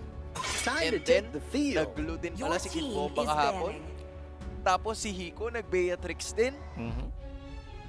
What if it's a trap though? I guess if you're, halimbawa, ikaw yung isa sa mga team doon, di ba? Isa ka sa mga team sa M6 ngayon. Sabihin mo, guys, malamang inaral na tayo. Bago kaya tayo bukas. Ibang lineup kaya tayo bukas, di ba? And I think that's a very good way to approach it. So far, konti pa lang yung nakita ko din nag-repeat heroes from day one. So I think that's something that we will also see here. And again, good job banning out the Brunos. Very, very good. Ay, si Chip, buti naman, inaalala pa. Oo nga pala. Kasi parang hindi natin madalas na pick up yung Chip. Pero teka lang, ito na. At exactly 16 years and 6 months old, Hiko is the youngest player at M6. Sheesh! His MCC record with Harit is 14-0. O nga no, parang halata naman na bagets si Hiko. Pinaka-bagets. Pero yung galaw niya ng mamama. Ay, nako. Hindi mo may kakaila. Malakas ang magandang connection din ni Hiko with the rest of his team. Okay, here we Teammates go. na mas halata, hindi naman hamak na mas veterano yung mga teammates niya. Pero connect nag-connect naman. And as long as it does work, we can make wonders happen. And I wonder kung makakamilagro talaga ang Team Secret dito. Team Spirit. So, Hylos naman ang pinick up sa kabila. I like it. 93.8%. I like the idea here. Hylos. Oo, men. As in, sobrang lagi napipick yan kung hindi nababan. Minsan lang It's talaga a win-win. yan. Oo. At this point in time, ano, ipipick up nila dito na isa. Dito We're gonna have to go with Gold mo na kaya? possibly a Beatrix para kay Hiko. You're right. Beatrix or...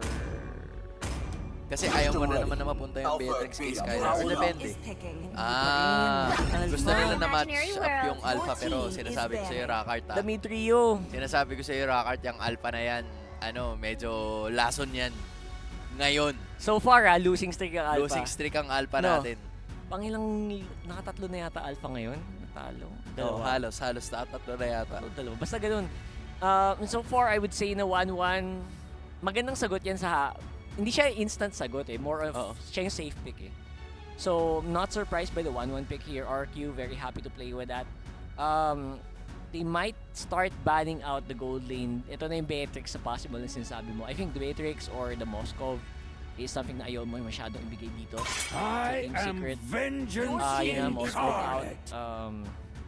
I think they could also still ban the Bea kung gusto nila. And hope. At this point in time, also from out the Angela. Kasi, yan din yung ilan sa mga heroes na ginagamit ni Rins at some point in time. So, I honestly feel like, pagdating sa mga ganitong klase ng senaryo, ang pwedeng kunin ng RRQ is basically a really good mid laner that can go up against the Zushin. Yung Eve is now gone, fortunately. Pero may Valentina pa rin. Pero considering na yung heroes dito na inopen ng Team Secret, you can only copy the yung Glorious Pathway. So maybe that's not the best route. Yung Luyi, still available pa rin, gusto nila i-pick up. Although, parang with the composition na meron sila, it's not as effective. There goes the Beatrix. Bea's out. Ayaw talaga nilang Ayaw pagamitin talaga. si Hiko. Maybe Hiko, Harith would come in. Diba? I think, Na-hype natin kanina yung Good Harith scene na 14-0 sa MCC.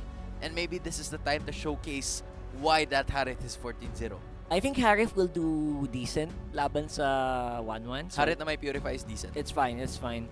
And also at this point, you know what? We'll also Praise ban the out a mid stars lane and hero. seek your Louis, there you go. Louis. Okay. So at some point, humuhulog pa rin pala tayo. May hulog Kanina pa naman. tayo nandito. Ako din eh. Kasi at this, medyo ano mo na eh. Medyo ramdam mo naman yung plano yata ni Coach Friend dito eh. The plan is very apparent. Maganda na yung advantage mo sa mid. You wanna keep the pressure going. Especially since Zushin is, konti na nga lang yung counter kay Zushin, di ba? Yung direct counter kay Zushin. Correct. So, tinry nila i-leverage yan and maybe they don't need to go for mid here. Or pwede ka mag-mid. Pero I would probably save mid for later. As a snowflake's Your team breath, and Aurora ba yan? as Yan, timeless Aurora as a talaga. glacier's That's heart. gonna be one of their choices para meron silang counter-attack hero. Kasi in case na hindi yan yung gawin nila, baka mahirapan din sila with like the further engages that they're gonna try to do. So Team Spirit here, again, they have the Harith para pumalag sila kahit papano. Pero if they have other choices here, they can go for like quite possibly the late game kung gugustuhin man nila. Pero ang naisip ko nga dito, pwede sila mag-Nathan eh kung ano, talagang yun ang sitwasyon nila. Pero I'm really looking forward for them to pick up the Harith if they want to. Harif is great, and I think kung medyo ubos na kayo, Terizla or Glue can work here para sa Team Spirit, and I think they might just go for that. If you're here, comfort mo na eh. Akay! And the Granger! Oo nga pala. Granger's there. So, considering na ito ang gagamitin ni Kid Bomba, I'm not sure if Kid Bomba's gonna be using the Hylos.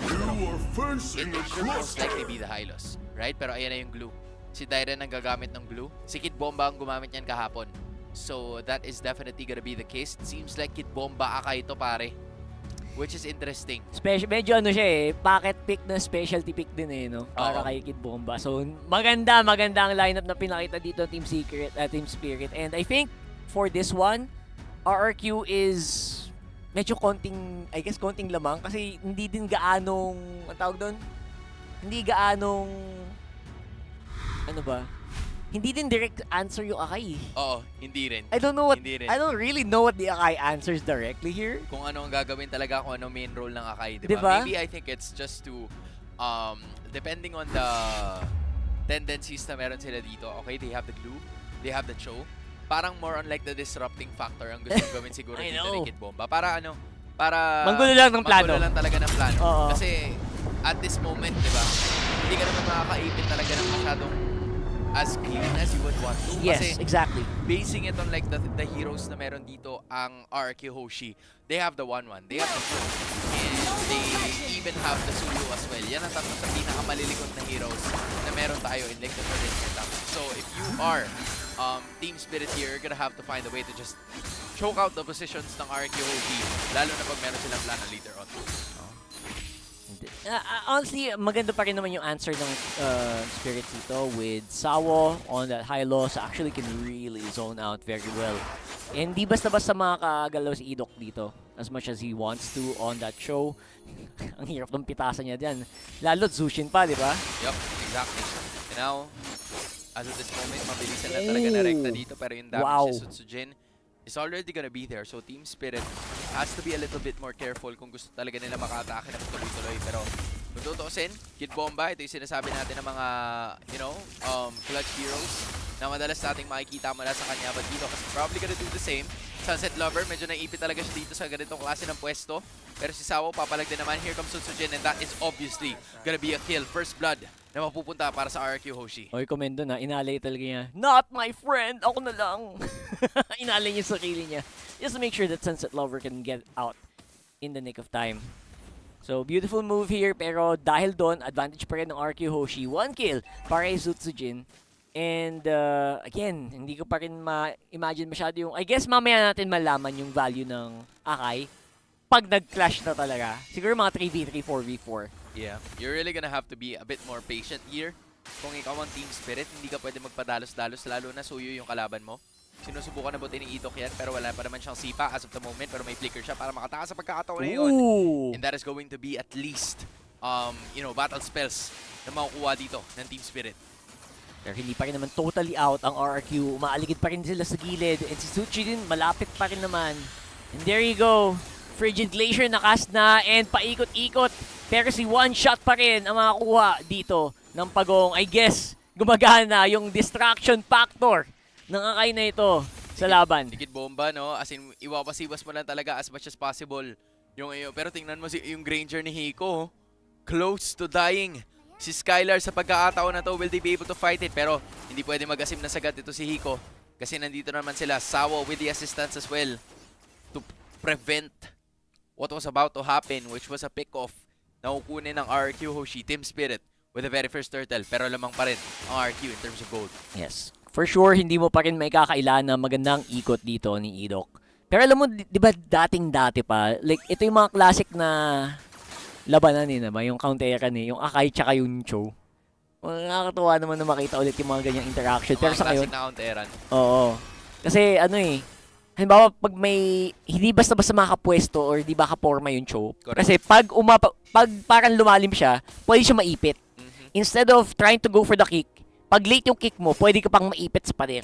So, maganda talaga yung in theory maganda yung Akai laban sa Cho. Ang problema dito, hindi naman sila lagi magkakaharap. Diba, si Kid Bomba mostly will be facing off against Dairen dito sa taas. Yeah, that's gonna be the case here. So, Idok, parang kailangan niyang humanap ng mas magandang paraan dito, mas magandang approach towards what he wants to do. Kasi ito naman yung susunod na turtle. Lalabas na naman in like a few seconds from now. So, they're gonna have to be really careful.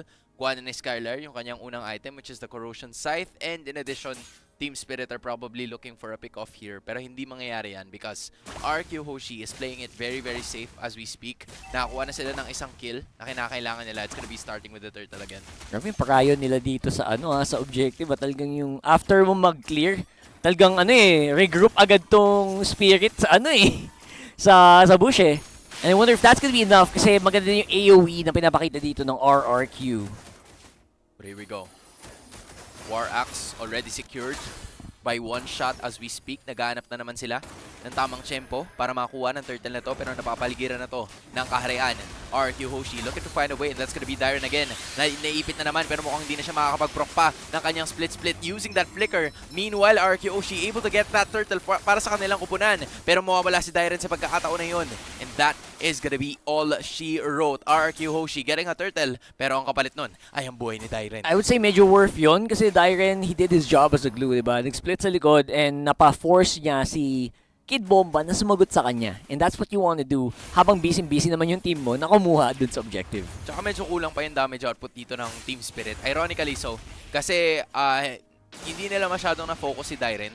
So hindi talaga siya natumba ng kaagad. Much like you wanted him to go down as fast as possible.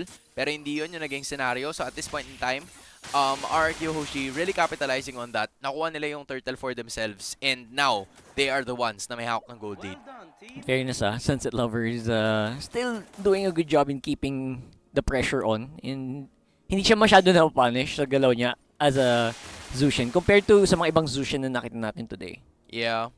First item is Clock of Destiny na nakuha na this time around ng mid laner ng Team Spirit.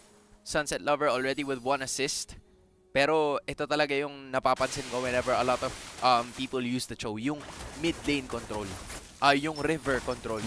Ang hirap tagusin, Ang hirap hanapan ng butas. Just look at Idok, always present in most of the situations here, pero nangalahati ang kanyang buhay. So that might be something he should be a bit alarmed about. Mabalik! Pero naman siya, might be a sipa, pero hindi mangyayari yun. Very konyo naman ang akin na bagay, pero instead hindi pa pala makakasipa. Kasi mawawala na lang ng parang bula yung Cho sa pagkakataon na yun. Now, Team Spirit. Siso battle na nakikita natin ngayon, Rockart. Totoo yan. Hindi ko na nga pinansin. Pinansin mo pa Sorry. Pero sa ngayon, Team Spirit looking really good. At least in making that pick-off happen. Honestly, medyo kumulit ng sagad si Idok doon. Sa totoo lang. Nilabas ang kulit Nilabas ang kulit at ay tumurit. At yun na nga, kita mo naman, RRQ, ilalaban pa rin naman. Idok nakapag-recover na, naka-conceal. Pwedeng makapag 3-man na with Jeet Kundo, pero iba yata ang nasipa. And napasama pa nga si Idok doon. Doon naman si Dyren, siya na naman ang hinahanap dito na palipad. Itong si Skyler, Persikit Bomba lang ang tinamaan. Doon naman yung ultimate na nanggaling sa Aurora. Pero andito pa rin, itong si Dyren, buhay pa rin at mawawala ng parang bula. Si one shot sa pagkakataon na yun. And this is gonna be RRQ Hoshi getting a lot more. No, pero nakuha ni Hiko yung glue sa may bandang kanan, pero may bawi naman si Susujin. And meanwhile, this is gonna be a continuation of the fight kasi si Rins posibleng mawala, pero meron siyang passive na kapag-flicker para makatakas pa. And this is safety para sa RRQ Hoshi because after getting that turtle, nakawala sila with 3. Safety is the key in Sutsujin. Actually, in that whole engagement, sobrang free hit niya, nakakatuwa din panoodin. Si Hiko, numanavigate, umiikot-ikot at naghahanap ng butas. And sobrang challenge din para sa team's spirit na umabante dito. Pero kita mo naman, RRQ, pure firepower pinapakita nila dito. And they're gonna have to be really careful at this point in time. Kasi isa-isa nang bumabagsak yung mga tore dito ng Team Spirit. Nakaisa na ang RRQ Hoshi. Meanwhile, wala pa sila napapabagsak. So with that being said, naka-establish na ngayon ng 1,000 kalamangan. Napakadikit ng ating nagiging laban ngayon. It's very uncharacteristic for both of these teams to go very, you know, not so explosive with the games na meron sila. Especially RRQ. Nagulat ako na hindi sila ganun ka-explosive as I thought they would. I guess it's a question of team spirit kasi they're able to keep their calm. Diba? Yung pinipilit ng RRQ ng yung laban, pero hindi sila masyadong pumapatol until they know na may advantage sila. And so far, ito na, paulit-ulit, team spirit. Naipit nila si Dyren, pero syempre glue yan. Makunat yan, brother. Makunat yan, boss. Kasing ginamitan nila, binuhos nila lahat dun sa glue pero wala talaga. Pero ngayon si Sawo parang yun yata magiging same na plano kasi a-attack na naman ang Team Spirit dito pero nakuha na naman nila isang wasted na opportunity tapos may ultimate na naman na ibibigay ang team ng RRQ. That is still gonna be Hiko though getting a pick off and make it a double kill. Pero may baboy din naman, walang iba kundi si Rin sa pagkakataon na yun pero triple kill na para kay Hiko. Ito na yung turnaround na hinihintay ng Team Spirit, baka nga maging 4 pa unless makalipad si Skylar dito and that is definitely gonna be the case kasi mawawala na naman yung one shot kasi isang bala ka lang. Actually, 100 din pala pero kahit paano nakakuha naman dito ng skill at kill itong si Skylar para manatiling stalemate ang laban natin dito. Si Idok, 2 in a row, kabayo sinipa. Wala lang. Gusto ko lang i-bring up. Okay. Medyo kakaiba. Ang ganda ng exchange pero it could have been better para sa RRQ. Sa totoo lang. And Idok, I guess you have to go for it. You have to keep trying to have to go for maybe Sunset Lover. Pag nahuli mo si Hiko, the best sana. Pero pag ganyan ng ganyan na naman, balik fountain na naman. Si kuya mo, Idok. Minamadali nila yung Lord pare kasi alam nila wala naman sila kahit paano nakuha na naman nitong si Sutsujin, yung Lord. Pero siya ang nasakyan dito. Actually, siya pala yung mawawala sa pagkakataon na yun. Meanwhile, dito naman sa may bandang kabila, it's Dyren. And good presence of mind still coming in from RRQ Hoshi kasi na-realize nila na wala si One Shot sa pagkakataon na yun. So, minadali nila yung Lord kasi walang retribution yung Team Spirit. Hindi ko matansya so far. Despite the ways, oh my goodness! Skylar, beautiful performance. Nakakuha ng isa. Walang ka-trade or ano pa. And kita mo naman, kahit parang natatalo sila sa team fight, RRQ Hoshi pa rin yung lumalamang. Wala silang paki sa nararamdaman mo eh. At this point in time, that's just really the nature of RRQ Hoshi. As they were able to get turrets.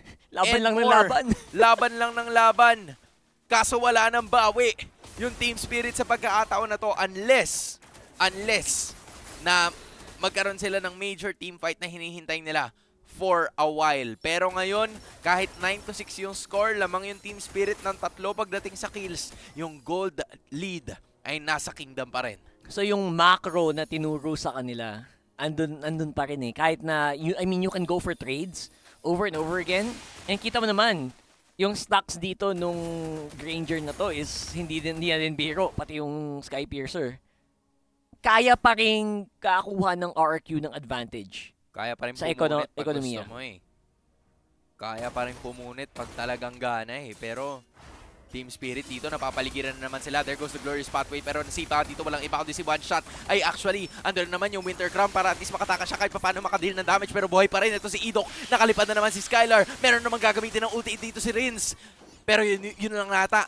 Doon na yata matatapos yung laban. Unless Sutsujin is gonna be able to bring down this turret, and that is exactly what RRQ is gonna do. Bawas na ang lahat except sa inhibitors ng Team Spirit. Ang akala mo ay makakamilagro na ang Team Spirit. Yun pala, sila ay dahan-dahan pa rin napupushback papunta sa kanilang base. And sa puntong ito, nagmumukha ng medyo malabo ang pag-contest nila sa susunod na lore dito. Trying to find a way. Minamadali talaga nila yung laban. Pero mukhang hindi ganon ang magiging kaso para sa dalawang teams natin. Sunset Lover learned that there were 2 RRQ Hoshi members there the hard way as the damage has already been done. Magandang, hindi ko alam kailangan ko na makita yung payoff nung akay na ito at some point, right? We need to see that payoff happen, and so far we haven't really seen it. Now, maybe they're just, isang maganda lang siguro pag nahuli mo siguro si Idok or mahuli mo si Sutsujin. Pero so far, Skylar mahirap yan, lalo siguro itong Aurora na to. Hindi ko alam paanong pitas ang gagawin nila para mapagana yung lineup, yung win conditional lineup nila. Minamadali na naman nila itong Lord Idok. Makakalahati ang buhay pero makakatakas pa rin naman at this point in time. Gagamitin yung Glorious Pathway pero just for preventive measure. RRQ Hoshi nakaligtas na naman, nakakuha na naman ng panibago at andun na naman yung heavy spin at mukhang ineffective yan na ginamit ni Kid Bomba at siya pa nga ang mawawala sa pagkakataon na yun, and this is RRQ getting another kill. Another kill para sa Kingdom dito, and again medyo isa na namang pilit na heavy spin mula dito kay Kid Bomba. Ito na, Lord na to, 20 seconds on the clock para kay Kid Bomba. Possible pa rin na mag 5v5 sa depensa. Pero ngayon, RRQ Hoshi with a 5k gold lead laban sa Team Spirit. Here we go. Question of the day. Will Team Spirit be able to defend or will the Kingdom finally finish it off? May sipa na naman, pangatlong beses na yan dun sa kabayo. At si Idok na naman yata mawawala pero makukuha nila yung hilo sa pagkakataon na yun. Team Spirit trying to find a way to finally get the pick-offs necessary at mukhang mabubutas nila ang base ng Team Spirit dito. Pero RRQ Hoshi still not giving up. Crits coming in from Rins pero mabubuhay pa rin naman siya with the extra passive. But as I say that, that's gonna be a kill na mabubunta doon sa Aurora, and Team Spirit getting 2 major pick-offs para manatili sa laban na to. That's a beautiful maneuvers mula dito kay Hiko. Talagang yun yung mga kills na hindi mo akalain pwede pa pala mangyari all the way from downtown. Napagana nila yon, and somehow they come out barely alive. 2 inhibitor turret nila ang bagsak dito. So it's still an RRQ Hoshi advantage. Pero step in the right direction. At least down for the round si Rins for a few more moments. Maybe makaisa na naman. Naku po, si Dyren nakapag-split ba? And I think they will be able to take him out bago siya makapag-grab sa kanyang target. Wala na silang pakialam dun sa glulets, pare. Wala na, tumatagos na. Idamay na natin. Mukhang nakikita na natin na nagpe-pay off yung investment ng Team Spirit doon sa Akay. Ito na yun. Just because of the disposition na ginagawa niya kontra sa RRQ Hoshi, and it's starting to be a problem right now. Nakikita din natin na si Hiko nga ang may lamang pa in terms of the gold lead kontra kay Skylar dito na nakapag-build up na rin ng kanyang Malefic Gun mula nung unang panahon pa lamang. Both of the gold laners are already in full form. Magkakatalo na lang talaga to pagdating sa pindutan. Mamaw na din yung stocks niyan. So at this point, sino ba mauuna? Yung mga pitas dito ni Hiko or yung lipad ni Skylar? At sino kaya ang makasipa or sino ba ang may heavy spin paatras? I guess yun yung diskarte na nila dito sa susunod na Lord. 20 seconds on the clock. Kid Bomba humaharap. 4 ang madali. Si Rins madadali na nitong si Hiko. Tanggal ang mid laner ng RRQ Hoshi. Yun lang, 37 seconds bago mabuhay ulit si Rins at para makapalag ang RRQ Hoshi. Pero ngayon parang wala silang major na AOE skill. Pero papalik pa rin yata kasi nakapag-conceal ang side ng RRQ Hoshi. They're gonna try to find a way para at least mapa-atake ang kanilang kupunan. Pero nakuha na nila. Nagamit na rin nila ang lahat ng karamihan sa kanilang mga ultimates. And this is pretty crucial. Baka pwedeng makapag-capitalize dito ang side ng Team Spirit unless na magawa nila yon. But that is gonna be the end of that team fight. bumababa ng paunti-unti ang lamang na meron ng Kingdom. Pero ang RQ Hoshi nakabawi na from that one. Rince is back on the map. So it's gonna be a 5-on-5 Lord take for sure. And wala ding wave sa baba. So hindi masyadong ma-take advantage yung RQ Hoshi, yung butas na inhibitor doon. It might have to boil down to a 50-50 dito sa Lord na to. Tignan natin yung position nila. Hiko maharap. Sunset Lover dito sa gilid. And si Sawo getting ready with a glorious pathway. Sino kaya mauna? Halos hindi pa kasi buo yung items ni One Shot, pare. Hindi din basta-basta makalaban, no? Hindi pa talaga makasigurado kung paano magiging atake dito, pero Team Spirit will approach it nevertheless. Maghanap sila ng tamang paraan, ng tamang tempo para makakuha sila ng isa or maybe makuha nila yung Lord. Kasi ngayon, meron namang wave sa bandang ibaba. RQ Hoshi patiently waiting for the Lord or the minion waves na maging effective para sa kanila. Meanwhile, mukhang may lalatagan na naman dito pero meron namang atake na gagawin. One shot, will he be able to do it? And yes, he will! Nakuha niya yung Lord sa pagkakataon na yun. Now it's retreat para sa Team Spirit kasi yung problema ay sinusundan sila ng kaharian ng RRQ. And this is gonna be an attack. Mawawala si Hiko sa pagkakataon na yun. Andyan na yung Lord pero mukhang wala na siya magagawa ka pa. Sinayawan ni Skylar. And this might just be the end. 4 heroes are down. Nakuha niya yung Lord, pero amin ang base at ang panalo ay mapupunta sa RRQ Hoshi undefeated in M6. Nilipadan at sinayawan Skylar once again, the man with the plan para dito sa RRQ Hoshi. And again, that's despite Team Spirit taking that objective. Sa inyo na, Lord, amin ang panalo. Oh man. They were just really looking forward to that Lord take. Napakaganda ng pwesto. Sana anina nitong si One Shot. Kaso yung naging problema ay talagang hindi nila nahanapan ng tamang tempo. And just like what I said, right? RRQ Hoshi, they were waiting for the time na talagang nakashove na yung minion wave sa bandang ibaba. Pagdating ng second wave, they started to rush the Lord, knowing na kung saaling hindi nila makuha yun, rekta tayo sa ibaba. Hanapin natin yung minion wave at rekta na tayo sa base.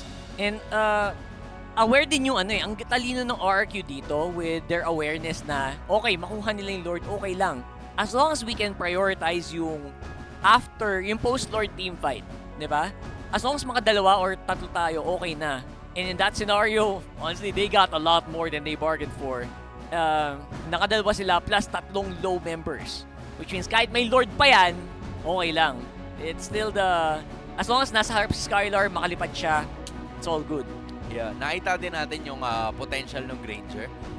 But unfortunately, I think yung... Yeah, you know what? Let's just talk about the draft later on. Oh, yeah. Let's just go ahead and talk to Rose together with the winners. Back during the Swiss stages, and right now I am with S2G. First of all, S2G, welcome back to Malaysia. It's been a while since I've seen you. How are you? Well, it feels great. It feels great. Welcome back. Okay. Now, as we all know, before S2G entered RRQ Hoshi, he played in MPL Malaysia, and I always interviewed this guy. So how different is it playing for the world stage this time around, World Championship in Malaysia? I think there's no different. It's the same. Do you still love the crowd here? Yeah, it's the same crowd. Still crazy crowd? Yeah, still crazy. We love the Malaysian crowd. Okay, now, S2G, we all know that you're one of the junglers who actually use Fredrin, utility. But today you pick Suyo, while the rest, like Sakai's and Mobazane, pick Fredrin. Yeah. Can you maybe share with us, what is the condition that you look for before making sure that utility jungle is viable for your draft? I think Fredrin is usually picked with heroes like Bruno that need tanks in the front line, so like that. I see. So it's more towards if the MM or the other sides, the other lanes can give sufficient damage, then Fredrin is a good pick. Otherwise, you will need more damage. Is that what you're trying to say? Yeah. Okay. Now, you guys are at 2-0. Very, very comfortable in the Swiss round, right? S2G, who do you want to meet tomorrow? Between BTK, Twisted Minds, and Fnatic Onic Philippines. Because I've talked to Fnatic Onic Philippines and a lot of them want to meet RRQ tomorrow. I think I want to meet BTK. BTK, why BTK? I want to taste the Fredrin. You want to taste the Fredrin of MOBA Zane? Yes. You want to see who's better at Fredrin? Okay, so hopefully, whoever's doing the draw later on, the hands will favor you. Now, Sutsujin, we can see that a lot of the fans of Kingdom actually came down. What do you want to say to the fans of RRQ? Buat Kingdom yang di sini maupun yang online, terima kasih yang udah support. Jangan lupa support kita lagi di match-match berikutnya. All right, he said thank you very much to all of the Kingdom fans who came down to support. And of course, don't forget to support RRQ in their upcoming matches. Thank you very much, Sutsujin. Congratulations on your win. And with that, let us throw it back to the panel. Grabe talaga. Lumilipad pa all the way to Malaysia, mga Kingdom fans. Grabe. Pero solid na suporta ng RRQ. Kahit saan ka pumunta, may RRQ fan. Kahit yata sa Antarctica pumunta, kahit sa Antarctica pumunta, yung mga polar bear doon, may yellow, RRQ fan. May mga, may mga flag. Oo, kahit saan ka pumunta, as in, promise, laging may RRQ fan. And deservingly so. Sana diba? They do love their fan base, they do love their performance, and of course, yung players nila, hindi man si Skylar yung nakita natin na parang mistulang fan favorite. Kasi si Skylar yata yung parang si Kelra doon eh, or parang siguro parang si Edward, gano'n. Parang gano'n nga eh. Parang gano'n. No? Malakir Kelra Edward vibes. Malakir Kelra Edward. Yan, yung mga ganyan. Pero yes, it was RRQ Hoshi getting a win against Team Spirit to stay undefeated. Bababa ang ating mga teams ngayon. Just take a look at the item builds that we have over here. Hiko, he really was doing a good job, an amazing job at that. Kasi nanatili talaga siya. Maganda naman yung positioning niya all throughout.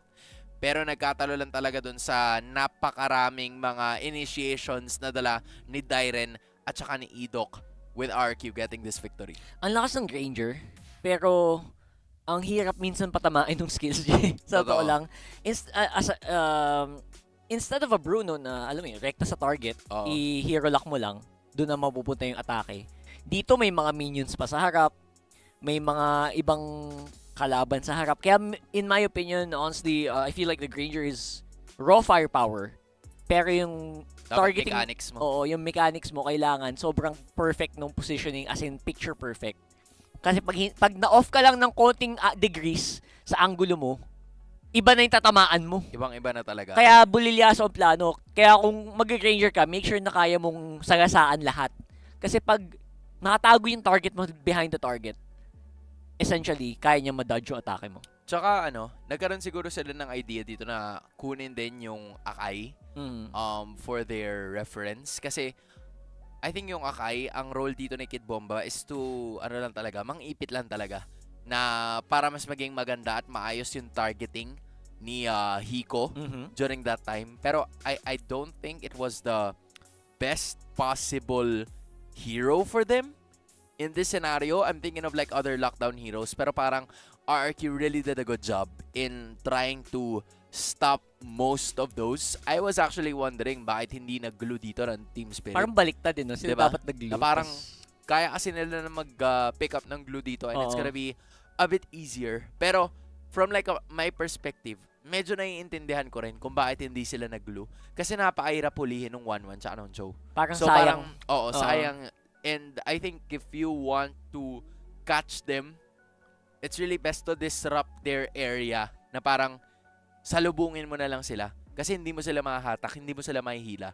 So, maybe that's the reason or the decision why the Akai was picked up dito. It worked a couple of times, pero all throughout, parang hindi gaanong stonks. Hindi gaanong stonks. Oo, parang kulang yung value na nakuha nila from the Akai. Gets ko naman din eh, kasi mas madali mo mapapatay ni Hiko yung target niya kung nakaipit sa pader, di ba? Mas madali niyang ibang-bang. Kaso, ang problema dito, it wasn't always the perfect scenario. It wasn't always that picture-perfect na huli. And mas mahirap talaga yung trabaho dito ni Hiko compared kay Skylar na mambato lang ng normal attack. Alam mo yun? I agree. At this point in time, it is just RRQ Hoshi getting a lot of those advantages, most especially yung mga solo kills nitong manlalarong ito. Si Skylar, again, getting a really good KDA aspect. Mukhang madadagdagan na naman ang kanyang lead. Here we go in again. terms of like the gold lane rankings dahil sa nakapag-farm ng napakaganda niyang KDA. Nakapag-farm ng KDA. 825, oo nga. Solid ang kanyang naibitaw na performance dito. Pero maganda din kasi talaga yung mga pwestuhan niya for most of the time. Very patient din siya sa lahat ng mga mga approaches niya pagdating sa laro. Honestly, I'm surprised hindi siya mas lumipad sa game na to. I think there were more opportunities para sa kanya lumipad. He was very calm. He was, again, as good as you can expect para mula sa isang 1-1 player. And dito sa highlights na to, I think makita natin yung certain moments na, ang daming moments to, honestly, na parang lamang yung team spirit. Correct. Pero, I don't know, hindi ko mapaliwanag. Ang hirap ilabas ng firepower ni Hiko sa game na to. Tsaka madali lang kasi at some point mag-build up ng defensive items dito ang side ng RRQ Hoshi. Kasi ang kailangan lang nila alalahanin is more like the physical damage aspect. Yung si Sunset Lover naman, okay, sige, let's say na masakit siya. Pero hindi siya yung parang nanunuot na damage output eh. It's like a slow burn type of magic damage dealt. So, I think RRQ Hoshi had an easier time to build up items here. Specifically si Dairen tsaka si Idok.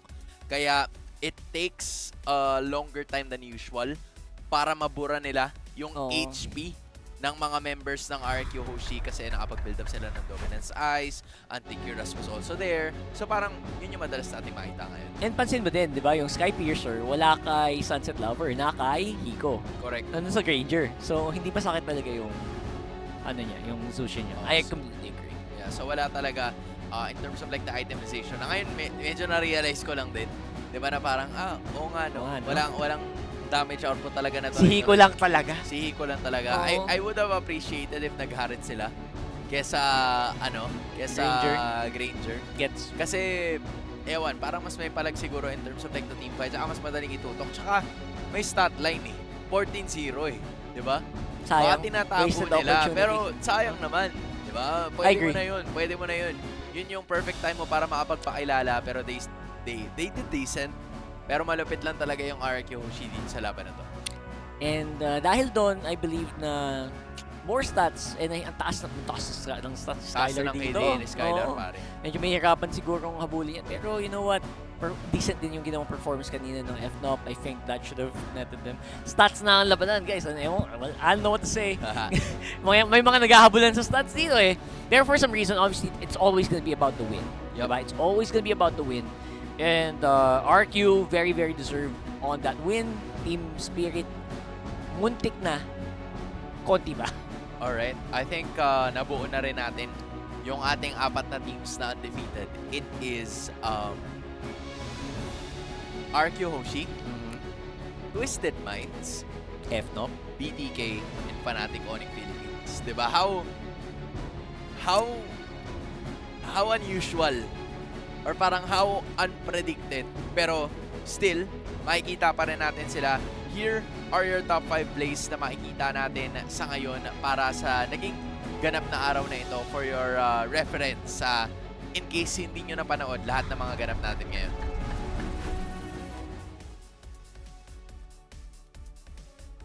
Alright, at this point in time, ito yung sa S2G tsaka sa Bloodthirsty Kings. Isipin mo, lamang yung S2G dyan ng 3K. Lucky. Oh. Pero dahil doon sa ganap na ginawa ni Shark tsaka combination ni Mobazane, by the way, si Shark yung MVP niyan, nakuha nila yung panalo. Hindi pa nga yan yung hindi pa nga yan yung pinaka di ba? Like, there were so many other moments there they could have advanced. Pero the Sapin duo.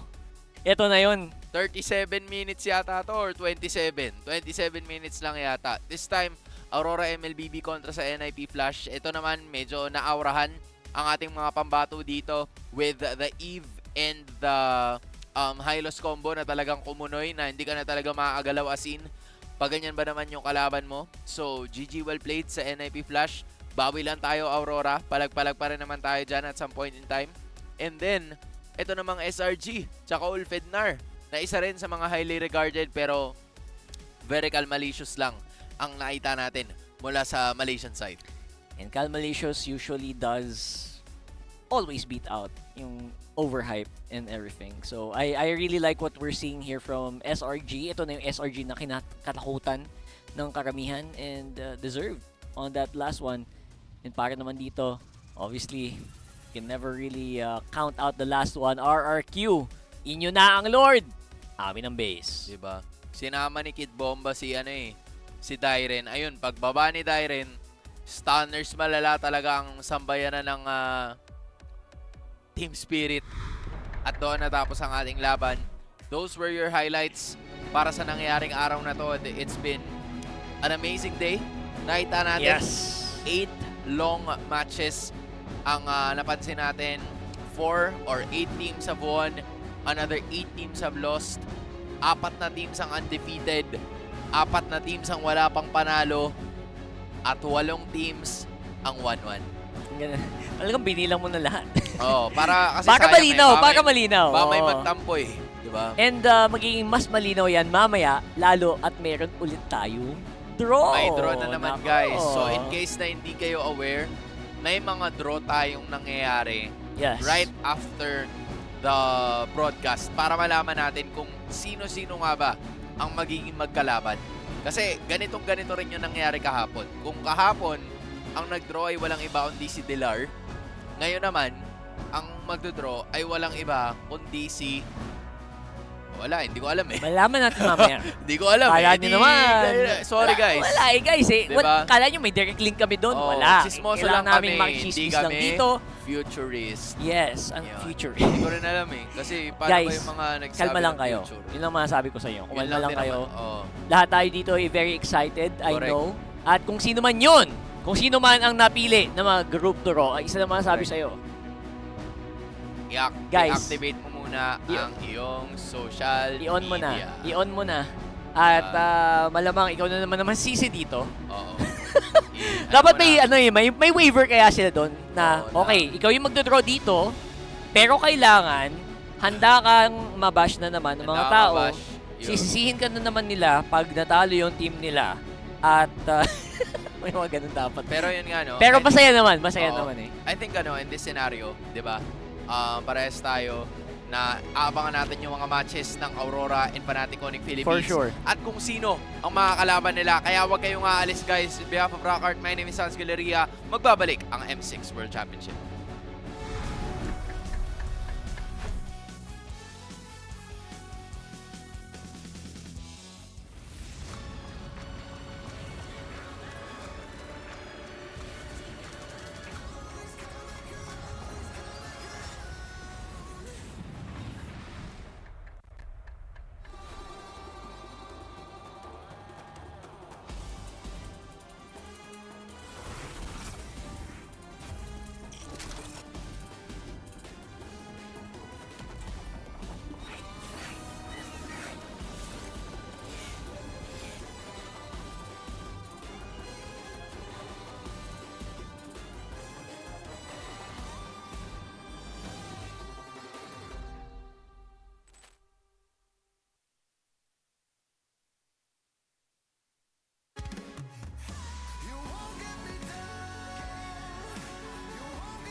ultimate glory starts now.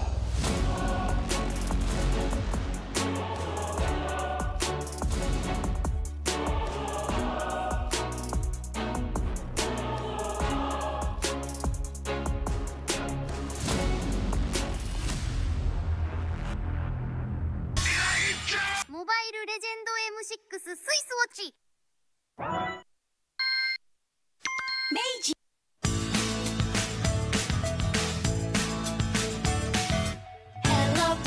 Hello panda, semua suka biskuitnya. Biskuitnya enak, isinya lezat, rasa coklat dan strawberry. Hello panda, semua suka biskuitnya. Biskuitnya enak, isinya lezat, rasa coklat dan strawberry. Hello panda, biskuit isi yang enak.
As day 2 is about to close this time round, it's going to be me, Gideon Q, as well as Naisu here to make sure that we are watching and making sure that nothing goes wrong here at the group draw for day number 2. Honestly, it's been a very exciting day. It has.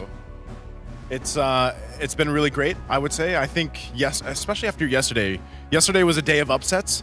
Today, I don't know. Would we say that it was all upsets, or it was some expectations and then we had some surprising wins? I don't know. How do you feel? I know Malaysia did pretty well today. I mean, it was a little bit of a coin flip, I'll be perfectly honest with you. With the matches that we've had here today, so many things were unexpected, but more importantly, we need to see what's the next step of the draw. Because keep in mind, we've got 3 segments to fill out. The 2 O's, the 1 and 1s, and unfortunately, the O and 2s. In each of these cases, we're going to be drawing out the teams to make sure that at the very least, hopefully, they're going to have a good matchup. But of course, we're not going to be the ones doing it. Thank goodness. We don't want the heat, man. We don't want the heat. So we are going to be welcoming a KOL to join us to do the draw for himself. We're going to welcome up Boston Gaming. Come and join us. Good sir. Thank you. Would you like to go ahead and introduce yourself to our audience before the draw? Всем привет, это Boston! It was in Russian, and in English it means, hey everyone, it's Boston! Boston, great to have you with us. What did you think of today? Did you get to catch most of the games, or? Yeah, I have catched most of the games.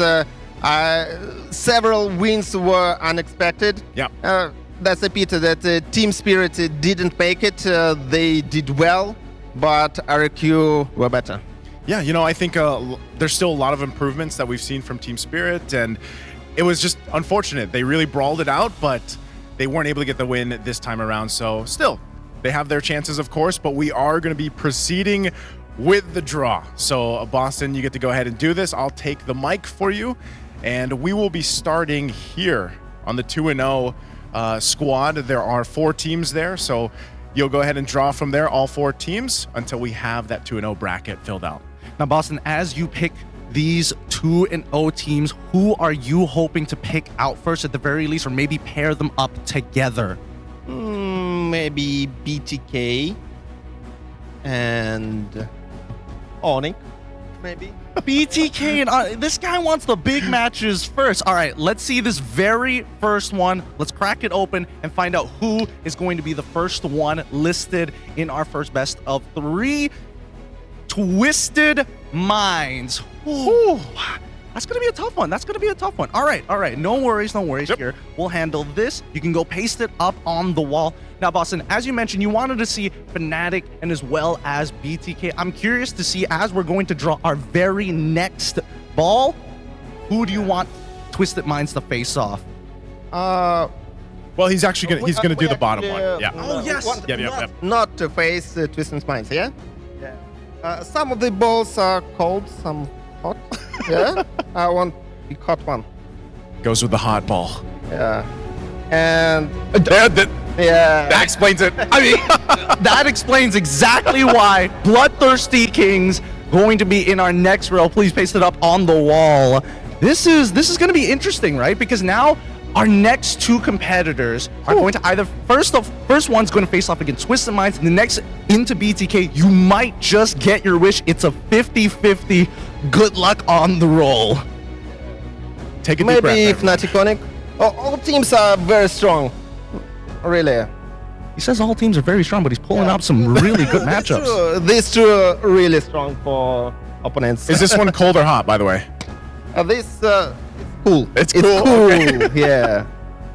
It's RRQ Hoshi is going to be up against Twisted Minds in our 2-0 bracket. This is good. Honestly, this is going to be a fun one. We know what our very final team is going to be. And Boston, I don't know if you're just like some kind of magi mystic going on here, but you called it right from the start. Please, just for formality, crack it open and show the camera.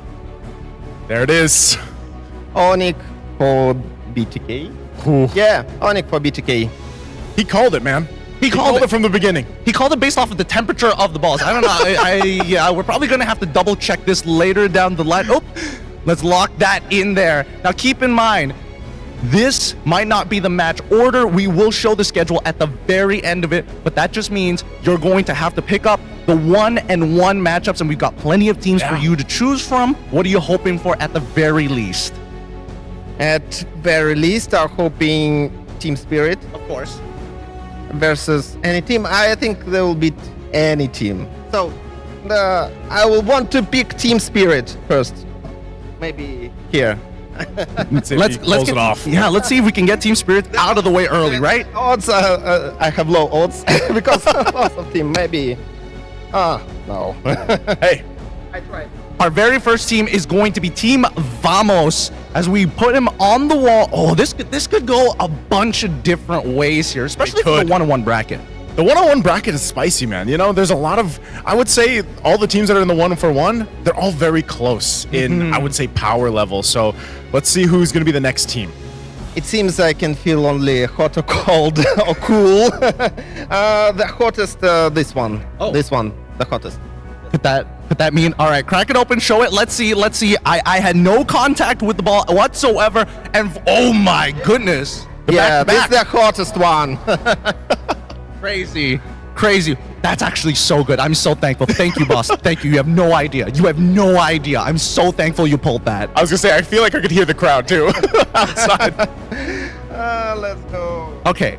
Instead of the hottest, are we looking for the coldest this one? What are your thoughts coming into this next poll? You've got 2 Malaysian teams out of the way, and Team Spirit has not shown themselves.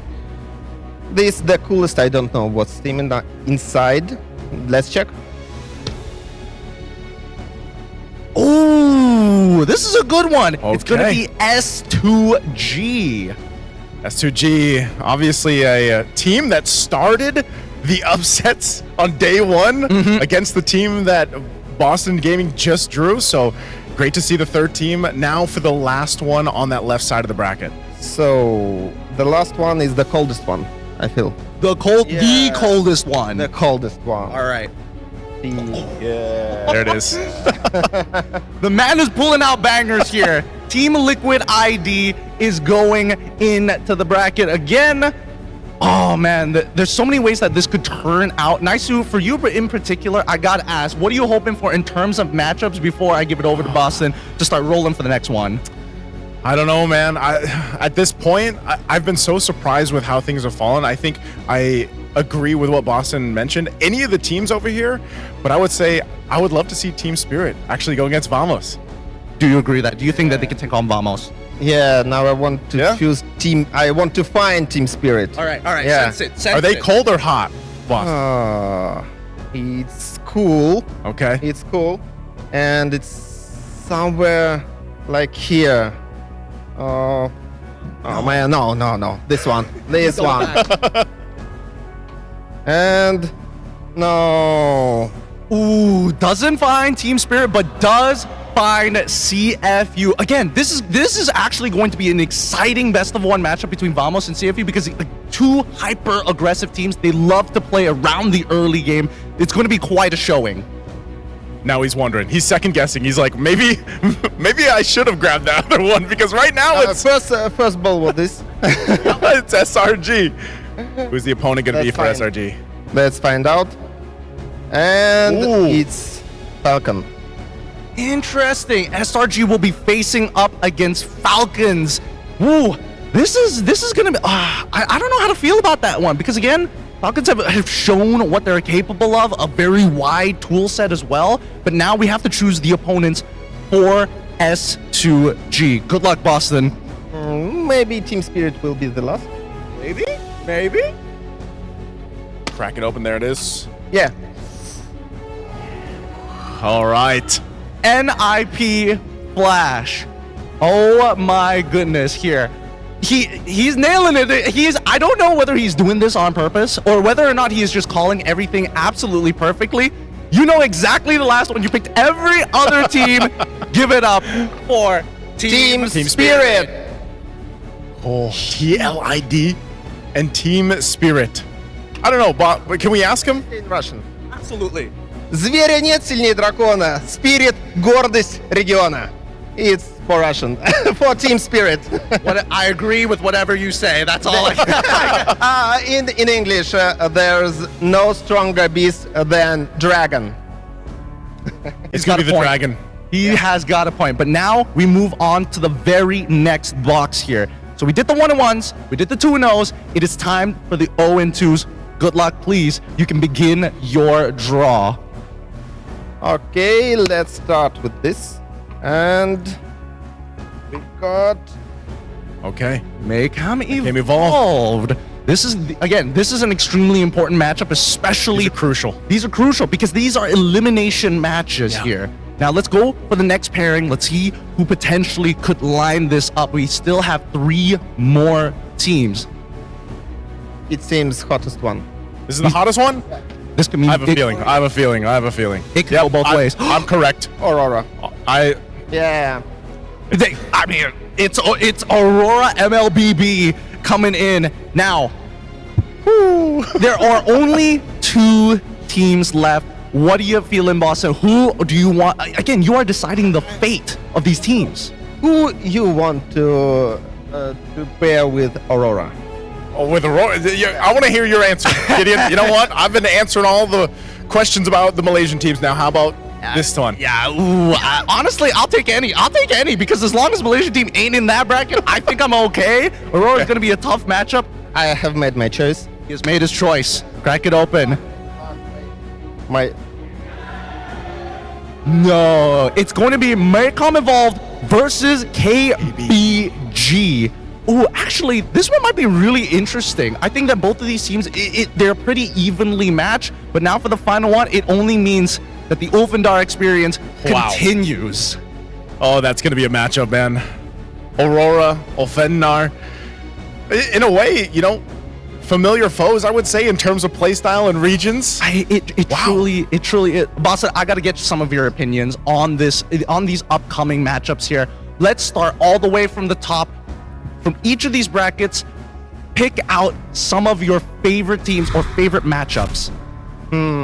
I think top bracket is really tough for these two teams because RRQ and Onic are really strong. They are really, really strong. I mean, I would say it's a really tough choice as well.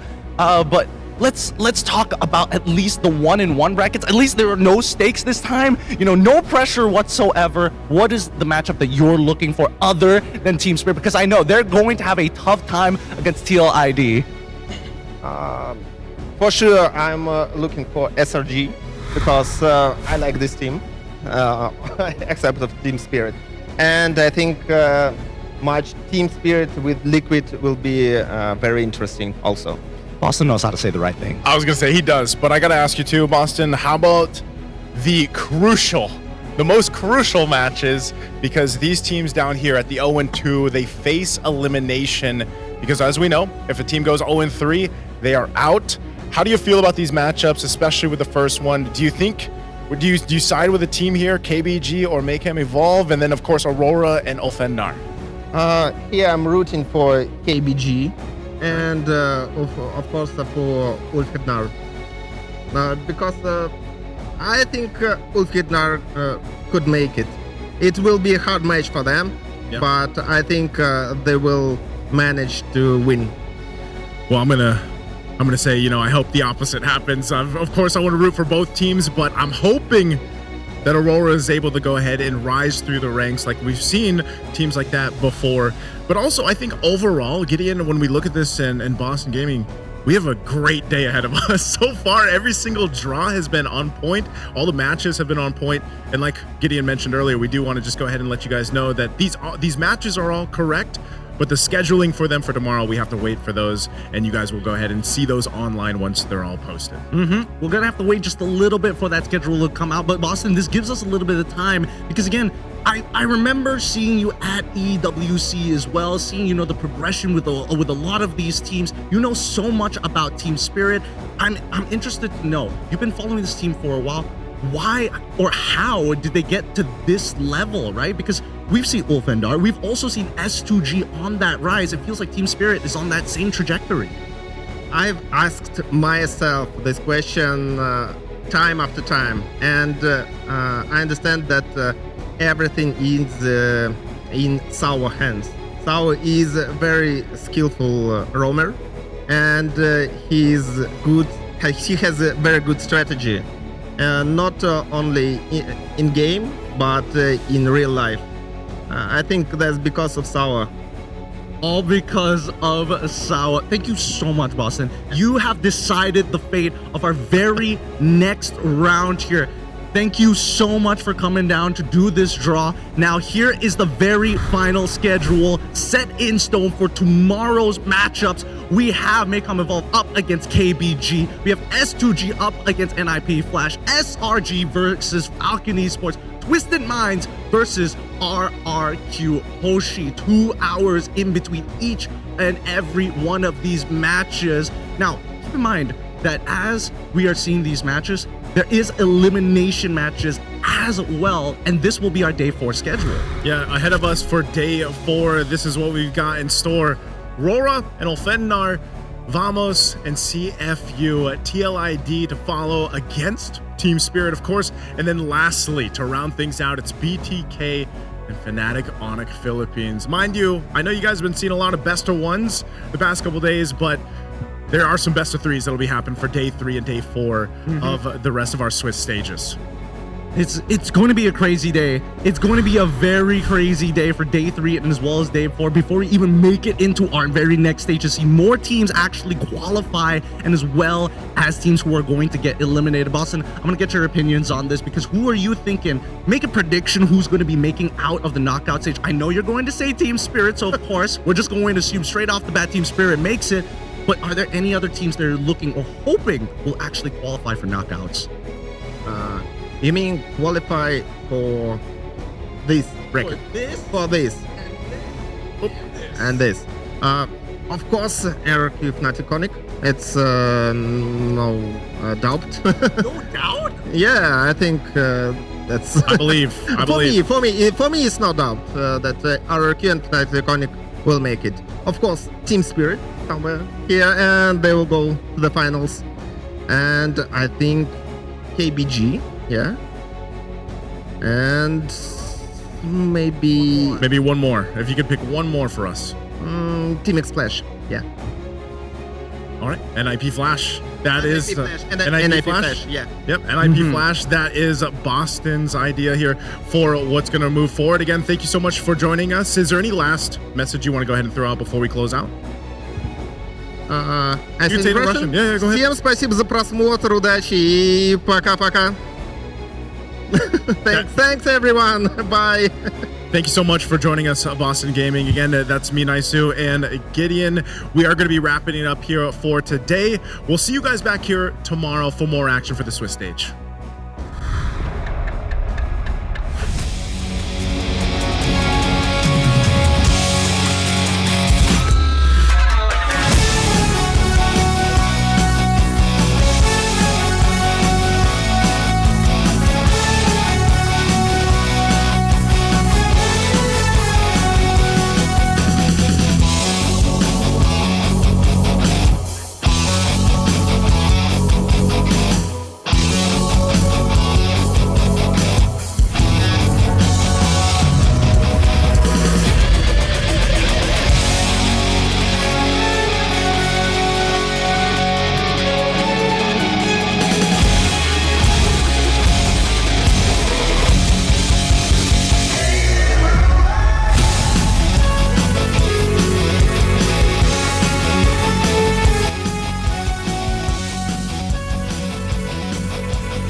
Lost in the shadows, feeling so small. But I've got a fire, won't let myself fall. Every hit taken, every scar earned, lessons in pain from which I've learned. When the world says I'm done, I'm just starting my run. Through the darkest of nights, I will find